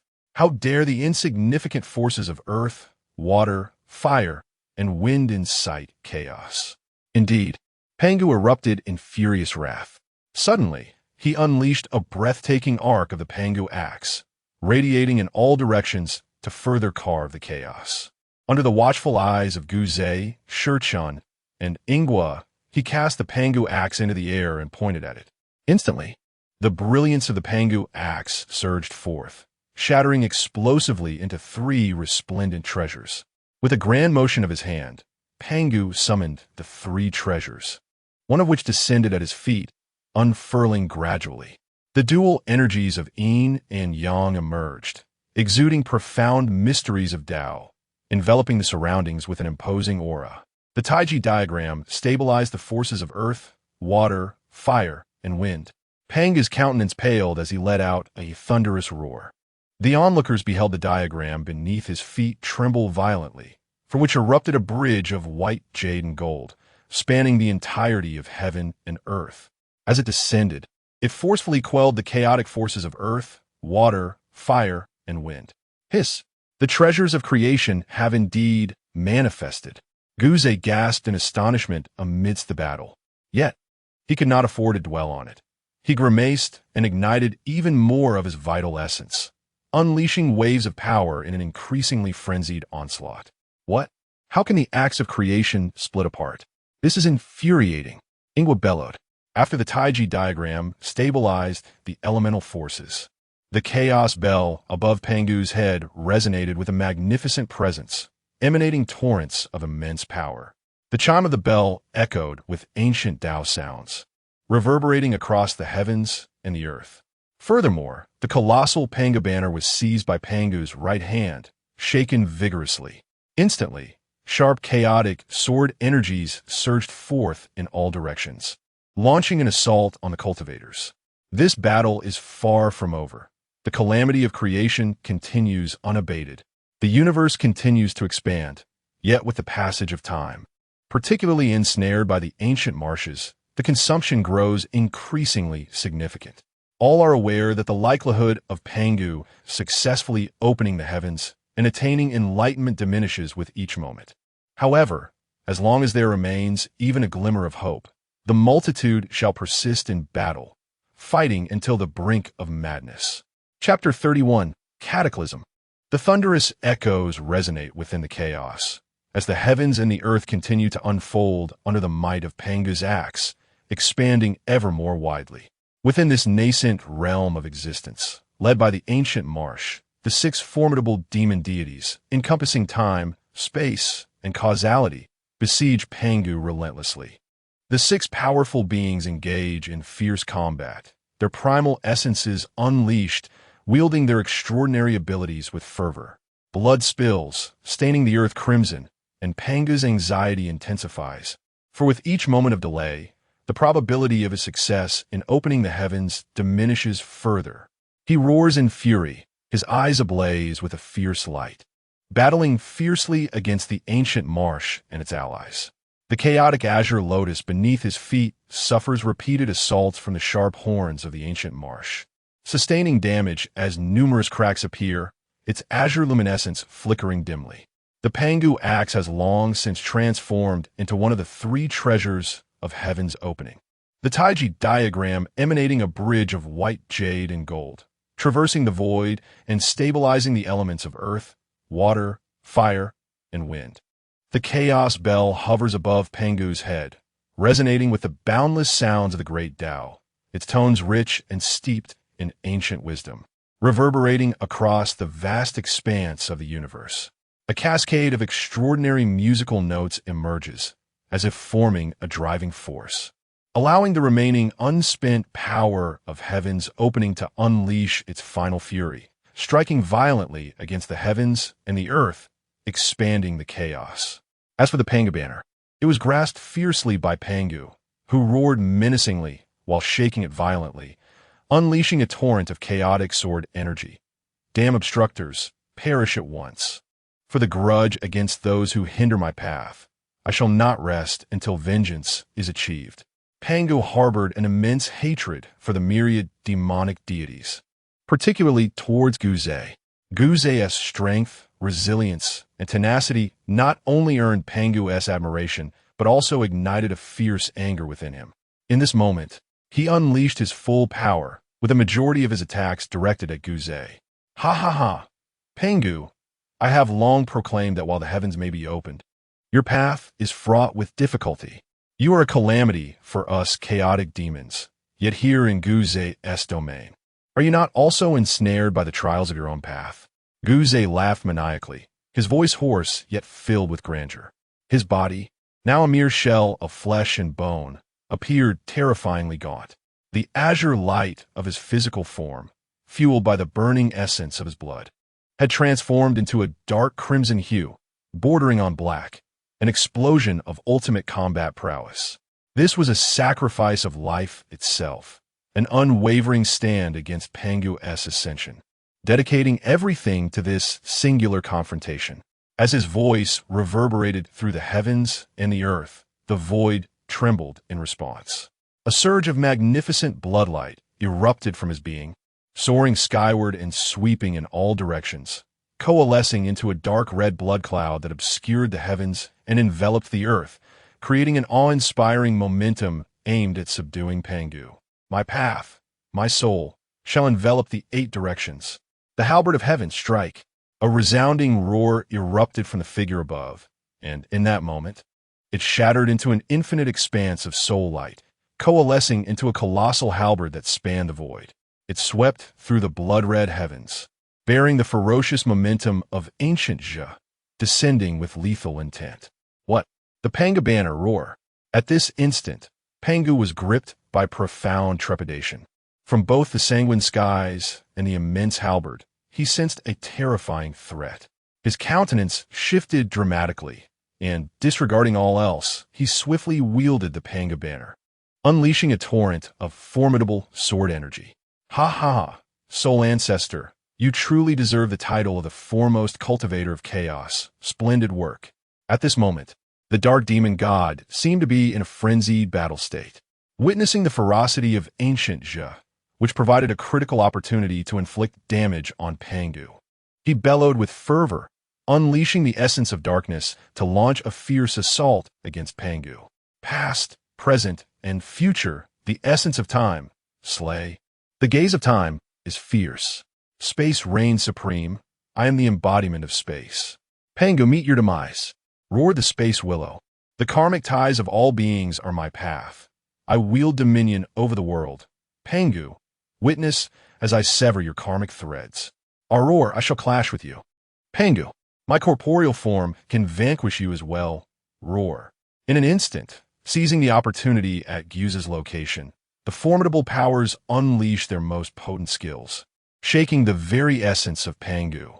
The deities of time, space, and causality struck simultaneously, launching a relentless assault against Pangu.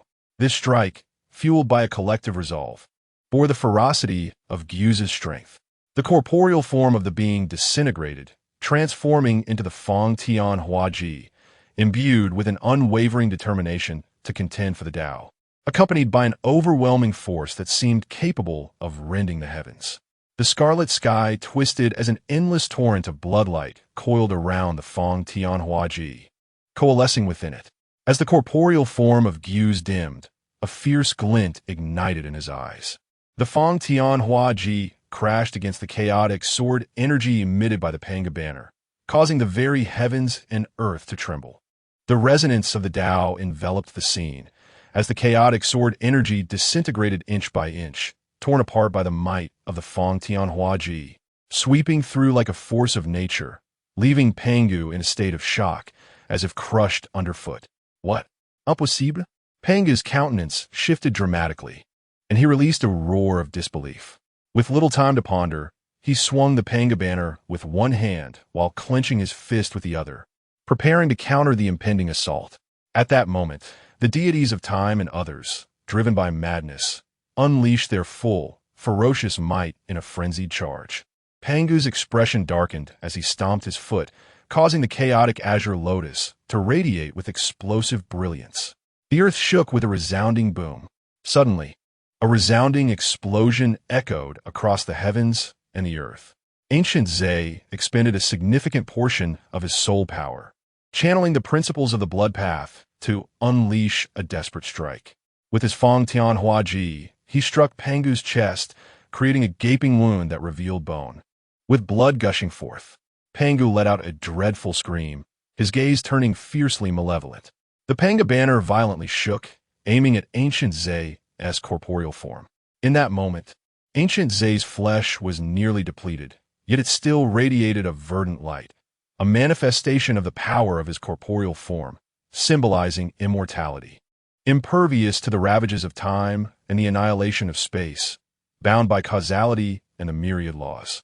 The chaotic sword energy of the Pangu banner crashed against Ancient Zay's demonic body, inflicting wounds but failing to obliterate him. Ancient Zay cried out in agony.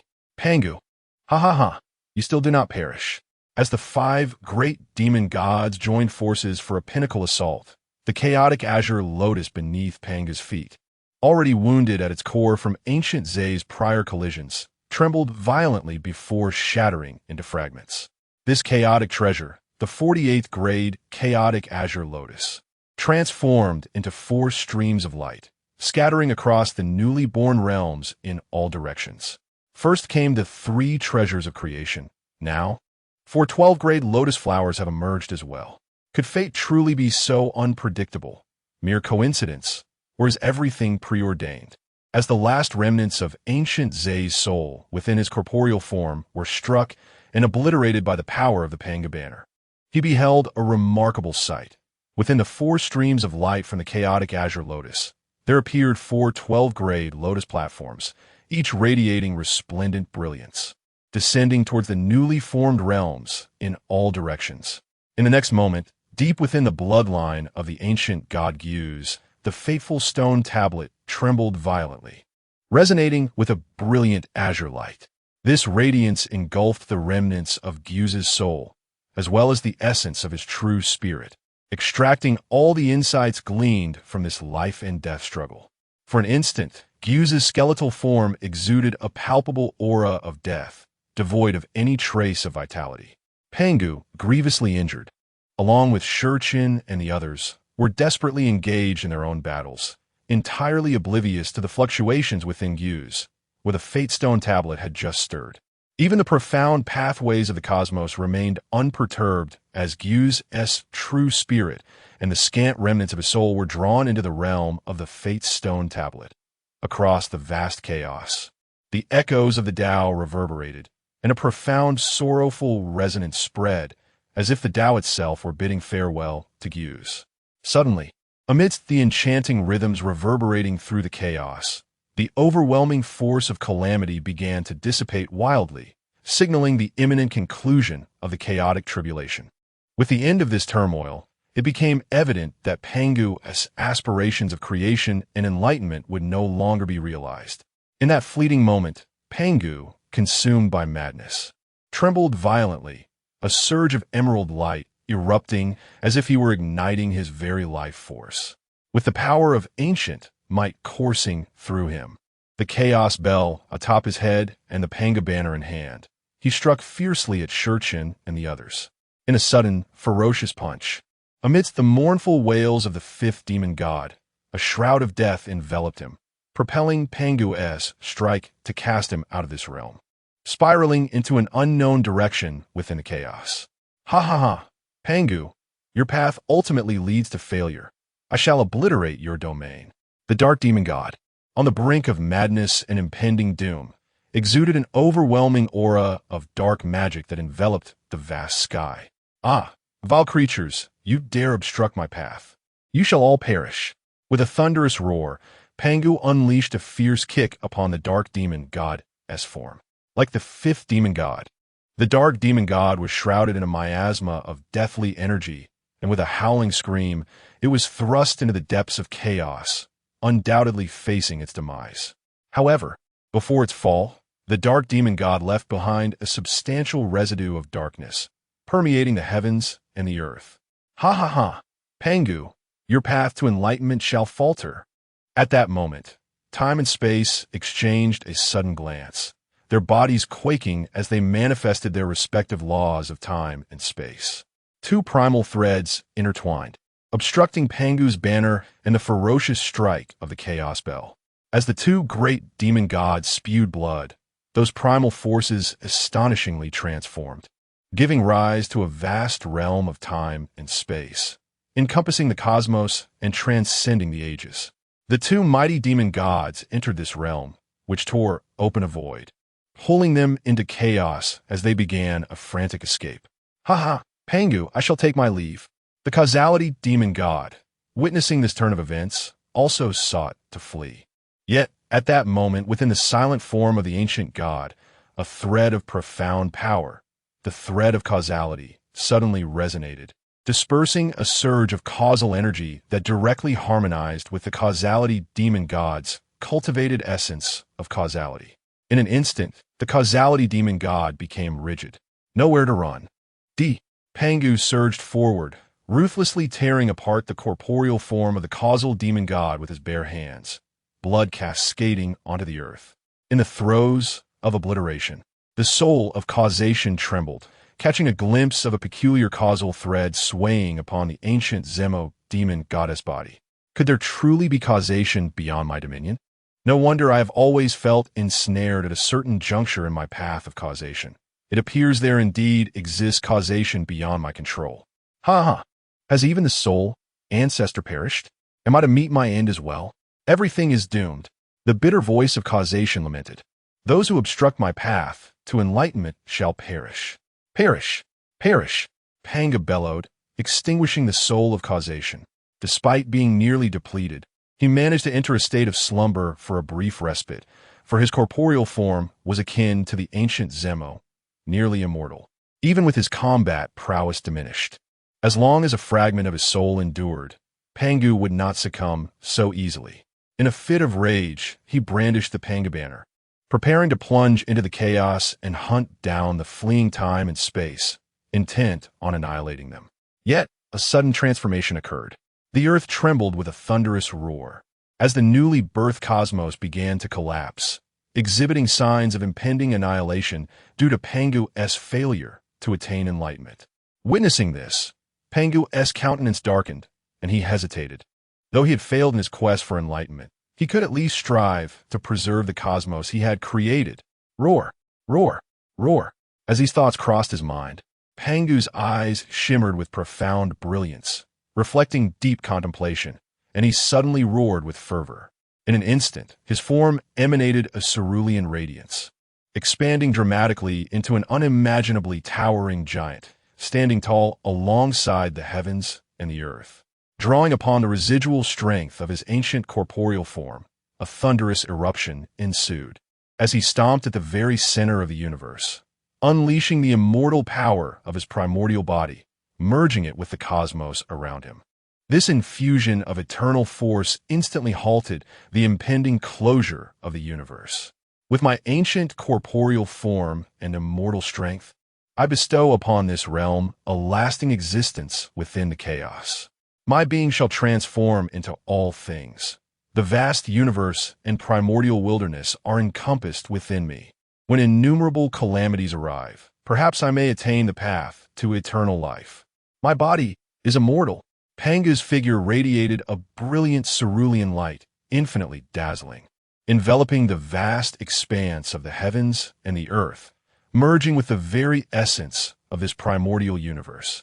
At the fringes of existence, a layer of azure shield gradually formed, boldly repelling the chaotic onslaught. This was the guardian forged by his immortal power. The universe ceased to close, as the colossal deity Pangu held up the sky, causing the heavens to ascend a foot higher and the earth to grow a foot thicker. Thus, 12,960 years passed, and as Pangu's energy waned and his light dimmed, the heavens soared infinitely higher, and the earth became boundlessly thicker. Beyond this primordial world, the cerulean immortal light had also thoroughly crystallized. Pangu's great cosmic realm, the primordial universe, was established. As Pangu's lips curled into a final smile, it conveyed a bittersweet essence, imbued with sorrow and a persistent glimmer of determination shining in his eyes as he began to transform into all things. Thus, the chaotic tumult of creation, the cataclysm of the heavens, came to a definitive conclusion. Chapter 32. The Celestial Canines Clash. From blood we begin. Having dispersed the immortal azure light from within his being, Pangu ultimately bestowed a faint smile, a smile laden with myriad emotions, bitterness, sorrow, and an unwavering brilliance of devotion to the Tao, as he transformed into the essence of existence. The remaining 12 drops of vital blood and 3 primordial spirits surged forth, radiating a resplendent glow, rumbling as they ascended into the firmament, exuding an ancient and profound aura that shook the very foundations of the earth. They did not depart, but lingered in the void, awaiting the next moment. In the instant that followed the dissolution of all, Pangu's colossal form let out a final roar, crashing down with a thunderous resonance. At that moment, his voice morphed into the rumbling of thunder, his exhaled breath transformed into gentle winds and drifting clouds. Floating at the edge of the sky, his left eye became the sun, while his right transformed into the moon. His limbs and body evolved into the 4 corners of the earth and the vast primordial mountains. His veins became rivers and pathways, and his skin and muscles turned into fertile soil, while his hair birthed a celestial expanse of stars, and his blood became a boundless sea of crimson. Thus, the vast primordial world took its definitive shape, an immense and boundless expanse of sky and earth, an empty void in which 3 formless primordial spirits and 12 scintillating drops of vital blood lingered, seemingly anticipating something. At that moment, a profound melody reverberated through the cosmos. Beneath the vast expanse of the azure sky, as the winds and clouds spiraled in tumult, a resounding reverberation heralded the convergence of boundless merits. This immense virtue radiated a luminous brilliance that illuminated the entirety of the cosmos, causing every corner of the primordial world to tremble. The 3 primordial spirits and 12 drops of essence quivered, as if stirred by an exhilarating surge of emotions, unhesitatingly rushing towards the gathering clouds of merit. Is this the merit of creation? It is said that those who witness partake. You, Pangu, who have caused the downfall of my very essence. Is it too much to claim a fraction of this creation's merit? In that moment, amidst the distortion of the void, a deep voice resonated. A colossal and formidable hound materialized with a thunderous roar, its visage reminiscent of bygone eras. Forgotten by the great Tao, it had evaded the chaotic tribulations, having survived due to ancient arrangements hidden within the fate stone space. Now it emerged, gazing upon the tumultuous merits rolling across the heavens. Within its enormous eyes, a boundless light flickered, and without hesitation, its overwhelming aura erupted, shaking the heavens and earth, as if it possessed the power to subdue the very cosmos of the primordial world. With a mighty leap, it opened its maw wide, and with a tremendous inhalation, the vast clouds of merit transformed into a flowing river, cascading downwards, drawn into its gaping mouth. Buzz, buzz, buzz. In the vast expanse above, 3 ethereal beings and 12 drops of essence, rushing towards the clouds of merit, were momentarily daunted by the imposing presence of the mastiff.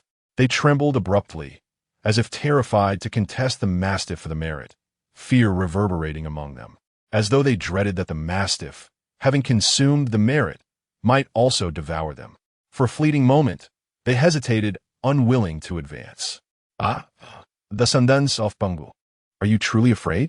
Observing this spectacle, the mastiff erupted into hearty laughter, exuding an air of arrogance, as if proclaiming itself the sovereign of the realm.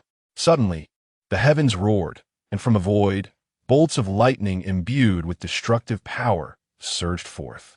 This thunderous force, awe-inspiring and earth-shattering, morphed into a multitude of thunder dragons, their resounding crackle tearing through the fabric of reality, hurtling directly towards the mastiff that was feasting upon the merit.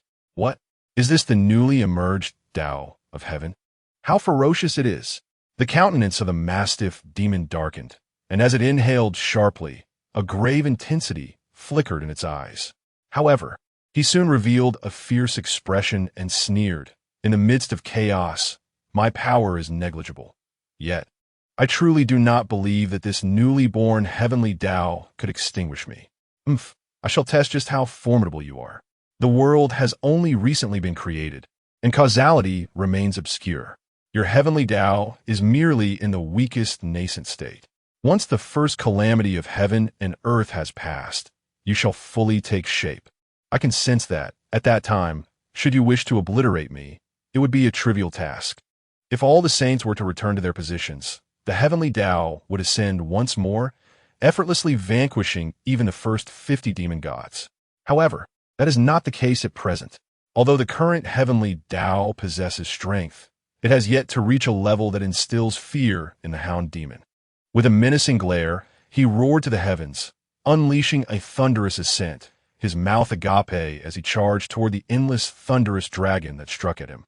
His momentum was overwhelming, shaking the very heavens and earth, causing the winds and clouds to swirl violently. The speed was akin to a mountain surging skyward, intent on tearing apart the azure firmament.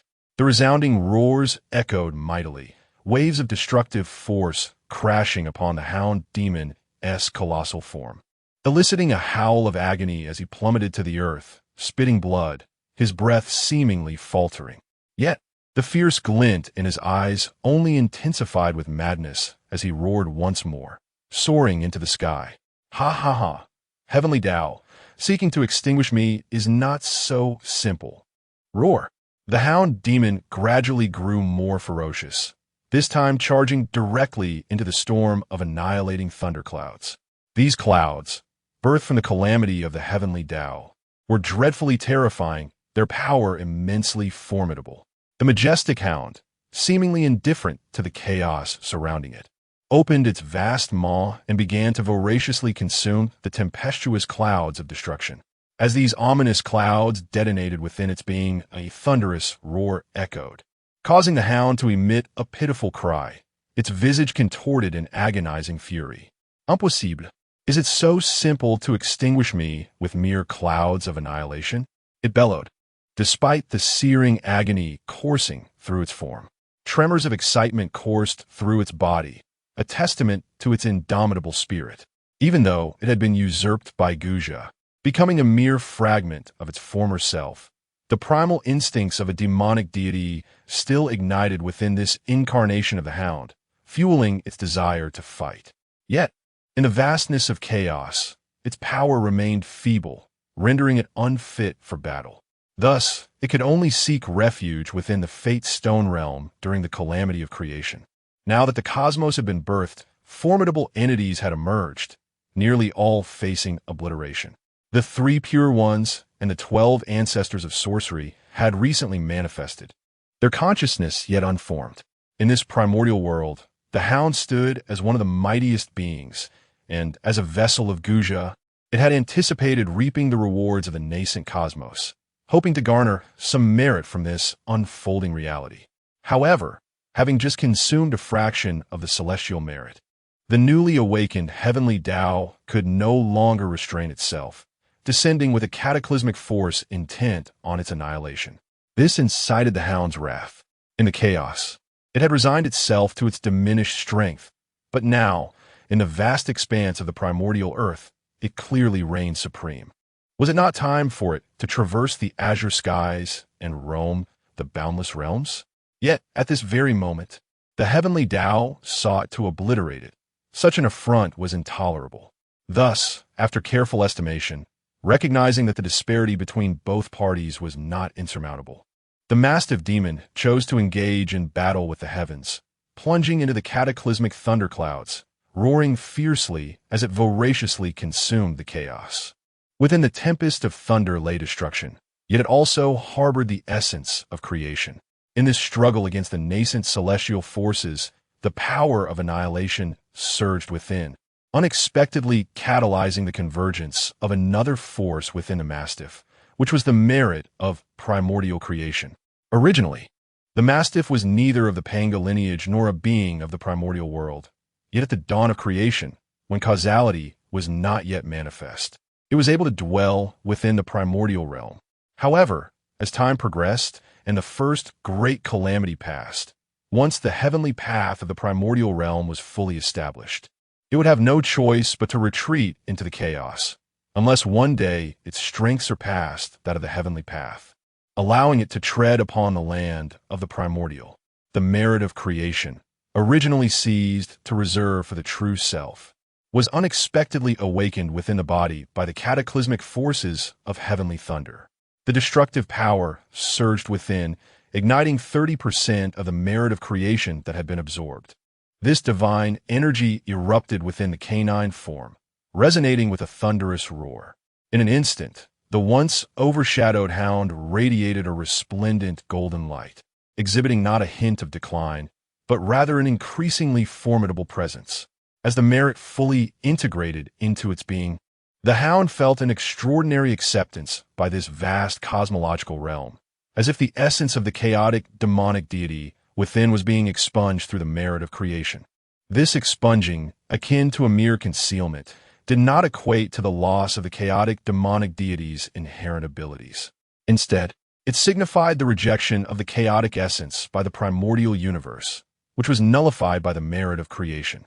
This transformation ensured that even after the heavenly path reached its complete form, the Hound Demon would not be compelled to forsake the primordial universe. Naturally, should it desire to thrive within the chaos, that too would pose no obstacle. The boundless wonders of merit reveal themselves, bestowing such unforeseen advantages. How delightful! I did not anticipate that this assault from the heavenly path would lead to my fortuitous gain. Yet, I must first navigate through this tribulation. What? How has my strength increased? Roar! As the Hound continued to absorb the thunder, it became acutely aware of its own transformations, pausing momentarily before erupting into joyous laughter. Suddenly, the heavens trembled and an overwhelming force surged forth, culminating in a cataclysmic thunderclap that struck down. The visage of the Hound transformed dramatically, as it threw its head back and let out a spine-chilling roar, unleashing the entirety of its strength towards the sky. In the face of this final, destructive force of the celestial order, it sensed the gravity of life and death. The intensity of the impending crisis was unparalleled, sending shivers down its spine and raising every hair on its body. Celestial order? I shall see how you intend to annihilate me. At this critical juncture, the hound bellowed ferociously. With a terrifying momentum, it soared into the heavens, one claw aglow with the golden radiance of virtue, striking fiercely at the descending thunderbolt. In the next instant, a cacophony erupted, and the very fabric of the universe quivered. Ah, the malevolent celestial order, roar, roar. The hound was immediately hurled into the earth. Yet, the remaining destructive thunder in the void showed no signs of relent, cascading down like a multitude of furious dragons, bombarding the spot where the hound had fallen. Enveloped in the rhythm of the Tao, amidst the thunderous roars, countless boulders were sent soaring, creating a tremendous clamor that reverberated throughout the cosmos, with billowing clouds of dust engulfing the scene. While this sequence of events may seem protracted, it transpired in but an instant as the thunder struck, sending waves of devastation that shook the very foundations of existence. Above the vast firmament, 3 primordial spirits and 12 drops of essence quivered, as if sensing an overwhelming dread. They swiftly divided and absconded with all accumulated merits. The magnificent merits of creation were devoured by the celestial hound, consuming 30%, while the remaining 70% was apportioned, each primordial spirit claiming 10%, and the 12 drops of essence taking 20%. The final 20% coalesced in the heavens, transforming into a resplendent pagoda of the cosmos, which was then enveloped by one of the primordial spirits and carried away. Thus, the entirety of the celestial merits was expended. The 12 drops of essence descended into the northern expanse of the primordial world, merging with the murky energies and vanishing beneath the earth. The 3 primordial spirits soared through the skies, bearing boundless merits, swiftly departing from the very heart of this primordial realm, resembling fugitives in their haste. Consequently, at the true center of the cosmos, only the celestial hound demon remained, enduring the relentless bombardment of heavenly thunder as torrents of power raged upon the earth, the anguished cries of the hound reverberating from beneath the ground. The heavens and earth resounded with a cacophony, a wave of annihilation echoing throughout, the screams persisting for a full 800 years. Finally, as all heavenly thunder dissipated, a great chasm emerged beside the majestic and towering Mount Bujo, and the celestial hound demon seemed to have been utterly obliterated in the cataclysm. Buzz, buzz, buzz. Beneath that vast chasm, from time to time, ethereal sounds reverberated, and torrents of virtuous radiance surged skyward. Yet, apart from this, there was no other sign of activity. Time continued its inexorable march. 300 years slipped by in the blink of an eye. On this day, beside Mount Bujo, a tremendous roar resonated across the land. Shortly thereafter, a colossal entity erupted from the depths, resembling a mountain in its grandeur. Though it could not be compared to Mount Bujo, its magnificence surpassed all surrounding peaks. Manifesting as the formidable Cerberus demon, it stood motionless, seemingly devoid of life, its form petrified, towering not far from Mount Bujo, as if it were the sovereign of the mountains. Unfazed by the tempest that raged around it, it remained steadfast, as eternal as time itself, with golden glimmers occasionally flickering in its gaze. As the eons unfurled, a staggering 12,960 years passed. The Cerberus remained immobile beside Mount Bujo. Meanwhile, in a distant realm of the primordial world, there lay a sea of blood derived from the remnants of Pangu's essence and navel. This abyss was shrouded in darkness and silence, with a crimson hue dominating the scene. Above the blood sea, not a sound could be heard, not even a whisper of wind or cloud. Yet within the profound depths of this vast and boundless sea of blood, upon a blood-red 12-petaled lotus, a single drop of essence shimmered with a bewitching glow, exuding an ancient and weathered aura, as if it hailed from an era long past. This drop of essence trembled with a resounding force, and within it, a strand of consciousness began to awaken gradually. The Fate Stone indeed possesses extraordinary power, managing to elude the Great Path. Henceforth, Guze becomes a relic of the past, living out a third existence in the primordial chaos following the creation of the world. Is it only after a cycle of a primordial year that I truly harmonize with this ancient realm? Yet, there appears to be a slight anomaly concerning the Hound's manifestation. Indeed, his current peculiar state is quite mysterious. He has not perished, yet remains ensnared in a trance, seemingly fragmented into countless parts. What could be the cause of this? I can discern that, for him, this may not necessarily be a misfortune. A voice reverberates, lamenting as it emerges. Suddenly, tumultuous waves arise upon the crimson sea. This voice belongs to Gu Zhe, and here, in the third existence within the primordial realm, it all begins with a single drop of blood. Chapter 33 now. Step forward and leap anew. Deep within the vast expanse of the blood sea, the awakening of an ancient will stirs the previously tranquil waters, unleashing wave after wave of tumultuous splashes. With the resurgence of Gu Zhe's consciousness, the entire abyssal blood sea trembles violently, and the heavens above seem to darken in an instant, suffused with a menacing aura. At this moment, in the profound depths of the blood sea, upon the crimson 12-petal lotus pedestal, a single drop of vibrant blood rises, emanating an ancient and formidable essence. Gu Zhe's voice, imbued with the weight of ages, suddenly resonates, echoing across the vastness of the blood sea. From this moment forth, shall I live out my third existence in the primordial realm? Ha! Then Gu Zhe and the Chaos Demon Lord are but remnants of the past. Henceforth, I shall be the river of Hades. In this primordial era, it seems that no other beings have yet come into existence apart from myself. The 3 pure ones and the 12 ancestors of sorcery must still be unaware of their whereabouts. Ah, the descendants of Pangu, perhaps? The situation with the Mastiff Demon God is exceedingly peculiar. It appears that his very soul has dispersed into countless fragments, plunging him into the deepest slumber. Engaging in a struggle against the heavens, he sought to refine his merits. Yet this has led to his current plight. I wonder when he might awaken? This predicament is rather troublesome. Initially, in my plans, after the genesis of the universe and prior to the emergence of the sages, my Mastiff avatar was destined to be the strongest in the primordial realm, surpassing even Hongjun.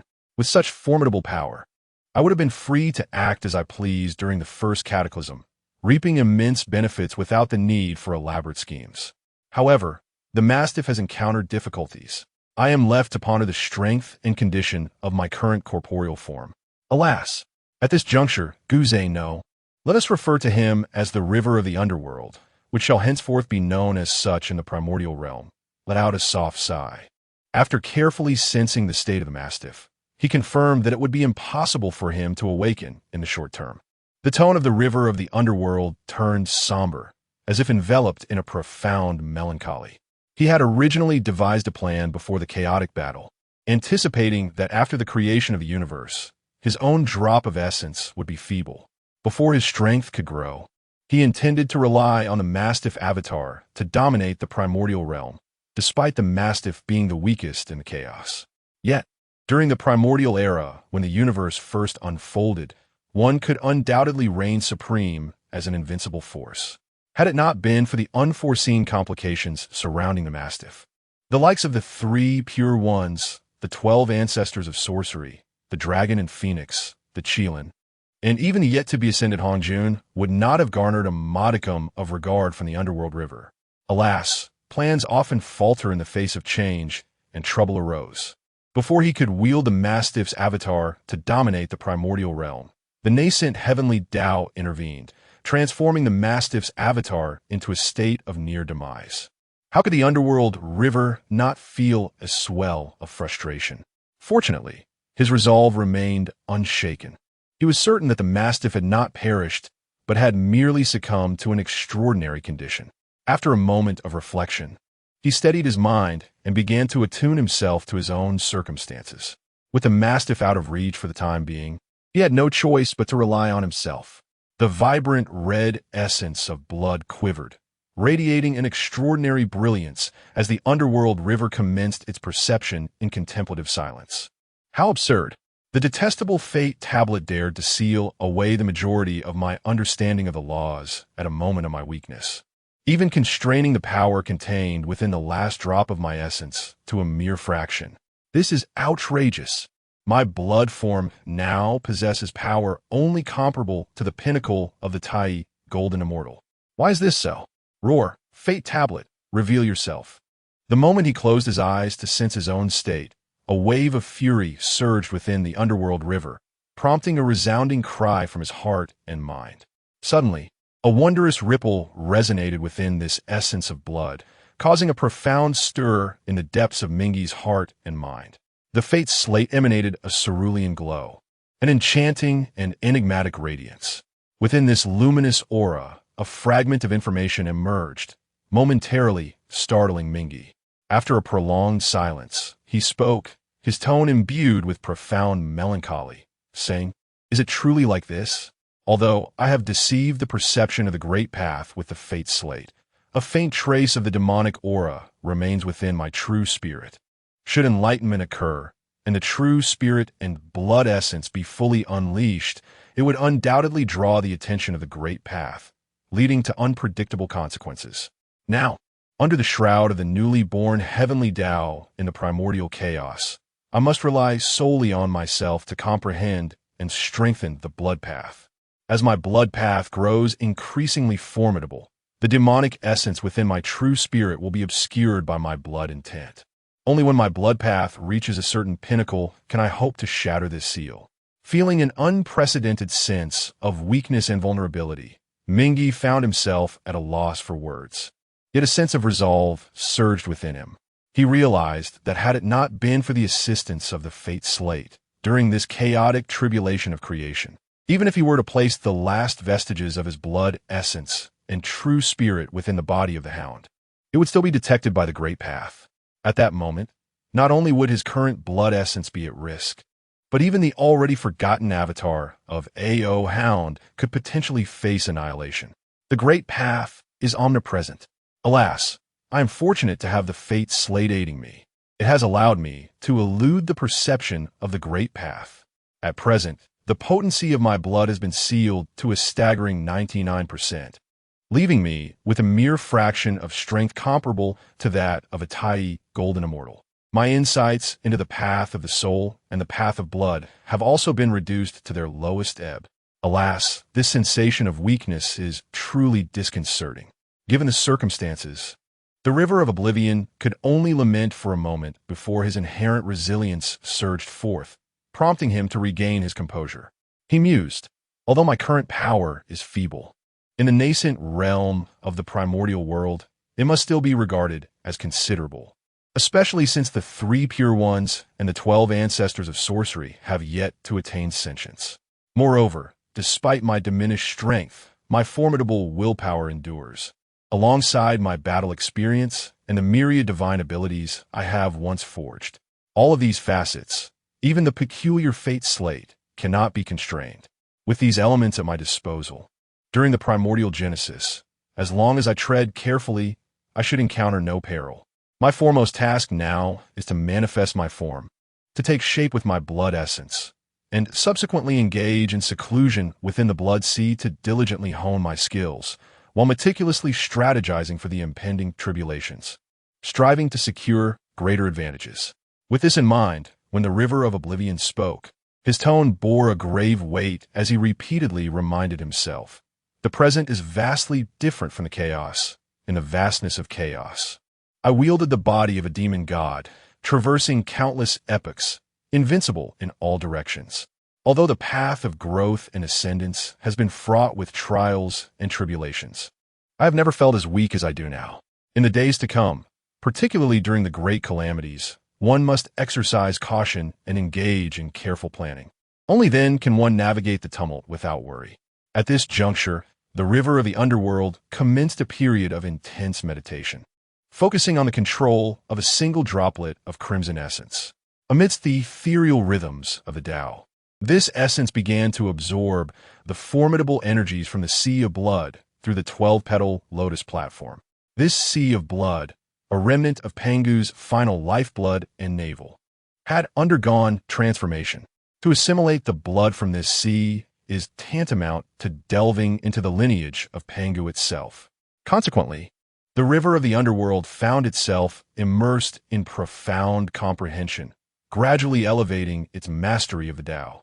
As millennia passed, the river's cultivation progressed from the pinnacle of the Tai Golden Immortal to a state increasingly akin to that of the great Luo Golden Immortal, albeit not yet at its zenith.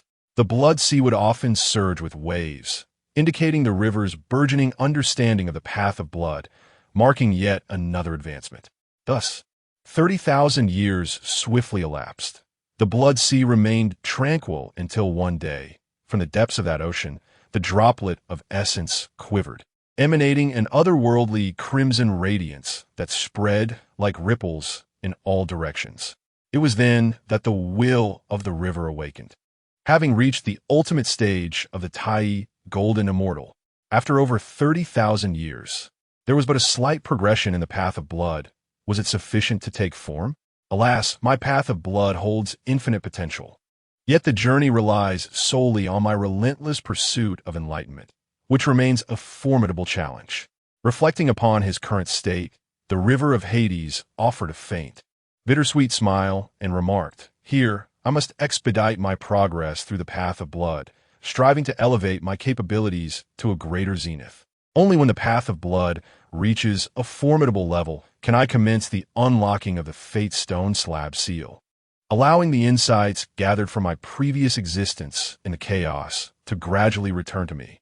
Astonishingly, the minimum requisite strength to initiate this unlocking is that of the primordial great Luo Golden Immortal, comparable to that of a sage. Under the current heavenly Tao of the Primordial era, it appears that strength has been categorized into various levels. Presently, I am at the pinnacle of the Tai Golden Immortal stage, capable of transforming into the great Luo Golden Immortal. Above the great Luo lies the quasi-saint, and beyond that, the primordial saint. A sage is indeed a primordial great Luo Golden Immortal, yet a primordial great Luo Golden Immortal is not necessarily a sage. Alas, for the time being, this matter feels exceedingly distant. First, I must manifest my form, and then devise my plans accordingly. Amidst his reflections, the river of Hades sighed, acknowledging that his current predicament felt akin to a regression to a time of liberation. To claim that he felt no frustration would be disingenuous. Yet he understood that the most pressing concern was to materialize his form and strive for greater strength. For whether in chaos or the primordial realm, it remains a domain where strength reigns supreme. Nevertheless, in the river of Hades' perspective, the distinction between chaos and the primordial realm lies in the former's emphasis on direct confrontation, where tangible strength is pitted against one another in a struggle for survival. However, the primordial chaos is markedly different. Although it operates under the same paradigm of strength and power, where the mightiest reign supreme, it is rife with cunning schemes and innumerable conspiracies. The so-called sages play the world as a chessboard, indicating that their calculations are unparalleled. They possess absolute power, yet even when not necessary, sages delight in scheming, weaving plots and intrigues, rendering their true intentions nearly impossible to discern. Therefore, Minghe approaches this matter with utmost caution. Perhaps one might ponder, is scheming also a form of cultivation? Sages? Hongjun? Minghe shall witness who ultimately outwits whom, and who emerges as the true victor. When the boundless calamity descends, I shall flood the three realms with blood, slay the heavens, and vanquish my foes. Anyone who obstructs my path shall face certain death. With this thought, Minghe's resolve solidified as he suddenly summoned his essence blood, erupting from the protective 12-petal lotus platform. Amidst a thunderous roar, the aura of blood surged, manifesting above the surface of the sea of blood. In that moment, the heavens and earth trembled, and the entire sea of blood surged with towering waves. An endless crimson light suffusing the sky in all directions, reminiscent of Ming, he covering the heavens with his own blood during his transformation. Thunderous roars echoed. Instantly, at the edge of the blood-colored firmament, the void shook, winds and clouds spiraled chaotically, and terrifying bolts of thunder manifested. This was the transformation tribulation belonging to Ming He. Distinct from ordinary thunder, it was blood-red, radiating a fierce malevolence, morphing into thousands of blood dragons, charging directly toward Ming He's essence blood with a thunderous roar. It was a force of cataclysmic destruction, shaking the very foundations of the world. Ha ha ha. Transformation tribulation. What do I have to fear? Bring it on. The essence of blood trembled, resonating with the raucous laughter of the river of the underworld, a sound imbued with a sense of grandeur, echoing thunderously towards the heavens. The will of the river was formidable, having endured countless battles within the chaos, experiencing life and death. It would not cower before this so-called transformative heavenly tribulation. At this moment, it surged skyward, erupting in a crimson rainbow of light, pressing against the heavenly tribulation. In an instant, throughout the vast primordial world, within the depths of the blood sea of the nether realm, the transformative tribulation shook the very foundations of existence. Chapter 34. Crossing the Tribulation to Transform. Accompanied by divine treasures, the soaring essence of blood shimmered with an extraordinary radiance, containing a power that could shake the very earth.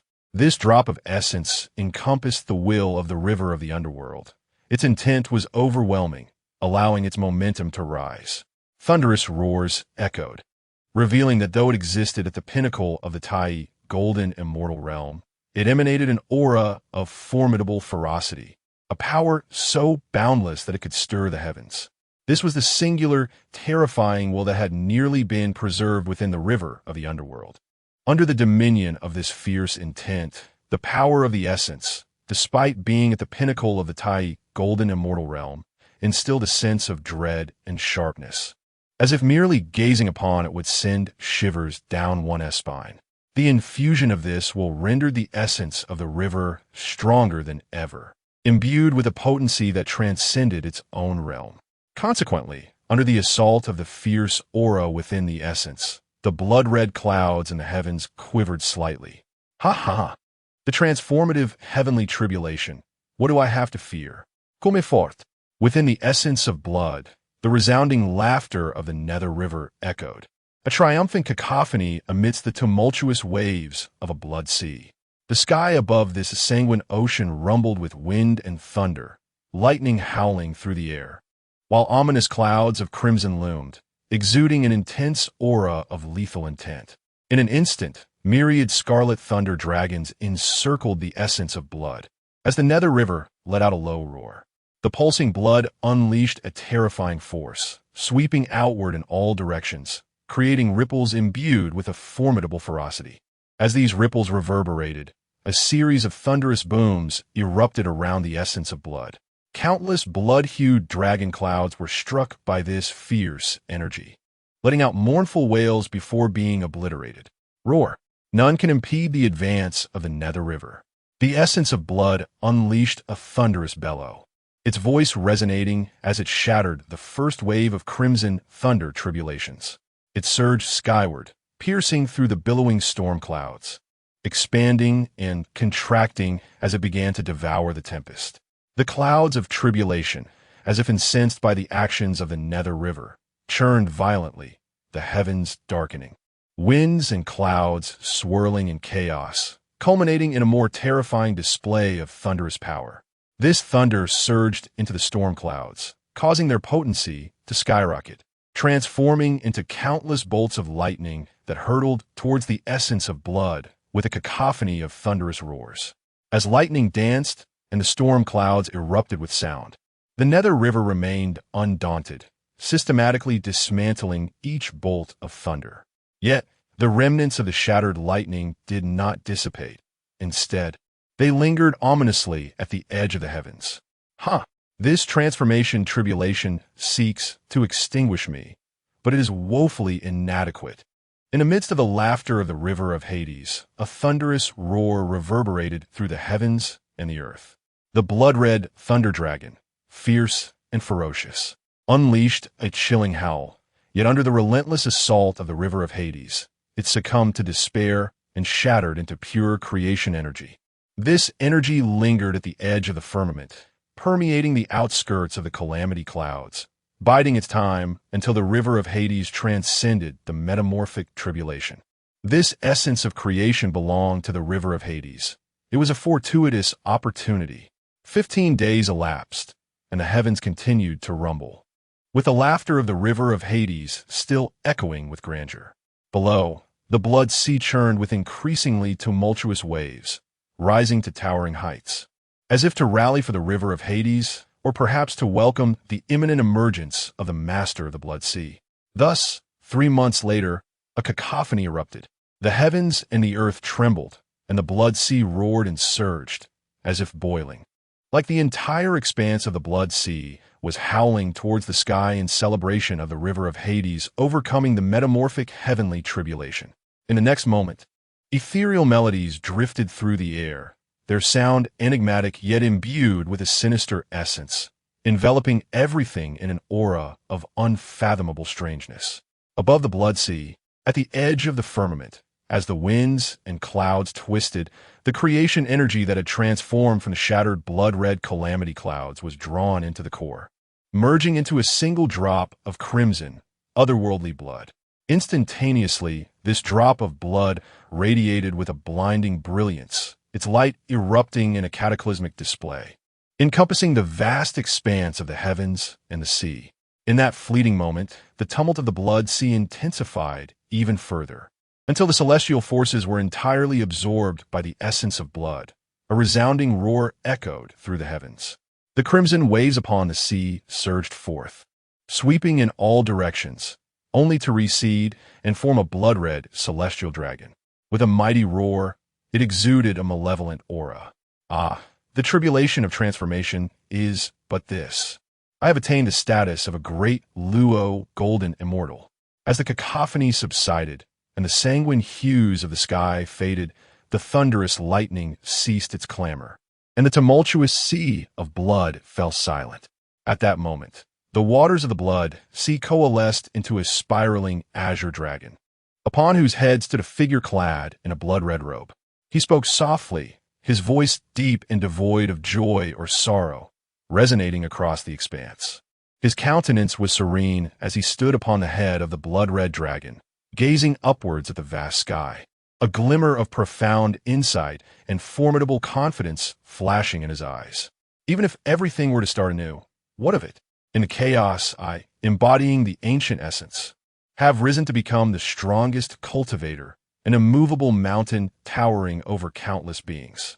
Thus, in the present primordial world, I, taking the form of the dark river, can likewise ascend. My path of blood is unparalleled. Though powerful, my progress is slow. Therefore, I must seize every opportunity to grow stronger. The cosmos has only just begun. I wonder how much time I have left to prepare. The first tribulation, is it one of dragons, phoenixes, and Cheilants? Before that, I must surely become even stronger. Feeling the power within himself, Mingi gently shook his head in contemplation, gazing at the vast sky above, a resolute glimmer flickering in his eyes. This was his unwavering pursuit of strength, a testament to his dedication to the path of blood. Subsequently, with a flourish of his sleeve, the crimson dragon beneath his feet shattered, and he stepped deeper into the blood sea, arriving beside the 12th grade lotus platform. Narrowing his eyes, he tenderly caressed it.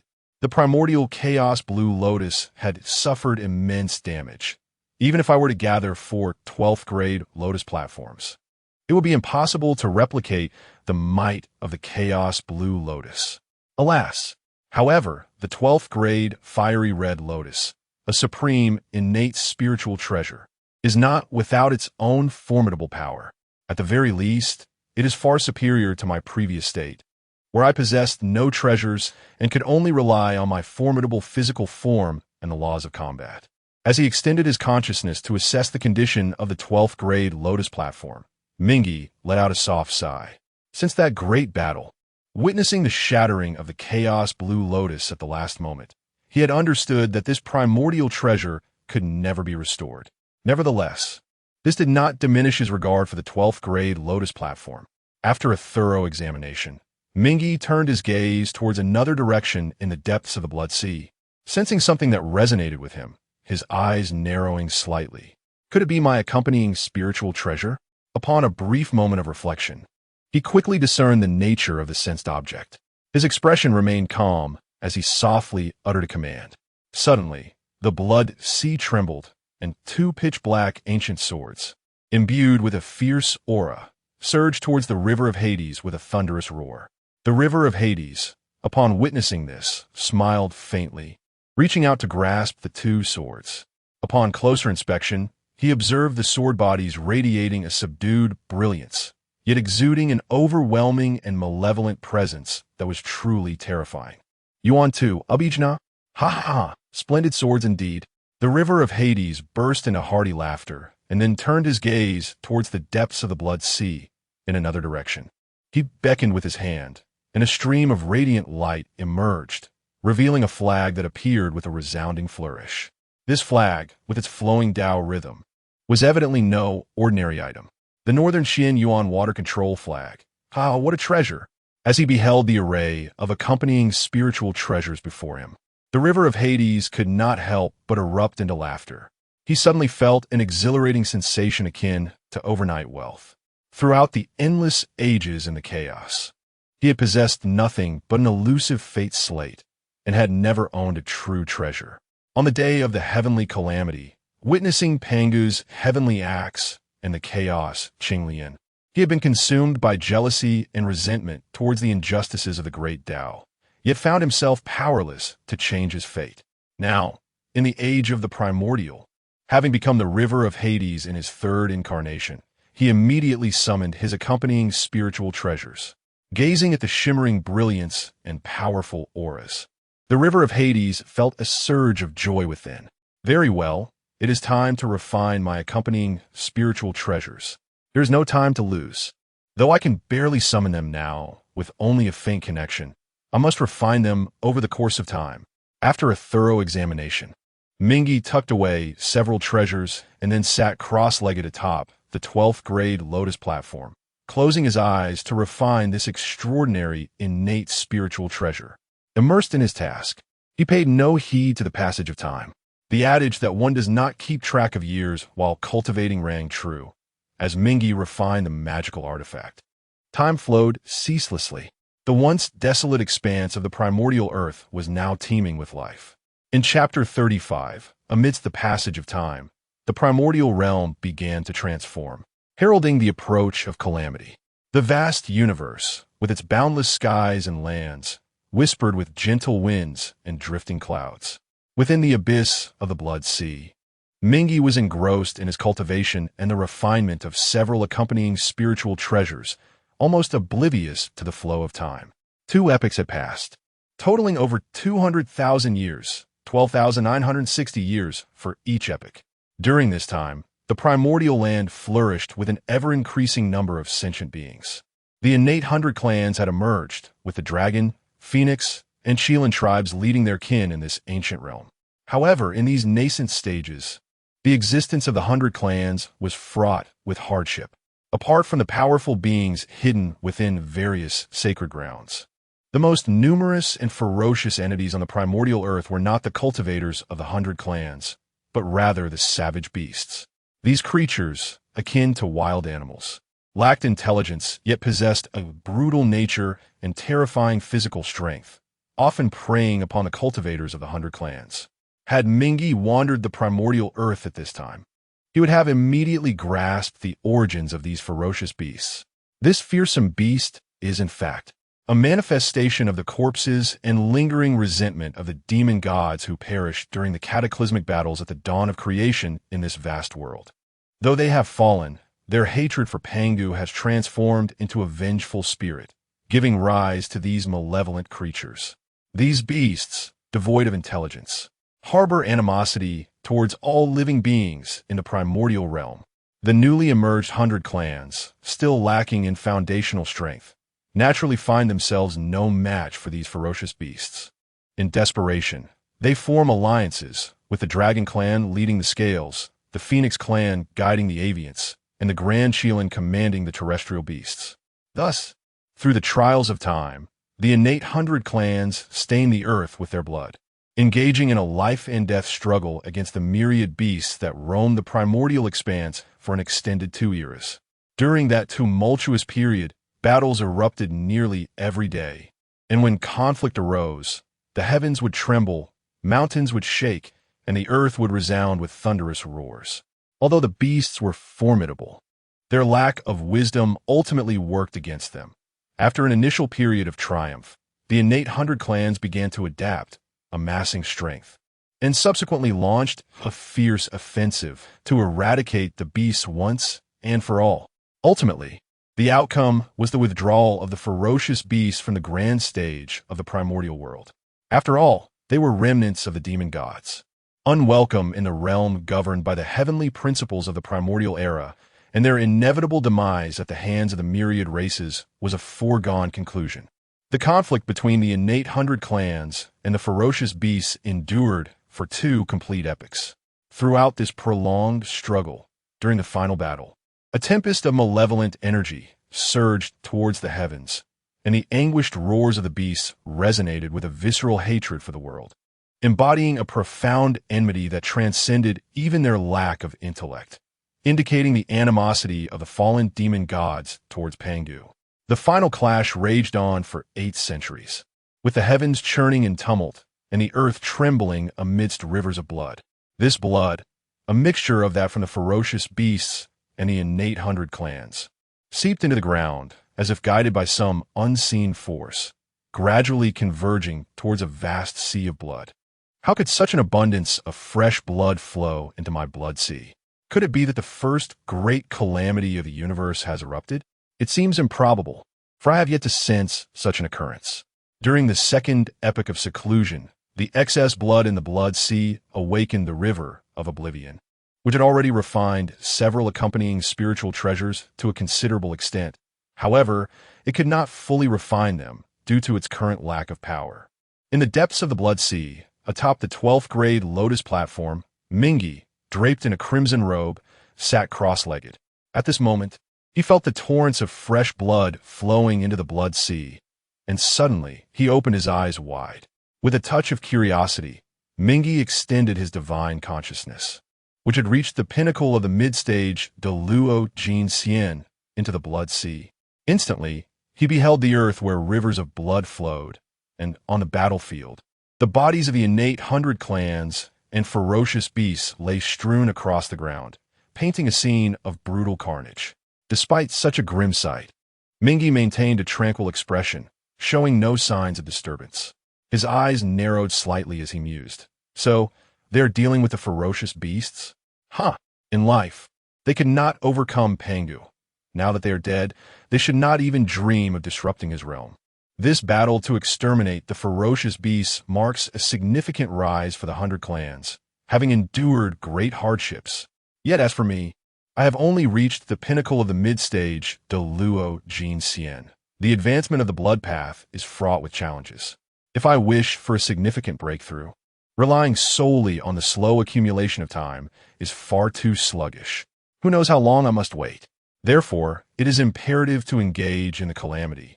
Yet, given its perilous nature, it is essential to enhance one's strength as much as possible beforehand. Presently, the mastiffs have not yet awakened.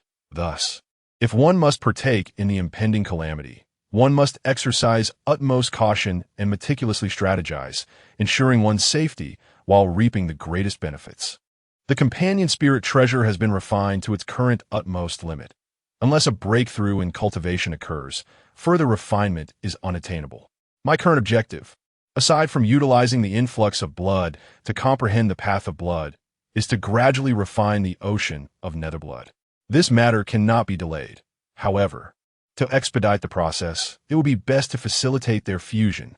At this juncture, the gaze of the river of Hades deepened, shimmering with brilliance, and his eyes suddenly revealed a resolute determination.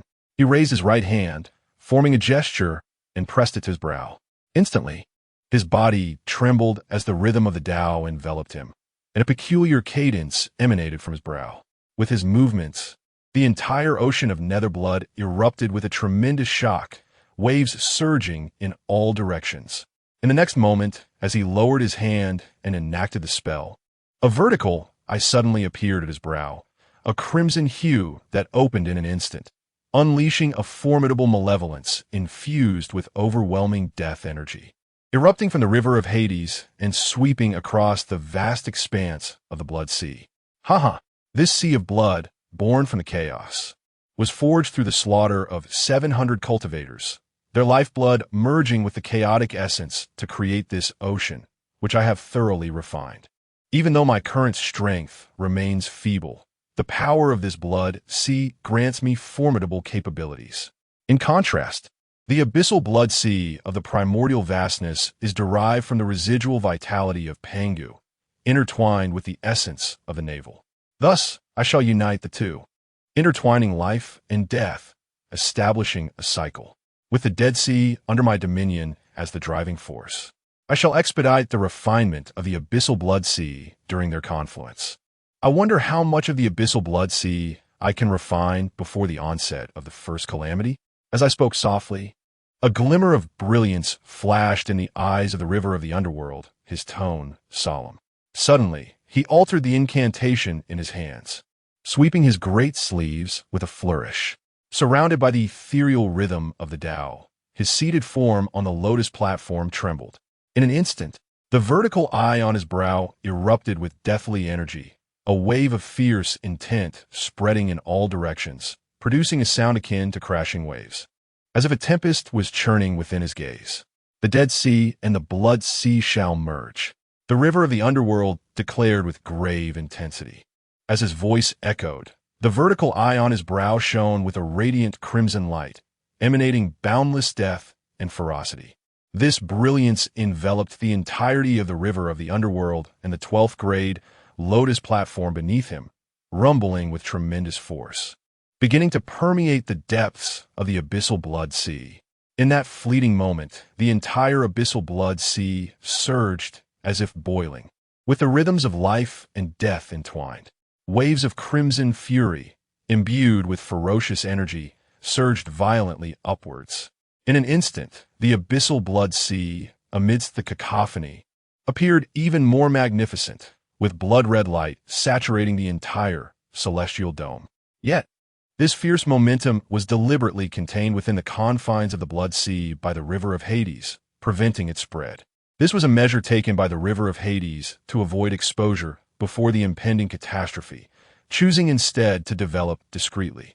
As time flowed on, the river of Hades began the relentless refinement of the abyssal blood sea. Meanwhile, engrossed in the process of refining the blood sea, he remained unaware that, at the location of the Hound Avatar, a transformation occurred at the moment of the final battle between the myriad races and the ferocious beasts, when the latter met their demise. Just as all the primordial beasts perished, beside Mount Bujo, the Hound's ancient, statue-like form suddenly trembled, causing the earth to rumble and the peaks to sway. Within its eyes, a peculiar brilliance shimmered, and abruptly, the essence formed from the fallen feral beasts, after returning to their primal state, surged wildly towards the Hound's colossal body. The sound of thunderous roars echoed. A resounding roar emanated from within the body of the Mastiff, which remained in a slumber, yet instinctively sensed the emergence of entities that captivated its attention in this primordial realm. The ferocious beast, a formidable demon deity upon its demise, had its essence transformed. Now, it returned to its original state, manifesting as a concentrated form of demonic power, perfectly suited for the Mastiff's avatar to absorb. Thus, the Mastiff took action. At this moment, the river of the underworld was engaged in the grand endeavor of merging two seas of blood and had no time to spare for the Mastiff's avatar. However, in that fleeting instant, other entities within the primordial expanse became cognizant of this spectacle. Suddenly, before the immense form of the Mastiff, the void trembled as several potent consciousnesses descended. What is this? They mused, perceiving no trace of life, yet witnessing the absorption of the essence left in the wake of the fallen beast. What could this possibly mean? Several powerful minds pondered. They felt secure in their mutual strength, believing no entity in this primordial realm posed a threat to them. Consequently, their consciousnesses unabashedly reached out, intent on probing into the Mastiff's colossal form to uncover the truth. Begone! With a sudden tremor, the Mastiff's gargantuan body erupted with a furious roar that, while not resonating through the heavens and earth, reverberated explosively in the minds of several formidable beings. Instantly, in various corners of the primordial realm, several mighty existences rose abruptly, gasping in astonishment. As they gazed towards the direction of the mastiff's immense form, expressions of dread and disbelief adorned their faces. How is this possible? What is that? Such an existence still lingers in the primordial realm? In an instant, several formidable beings trembled, their bodies quivering with uncertainty, wariness glimmering in their eyes. Powerful thoughts quickly retreated, no longer daring to probe further. Yet, unbeknownst to them, the river of the underworld continued its relentless endeavor, refining the sea of netherblood with unwavering determination. Thus, time flowed on, until another epoch of the Yuan festival passed. One day, within the vast wilderness, the seas roiled and tumultuous waves surged skyward. A golden divine dragon soared into the heavens, exuding an unparalleled ferocity and awe-inspiring might. Waves of formidable dragon power erupted in an instant, enveloping all directions. The dragon's aura was terrifying, as if it possessed the capability to subdue the very heavens and earth. With a thunderous roar, its voice reverberated throughout the wilderness. "I am the Ancestor Dragon." The grand resonance of its dragon chant echoed across the expanse, its overwhelming presence instilling fear in the skies and earth alike. The magnificent golden dragon, with its serpentine body, stag's antlers, turtle-like eyes, fish scales, tiger's paws, eagle's talons, and ox-like ears, soared through the firmament, embodying regal authority and the essence of a ruler. Henceforth, the dragon clan shall be revered above all. For I am the Ancestor Dragon. In an instant, beneath the ancestral dragon, across the vast realms, countless dragons emerged, roaring in unison, their formidable presence reverberating throughout the 8 directions. Among the innate 100 clans, all scale beings and aquatic creatures bowed in submission. Shortly thereafter, from another corner of the primordial world, a blaze soared into the sky. Atop the immortal volcano, a phoenix ascended, its true form manifesting, exuding a powerful aura that swept across the heavens and the earth. With its wings unfurled, it sang to the sun, radiating a myriad of colors, its overwhelming presence causing the firmament to tremble, while winds and clouds spiraled in response, accompanied by auspicious clouds and countless birds that encircled in reverence. From this day forth, the avian realm would be led by the phoenix, and I shall be the phoenix ancestor. As these words resonated, a Qilin came into existence, its colossal form boasting a dragon's head, deer antlers, lion's eyes, a tiger's back, a bear's waist, serpent scales, and horse hooves, towering 30,000 jong. It roared as it grounded itself upon the earth. Henceforth, the Qilin would reign as the king of terrestrial beasts, and I shall be the Ancestor Qilin. In that moment, the heavens and the earth, mountains and rivers trembled as if awed by the might of the 3 clans. Meanwhile, within the depths of the primordial realm, several powerful beings began to awaken. In the abyss of the blood sea of the underworld, upon the 12th grade Lotus platform, the Nether River sat cross-legged in meditation. Gradually opening his eyes, his gaze turned towards the direction of the primordial heavens, his pupils slightly constricting as he remarked, "All beasts bow to the heavens. All birds to the phoenix. The Qilin reigns supreme." Truly a formidable presence that shakes the primordial world. However, one must also consider their own strength. Humph! To dare emerge and claim dominion over the primordial realm with mere perfection in the great Luo golden immortal stage? Even if the celestial principles are in effect and the protagonist of the tribulation aids you in breaking through to the realm of the Luo, reaching a level comparable to the early stages of Quasi-Saint, what significance does it hold? You remain exceedingly weak. Through the passage of time, the primordial chaos evolves, and the tribulation gradually approaches. Here, I've only refined 2/10 of the Blood Sea.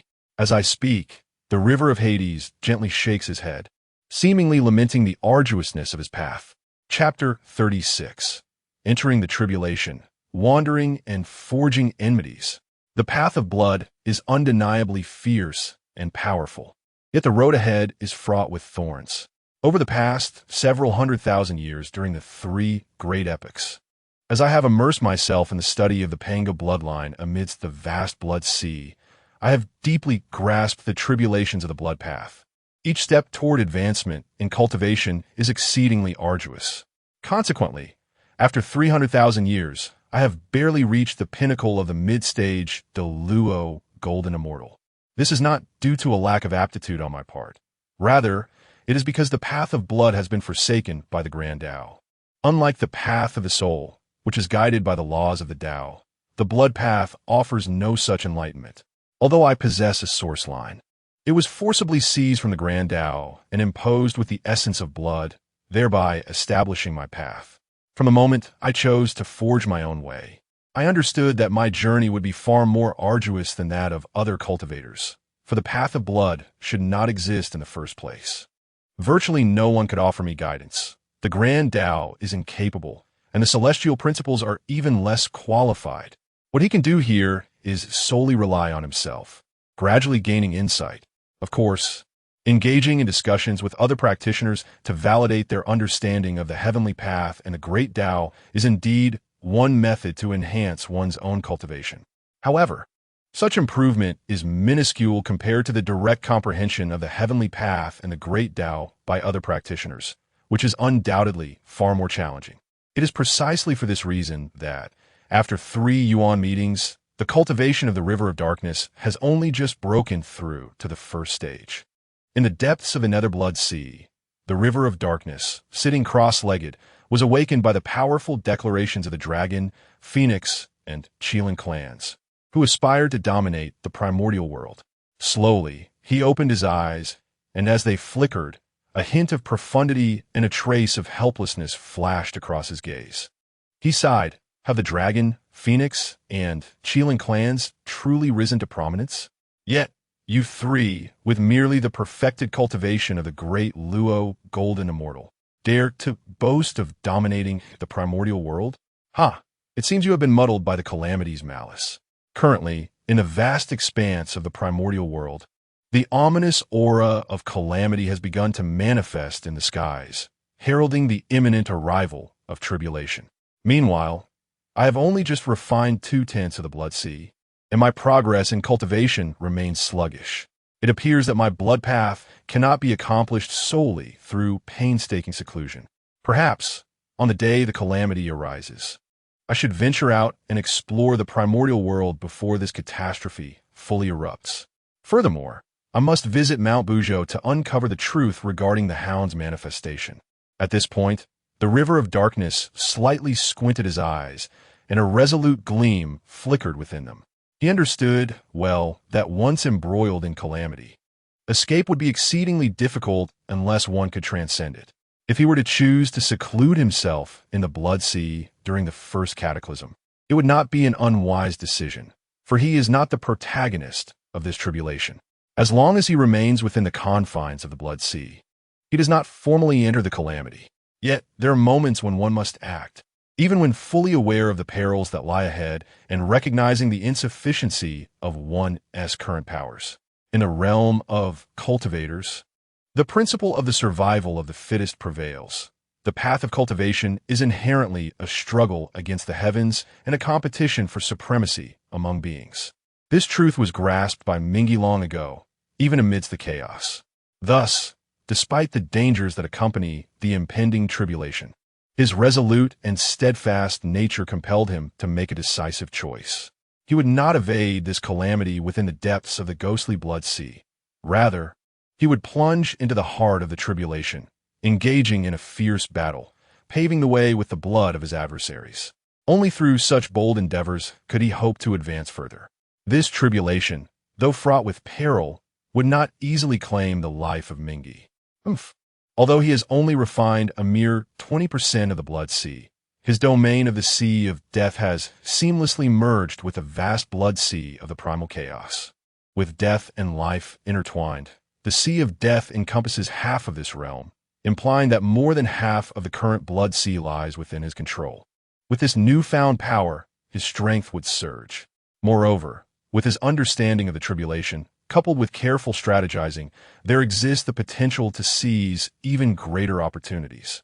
If all proceeds without incident, it will not be long before Hong Jun attains sainthood following this calamity. At that juncture, the gates of Zhixiao Palace will open, and the great ones, such as the three pure ones, Emperor Jun and Jun Yuanzi, will emerge in succession. Should I fail to acquire fortune during this tribulation, even if I were to immerse myself in arduous meditation for countless years, when the Zhixiao Palace is unveiled, I would merely reach the late stage of the Great Luo. When the Zhixiao Palace opens, the likes of the three pure ones will likely possess similar strength. However, I cannot resign myself to being on par with you. Yet before I venture forth, careful planning is essential. At this point, the river of underworld gazed intently, lifting his head slightly as if beholding the skies of the primordial realm. A flicker of brilliance danced in his eyes, as though he were contemplating his approach in this impending tribulation. This is no longer a time for unchecked rampancy in the chaos. Prudence is paramount. The initial calamity of heaven and earth serves as the means for the Tao to perfect itself. After this tribulation, the Tao will be whole, and, as the victor, Hong Jun shall undoubtedly achieve sainthood. Thus, at this moment, figures like Hong Jun and the Demon Ancestor must have already reached at least the late stage of quasi-saint, or even attained complete perfection in their cultivation. With my current abilities, encountering them would spell trouble. Therefore, my journey into the Sea of Blood must begin with the Dragon, Phoenix, and Qilin clans, engaging in the strife to progressively elevate my cultivation. As for Hong Jun and the Demon Ancestor, I possess my own methods to divert your attention. A glimmer of contemplation flickered in his eyes as Mingi spoke in a somber tone. Moreover, we must endeavor to uncover the hidden abodes of the 12 ancestors of sorcery. To slay them may invite the wrath of the heavenly Tao. Yet while they remain untransformed, it is prudent to study them to enhance my comprehension of the blood path. Surely, this poses no significant challenge, does it? Thus it shall be decided. With resolve, Mingi wasted no time. Rising abruptly, he stepped forth, absorbing the 12-petal lotus platform into his being. With a flourish of his expansive sleeves, he set foot upon the Sea of Blood, advancing step by step into the realm of the Netherworld. Consequently, unbeknownst to the Dragon, Phoenix, and Qilin clans, as well as the few remaining supreme beings, Mingi ventured into the primordial chaos, embarking upon a journey that would lead him into this calamity. His first destination was to examine the situation regarding the Mastiff at Mount Buzhou. Emerging from the Sea of Blood, he faced the vast expanse of a universe. Gazing upon the boundless world, Mingi swiftly discerned his direction and proceeded forth. Mount Buzhou, formed from a spine of Pangu, towered majestically, its grandeur so vast that it could be seen from any corner within the primordial realm. Thus, he required no guidance to find his way to Mount Buzhou. Adorned in his crimson Taoist robe, he strode directly towards it. Given that there was still some time before the impending calamity, Mingi remained unhurried, taking a leisurely pace as he traversed the magnificent landscapes of the primordial world, all while making his way to Mount Buzhou. In this manner, it took him a full 800 years to arrive at Mount Buzhou, where he located the statue embodying the form of the Mastiff. In those years, during his journey along the river of the underworld, he traversed numerous mountains and crossed countless rivers, witnessing an abundance of breathtaking landscapes across the primordial land. While marveling at these wonders, his heart felt as if it had been illuminated, and he seemed to rediscover the essence of exploration, akin to reliving a first life. Unconsciously, he sensed that along this path, he had gleaned some profound understanding. Yet this enlightenment remained elusive, difficult to articulate, shrouded in a misty ambiguity. However, this journey was not devoid of challenges. In an era dominated by the Myriad clans, the river of the underworld encountered many practitioners from these tribes. Over time, they appeared to have forgotten how they were once victimized by ferocious beasts, how they struggled for survival and humility. They only recalled their current status as sovereigns of the primordial expanse, particularly the Dragon, Phoenix, and Qilin clans, who were notably more unruly. While he had yet to encounter the Dragon clan residing across the seas, he had crossed paths with the Phoenix and Chelan clans on several occasions. Frankly, he harbored a poor impression of both. Among the Myriad clans, many cultivators, driven by envy of the treasures possessed by the river of the underworld, embarked on solitary journeys across the Primordial realm, attempting to obstruct him and seize his possessions. These attempts were met with ruthless retribution, as he dispatched them without mercy. As the number of fallen practitioners grew, it drew the attention of the Phoenix and Chelan clans, prompting them to send numerous members to confront him, with the inevitable result being their demise. Thus, it could be said that along this journey, enmity was forged between the river of the underworld and the Phoenix and Chelan clans. However, he remained unfazed by the myriad of pursuing cultivators converging from behind. At long last, after 8 centuries of traversing the Sea of Blood, he arrived at Mount Bujo, making his way towards the statue of the Hound. I sensed that 30% of the merits of creation had fully integrated into my being, yet I pondered, why have you not yet awakened? Standing atop the Hound's statue, the river of Hades sat cross-legged, silently attuning to the energies around him. After a considerable duration, he suddenly opened his eyes, revealing a peculiar glimmer, and gravely remarked, "Indeed, the soul is fragmented into countless parts, and each fragment is nurturing an independent will. Some minor wills have begun to awaken, while many others remain dormant. The aura of the demonic deities mark upon the true spirit and the primary soul has been entirely eradicated by the merits of creation. Thus, even after the first tribulation, even if the heavenly Tao is intact, there is no need for cultivation in the chaos here at the Hound's location. In the primordial world, you're indeed my ally. However, the true spirit and primary soul, while not damaged or split, remained in an uncertain state of awakening. Sighing, he thought, as long as the Hound's domain is unharmed, I can rest easy. I shall first venture to the northern lands. As he spoke, he slightly shook his head and sighed, seemingly lamenting the state of affairs at the Hound's domain. Slowly rising, he flicked his sleeves and was about to head towards the northern territories when suddenly his gaze sharpened, a cold glint flashing in his eyes as he cast a disdainful glance behind him. Have you pursued this swiftly? It seems that the casualties among your ranks, the Phoenix, the Chelan, and several other clans, are ultimately far too few. At the very moment his words fell, a few streaks of light, akin to lightning, surged from the distant horizon. Among them were several formidable presences, most comparable to the initial and mid-stages of the great Luo Golden Immortal Realm. What caused the pupils of Ming-He to constrict was the emergence of 2 particularly powerful adversaries, one male and one female, exuding an overwhelming aura, both at the late stage of the great Luo Golden Immortal. The male radiated an air of arrogance, his countenance adorned with a domineering expression, while the female was breathtakingly beautiful, her figure slender and enticing, inciting an irresistible urge to draw near. Blood-robed Taoist, having slain so many cultivators of my 100 clans, do you still wish to escape? The male from the Chelan clan, upon spotting Ming-He, his eyes flashed with murderous intent as he coldly proclaimed.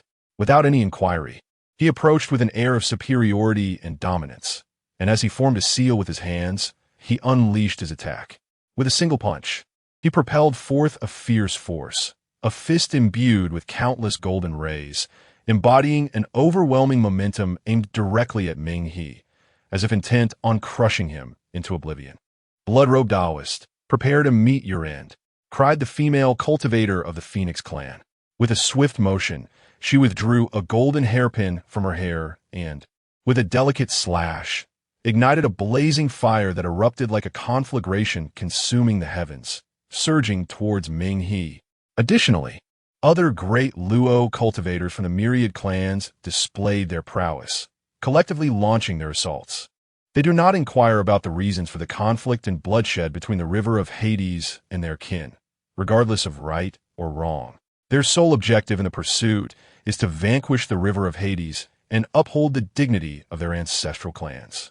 In an instant, 9 venerable Deluo golden immortals, brimming with murderous intent, unleashed their formidable powers, shaking the heavens and causing the earth to tremble with a resounding roar. The surrounding peaks within 100,000 miles quaked as if disturbed, save for the towering Mount Bujo and the colossal form of the Hound. Let them all perish. The river of Hades scoffed coldly, sweeping his sleeve to unleash a torrent of blood-red river. From this sanguine current surged an overwhelming aura of ferocity, churning waves that swept in all directions, even extinguishing the heavenly flames of the phoenix. Following this, under the river of Hades's incantations, the blood river transformed into a blood-colored azure dragon, fierce and majestic.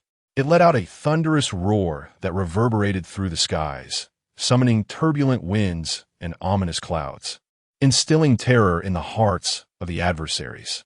What kind of divine ability is this? The female cultivator of the Phoenix clan paled in astonishment. My divine prowess is beyond your covetous grasp. Annihilate.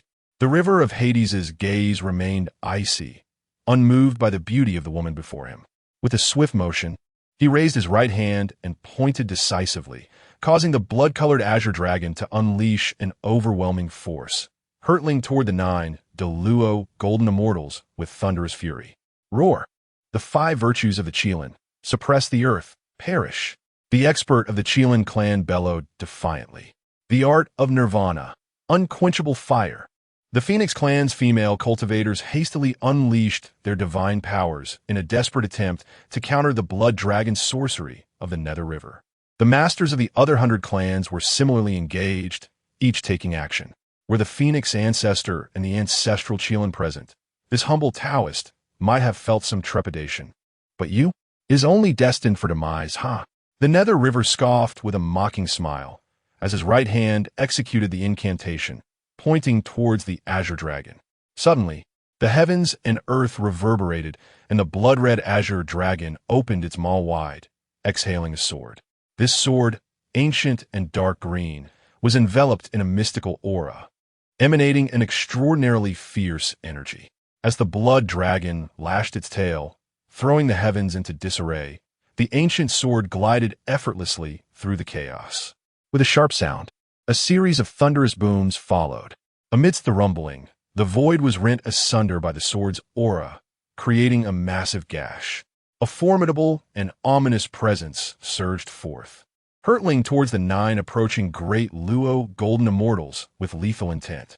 Although the Nether River's current strength was merely at the pinnacle of the mid-phase great Luo golden immortal, his prowess was far from ordinary. While much of his understanding of the laws had been sealed by the Fate Stone Tablet, his insights gained from the chaos and the myriad divine powers he had created, along with his extensive combat experience, remained intact. Moreover, with the innate spiritual treasure accompanying him, how could an ordinary great Luo golden immortal possibly contend with him? At this moment, even if he could not contend with the Ancestral Dragon, the Phoenix Ancestor, and the Ancestral Qilin, whose cultivation had reached the great Luo golden immortal's ultimate perfection and whose physical forms were comparable to early-stage quasi-saints, he was still a force to be reckoned with. Yet, in the depths of the Nether River, confidence surged within him as he faced the trio, unperturbed. Had he lacked the means for self-preservation, he would not have ventured forth so recklessly. In this primordial wilderness, the only beings that instilled true trepidation in him were the formidable figures such as Hong Jun. Behold, this is an extraordinary innate spiritual treasure. No, retreat swiftly. The female cultivator of the Phoenix clan paled upon confronting the ancient sword, her delicate form trembling in disbelief. Transforming into her phoenix form in an attempt to withdraw, it was already too late. She was met with the sword's malevolent aura, which cleaved through her body, leading to her demise. No, you dare to slay me. I am an elder of the Qilin clan, bellowed the Qilin clan's expert, his expression shifting dramatically as fear coursed through him. In an instant, he transformed into a colossal Qilin, towering hundreds of feet high, roaring threats with a gaping maw. Yet, the next moment, as the sword's energy approached, he succumbed to despair, crying out in anguish before falling. Ah, blood-robed Taoist, your end will be no better, echoed the remaining cultivators. Observing this scene, the expression of the Nether River remained serene. After retracting the blood river and the spiritual treasure, he formed a hand seal and grasped at the void. Instantly, a drop of blood coalesced above each corpse, thundering into his palm. With a flick of his grand sleeve, he soared through the clouds, ascending into the azure sky, heading towards the direction of North Julu, his speed unparalleled. Truly, once one enters the realm of slaughter, there is no turning back. Little did I expect that upon merely stepping into the primordial world, without even initiating my own endeavors, I would inadvertently offend the Chelan, the Phoenix clan, and several other factions. As the river of Hades sighed, it journeyed towards the northern expanse of the primordial land. Unbeknownst to it, at that very moment, the stronghold of the Phoenix and Chelan clans was engulfed in turmoil, with every Phoenix and Chelan seething with unrestrained fury. An elder dispatched to hunt down the enigmatic blood-robed Taoist had unexpectedly fallen. The blood-robed Taoist? We, the Phoenix and Chelan, are the mightiest among the Myriad clans. Even the Dragon clan regards us with caution. How could an elder have been slain? This inexplicable blood-robed Taoist must perish. In a swift decree, the Phoenix Ancestor and the Chelan Ancestor commanded the dispatch of even more elders towards the direction of Mount Bujo, each clan sending forth 3 elders, all at the pinnacle of the great Luo golden immortal realm, their formidable presence surging with indignation as they thundered forth towards Mount Bujo. At that moment, one could only ponder whether they would succeed in uncovering the hiding place of the 12 Ancestor Witches. Were they to manifest in their true forms? If they succeeded in taking form, there remained a possibility of locating them. If not, they would undoubtedly be shrouded by the protection of the heavenly Tao, their whereabouts veiled in secrecy. Given my current strength, finding them would be quite the challenge. Nevertheless, it seems prudent to make the attempt, for there is still a span of time before the onset of the first cataclysm. With a fierce gust at its back, the river of Hades surged northward, wholly unaware that the Phoenix and Chelan clans had already dispatched a multitude of formidable experts in pursuit. Yet, even if it were aware, it would remain indifferent. In the midst of calamity, one must exercise caution. Yet the objects of such vigilance are not the Dragon, Phoenix, and Chelan clans, nor the myriad innate races, but rather the select few formidable beings like Hongjun. Chapter 37. Xianming. Departing from the Unzao Mountain, the speed of the Nether River is exceedingly swift, heading directly toward the northern expanse of the primordial realm. As he traverses the clouds with remarkable haste, the elders of the Phoenix and Chelan clans, who are closely pursuing him by scent, are filled with a vexing frustration. Their pace is evidently insufficient to catch up with the Nether River. Infuriated, a female cultivator from the Phoenix clan, radiant with a spectrum of colors as she ascends into the sky, exclaims, "Does this blood-robed Taoist perhaps know of our ability to sense his aura, hence his desperate flight to the north? He is indeed quite astute. Let us see just how far he can flee." An elder from the Chelan clan, his countenance dark and marked by a fierce glint, pursues relentlessly, declaring, "Those who offend our Chelan clan shall meet their demise, regardless of the prowess of this blood-robed Taoist." Not only the 2 clans, but behind them, several other powerful factions from the myriad races are also in hot pursuit, driven by vengeance for their fallen kin at the hands of the Nether River. Little do they realize that the aura they are following has been intentionally left as a bait by the Nether River. Your speed is abysmally slow. However, this suits me well.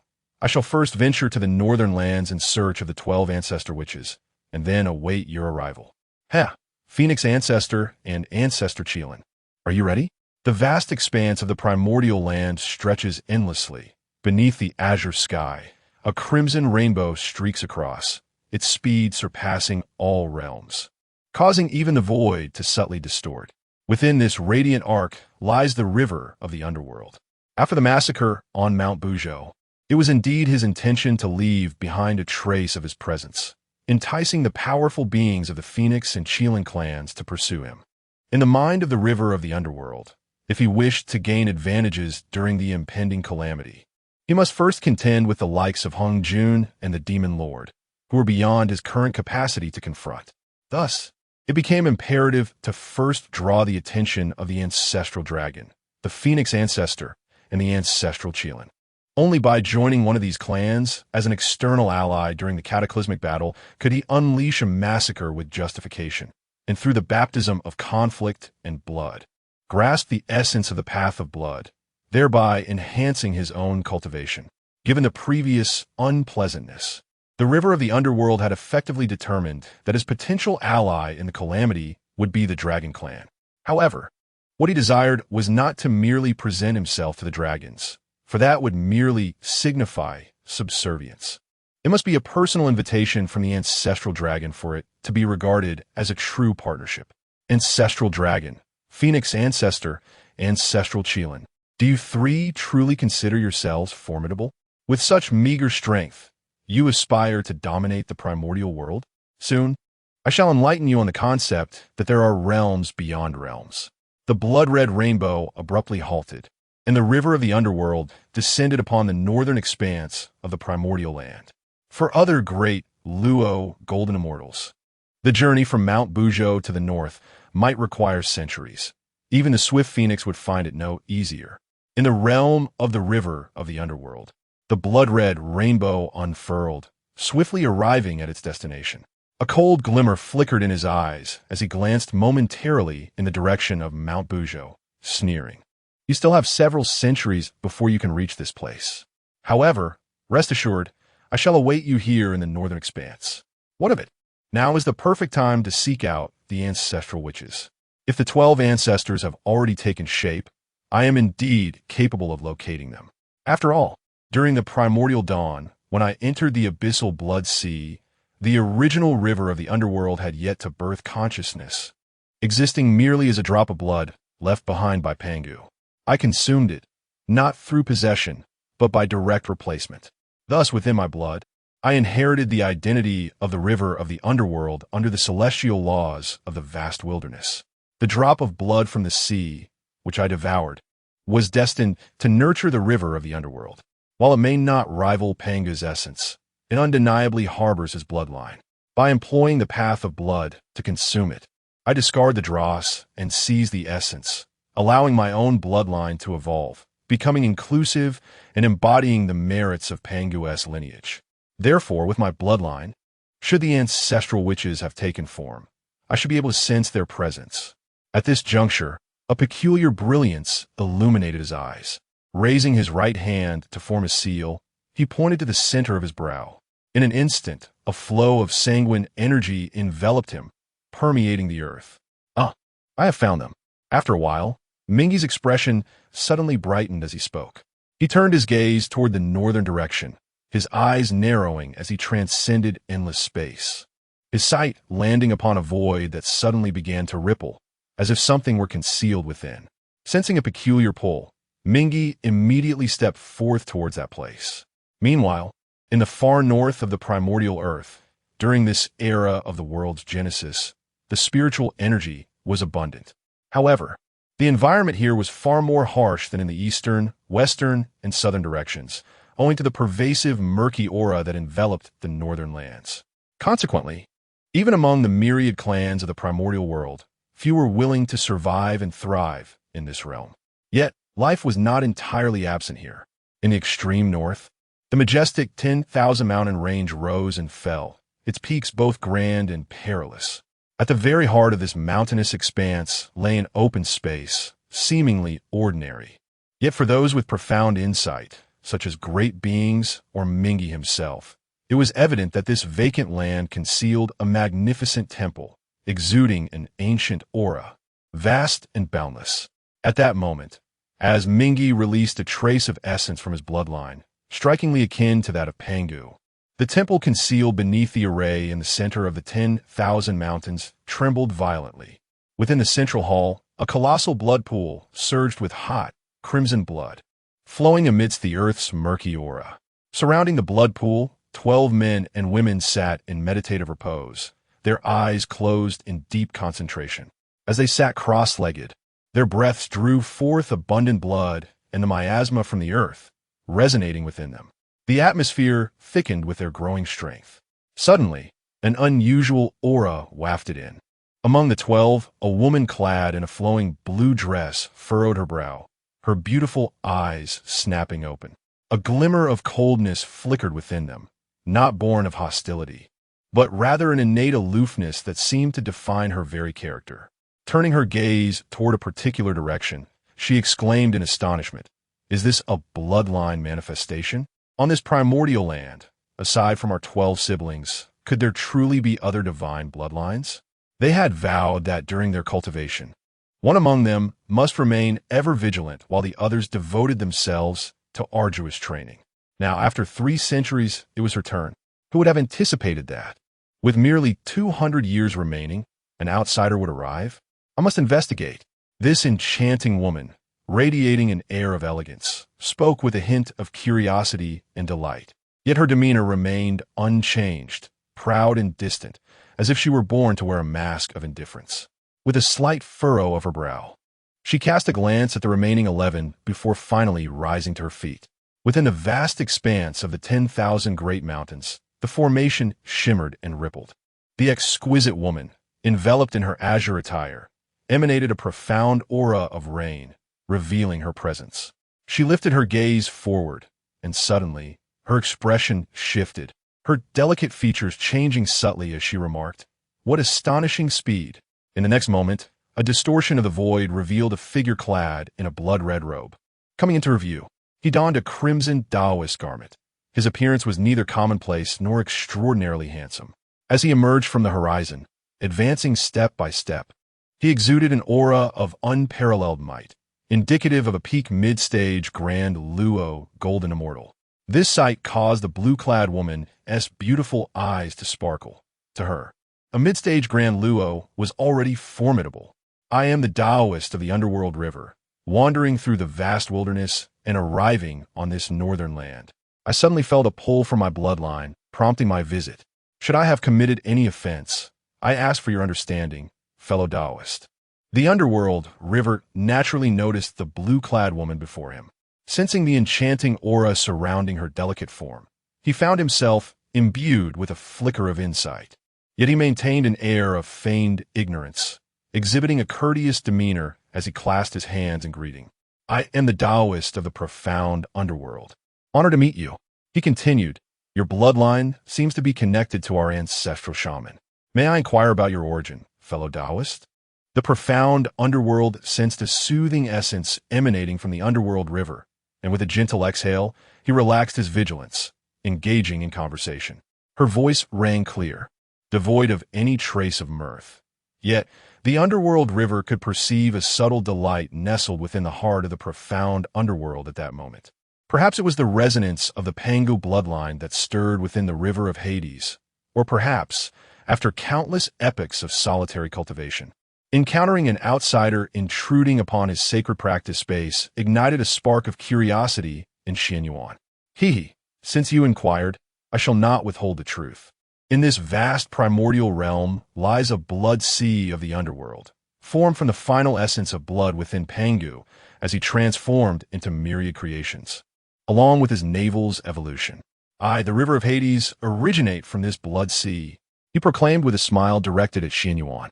Naturally, he refrained from revealing that he had consumed the single drop of Pangu's heart blood, which was destined to take form as the river of Hades, instead vaguely alluding to his origins in the blood sea.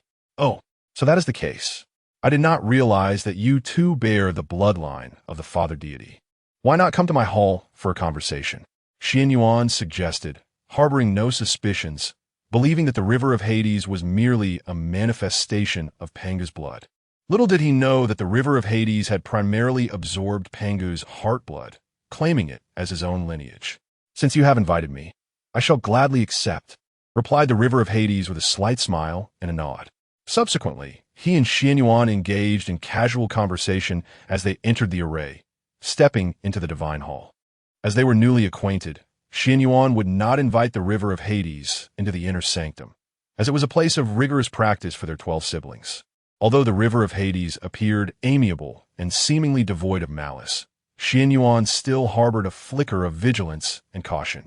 Unbeknownst to her, once inside the Pangu Hall, the river of Hades possessed a keen perception, fully aware of both the inner and outer sanctum's circumstances.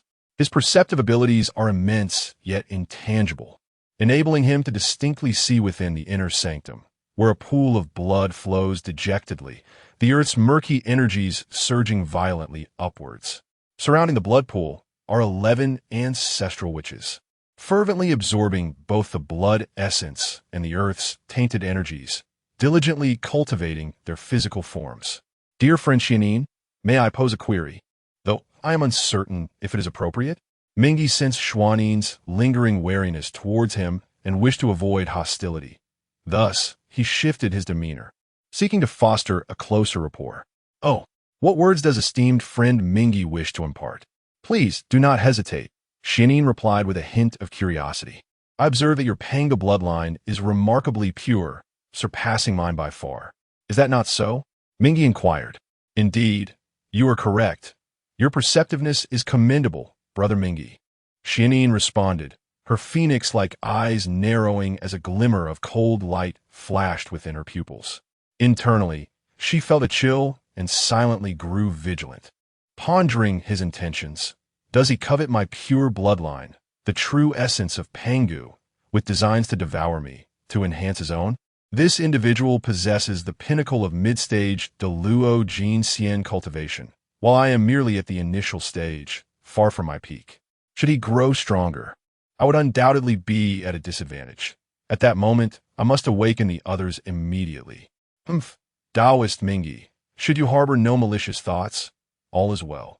However, if you dare to take action against me, the 12 ancestral witches shall unite, and I trust we can contend with you. Moreover, this is the Pangu Temple, our domain.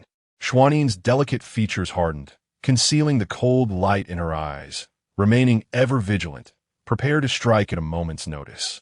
If that is truly the case, then I find myself perplexed. If you are indeed of the true Pangu lineage, why is it that you possess no primordial spirit?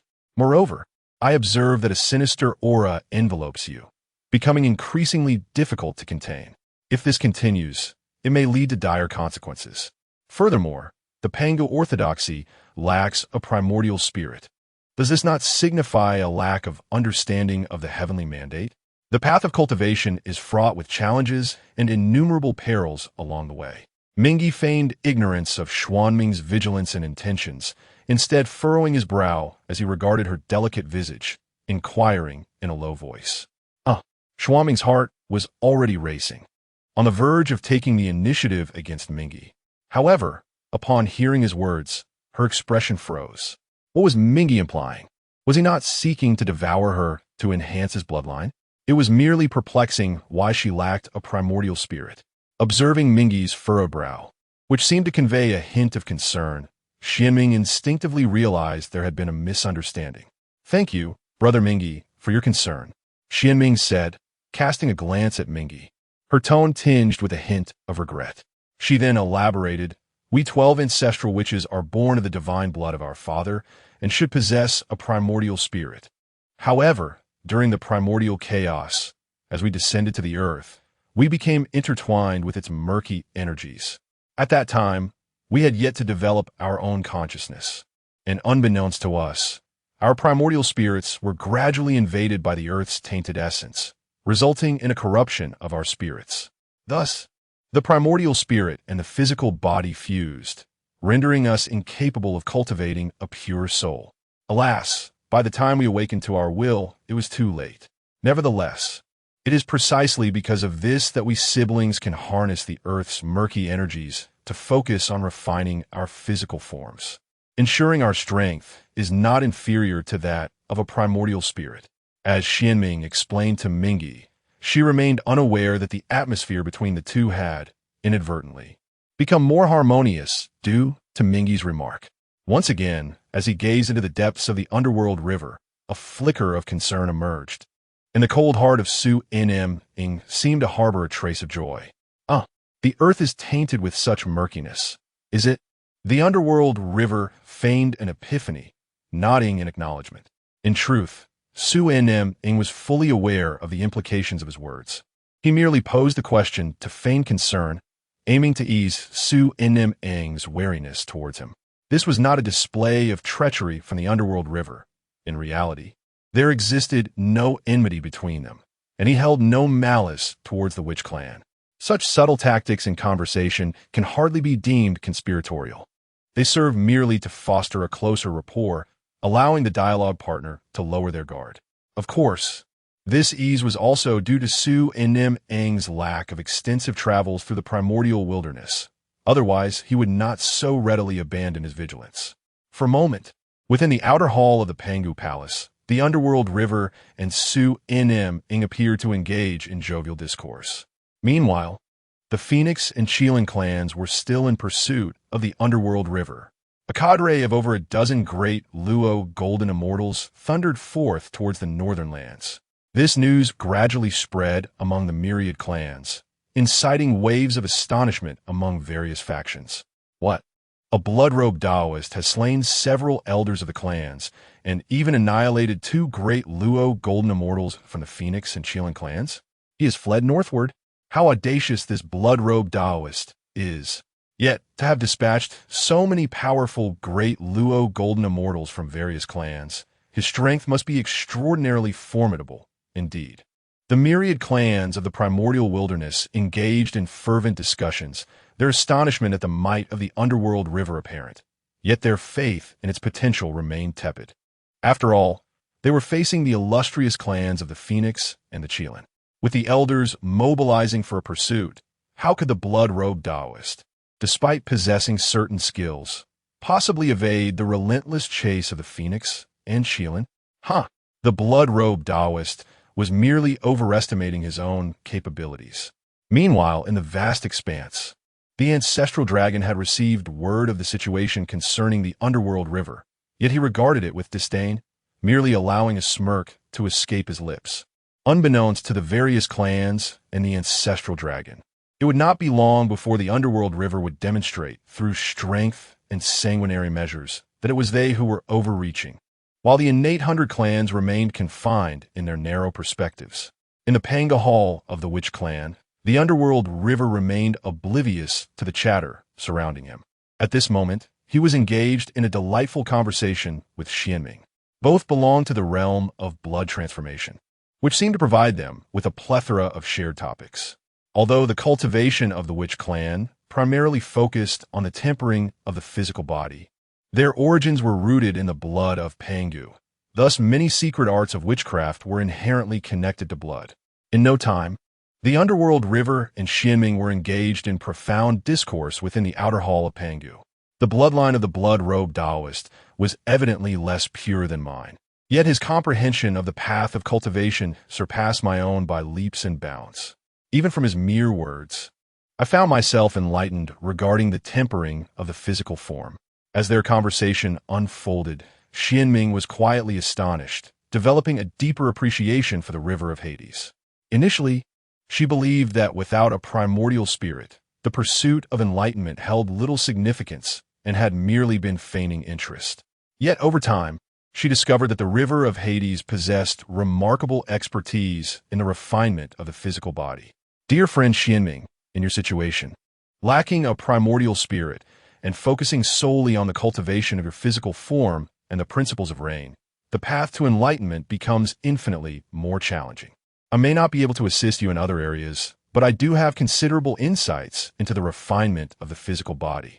I hope these revelations will prove beneficial to you. However, my advice is that you should delve deeper into the essence of rain. Although you appear to have an innate connection to the principles of rain and possess extraordinary abilities, further comprehension will undoubtedly yield advantages. Unbeknownst to them, 2 centuries had slipped by during this exchange. The river of Hades regarded Xianming solemnly and spoke earnestly. With a gesture from his right hand, he pressed his finger to his forehead, and as his body trembled, a luminous orb materialized. This orb radiated a profound resonance, seemingly imbued with information, and swiftly darted forth, only to be grasped by Xianming. She gently closed her eyes to attune herself to this orb, and suddenly, her delicate frame shuddered. Is it truly possible to refine the physical body in such a manner? Xianming was instantly moved. From the insights bestowed upon her by the river of Hades, she glimpsed the direction of her advancement, realizing that this was an exceptionally significant gift for her. Gratitude welled within her. Thank you, Dear friend of the River of Hades, for this generous offering, I am profoundly grateful. Although Xianming maintained a cold demeanor, Mingi discerned a genuine and heartfelt gratitude in her tone. Oh, such a trivial matter is hardly worth mentioning, Mingi remarked with a slight shake of his head and a smile. Once, in the primordial chaos, Mingi's physical form had reached an ancient level, comparable to that of Pangu. Naturally, he had gained profound insights into the refinement of the physical body, and even a small portion of his wisdom was considered a great gift to the witch clan. As their gazes met, an awkward atmosphere enveloped them. Xianming suddenly felt a strange emotion rising within her, elusive and indistinct, difficult to articulate. In that moment, as she met Mingi's deep eyes, her heart seemed to stir with confusion. Mingi, on the other hand, remained relatively composed, his heart steadfast. Having endured countless ages, his dedication to the Tao had gradually become his very essence. It was this unwavering commitment that enabled him to rise amidst the chaos, step by step ascending to greatness, ultimately becoming an existence capable of contending with Pangu. Thus, even if Xianming were exceptionally beautiful, he regarded her with mere admiration, never allowing himself to easily develop affection. Sensing the peculiar tension in the air, Mingi was about to speak and break the awkwardness when, suddenly, he noticed a shift in his expression upon hearing the sound of footsteps approaching from the inner hall, followed by a hearty laugh. Ah, Sister Xianming, the time for your retreat has come to an end. We have all made significant gains, but why have you not been cultivating by the blood pool? Oh, we have guests. Sister Xianming, who is this person? Just as the words were spoken, 11 figures emerged from the inner hall, 10 men and 1 woman, each shrouded in a menacing aura, their gazes alertly fixed upon Mingi. This individual seems to emanate a presence that resonates with our own bloodline. What could be the reason for this? The 11 great ancestral witches remained wary of Mingi while pondering silently, glancing at Xianming. At last, you have emerged from your seclusion. This is Brother Mingi, who hails from the Blood Sea, which was formed from the final remnants of the Father God's essence before the creation of all things. He has journeyed through the vast wilderness and traversed the northern lands, and we felt the call of our bloodline, thus leading to our meeting. Xianming, regaining her composure, quickly dismissed the earlier vague sensation that puzzled her. Is indeed the bloodline of the Father God. In that case, esteemed friend, you are a companion of our ancestral witches.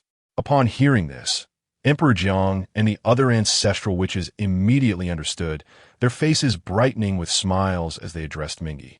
I am Mingi, and I humbly greet all esteemed brothers.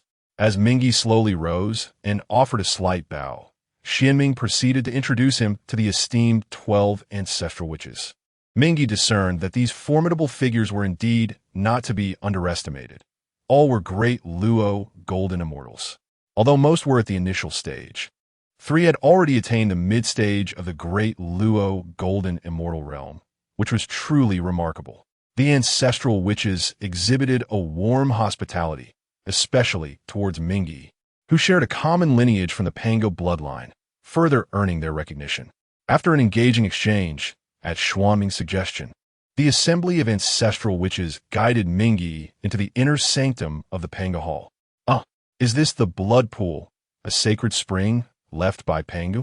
Upon entering the inner hall, Mingi's gaze fixated on the blood spring, and he turned to the 12 ancestral witches with a questioning look. Indeed, this is the blood spring bestowed upon us by our Father God. As long as the witch clan endures, this blood spring shall never run dry, declared the fiery-tempered ancestral witch Zhu Rong, speaking with evident pride. Hearing Zhu Rong mention the witch clan, Mingi's expression shifted, and he inquired with curiosity, the witch clan? Yet, there are only 12 of you here. While your strength is commendable, it seems insufficient to be termed a clan, does it not? My friend, you are mistaken. One day, when our 12 members attain a certain level of power, this blood spring will begin to nurture other great witches, middle witches, and lesser witches, gradually increasing their numbers. When that day arrives, it will herald the rise of our Pangu bloodline and the resurgence of the witch clan. They exclaimed, laughter echoing with hope for the dawn of that day. In the vast expanse of the primordial land, the so-called dragon, phoenix, and Shuran clans foolishly aspire to dominate. How utterly ignorant they are! Upon hearing the inquiry from the river of the underworld, the ancestral shaman of water, Gong, glared fiercely and proclaimed loudly, indeed, this primordial land ought to be under the dominion of our Pangu bloodline, the shaman clan. The dragon, phoenix, and Shuran clans are nothing but mere jesters. Were it not for the fact that only 12 of us, siblings, remain in the Pangu Hall with not a single great shaman yet born amongst the others.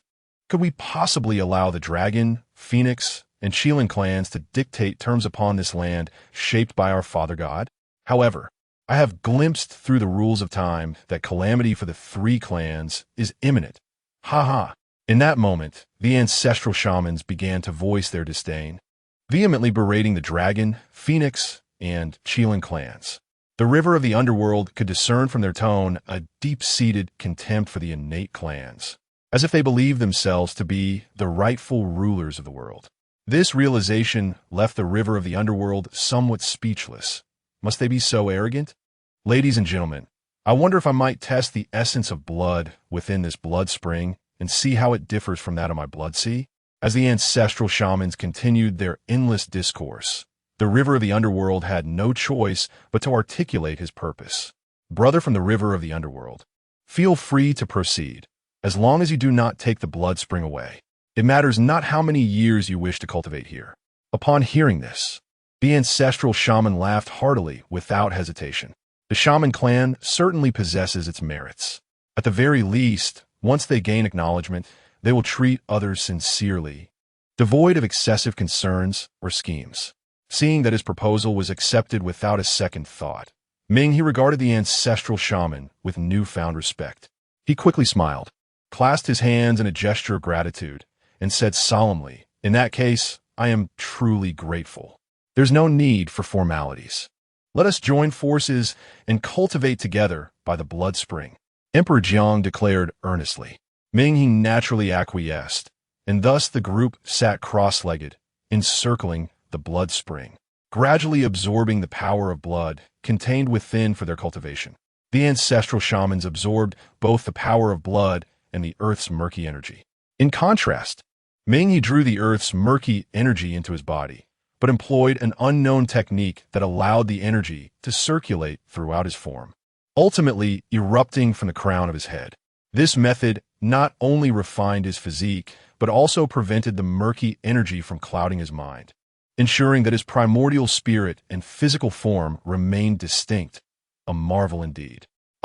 He possesses remarkable skills. He can refine his body using the earth's murky energy while simultaneously expelling it. It is a pity that our primordial spirits have already merged with our bodies. Otherwise, we could have learned this technique from him. Upon witnessing the methods employed by the river of the underworld, the ancestral shamans were momentarily taken aback, marveling at the body-tempering techniques displayed. Yet, a twinge of regret lingered within their hearts. Had they possessed such knowledge earlier, during the nascent stages of their consciousness when their souls had only begun to merge with their corporeal forms, perhaps they could have expelled the earthly impurities and, one day, achieved the separation necessary to cultivate a primordial spirit. Alas, it was too late for such aspirations. Each ancestral shaman then resumed their respective practices. The days of cultivation unfolded in a serene cadence within the Pangu Hall, where a century slipped by in the blink of an eye. While the 12 ancestral shamans toiled diligently to refine their bodies, the river of the underworld subtly opened his eyes, a glimmer of insight flashing within them as he gazed upon the blood spring. In a hushed tone, he mused, "Contemplating this blood spring has indeed allowed for a modicum of advancement in my Tao and cultivation.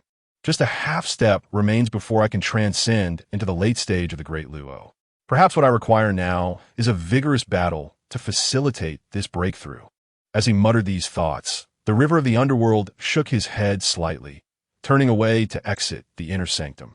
His ambitions no longer included the witch clan, nor did he aspire to claim the blood spring for himself. In truth, his journey to the northern reaches of the primordial realm was never about devouring Pangu's essence. Instead, He sought to grasp the true essence of the bloodline, discarding the dross while embracing the quintessence. Thus, he aimed to deepen his understanding of the blood path, enriching it further. As long as one's cultivation progresses, whether one devours the essence of Pangu is merely a matter of the speed of strength breakthroughs. Although Mingi seeks power, he adheres to his own principles in his actions. He may slay his enemies and absorb their blood to enhance himself. However, the 12 ancestors of witchcraft are clearly not his foes, hence he would not resort to such measures. The Phoenix and Chelan clans are also approaching, aren't they? Standing outside the Pangu Hall, Mingi squinted slightly, his gaze piercing through the void towards the direction of Mount Bujo. Suddenly, his pupils constricted as he beheld a multitude of experts from various clans rushing forth. The ranks of these masters had swelled from a mere dozen to several dozen, all being great Luo golden immortals. Upon considering this development, Mingi understood that both the Phoenix and Chelan clans were targeting him, and naturally, some weaker cultivators from a myriad clans would seize this opportunity to strike at him, hoping to curry favor with the two great clans. Within the inner sanctum of the Pangu Hall, as Mingi stepped out, the 12 ancestors of witchcraft trembled, awakening from their meditative state. The 12 siblings exchanged glances, each revealing a hint of joyful smiles.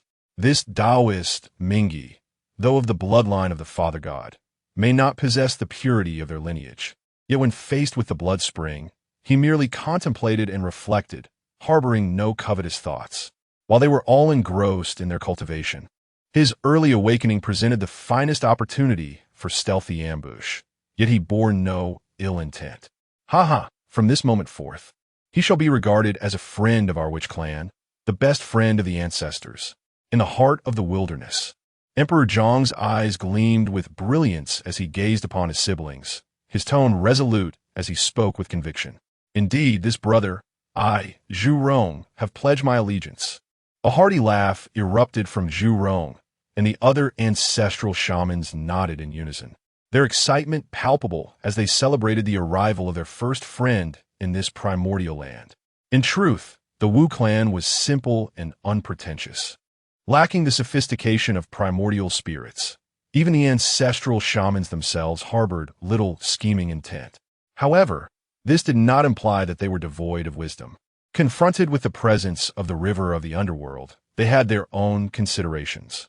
Only at this moment did they fully acknowledge that the river of the underworld bore no malice towards them. Suddenly, a voice filled with rage reverberated across the northern expanse, echoing through the heavens and earth. Blood-robed Taoist, where have you hidden? Come forth, for you have offended the Chelan and Phoenix clans. Quickly reveal yourself, so that we may flay your skin and extract your tendons, obliterating your very essence. This voice carried a chilling resonance, imbued with an air of superiority, as if it scorned all beneath it. What? Blood-robed Taoist? This is preposterous. The 12 ancestral shamans, who had been reveling in the joy of befriending the river of the underworld, were momentarily taken aback by the outburst. Their bodies trembled, and their expressions darkened instantly. Who was this blood-robed Taoist? They recalled the figure clad in blood-red robes who had appeared 3 centuries prior in the northern wilderness and had offended the Phoenix and Chelan clans. Could this blood-robe Taoist be the river of the underworld? Let's go and investigate. Di Zhang's expression was somber, his tone imbued with gravity. As the group emerged from the inner hall, they beheld Ming He standing in the outer hall, clad in a blood-red robe, hands clasped behind his back, gazing into the distance as if he beheld formidable foes at the edge of the heavens. Ming He, what has transpired? Could it be that the Feng and Chelan clans are pursuing you? Xian Ming, whose typically icy demeanor was now overshadowed by frost, inquired earnestly as he regarded Ming He. Indeed, my brother Ming He, should there be enmity between us, we shall undoubtedly side with you, shouted Zhu Rong, his fiery temperament evident, while the other ancestral witches regarded him with solemnity and sincerity. Rest assured, my friends, you need only remain within the Pangu Hall. I can manage matters here. Ming He replied with a slight smile, his gaze still fixed on the horizon, a hint of chill permeating his words. Ming He, what do you imply? Do you think that we, as ancestral witches, would cower in fear of the dragons, phoenixes, or Qilins. Xianming, anxious at the thought that Minghe might be concerned for their safety, pressed on. Given the impending calamity of heaven and earth, I have foreseen through my primordial spirit that it is not yet time for your clan to emerge. The enmity I have incurred with the Feng and Qilin clans is a consequence of my own volition to enter this tribulation. Since I have chosen to engage, I possess the means to navigate it. Thus, you need not worry, Minghe stated calmly. With that, he cast aside his sleeve and stepped out of the Pangu hall, leaving the ancestral witches momentarily speechless. Brother, what shall we do? Xianming inquired, her face etched with frost. He possessed a primordial spirit. Surely, he had foreseen something significant. Let us assess the situation before proceeding. If the river of Hades proves unable to cope and faces peril, what can the act of plundering achieve? After a moment of contemplation, Emperor Zhong's eyes glimmered with a resolute light as he spoke with unwavering conviction. Blood-robed Taoist, come forth, bellowed the elder of the Qilin clan. In the northern expanse of the primordial wilderness, dozens of Deluo golden immortal auras surged skyward, infused with an intense murderous intent. The fury and bloodlust reverberated through the heavens and earth, causing the very atmosphere to shift as chilling echoes resonated across the cosmos. This commotion quickly drew the attention of numerous clan factions. Even the Dragon Clan across the seas took notice. However, none among them held any hope for the blood-robed Taoist, all believing his demise to be inevitable. I, the River of Hades, have awaited you in the northern wilderness for 3 centuries. Have you finally arrived? Just as all presumed the blood-robed Taoist was hiding in fear, a remarkably calm voice resonated. Seemingly ordinary, yet imbued with an aura of ominous foreboding. It suddenly rang out, shaking the firmament and stirring the hearts of the formidable beings from various clans, who immediately grew solemn. In the next moment, as the Taoist essence swirled and the void contorted, at the pinnacle of the northern wilderness, the river of Hades emerged. Clad in a blood-red robe, he stood there, his presence unyielding, embodying the very essence of the heavens, his gaze indifferent as though he scorned all of creation. Blood-robed Taoist, you have slain my kin. Today, you shall meet your end, thundered the elder of the Qilin clan. Indeed, let the elder of the Phoenix clan pay for his life. The female cultivator of the Phoenix clan let out a fierce cry. Though momentarily daunted by the emergence of the river of Hades, this hesitation lasted but an instant as the myriad cultivators swiftly took action. Numerous grand Luo golden immortals, each showcasing their formidable abilities, surged forth towards the river of Hades, intent on annihilation. In the 40th chapter, a battle that reverberated through 100 clans, instilling awe in the ancestral dragon, unfolded. As dozens of grand Luo golden immortals charged forth, displaying their extraordinary techniques, the sheer power of their divine arts was overwhelming, casting an ominous shadow over heaven and earth, stirring the winds and clouds. In that moment, even the 12 ancestral witches within the Pangu hall were taken aback, their expressions shifting as they collectively gasped in astonishment. This blood-robed Taoist is nothing but a pompous jester, they mused.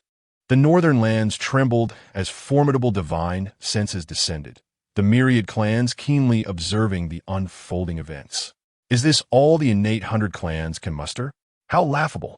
Standing atop the celestial firmament, the river of Hades observed the approaching onslaught of grand Luo golden immortals. His gaze turned icy as he executed a hand gesture with fervor, conjuring forth a vast blood river before him. The waves surged tumultuously, blood water crashing and expanding in all directions, revealing numerous armored warriors of crimson hue. These warriors, manifestations of the river of Hades' soul power, were formed from the essence of the blood river, each exuding a fierce and valiant aura. The leader, clad in battle attire, emanated an overwhelming presence akin to that of a grand Luo golden immortal, bearing a striking resemblance to the river of Hades himself, his expression frigid. He confronted the enemy cultivators with a thunderous roar. Enter my blood river, and be slain. The remaining warriors simultaneously roared, their fierce spirits surging. Is this perhaps a technique of doppelgangers? Blood-robed Taoist, Do you truly believe that such a trivial artifice can deter us? The elder of the Chelan tribe was the first to breach the Blood River's boundaries, stepping forth with a glimmer of cold light flashing in his eyes. Suddenly, he formed a seal and unleashed a palm strike towards the warrior. "Little Chelan, receive my sword." The warrior's eyes widened as he let out a thunderous shout. With a swift motion, he grasped at the void, causing a venerable sword to materialize amidst the distortion. The sword, ancient and darkly hued, resonated with an aura of profound Tao, emanating a chilling malevolence that soared into the heavens. Indeed, it was a fearsome blade. With a flick of his wrist, the warrior unleashed a blinding beam of ferocity that hurtled towards the elder. The elder's body trembled, and in that fleeting moment, his expression shifted drastically to one of utter shock and alarm as he cried out, "This is a top-tier innate spiritual treasure. No, it cannot be. You dare." Alas, he was struck by the sword, sent hurtling back into the Blood River. With a resounding splash, he erupted from the depths, revealing his colossal Chelan form. Towering hundreds of feet high, his gaze was one of terror, for a massive wound marred his chest, blood gushing forth. He stared in horror at the sword held by the warrior, exclaiming, "Such a sword! This top-tier, innate spiritual treasure rightfully belongs to one of virtue. Blood-robed Taoist, you are unworthy of wielding such a treasure. Let us unite and shatter the Blood River's divine powers, then eliminate this cultivator." Behind the elder of the Phoenix clan, as well as the other great Luo Golden Immortals, upon hearing the agonizing scream and witnessing the intervention of the elder Chelan, their eyelids twitched uncontrollably. Yet, as they beheld that formidable sword, they could not suppress the intense greed that surged within them. Hiss! This blood-robe Taoist possesses an exquisite innate spiritual treasure and wields such a remarkable technique of duplication. Indeed, his methods are extraordinary. It is no wonder he dares to provoke the Chelan and Phoenix clans with such arrogance. However, it seems that this time he is likely to lose his life. An exquisite innate spiritual treasure, one that even the Phoenix Ancestor and the Grand Chelan would be compelled to seize. Alas, as the scene unfolded, it instantly astonished the myriad cultivators watching. They gazed towards the river of the underworld, each inhaling sharply, their expressions betraying their astonishment. What a dreadful sword, so powerful. Across the lands, the ancestral dragon's eyes shimmered with a peculiar light. Within the lair of the Phoenix and Chelan clans, the Phoenix Ancestor and the Grand Chelan, upon the emergence of the exquisite innate spiritual treasure, abruptly rose, their eyes alight with fervent determination, as if resolute in their pursuit. What possessing an innate spiritual treasure? Ultimately, you are but a great Luo Golden Immortal. Feng Zhu and Zhu Chelan did not act immediately. Instead, they gazed coldly at Ming He, believing that the elders were sufficiently capable of dealing with him. Hence, they awaited the moment when Ming He would be defeated and slain, at which point they would seize the opportunity to contend for the spiritual treasures. Meanwhile, at the northern battlefield, as dozens of enemy cultivators surged forth, propelled by the overwhelming aura of the great Luo Golden Immortal, their avarice palpable, they breached the confines of the Blood River. Atop the azure skies, Ming He, his eyes narrowing with cold intensity, took a decisive step, vanishing from sight only to reappear within the Blood River. In an instant, he melded with a blood-soaked warrior wielding a sword, an explosive aura of mid-stage great Luo Golden Immortal erupting around him. Ha ha ha! Feng Tzu and Tsukilin. If you do not come, then perish here. With a thunderous roar, Ming He surged forward, treading upon the churning blood waters. His sword aimed at a female cultivator of the Phoenix clan. This woman, possessing formidable skills and the cultivation of late-stage great Luo Golden Immortal, was already engaged in annihilating the countless warriors birthed from the blood. Just as she vanquished several, new adversaries emerged in droves, encircling her. In her moment of distress, her expression suddenly shifted. "What? No, Ancestor, save me!" She sensed an impending life and death crisis locking onto her, her countenance changing drastically as she prepared to retreat. Yet, she beheld Ming He, sword in hand, cleaving through the waves ahead, his eyes brimming with a fierce, murderous intent, charging towards her with a resounding force. "Ha! A member of the Phoenix clan? Alas, your reaction is too slow." The river of the underworld let out a cold laugh. In an instant, the beautiful visage of the female cultivator twisted in horror as a blade of ominous energy sliced through the air. With a single strike, her form was cleaved in two, transforming into that of a phoenix, plummeting into the crimson river. Her feathers, resplendent in beauty, belied the pallor of her life, which had been extinguished, leaving only her lifeless body to float upon the blood-soaked waters as torrents of fresh blood surged forth to join the river, marking her complete annihilation. Was a late-stage great Luo golden immortal too feeble?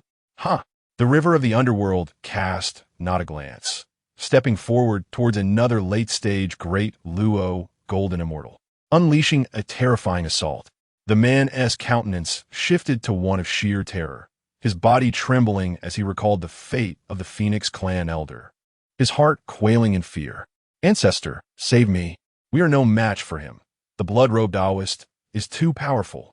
As panic coursed through him, he hastily retreated, desperate to escape the confines of the Blood River.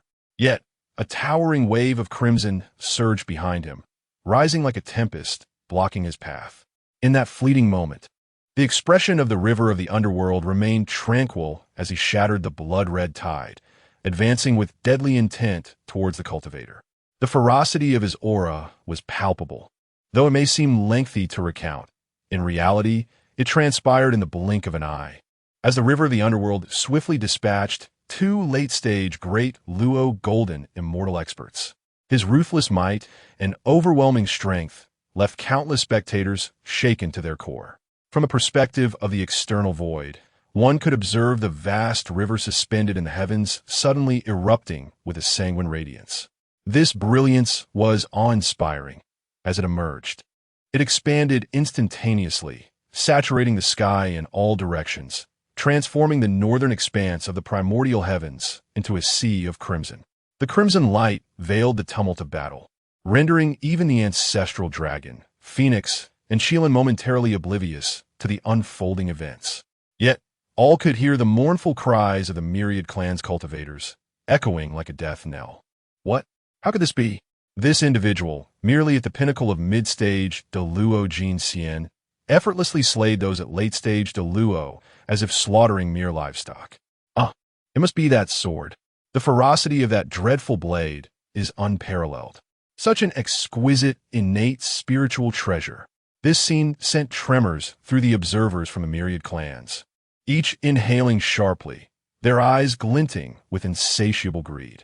Hearing their kin's desperate pleas for help from within the sanguine light, it was evident they were no match. Within the ancestral lair of the Qilin clan, the ancestral Qilin rose, his gaze filled with avarice and a chilling glint, as he unleashed a punch with a might comparable to that of a nascent sage, shattering the void as he descended upon the northern lands. "Blood-robed Taoist, you dare to slay my clan's elder? How could I possibly spare you?" The ancestral Qilin's voice, imbued with frigid intent, reverberated across the heavens and earth, a formidable aura spreading forth as he struck with a palm towards the blood river before him. Qilin, you are utterly hypocritical. Why not simply admit your desire for the innate spiritual treasure instead of feigning this pretense?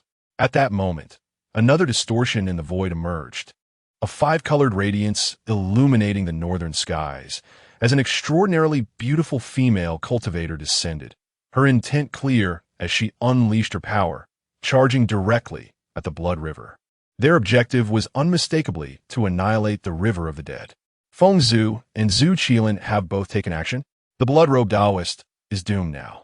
The cultivators of the 100 clans across the vast wilderness are in a state of alarm, convinced that the situation at the Mingi will inevitably lead to disaster. Meanwhile, the ancestral dragons of the Dragon Clan within the Four Seas can no longer restrain themselves and are poised to seize the spiritual treasures at any moment. Within the Pangu Hall, perceiving the imminent peril threatening Mingi, Xuanming's complexion shifted dramatically as she anxiously exclaimed, "Mingi has only reached the mid-stage of the great Luo Golden Immortal. How can he possibly contend against Feng Zhu and Zhu Qilin?" Brother, what shall we do? Her voice trembled with anxiety, as if she herself were unaware of the reasons behind her distress. We are no match for these two, she continued. If we are to save Mingi, we must resort to the 12 capital heavenly god slaughter formation, which we have yet to master fully. We must act swiftly to envelop Mingi within the Pangu Hall. There, we need not fear any adversaries. Di Zhong's expression darkened, yet the ancestral witches were not those who cowered in fear of death. Having recognized a friend in peril, they were determined to lend their utmost support. Among the 12 ancestral witches, none voiced dissent, and they were on the verge of charging out of the Pangu Hall to join the fray. However, at that moment, as the last anguish scream echoed from the Blood River, Mingi's cold voice, imbued with arrogance and confidence, reverberated across the heavens and the earth. Feng Zhu, Zhu Qilin, you two have finally been unable to restrain yourselves. I have awaited your arrival for quite some time. Engaging you in battle will be the perfect opportunity for me to break through to the late stage of the great Luo Golden Immortal. Do not disappoint me. His voice was calm, devoid of any fear that a great Luo Golden Immortal might feel when confronted by a quasi-saint. As he spoke, the Blood River trembled, revealing its contents to all in the primordial chaos. Within the crimson waves, dozens of enormous corpses floated on the surface, exuding a palpable aura of death. The blood seemed to possess a corrosive power, emitting a hissing sound as many of the bodies began to dissolve. Hiss! This blood-robed Taoist is indeed a formidable figure, having slaughtered so many great Luo Golden Immortals in such a brief span. Facing the Phoenix Ancestor and the Ancestral Qilin, he showed no fear. Should he survive this battle, he is bound to become a mighty force in the future. The spectators were immediately taken aback, each one gasping in astonishment. The Ancestral Qilin and the Phoenix Ancestor, their faces turning pale with rage, bellowed in unison, "Blood-robed Taoist, you seek death. Witness as I obliterate you." They advanced with a presence comparable to that of a quasi-saint. The blood-robed Taoist found it curious that he remained unflinching before the Phoenix Ancestor and the Ancestral Qilin, his demeanor consistently calm. Did he possess some hidden trump card? Meanwhile, the Ancestral Dragon, poised to seize treasures in the four seas, suddenly paused, frowning as he gazed towards the River of Souls, perplexed.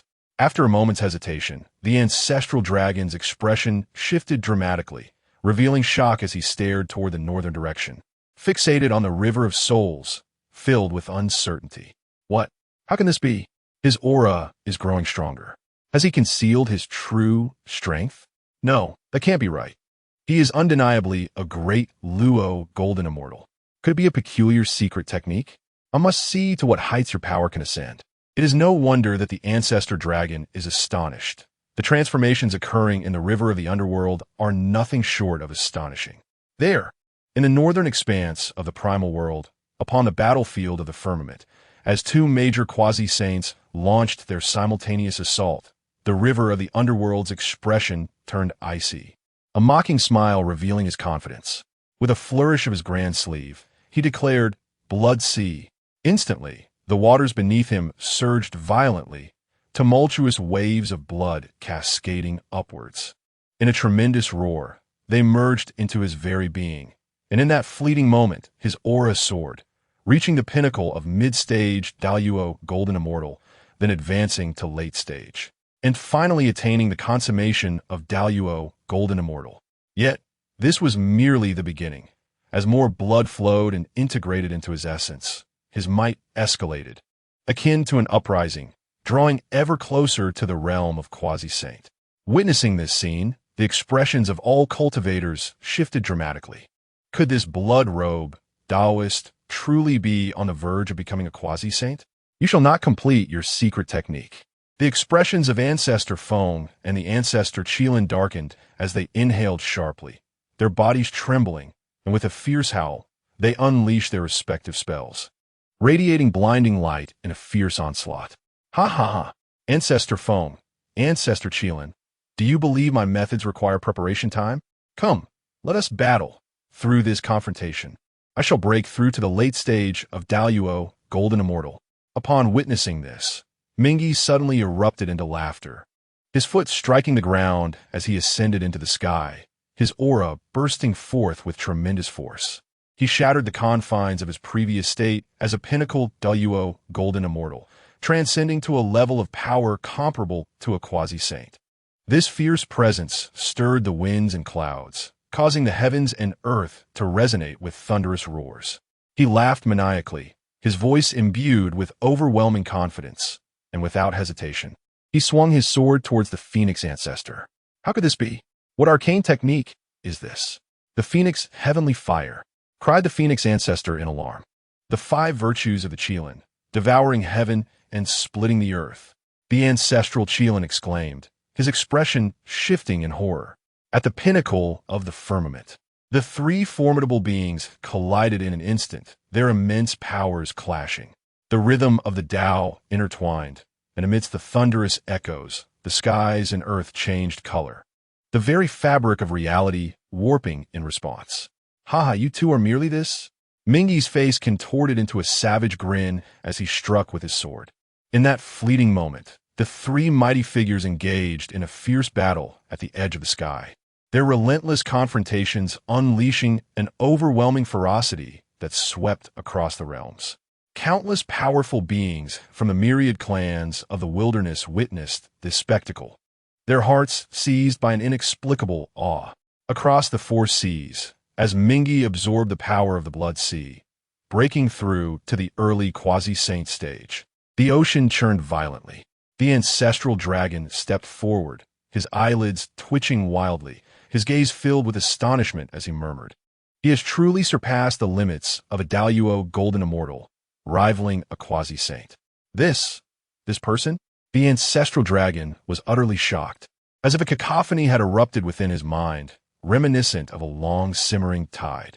Chapter 41. Cultivation broken, power shocking the heavens. The river of Hades absorbed a portion of the power from the Blood Sea, causing its own combat prowess to surge, reaching a level comparable to the early stage of a quasi-saint. With a menacing demeanor, it engaged in a fierce clash with the Ancestor Phoenix and the Ancestor Qilin, rendering the onlookers speechless with its overwhelming strength and ferocity. In the northern battlefield of the Primordial realm, an endless aura of ferocity spread in all directions as the 3 formidable beings waged a fierce battle. Countless divine abilities were unleashed in a cacophony of sound, the resonance of their Tao altering the very colors of the heavens and earth. The void was torn asunder by the might of these 3 powerhouses, creating fissures that echoed with thunderous roars, causing the sky and ground to tremble. The blood-robed Taoist scoffed, "I doubt that your current state can be sustained for long." The Ancestor Qilin, consumed by rage, felt an overwhelming sense of frustration, as if confronted by a previously underestimated minor figure who suddenly revealed an unparalleled treasure. Descending with an air of arrogance, intent on seizing the treasure and annihilating the lesser being. However, to his astonishment, this seemingly insignificant figure proved to be immensely powerful, possessing the strength to contend with him. Such a predicament could not help but stoke the embers of indignation within the Ancestor Qilin. The Ancestor Phoenix mirrored this sentiment. Her countenance darkened during the fierce confrontation, her phoenix eyes radiating a chilling light. She unleashed her full power, embodying an indomitable spirit, vowing not to relent until the river of Hades was vanquished. Yet, how could the river of Hades be defeated by them? Ancestor Phoenix, Ancestor Qilin, is this all you are capable of? It is still insufficient for me to break through. The innate 3 clans are but a bunch of worthless fools. The river of the underworld traverses the pinnacle of the firmament, impervious to the myriad arcane assaults emanating from all directions. Grasping the primordial slaughter sword, he deftly wields it, unleashing a torrent of formidable malevolence that rends the fabric of reality, hurtling towards his 2 adversaries with lethal intent. Blood-robed Taoist, how dare you underestimate me? He taunts. Phoenix Nirvana, the undying flame. Upon hearing the derision from the river of the underworld, the Phoenix Ancestor could scarcely contain her fury. In a fit of rage, she transformed into a magnificent and colossal phoenix, her plumage resplendent and radiant, exuding a quintessence of vibrant hues, accompanied by an overwhelming aura that erupted with explosive force. With a powerful flap of her wings, the phoenix soared towards the river of the underworld, her approach heralded by a tempestuous roar, embodying the peak of early quasi-saintly might. As she opened her beak, a sudden deluge of heavenly fire descended upon the earth. Surrounding the river of the underworld was a cataclysmic inferno, not of ordinary flames, but the true fire of her life force, the immortal flame of rebirth. This fire surged with such intensity that it could incinerate mountains and boil the seas, seemingly igniting even the void itself in a terrifying blaze. In a sudden transformation, the fire phoenix screeched and lunged towards the river of the underworld. Blood-robed Taoist, behold my prowess. The Qilin suppresses the earth. The ancestral Qilin let out a thunderous roar. In an instant, he transformed into a colossal Qilin, towering like a majestic mountain, exuding an aura of ferocity and murderous intent. With a resounding crash, he charged toward the river of the underworld. Upon witnessing this, the river of the underworld's eyes narrowed with coldness. With a fierce shout, he gestured towards the heavens, causing the very sky to tremble. As the winds and clouds twisted, a crimson mist erupted from thin air, gathering to envelop the northern skies of the primordial world, releasing an overwhelming aura of malevolence from within the river of the underworld. He coldly declared, "Now, this is beginning to hold some interest. I shall shroud the heavens with my blood techniques. Kill! Kill!" His voice reverberated through the heavens and earth, as a fierce bloodlust flashed in his eyes, radiating a terrifying killing intent. Armed with his sword, he charged towards both the Phoenix Ancestor and the Ancestral Qilin, ready to engage in a fierce battle. This time, he faced the true forms of two formidable beings, revealing their true essence. The ancestors of both clans, fierce and unyielding, possessed the peak combat strength of the early quasi-saint level, which added a sense of pressure upon the river of the underworld. This pressure was not insurmountable, but the river of the underworld was reluctant to draw upon more power from the sea of blood at this moment. He chose this battle to leverage the pressure from the two warriors, aiming to break through his bottleneck and elevate himself to the late stage of the great Luo Golden Immortal. In a moment of fierce roars, the clash began. Blood-robed Taoist, with such power, why do you oppose my Qilin clan? The countenance of the ancestral Qilin grew increasingly sullen as he discerned that the secret method of the river of Hades, which absorbed the sea of blood, appeared to possess no temporal limitations or aftereffects. Despite the combined efforts of himself and the Phoenix Ancestor, after an extended confrontation, they found themselves unable to gain the upper hand. In that moment, he roared with a thunderous fury, his heart tumultuous as the tides. Indeed, the unwarranted slaughter of our Phoenix clan's cultivators. Do they presume that our innate 100 clans are easily bullied? Blood-robed Taoist, if you fail to provide an explanation today, we shall not relent. The Phoenix Ancestor's voice thundered. In truth, both had already realized the exceptional prowess of the river of Hades' secret technique. After consuming the waters of the Sea of Blood, its combat power surged beyond the heavens, complemented by a supreme, innate spiritual treasure. Even with their combined might, victory remained elusive. Both harbored a silent regret, pondering why their clans had provoked such a formidable adversary as the river of Hades. At this juncture, their voices rose, laced with cold indignation, revealing that prior to this, as revered ancestors of their clans, they had never inquired about the enmity between their kin and the river of Hades. They had merely heard that the blood-robed Taoist had slain members of the Phoenix and Qilin clans, prompting them to issue a decree for vengeance.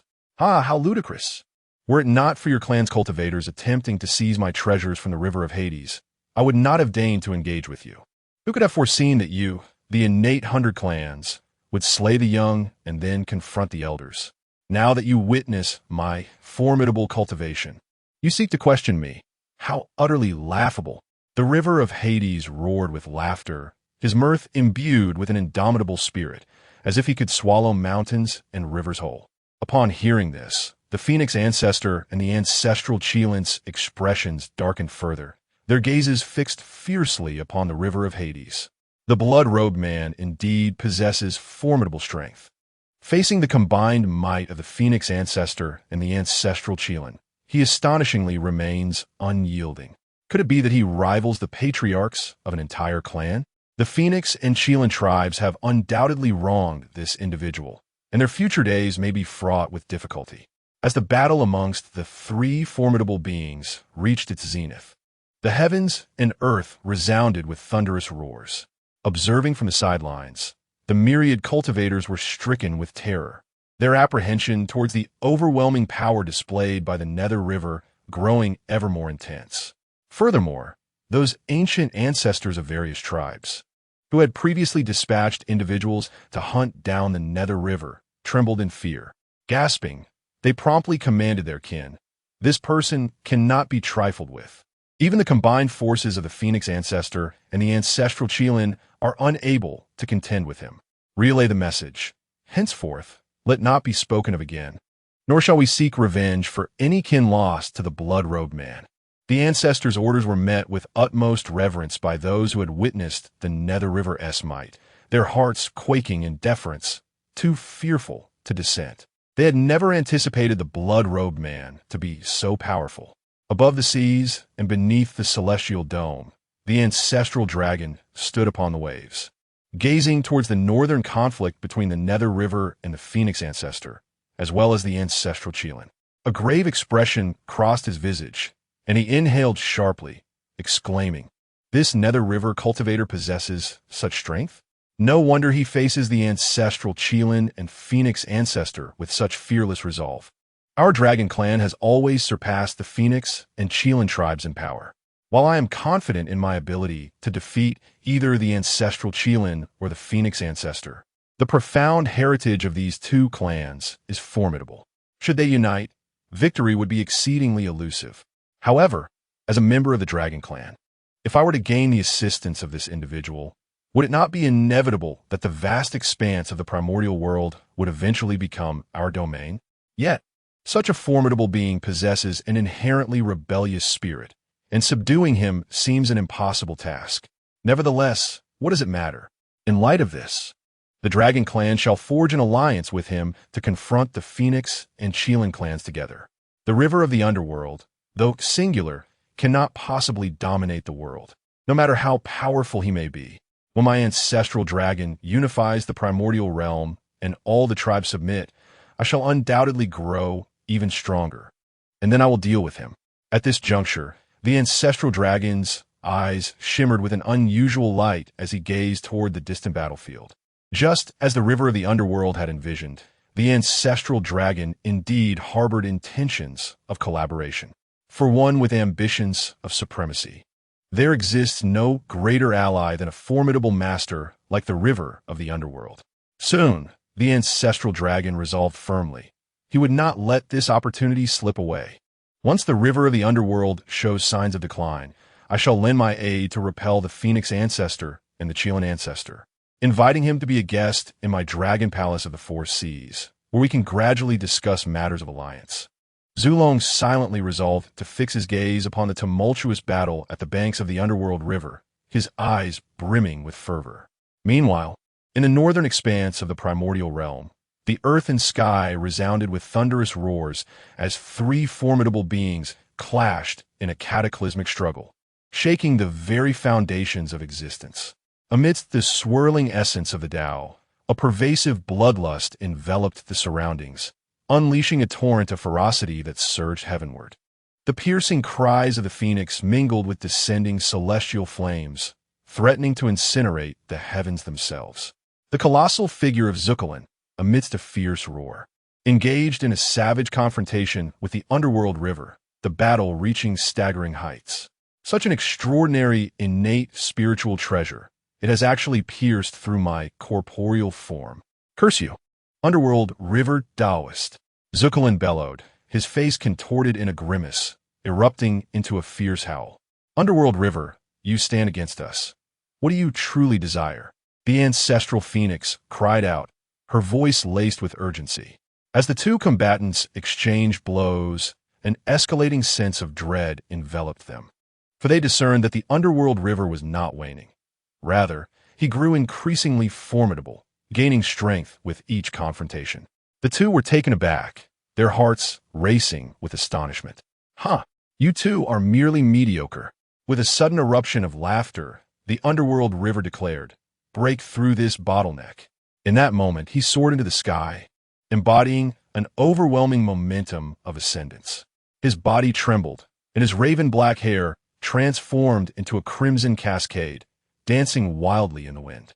In the subsequent instant, a resounding rumble emanated from within him, signaling a breakthrough in his cultivation, elevating him from the pinnacle of the mid-stage Great Luo Golden Immortal to the late stage of the Great Luo Golden Immortal. Indeed, the breakthrough of the river of the underworld was a natural progression. Long ago, his cultivation had already reached the pinnacle of the mid-stage of the Great Luo Golden Immortal. During his travels across the Primordial land, he had garnered significant insights. More importantly, his contemplation of the blood pool within the Pang Hall had deepened his understanding of the Pangu bloodline, bringing him to the precipice of a breakthrough. As if only a hair's breadth away, in the midst of the current great battle, under the immense pressure from the two ancient ancestors, he finally ascended. At that moment, his cultivation surged, elevating his aura, and his triumphant roar, infused with the joy of breaking free from shackles, echoed across the vast heavens and resonated in all directions. In that instant, his momentum erupted, growing ever stronger as he brandished his sword and charged towards his adversaries. How outrageous! Taoist river of the underworld. You have actually transcended to the late stage of the Great Luo Golden Immortal, exclaimed the Ancestor Qilin and the Ancestor Phoenix, their expressions filled with astonishment and menace as they prepare to strike. Meanwhile, in the northern expanse of the Primordial Realm, amidst the distorted void of the celestial battlefield, the Ancestor Dragon stepped forward, casting a glance at the river of the underworld. His pupils narrowed slightly, and he immediately displayed a benevolent smile. Then, turning abruptly, he glared at the Ancestor Qilin and proclaimed, "Congratulations to my friend River of the Underworld on your cultivation breakthrough. The Phoenix and Qilin clans are truly overstepping their bounds. And I, the Dragon clan, cannot stand idly by. Allow me to lend you a helping hand in repelling this foe. I cordially invite you to visit my 4 seas." The Ancestor Dragon laughed wildly towards the heavens, embodying a profound righteousness as he transformed into a majestic 9-clawed golden dragon. With an imposing presence, he struck a powerful blow towards the Ancestor Qilin, shaking the very foundations of the world. "Haha, my esteemed friend's invitation is one I cannot refuse." A glimmer of intensity flashed in the eyes of the underworld river. Upon achieving a breakthrough in his cultivation, he too let out 3 booming laughs and surged forth toward the Phoenix Ancestor. Hiss! The Ancestor Dragon had made his move, not in aid of the Phoenix or Qilin tribes, but seemingly to entice the Taoist of the underworld river. Could it be that within the Primordial Realm, the various clans and powerful beings were taken aback? Their bodies trembled, as if they had gleaned some profound understanding from the Ancestor Dragon's demeanor. Was it true that the Dragon, Phoenix, and Qilin tribes were on the brink of vying for supremacy over the primordial world? Chapter 42. The Hidden Cultivators. The Ancestor Dragon had taken action, yet he did not support the Phoenix and Qilin tribes, who share the same primordial status. Instead, he aligned himself with the underworld river. Though he spoke of righteousness, none in the primordial realm were fools.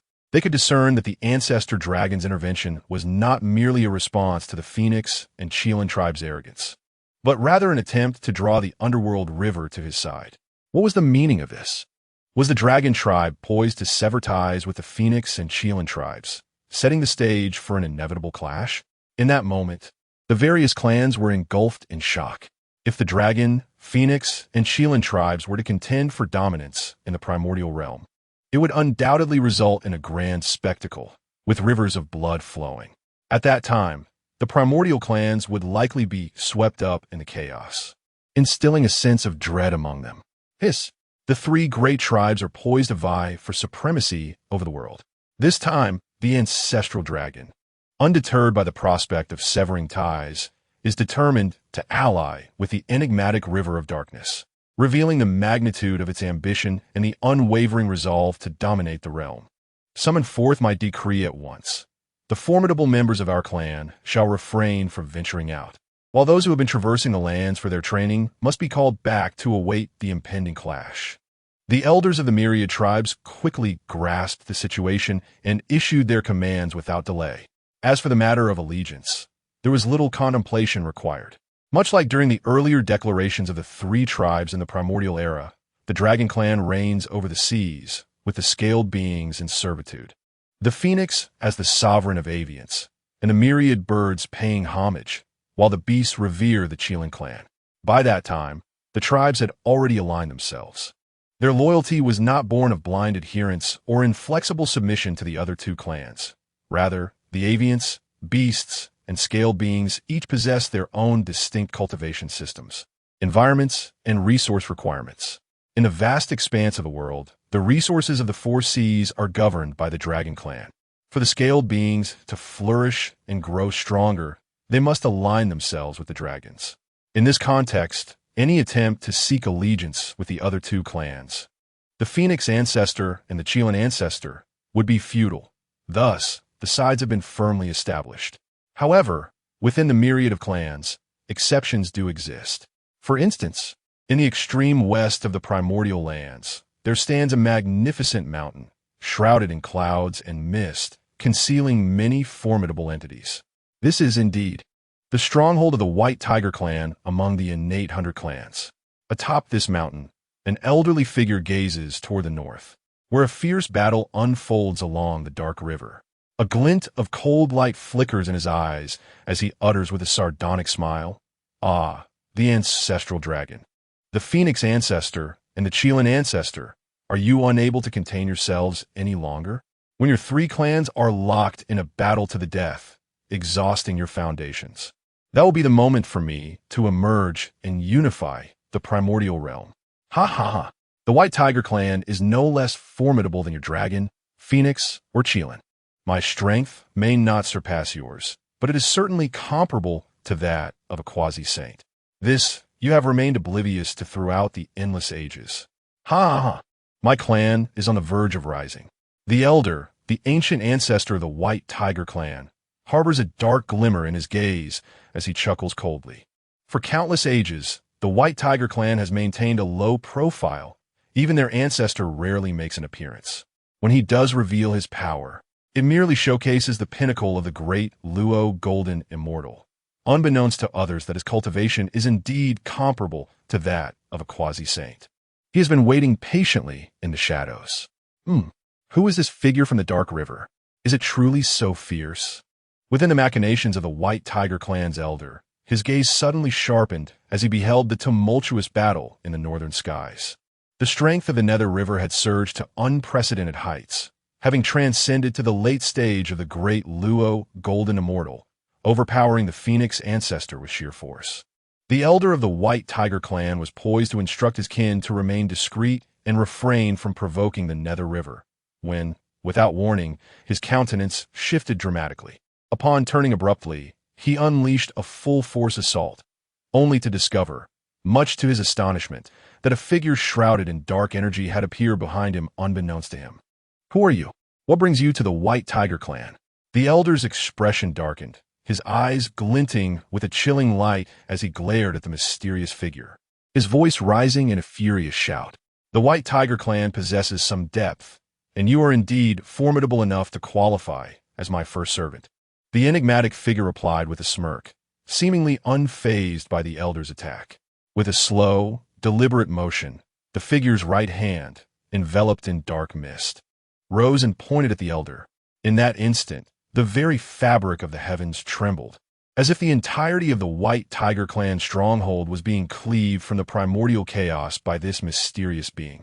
Then, with a swift motion, he grasped the air, and amidst the swirling aura of Tao, an immense claw, imbued with ancient and overwhelming power, hurtled towards the elder of the White Tiger clan with a thunderous momentum. "To think you would ask me to be your servant.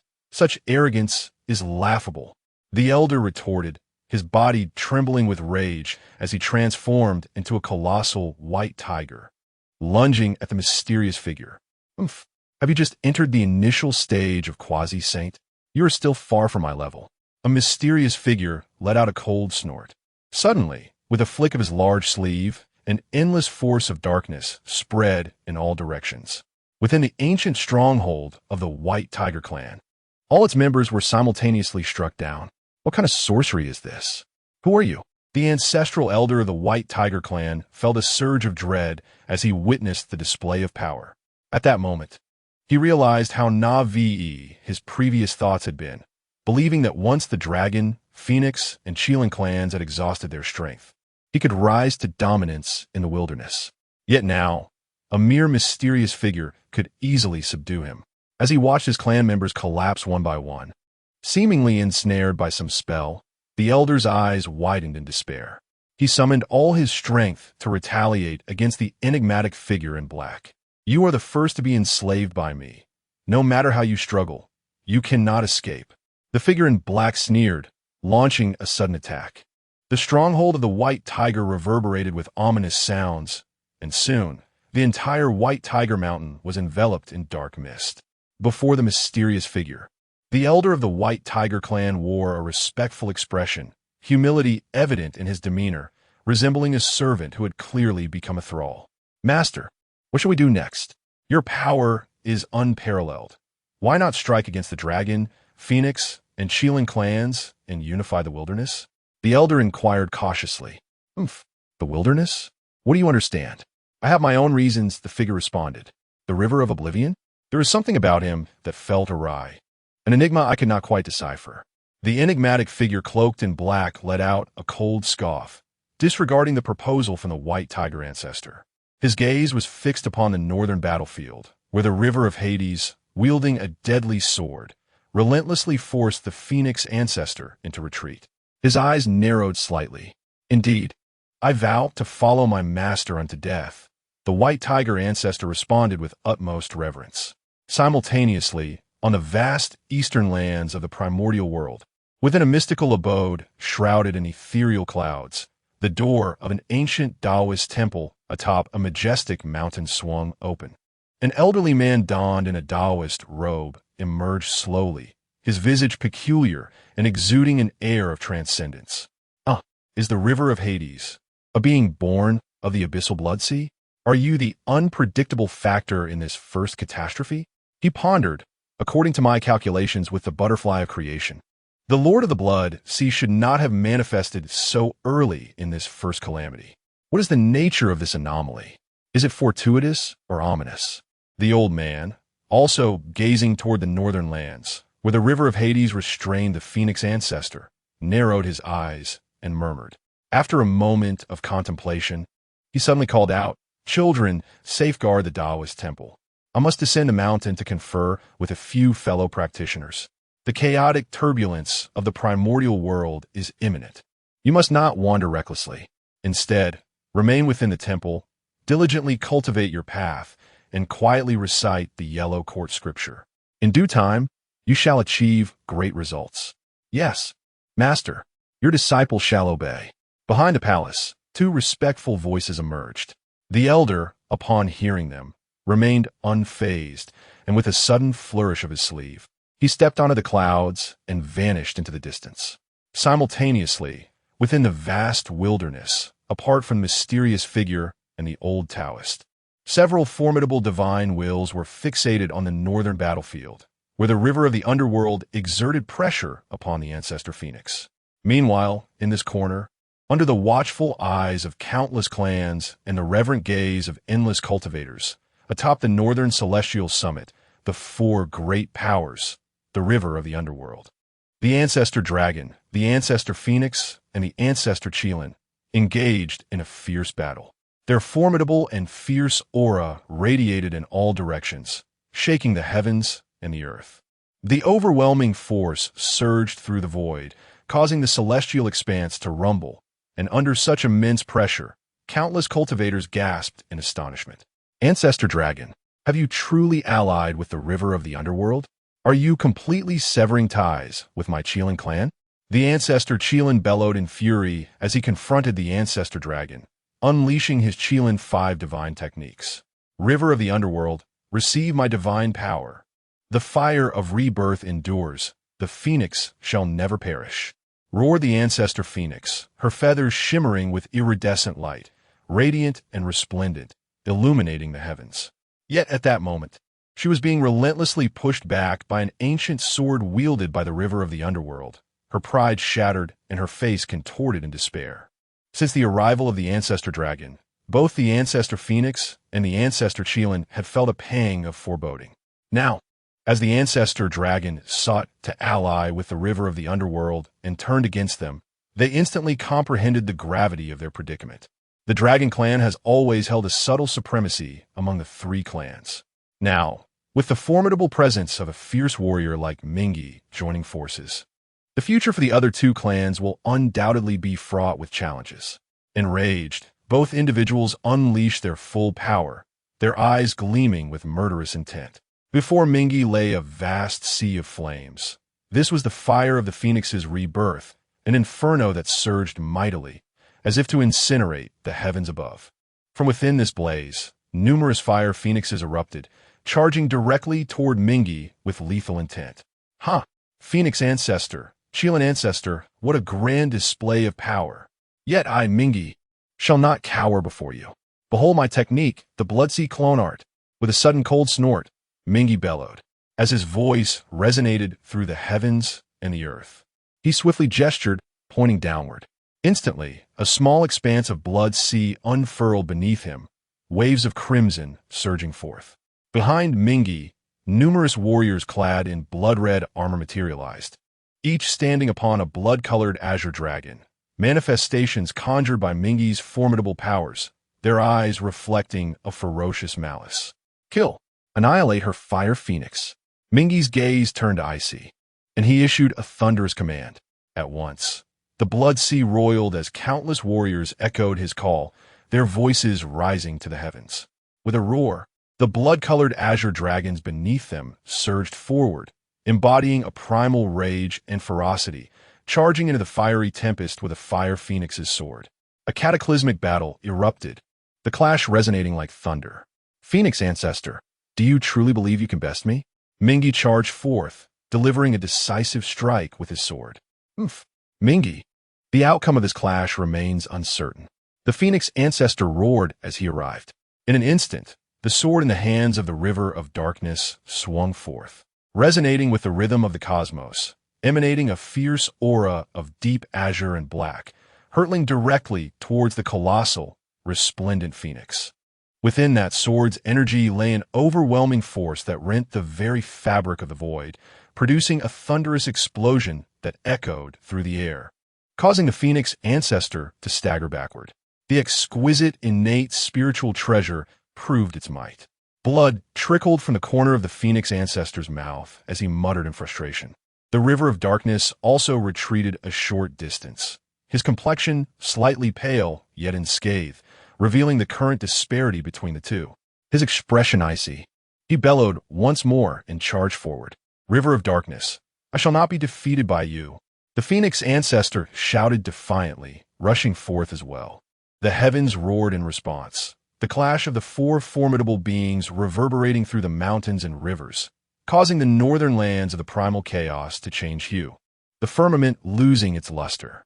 As the winds and clouds spiraled violently, the earth and mountains trembled in trepidation, seemingly in awe of the power wielded by the four great entities. This earth-shattering battle, drawing the gaze of countless onlookers, persisted for 3 months. Eventually, at a certain moment, 2 resounding crashes echoed, and the four great powers staggered back, dispersing.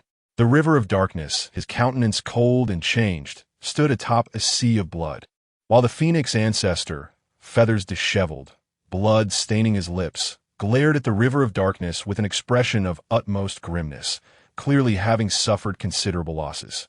Phoenix Ancestor, you have been defeated.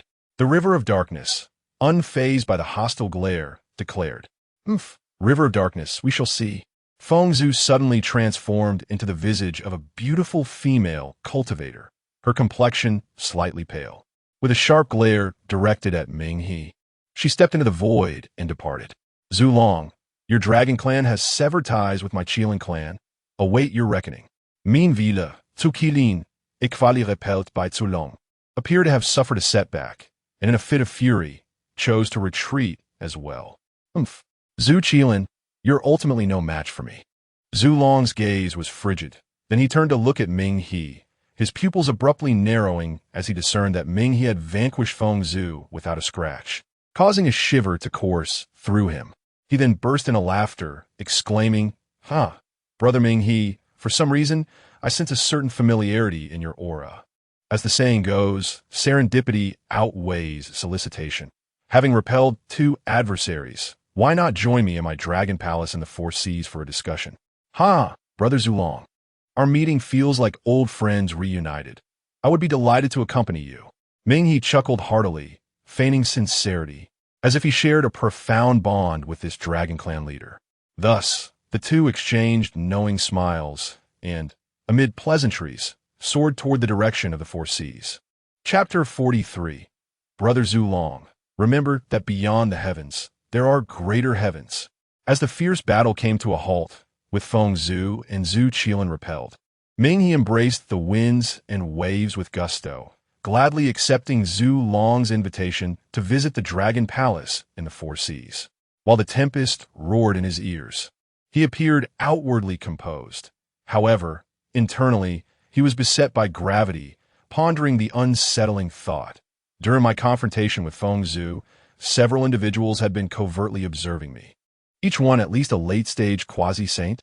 There are indeed 2 individuals who have likely attained the pinnacle of quasi-saintly perfection.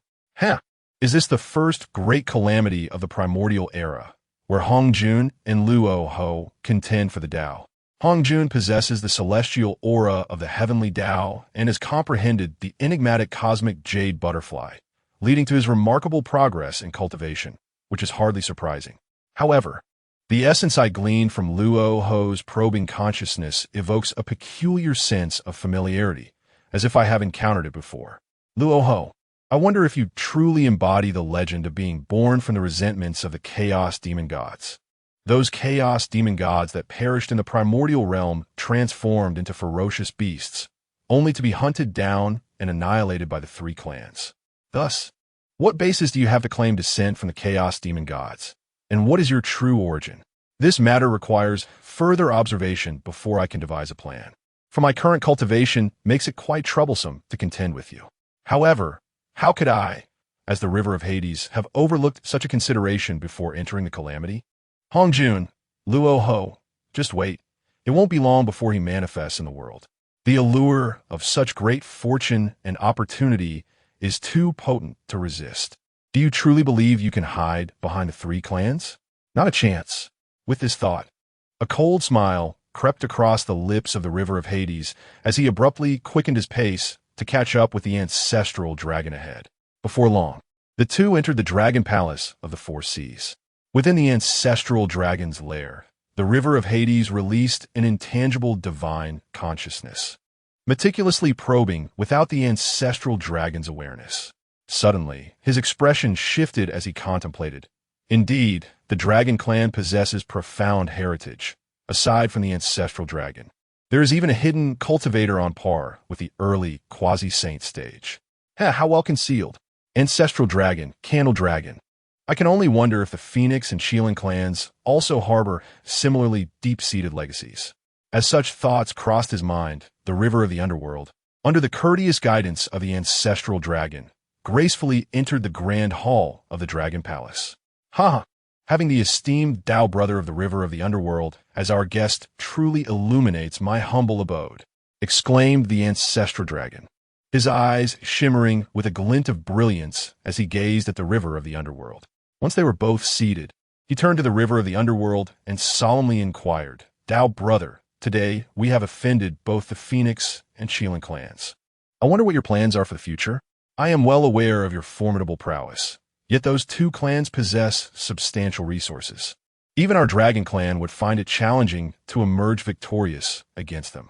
As he spoke, the ancestral dragon fixed his gaze intently upon the river of the underworld's face, as if attempting to penetrate the depths of his thoughts. I appreciate your concern, Tao brother. Should those clans seek vengeance against me in the future, I shall certainly have my methods of dealing with it. The River of the Underworld replied with a faint smile, his expression remarkably tranquil, as if he harbored no worries whatsoever. Such great benevolence! The ancestral dragon's expression suddenly stiffened upon hearing this, and he then engaged the River of the Underworld in casual conversation, subtly probing for information about his origins. The River of the Underworld, in turn, did not conceal anything, simply stating that he hails from the blood sea of the Netherworld. Thus, the two engaged in lively conversation for an extended duration. Observing that Mingi remained composed and refrained from mentioning matters of the alliance, Zulong could no longer contain himself. His expression suddenly turned grave as he addressed Mingi with utmost seriousness. Brother Mingi, in all candor, I must speak plainly. The three primordial clans of Dragon, Phoenix, and Shuran shall inevitably face a decisive battle concerning life and death. Although my Dragon clan possesses profound heritage, should the Phoenix and Shuran clans unite, we would stand no chance. I see that you possess remarkable cultivation, and having offended both the Phoenix and Shuran clans, I have invited you to my Dragon Palace with the intention of discussing strategies to resist both factions. Oh, are you planning to take action against the Phoenix and Shuran clans? Mingi inquired. Preparation will take some time before we can strike. For now, we can only probe their intentions, Zulong replied, shaking his head slightly while gazing at Mingi earnestly. Forming an alliance with my Dragon clan would be advantageous for both you and us. What are your thoughts on this? Feigning hesitation, Mingi pondered for a moment before nodding in agreement. Since you, Brother Zulong, have articulated it thus, a mutual benefit is indeed in order. I shall gladly accept the role of a guest elder in your Dragon clan. However, I will refrain from intervening until the time of the decisive battle. Ha!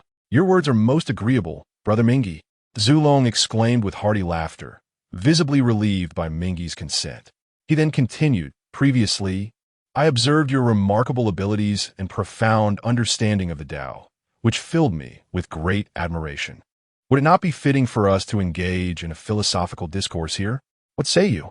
Zulong initiated a discourse, seeking to further comprehend the cultivation and prowess of Mingi. In truth, he found himself perplexed by the circumstances surrounding Mingi. Despite possessing merely the cultivation of a late-stage Great Luo Golden Immortal, Mingi, through the utilization of an enigmatic secret technique, was capable of unleashing power comparable to that of an early-stage quasi-saint. This revelation struck Zulong as profoundly terrifying. If he could master such a secret technique, what might he achieve? Engaging in dialogue, what could possibly be amiss? Zulong, my brother, please, Mingi acknowledged with a nod. Thus the two sat cross-legged, their bodies trembling slightly as they commenced their philosophical exchange. Above Mingi, auspicious clouds ascended, within which three flowers converged at the crown, emanating streams of profound radiance. In his chest, the 5 chi converged towards the primordial essence.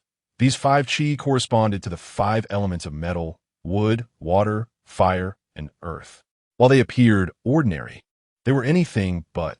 Mingi's 5 chi, although also embodying the attributes of the 5 elements, were tainted with a layer of sanguinary ferocity. This ferocity surged forth, transforming into 5 blood-colored azure dragons that roared mightily. Hiss! Such ferocious Tao intent emanates from Mingi. This individual should not be trifled with lightly. Feeling the overwhelming aura emanating from the river of Hades, akin to that of a late-stage Daluo Golden Immortal, the ancestral dragon involuntarily shuddered, drawing a sharp breath in his heart. Subsequently, he began to unfold his own understanding of the Tao. He observed as his robes billowed, resonating with the sound of dragon chants from within, while auspicious clouds ascended above his head. However, within these clouds, there were no 3 flowers gathering at the crown. Instead, there existed an expanse of profound magical energy, at the center of which lay a radiant dragon pearl, shimmering with brilliance as if it harbored immense power. Moreover, there was no manifestation of the 5 chi converging towards the origin on his chest. Instead, a formidable dragon soul flickered into view, releasing a silent, menacing roar. as if it were challenging the 5 chi within the river of Hades. It must be noted that the ancestral dragon's cultivation was merely that of a completed Daluo golden immortal, having yet to transcend to the threshold of a quasi-saint. However, as the patriarch of the innate 3 clans, he was endowed with the fortune of the heavenly Tao, which inexplicably elevated his physicality to a level comparable to that of a quasi-saint. Upon sensing his cultivation and comprehension of the Tao, the river of Hades found it unremarkable and thus engaged in a casual discourse on the Tao. Ancestral dragon, your Daluo golden immortal cultivation is rather shallow. To compare yourself with me would be futile. Even against figures such as the 3 pure ones or Jin Yuanzi, you would likely fall short. Indeed, your innate 3 clans possess their own methods of cultivation, eschewing the gathering of the 3 flowers and the practice of the 5 chi, instead focusing on the condensation of dragon pearls and dragon souls. Yet, the years you have devoted to your practice remain insufficient. As they discussed the Tao, exchanging insights, the river of Hades silently lamented within. The profound cultivation of the ancestral dragon and the realm of the great Luo golden immortal, while formidable in the presence of other great Luo golden immortals, appeared trivial before the likes of the river of Hades, scarcely warranting concern. Thus, the two engaged in philosophical discourse within the Dragon Palace, the passage of 8 centuries fleeting by in the blink of an eye. During this epoch, across the vast expanse of the primordial lands, be it the earth, the seas, or the skies, the 3 clans led their followers in minor skirmishes, probing each other's depths, yet refraining from precipitating a decisive confrontation. Nevertheless, amidst these numerous minor conflicts, casualties were inevitable, and bloodshed became frequent. Gradually, animosities intensified, with many factions among the Dragon, Phoenix, and Shuran clans forging irreconcilable enmities that proved indelible. In this silent turmoil, a malevolent aura, emblematic of calamity, began to coalesce within the lofty firmament of the primordial world. With the emergence of this ominous energy, lower-tier cultivators among the Myriad clans seemed entranced, engaging in increasingly ferocious battles, resulting in rivers of blood. In the subsequent 4 centuries, it became a daily occurrence for cultivators from the 100 clans to clash upon the primordial soil. As hatred deepened and slaughter escalated, the oppressive aura of calamity enveloping the primordial realm thickened, spiraling into a vicious cycle. Eventually, even those among the higher echelons of cultivation could no longer restrain themselves. Their intervention catapulted the first calamity of the cosmos to unprecedented heights, with the pervasive malevolence swelling ever further. Until this very moment, 800 years later, as the Dragon, Phoenix, and Shuran clans engage in a fierce battle, each suffering the loss of their great Luo golden immortal experts. A tremor reverberates through the primordial heavens. At the edge of the sky, a burgeoning aura of calamity suddenly erupts, echoing silently in a thunderous roar. Is it finally upon us?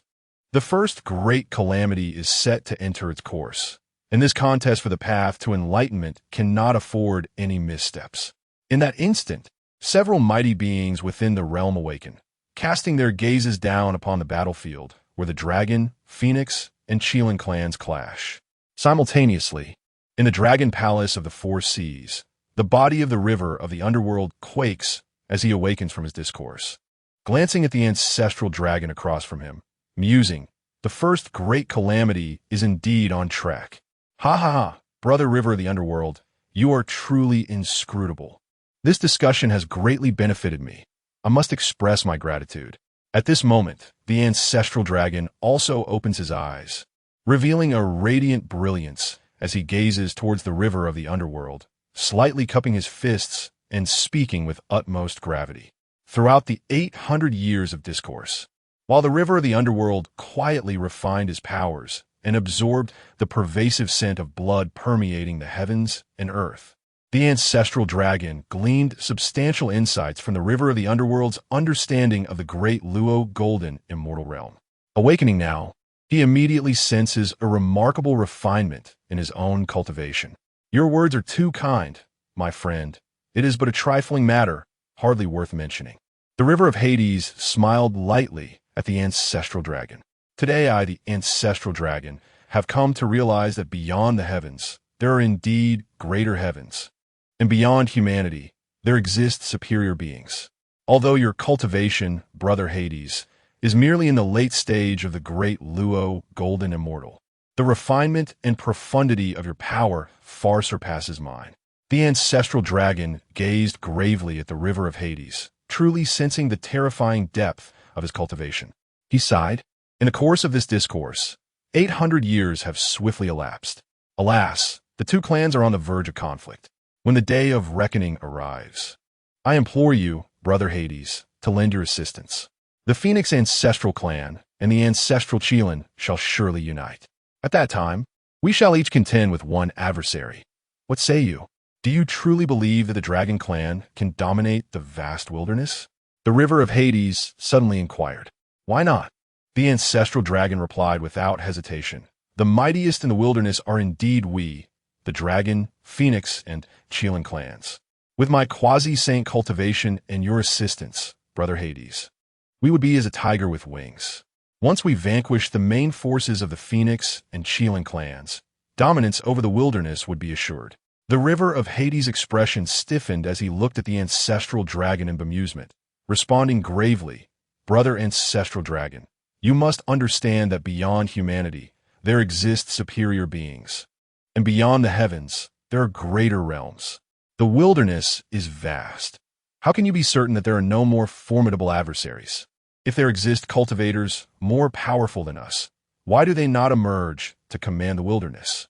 Though the ancestral dragon regarded the river of Hades' seemingly cautionary words with indifference, shaking his head in disagreement, the river of Hades was rendered speechless, sensing that the ancestral dragon might be entranced by his lofty aspirations of supremacy over the wilderness.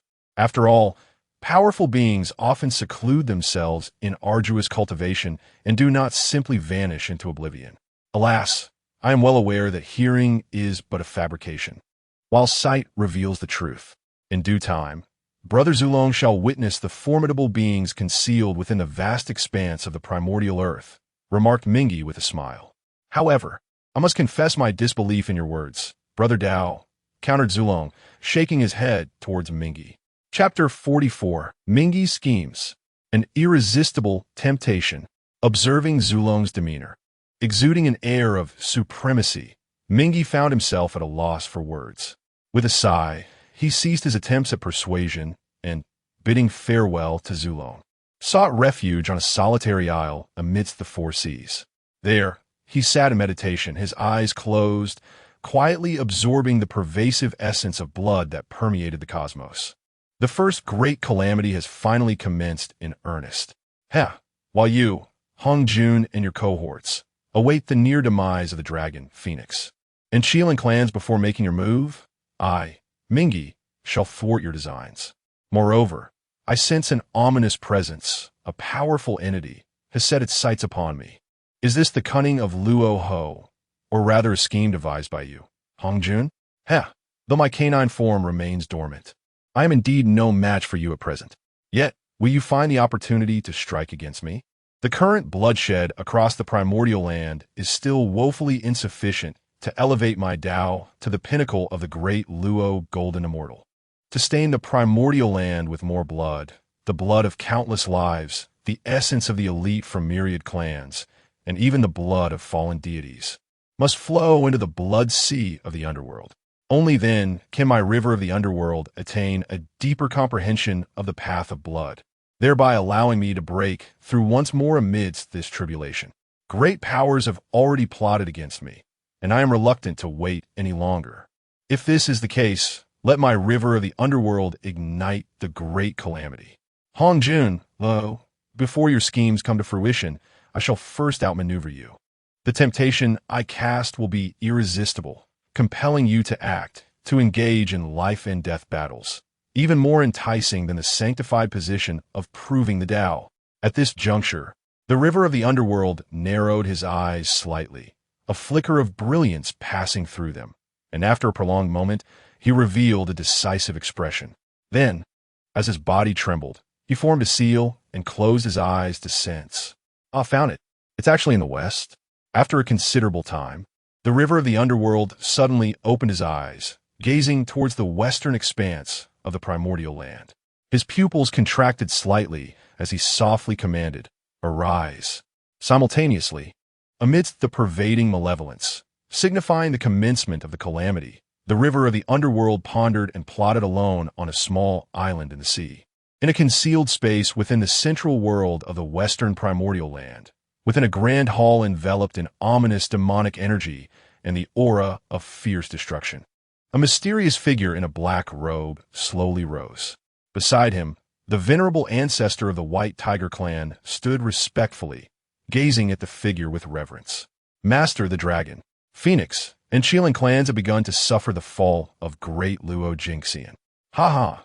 The deeper the enmity, the greater their depletion of resources. The White Tiger ancestor expressed a certain exhilaration, proclaiming that the first calamity had finally entered its proper course. However, prior to this, there were several variables that needed to be resolved. Though unlikely, they required thorough addressing to prevent interference with his plans during critical moments. The figure in the black robe, Luo Ho, slightly tilted his head towards the heavens and murmured, "Ah, Master, what do you mean by these variables?" The White Tiger ancestor responded cautiously. The so-called variables refer to the Bloodsea's river of Netherworld practitioner. Even though there exists a peculiar aura surrounding you that eludes my full comprehension, your cultivation ultimately renders you unworthy to contend with me. Now that the calamity is on the right path, I shall first eliminate this variable originating from the Blood Sea, the river of Netherworld practitioner. As the demon lord Luo Ho, I am in need of a second servant. This enigmatic figure clad in black was indeed the demon lord Luo Ho, who spoke in a low tone, his voice reverberating throughout the grand hall. The river of Netherworld practitioner? Ha ha, Master, your powers are immense. Naturally, the river of Netherworld practitioner is no match for you. I congratulate you on acquiring another servant. Upon hearing this, the White Tiger ancestor could not help but feel a sense of schadenfreude. Luo Ho, recognizing the flattery from the White Tiger ancestor, paid it no mind. He slightly closed his eyes, preparing to unleash a tremendous divine consciousness to sense every corner of the primordial world and locate the river of Netherworld. Suddenly, a tremor shook the very fabric of the primordial realm, and an unusual wave quietly manifested. What is this?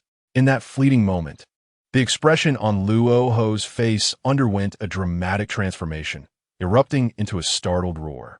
Under the astonished gaze of the ancestral elder of the White Tiger clan, Luo Ho wasted no time. With a swift flick of his sleeve, he surged forth, and in the blink of an eye, he materialized above the vast expanse of the western wilderness. At that very instant, on the island, as the eyes of the river of Hades opened and closed, he uttered a single word, "Rise." What appeared to be an ordinary word from the river of Hades unleashed a cataclysmic shift in the fabric of reality.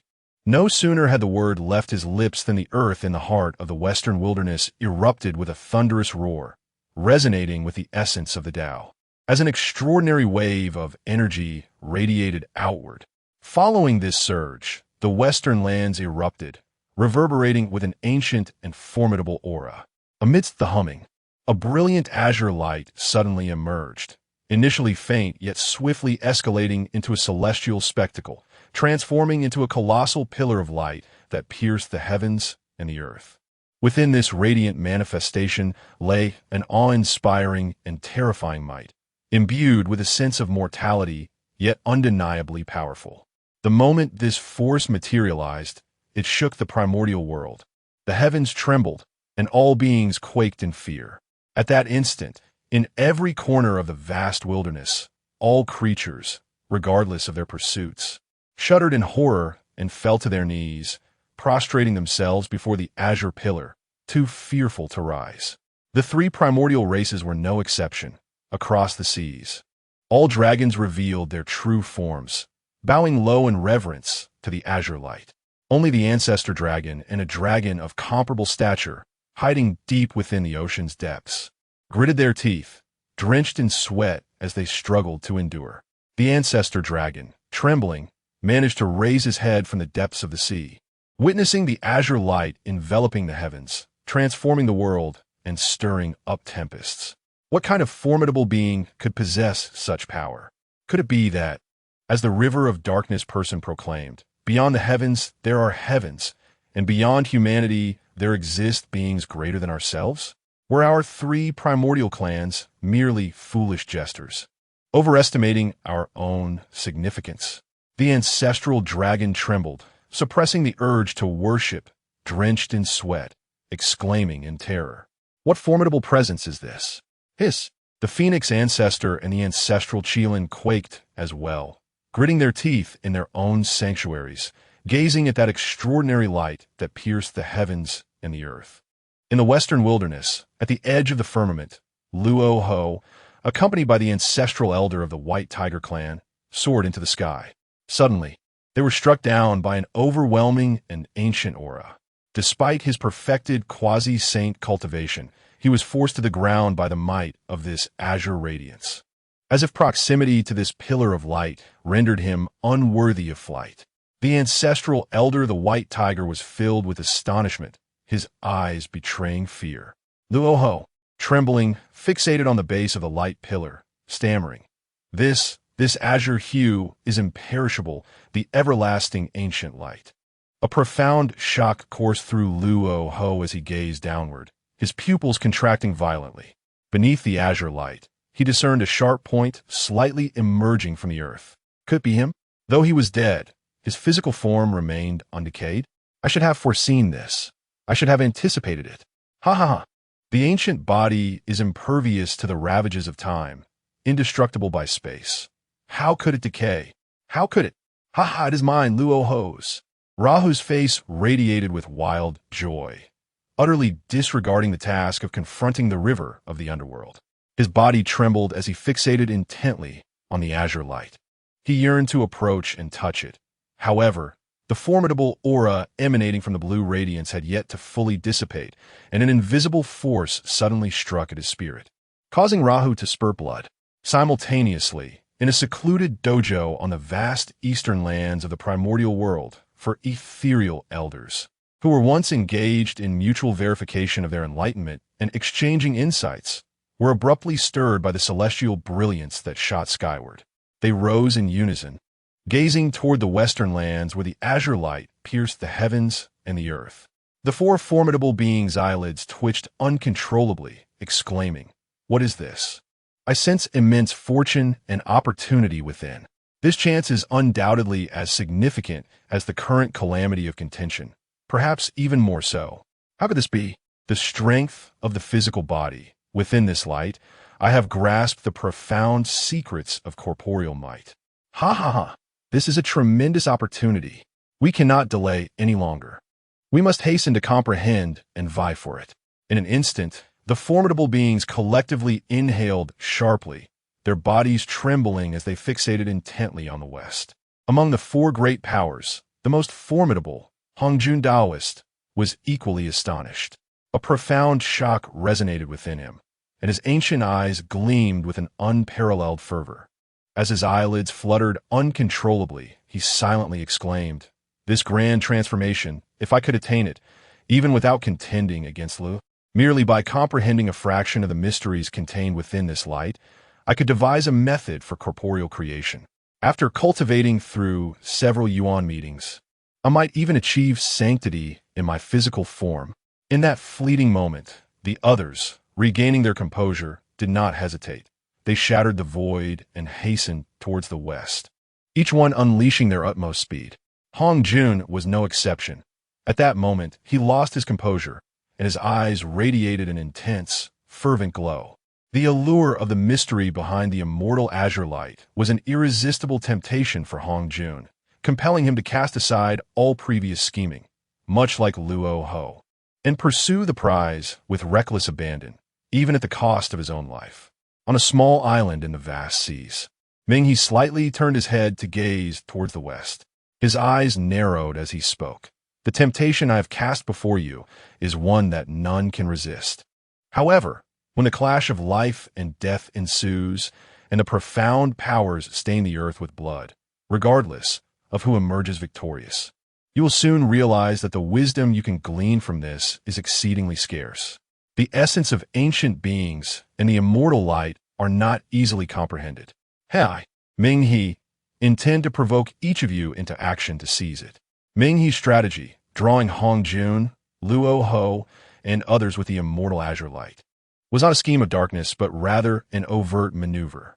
For within the secrets of the azure light, the temptation to attain sainthood through a mere fraction of understanding was potent enough to drive all mighty beings, including Hong Jun and Luo Ho, to leap forth in fear of being outpaced by other cultivators, even if their plans were to unravel in an instant. Hong Jun and Luo Ho would regard it as a trivial matter. This, indeed, was the irresistible allure of the immortal azure light for Hong Jun, Luo Ho, and their ilk. Chapter 45. Persuading the Ancestor Dragon to preemptively induce the Cataclysm. In the primordial world of the Western lands, a timeless azure light radiated, piercing the heavens and the earth. Accompanied by a thunderous roar, an ancient and overwhelming aura swept through the realms, instilling fear and trembling in every corner of the wilderness. Countless beings prostrated themselves in reverence, bowing their heads in submission. In that fleeting moment, the world fell into an eerie silence. Only those of significant cultivation, comparable to quasi-saints, or a select few great Luo Jinxian blessed with exceptional treasures, could barely withstand the urge to kneel. Yet even they were drenched in sweat, struggling to maintain their composure amidst the oppressive atmosphere. Amongst such cultivators, there was one exception, the River of Hades, who seemed utterly unfazed by this overwhelming presence.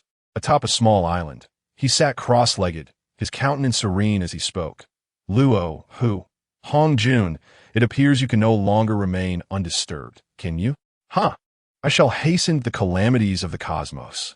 Only amidst great tribulations, with rivers of blood flowing and mighty powers falling, can I draw their essence into my netherblood sea, thereby gaining enlightenment and achieving a breakthrough to the pinnacle of the great Luo Jinxian. With that, the River of Hades fell silent, his gaze firmly fixed upon the western expanse of the primordial realm. Luo Hu, you have indeed emerged. How fitting that you should be injured. Until the full force of this aura has dissipated, you shall not dare approach the immortal body with your quasi-saintly perfection. Suddenly, the eyes of the River of Hades narrowed, as it pierced through layers of void to observe the actions of Luo Hu. Shortly thereafter, the River of Hades beheld 4 figures racing through the air, heading directly toward the western lands of the primordial realm. These 4 formidable cultivators exuded an overwhelming aura. Among them was an elderly Taoist with an eccentric visage, clad in a dark robe, clearly possessing the cultivation of a perfected saint. The other 3 cultivators also displayed immense strength, each at the pinnacle of the perfected saint realm, their presence sweeping across the surroundings, shaking the heavens and the earth. Could this individual be Hong Jun? The River of Hades, focusing on the fastest among the 4, narrowed its eyes slightly and cast a profound gaze at Hong Jun, choosing not to speak further. Meanwhile, the emergence of Luo Hu and the other 3 powerful cultivators sent shockwaves through all the mighty beings who could still lift their gazes, including the ancestors of the 3 clans. Deep within the 4 seas, the ancestral dragon trembled, drenched in sweat, struggling to prevent himself from kneeling. He fixed his gaze upon the western direction, witnessing the piercing azure light that spanned the heavens and the earth. Observing Luo Hu and the ancestral figure of the white tiger, as well as the subsequent appearance of Hong Jun and the other 3 powerful beings. In that moment, his heart quaked, as if a thunderous roar had erupted within him, recalling a statement made earlier by the River of Hades. The ancestral dragon vividly remembered that the River of Hades had said, "Ancestral dragon, you must understand, beyond man, there are men. Beyond heaven, there are heavens." The primordial realm is vast. How can you be certain that there are no mightier cultivators hidden away? At that moment, the ancestor dragon held little faith in the words of the River of Hades. In his eyes, his cultivation placed him at the pinnacle of the primordial world. Yet, in an instant of trembling realization, he was utterly convinced. Indeed, just as the Taoist of the River of Hades proclaimed, we, the three innate clans of Dragon, Phoenix, and Qilin, have been but frogs at the bottom of a well, akin to mere jesters. A grotesque smile twisted upon the ancestor dragon's face, a smile imbued with sorrow, despair, and a sense of injustice. So there exist such formidable beings in the vast expanse of the primordial land. Have my Phoenix and Qilin clans been blindly arrogant all along? He pondered, while the Phoenix ancestor and the Qilin ancestor, steadfast in their respective strongholds, shared the same disbelief as they sensed the overwhelming prowess of Hong Jun and his fellow beings. The four great quasi-saint powerhouses, including Hong Jun, swiftly descended upon the west. Yet even under the immense pressure of the azure light, they could not approach even a fraction closer. Resigned, they could only stand quietly, waiting like the great demon Luo Ho. Hong Jun, you and your companions will not have it. That opportunity belongs to me, Luo Ho declared with a fierce glare. Luo Ho, your words are misguided. Such fortuity should rightfully be claimed by those of virtue, spoke an elder clad in the robes of Yin and Yang, interrupting Hongju in silence. Indeed, the words of the Yin and Yang Taoist hold merit. This fortuity is no less significant than the tribulation of the ages. No Taoist would willingly relinquish it. Although the tribulation has only just begun to take shape, should such an opportunity arise, even if it ignites the tribulation prematurely through our confrontation, I, a poor Taoist, would not hesitate. Such a grand transformation, Rahu, your desire to monopolize it is nothing but a delusion. Cease your dreams. In that moment, several venerable ancestors at the late stage of quasi-sainthood spoke out, casting cold, furious glares at Rahu. Hong Jun remained silent, yet within the depths of his pupils, a flicker of brilliance flashed as he fixed his gaze intently on the base of the azure pillar. Suddenly narrowing his eyes, he, like Rahu, perceived a small, protruding corner of the earth, even further below. In that instant, his spirit was shaken, and he mused, below seems to lie the colossal form of a fearsome beast, which, although it has perished, remains undying in flesh. Such a formidable body has seemingly transcended the ravages of time and causality. Moreover, from my perception, this azure light is profoundly mysterious and bears a resemblance to the protective barrier beyond the primordial world. It is indeed this azure barrier that enables the vast primordial realm to withstand the chaotic onslaught, thereby gradually nurturing endless life forms. There must be a connection between this barrier and the azure light. Upon contemplating this, Hongjuan's heart grew heavier, placing greater importance on this moment of creation. Thus, amidst the resounding echoes and swirling rhythms of the Tao, with mountains, rivers, and celestial bodies trembling in unison under the reverent gaze of the earth and its inhabitants, the ancient and formidable aura within the azure pillar was finally unleashed. As all beings and countless cultivators raised their heads in awe, they beheld the western land at the edge of the heavens. The five formidable beings, seizing the moment, swept forth with an overwhelming momentum, driven by their unwavering resolve, charging directly toward the azure pillar. The clash of divine powers commenced, igniting an unparalleled battle in an instant. As the five quasi-saint cultivators engaged, the heavens and earth reverberated, the rhythms of the Tao intertwining, and waves of formidable energy echoed in all directions. Among these cultivators, including Hong Jun and Luo Ho, each displayed their unique abilities. Luo Ho, do you think you can monopolize this creation? That is impossible. The Taiji diagram manifested, establishing Yin and Yang. As the ancestral figure of Yin and Yang formed a seal, his great sleeves waved, illuminating the Taiji diagram beneath him. In a booming sound, a white jade golden bridge surged forth, carrying the might to shatter Yin and Yang, and to stabilize the elements of earth, water, fire, and wind, pressing down toward Luo Ho. Meanwhile, the other cultivators unleashed their own techniques to launch their attacks. Luo Ho, a scourge upon the primordial realm, your strength is formidable. Fellow Taoists, let us unite to eliminate him. Receive my Pangu banner. At this moment, Hong Jun also took action. He unfurled his great sleeves, revealing the Pangu banner in his grasp, infusing it with his magical essence, and without hesitation, he gave it a vigorous shake, causing chaotic sword energy to soar. Ha ha ha, Hongjun, do you think you could defeat me with just a few of you? That is inconceivable. Certainly, Luo Ho could not remain passive.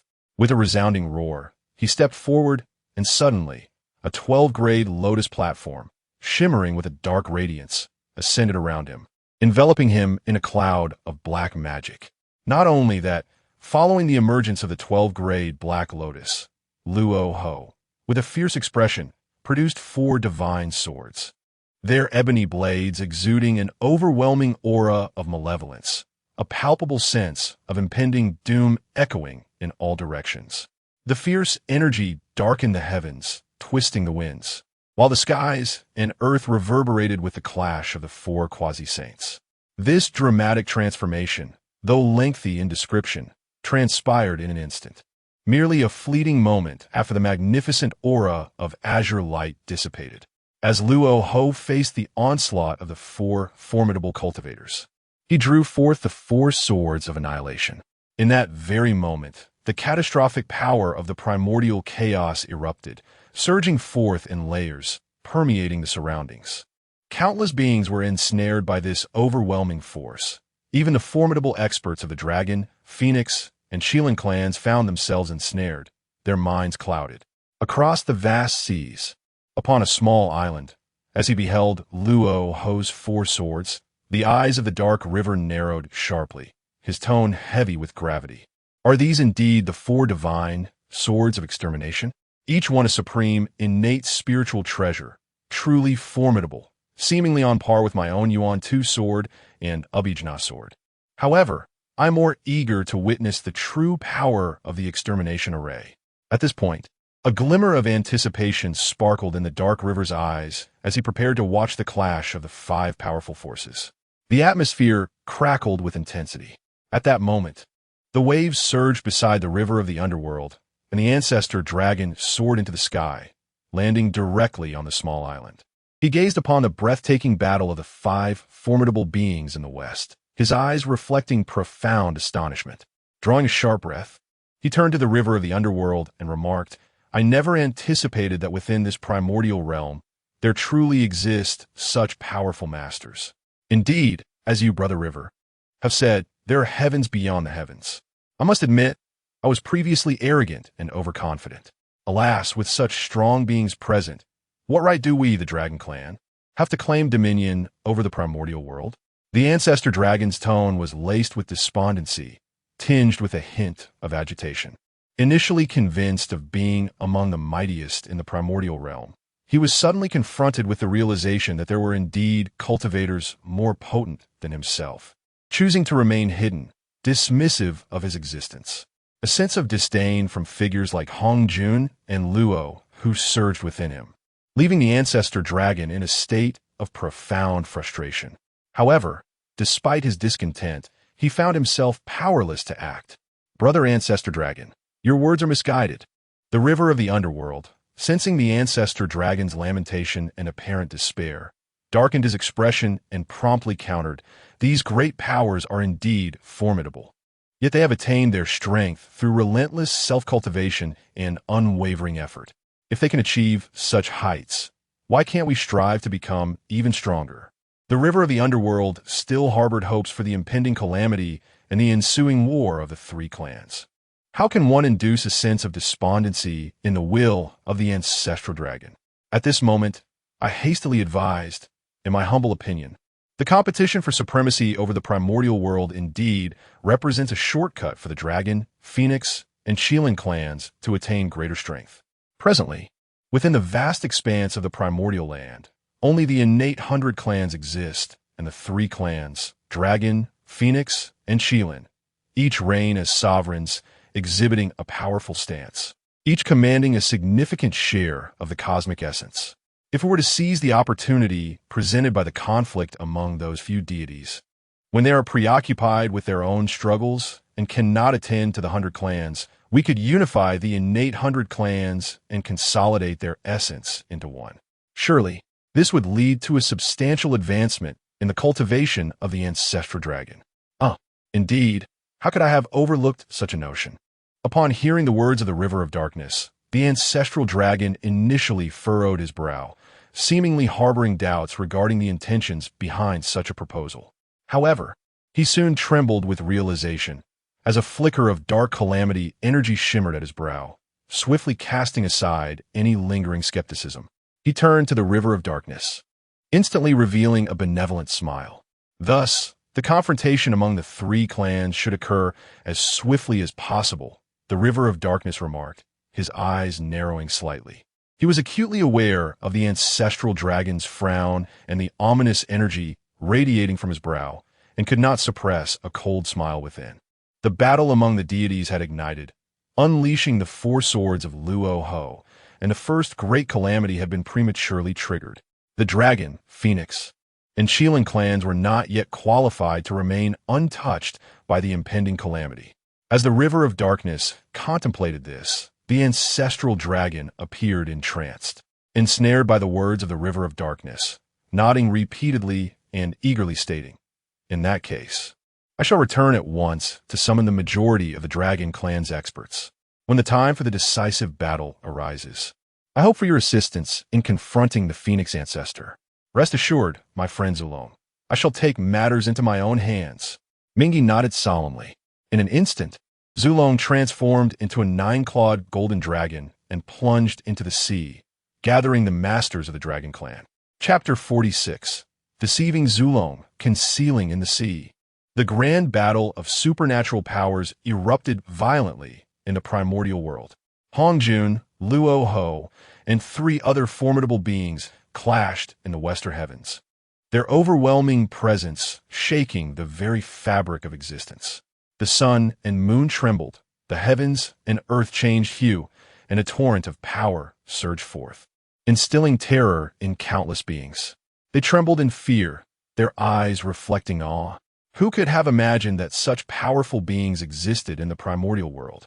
While the innate 100 clans, including the Phoenix and Qilin, were still in shock at the might of Hongjun and Luo-Ho, Zulong, under Mingi's instigation, was clouded by the ominous aura of calamity and hastened to summon the Dragon Clan's masters. On a small island in the 4 seas, Mingi remained seated in meditation. A fragment of his consciousness focused on the cataclysmic battle in the western heavens involving Luo-Ho and Hongjun. He gazed down as Zulong's figure vanished into the depths of the ocean, a hint of derision flashing in his eyes. He suddenly spoke coldly. "Zulong, blinded by the aura of calamity, as the catastrophe unfolds, you are indeed doomed. Do you truly believe I would aid you against the Phoenix Ancestor? My intent in entering this calamity is solely to incite slaughter, to stain the earth with blood, thereby comprehending the path of blood. Assist you? Oof." At this point, Mingi's tone was laced with a chilling mockery. He would naturally refrain from assisting the ancestral dragon in confronting the Phoenix Ancestor. At this moment, feeling the pervasive aura of calamity surging through the wilderness, sweeping across the heavens and earth and affecting the minds of countless cultivators. A glimmer of insight flashed in his eyes as he murmured, "After this tribulation, though the 3 clans may decline, extinction is out of the question. If I can secretly gain control over your Sea Dragon clan, it would indeed be a fortuitous development. Heh, is there still a candle dragon lurking deep within the ocean, hiding away since the fall of the ancestral dragon? Well, even though your candle dragon-esque cultivation is rather feeble, it is still worthy of being my second avatar. Aside from my loyal hound, you cannot escape." Upon reaching this point, he closed his eyes and formed a seal with his hands. With a gentle touch to his brow, a rhythm of Tao emerged, and a vertical eye abruptly opened at his forehead. Within it, a bloodthirsty essence surged, as if connecting to an immense sea of infernal blood.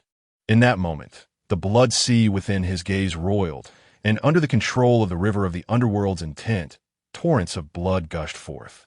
This blood was formidable, imbued with a fierce aura, and began to take shape before the river of the underworld, gradually forming a humanoid avatar. Soon, with a resounding boom, the river of the underworld opened its eyes. "This is the first time I have used the waters of the blood sea to condense a blood god avatar.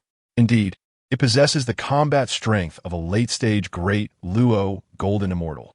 Although I have yet to fully comprehend this technique, the Blood God avatar I can currently materialize is limited.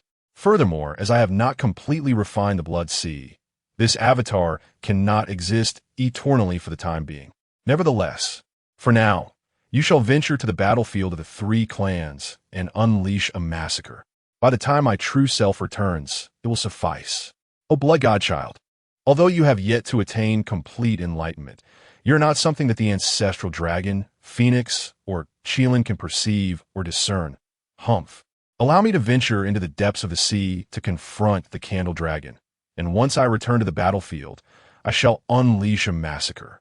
Furthermore, after concluding matters with the three clans, I must also pay a visit to the west, As I speak, the river of the underworld gestures with a flick of his hand, suddenly pointing at the Blood God child's brow. Instantly, the Blood God child trembles, and upon opening his eyes, he appears to possess a spark of intelligence, gazing at the river of the underworld. This technique of the Blood God child is indeed impressive, yet it must await the conclusion of this tribulation, for only after the complete refinement of the Netherblood Sea can it truly flourish, giving rise to countless Blood God children who shall endure eternally, growing stronger alongside my own cultivation. This art is truly profound.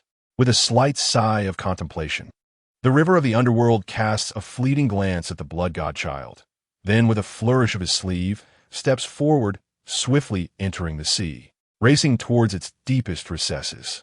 On the island, the Blood God child remains, his expression cold, seated in the position once occupied by the river of the underworld. Unbeknownst to anyone, the true form of the river of the underworld has already plunged into the ocean, undetected even by the formidable Dragon Clan masters who command the four seas. After a brief passage of time following the river of the underworld's entry into the sea, a sudden dragon's roar echoes from the depths of the four seas. The sound resonates powerfully, reverberating through the heavens and earth, as the voice of the ancestral dragon proclaims, "Henceforth, all primordial innate clans shall regard my dragon clan as supreme. Phoenix Ancestor, Qilin Ancestor, should you refuse to submit, feel free to challenge me." Roar, roar, roar. In an instant, countless powerful beings of the Dragon Clan surged forth, breaking through the waves and rising from the sea. Led by the ancestral dragon, they advanced with an overwhelming momentum towards the lair of the Phoenix and Qilin clans. Alongside them, various innate tribes allied with the dragons also mobilized. Ancestral dragon, you aspire to dominate the myriad clans, but such ambition is but a delusion. Roar the ancestral Qilin from the distant horizon. Indeed, to subjugate the myriad clans, you must first pass through our Phoenix clan, declared the Phoenix Ancestor. Immediately, the Phoenix and Qilin clans soared into the sky, with the Phoenix Ancestor and the ancestral Qilin at the forefront, both exuding immense power and leading their formidable followers to confront the ancestral dragon. Since you refuse to yield, let us engage in battle. The ancestral dragon bellowed, summoning the seas with a colossal force as he thundered forth, not forgetting to call out towards the direction of the river of Hades. Fear not, brother ancestral dragon. When the time comes to strike, I shall surely assist you. The Blood God, who bore an uncanny resemblance to the true form of the river of Hades, rose abruptly at the ancestral dragon's words, his laughter resonating with an air of boundless confidence. Suddenly, with a grand flourish of his sleeve, an endless tide of blood surged forth in all directions, thundering as it spread, and he ascended into the sky alongside the ancestral dragon, exclaiming, "River of Hades, do you truly wish to meddle? How detestable!" Feng Zhu gazed at the Blood Godzi, who appeared to have grown even stronger than before, a grave expression flickering in her beautiful eyes. With a voice full of fury, she exclaimed, "Feng Zhu, Ancestor Qilin, with the assistance of my friend from the river of Hades, our dragon clan shall undoubtedly prevail against you." Ancestor Long laughed heartily, his laughter imbued with arrogance, as he suddenly transformed into a nine-clawed divine dragon, charging fiercely towards Ancestor Qilin. A fierce and manic expression twisted across his face as he recklessly advanced. "Ancestor Long, Do not presume that I fear you. Faintly tartet. Defeat the river of Hades Taoist swiftly, and then come to my aid. Ancestor Chelan bellowed, transforming into a colossal Chelan towering thousands of feet high to confront his foe. He evidently recognized his own inadequacy against Ancestor Long, and thus called out loudly, hoping Feng Zhu would vanquish the river of Hades first and then assist him. Feng Zhu's delicate face darkened as she regarded the blood godzi with a heavy heart, preparing to unleash her utmost power to confront this formidable foe. Ha, brother Ancestor Long, you hold them off while I unleash a massacre among the Myriad clans. Then I shall come to your aid. At this critical moment, however, the blood godzi, resembling the figure of the river of Hades, erupted into laughter, dismissing Feng Zhu entirely. With the terrifying aura of a great Luo golden immortal, he surged towards the elders of the Myriad clans opposite him. Taoist of the river of Hades, you. Feng Zhu momentarily faltered, seemingly unable to comprehend the situation. River of Hades? What do you mean by this? How infuriating.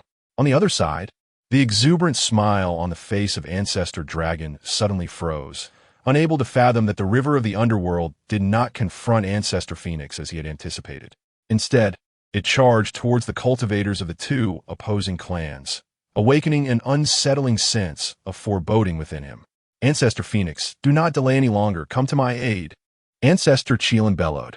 At that moment, Ancestor Phoenix also realized the gravity of the situation. Upon closer observation, he noted that the blood sun of the underworld river had not unleashed any secret techniques, nor exhibited combat prowess comparable to that of a quasi-saint against the experts on his side. Disregarding all else, he immediately summoned boundless heavenly fire, directing it towards Ancestor Dragon. Ancestor Dragon, since your dragon clan has instigated a war among the 100 clans, I shall not hold back any longer. Nirvana fire. Ancestor Phoenix transformed into a colossal phoenix, radiating a spectrum of dazzling colors, bursting forth with an overwhelming aura. Scoundrel, river of the underworld, have you betrayed your promise? Ancestor Dragon roared as he faced a pincer attack. The Blood Sun, wielding a dark azure Yuan Slayer sword, plunged into the ranks of the Phoenix and Chelan clan's great Luo golden immortal cultivators without hesitation. As he executed hand seals, the blood river surged, releasing an endless wave of ferocity, with sword chi slicing through the opposing cultivators, targeting a late-stage great Luo golden immortal first. River of the underworld, perish in my hands. Nirvana fire. The elder of the Phoenix clan roared in fury, yet he was no match for the blood god child. The exquisite innate spiritual sword energy sliced through him, leaving a massive wound upon his body. Although he managed to evade further harm and barely preserve his life, he was grievously injured. Ancestor Dragon, you are indeed laughable. I said that at the appropriate moment, I would assist you in dealing with the Phoenix Ancestor, but I never promised immediate aid. Allow me to first aid your dragon clan by eliminating a few high-ranking members of both clans, and then we shall discuss further. He laughed heartily. The Ancestor Dragon, under the combined onslaught of the Ancestor Chelan and the Phoenix Ancestor, found himself retreating step by step. Hearing the taunts of the blood god child, his face contorted in rage as he bellowed, Ming-He, do you dare to deceive me? At that moment, he could scarcely believe that Ming-He genuinely intended to assist his dragon clan. In the Ancestor Dragon's view, if Ming-He truly wished to help, he could unleash secret techniques to contend with both the Phoenix and Chelan clan's upper echelons, achieving a combat prowess comparable to that of a quasi-saint, wreaking havoc upon them. If that were the case, it would be a fortuitous turn of events for the Ancestor Dragon. Even if it meant suffering significant losses himself, he would be determined to intercept the Phoenix Ancestor and the Ancestor Chelan. However, the blood god child only exhibited the cultivation of a late-stage Thaluo golden immortal and showed no intention of employing secret techniques, which evidently indicated a betrayal. Cursed be the despicable Ming-He, you incite me to battle. The Ancestor Dragon's furious roar echoed in all directions. Yet at this moment, the battle among the three clans had commenced and could not be halted. Seizing the opportunity, while Ming-He remained inactive with his secret techniques, the Phoenix Ancestor and the Ancestor Chelan pressed their advantage, though the reasons behind this turn of events remained unclear. With unwavering determination, they unleashed their formidable powers, directing an overwhelming force towards the ancestral dragon. Ancestor, save us! Even without employing secret techniques, the Taoist of the underworld wields an exceptional innate spiritual treasure. We stand no chance against him, cried an elder of the Qilin clan in despair. Meanwhile, the Blood Sun exhibited his ferocity, brandishing the exquisite innate spiritual treasure as he charged into the ranks of the cultivators, mercilessly wreaking havoc. Though he did not slaughter the great Luo golden immortals with the ease of dispatching mere poultry, none could stand in his path as he advanced. In that moment, experts from both the Phoenix and Qilin clans cried out in anguish, desperately seeking salvation.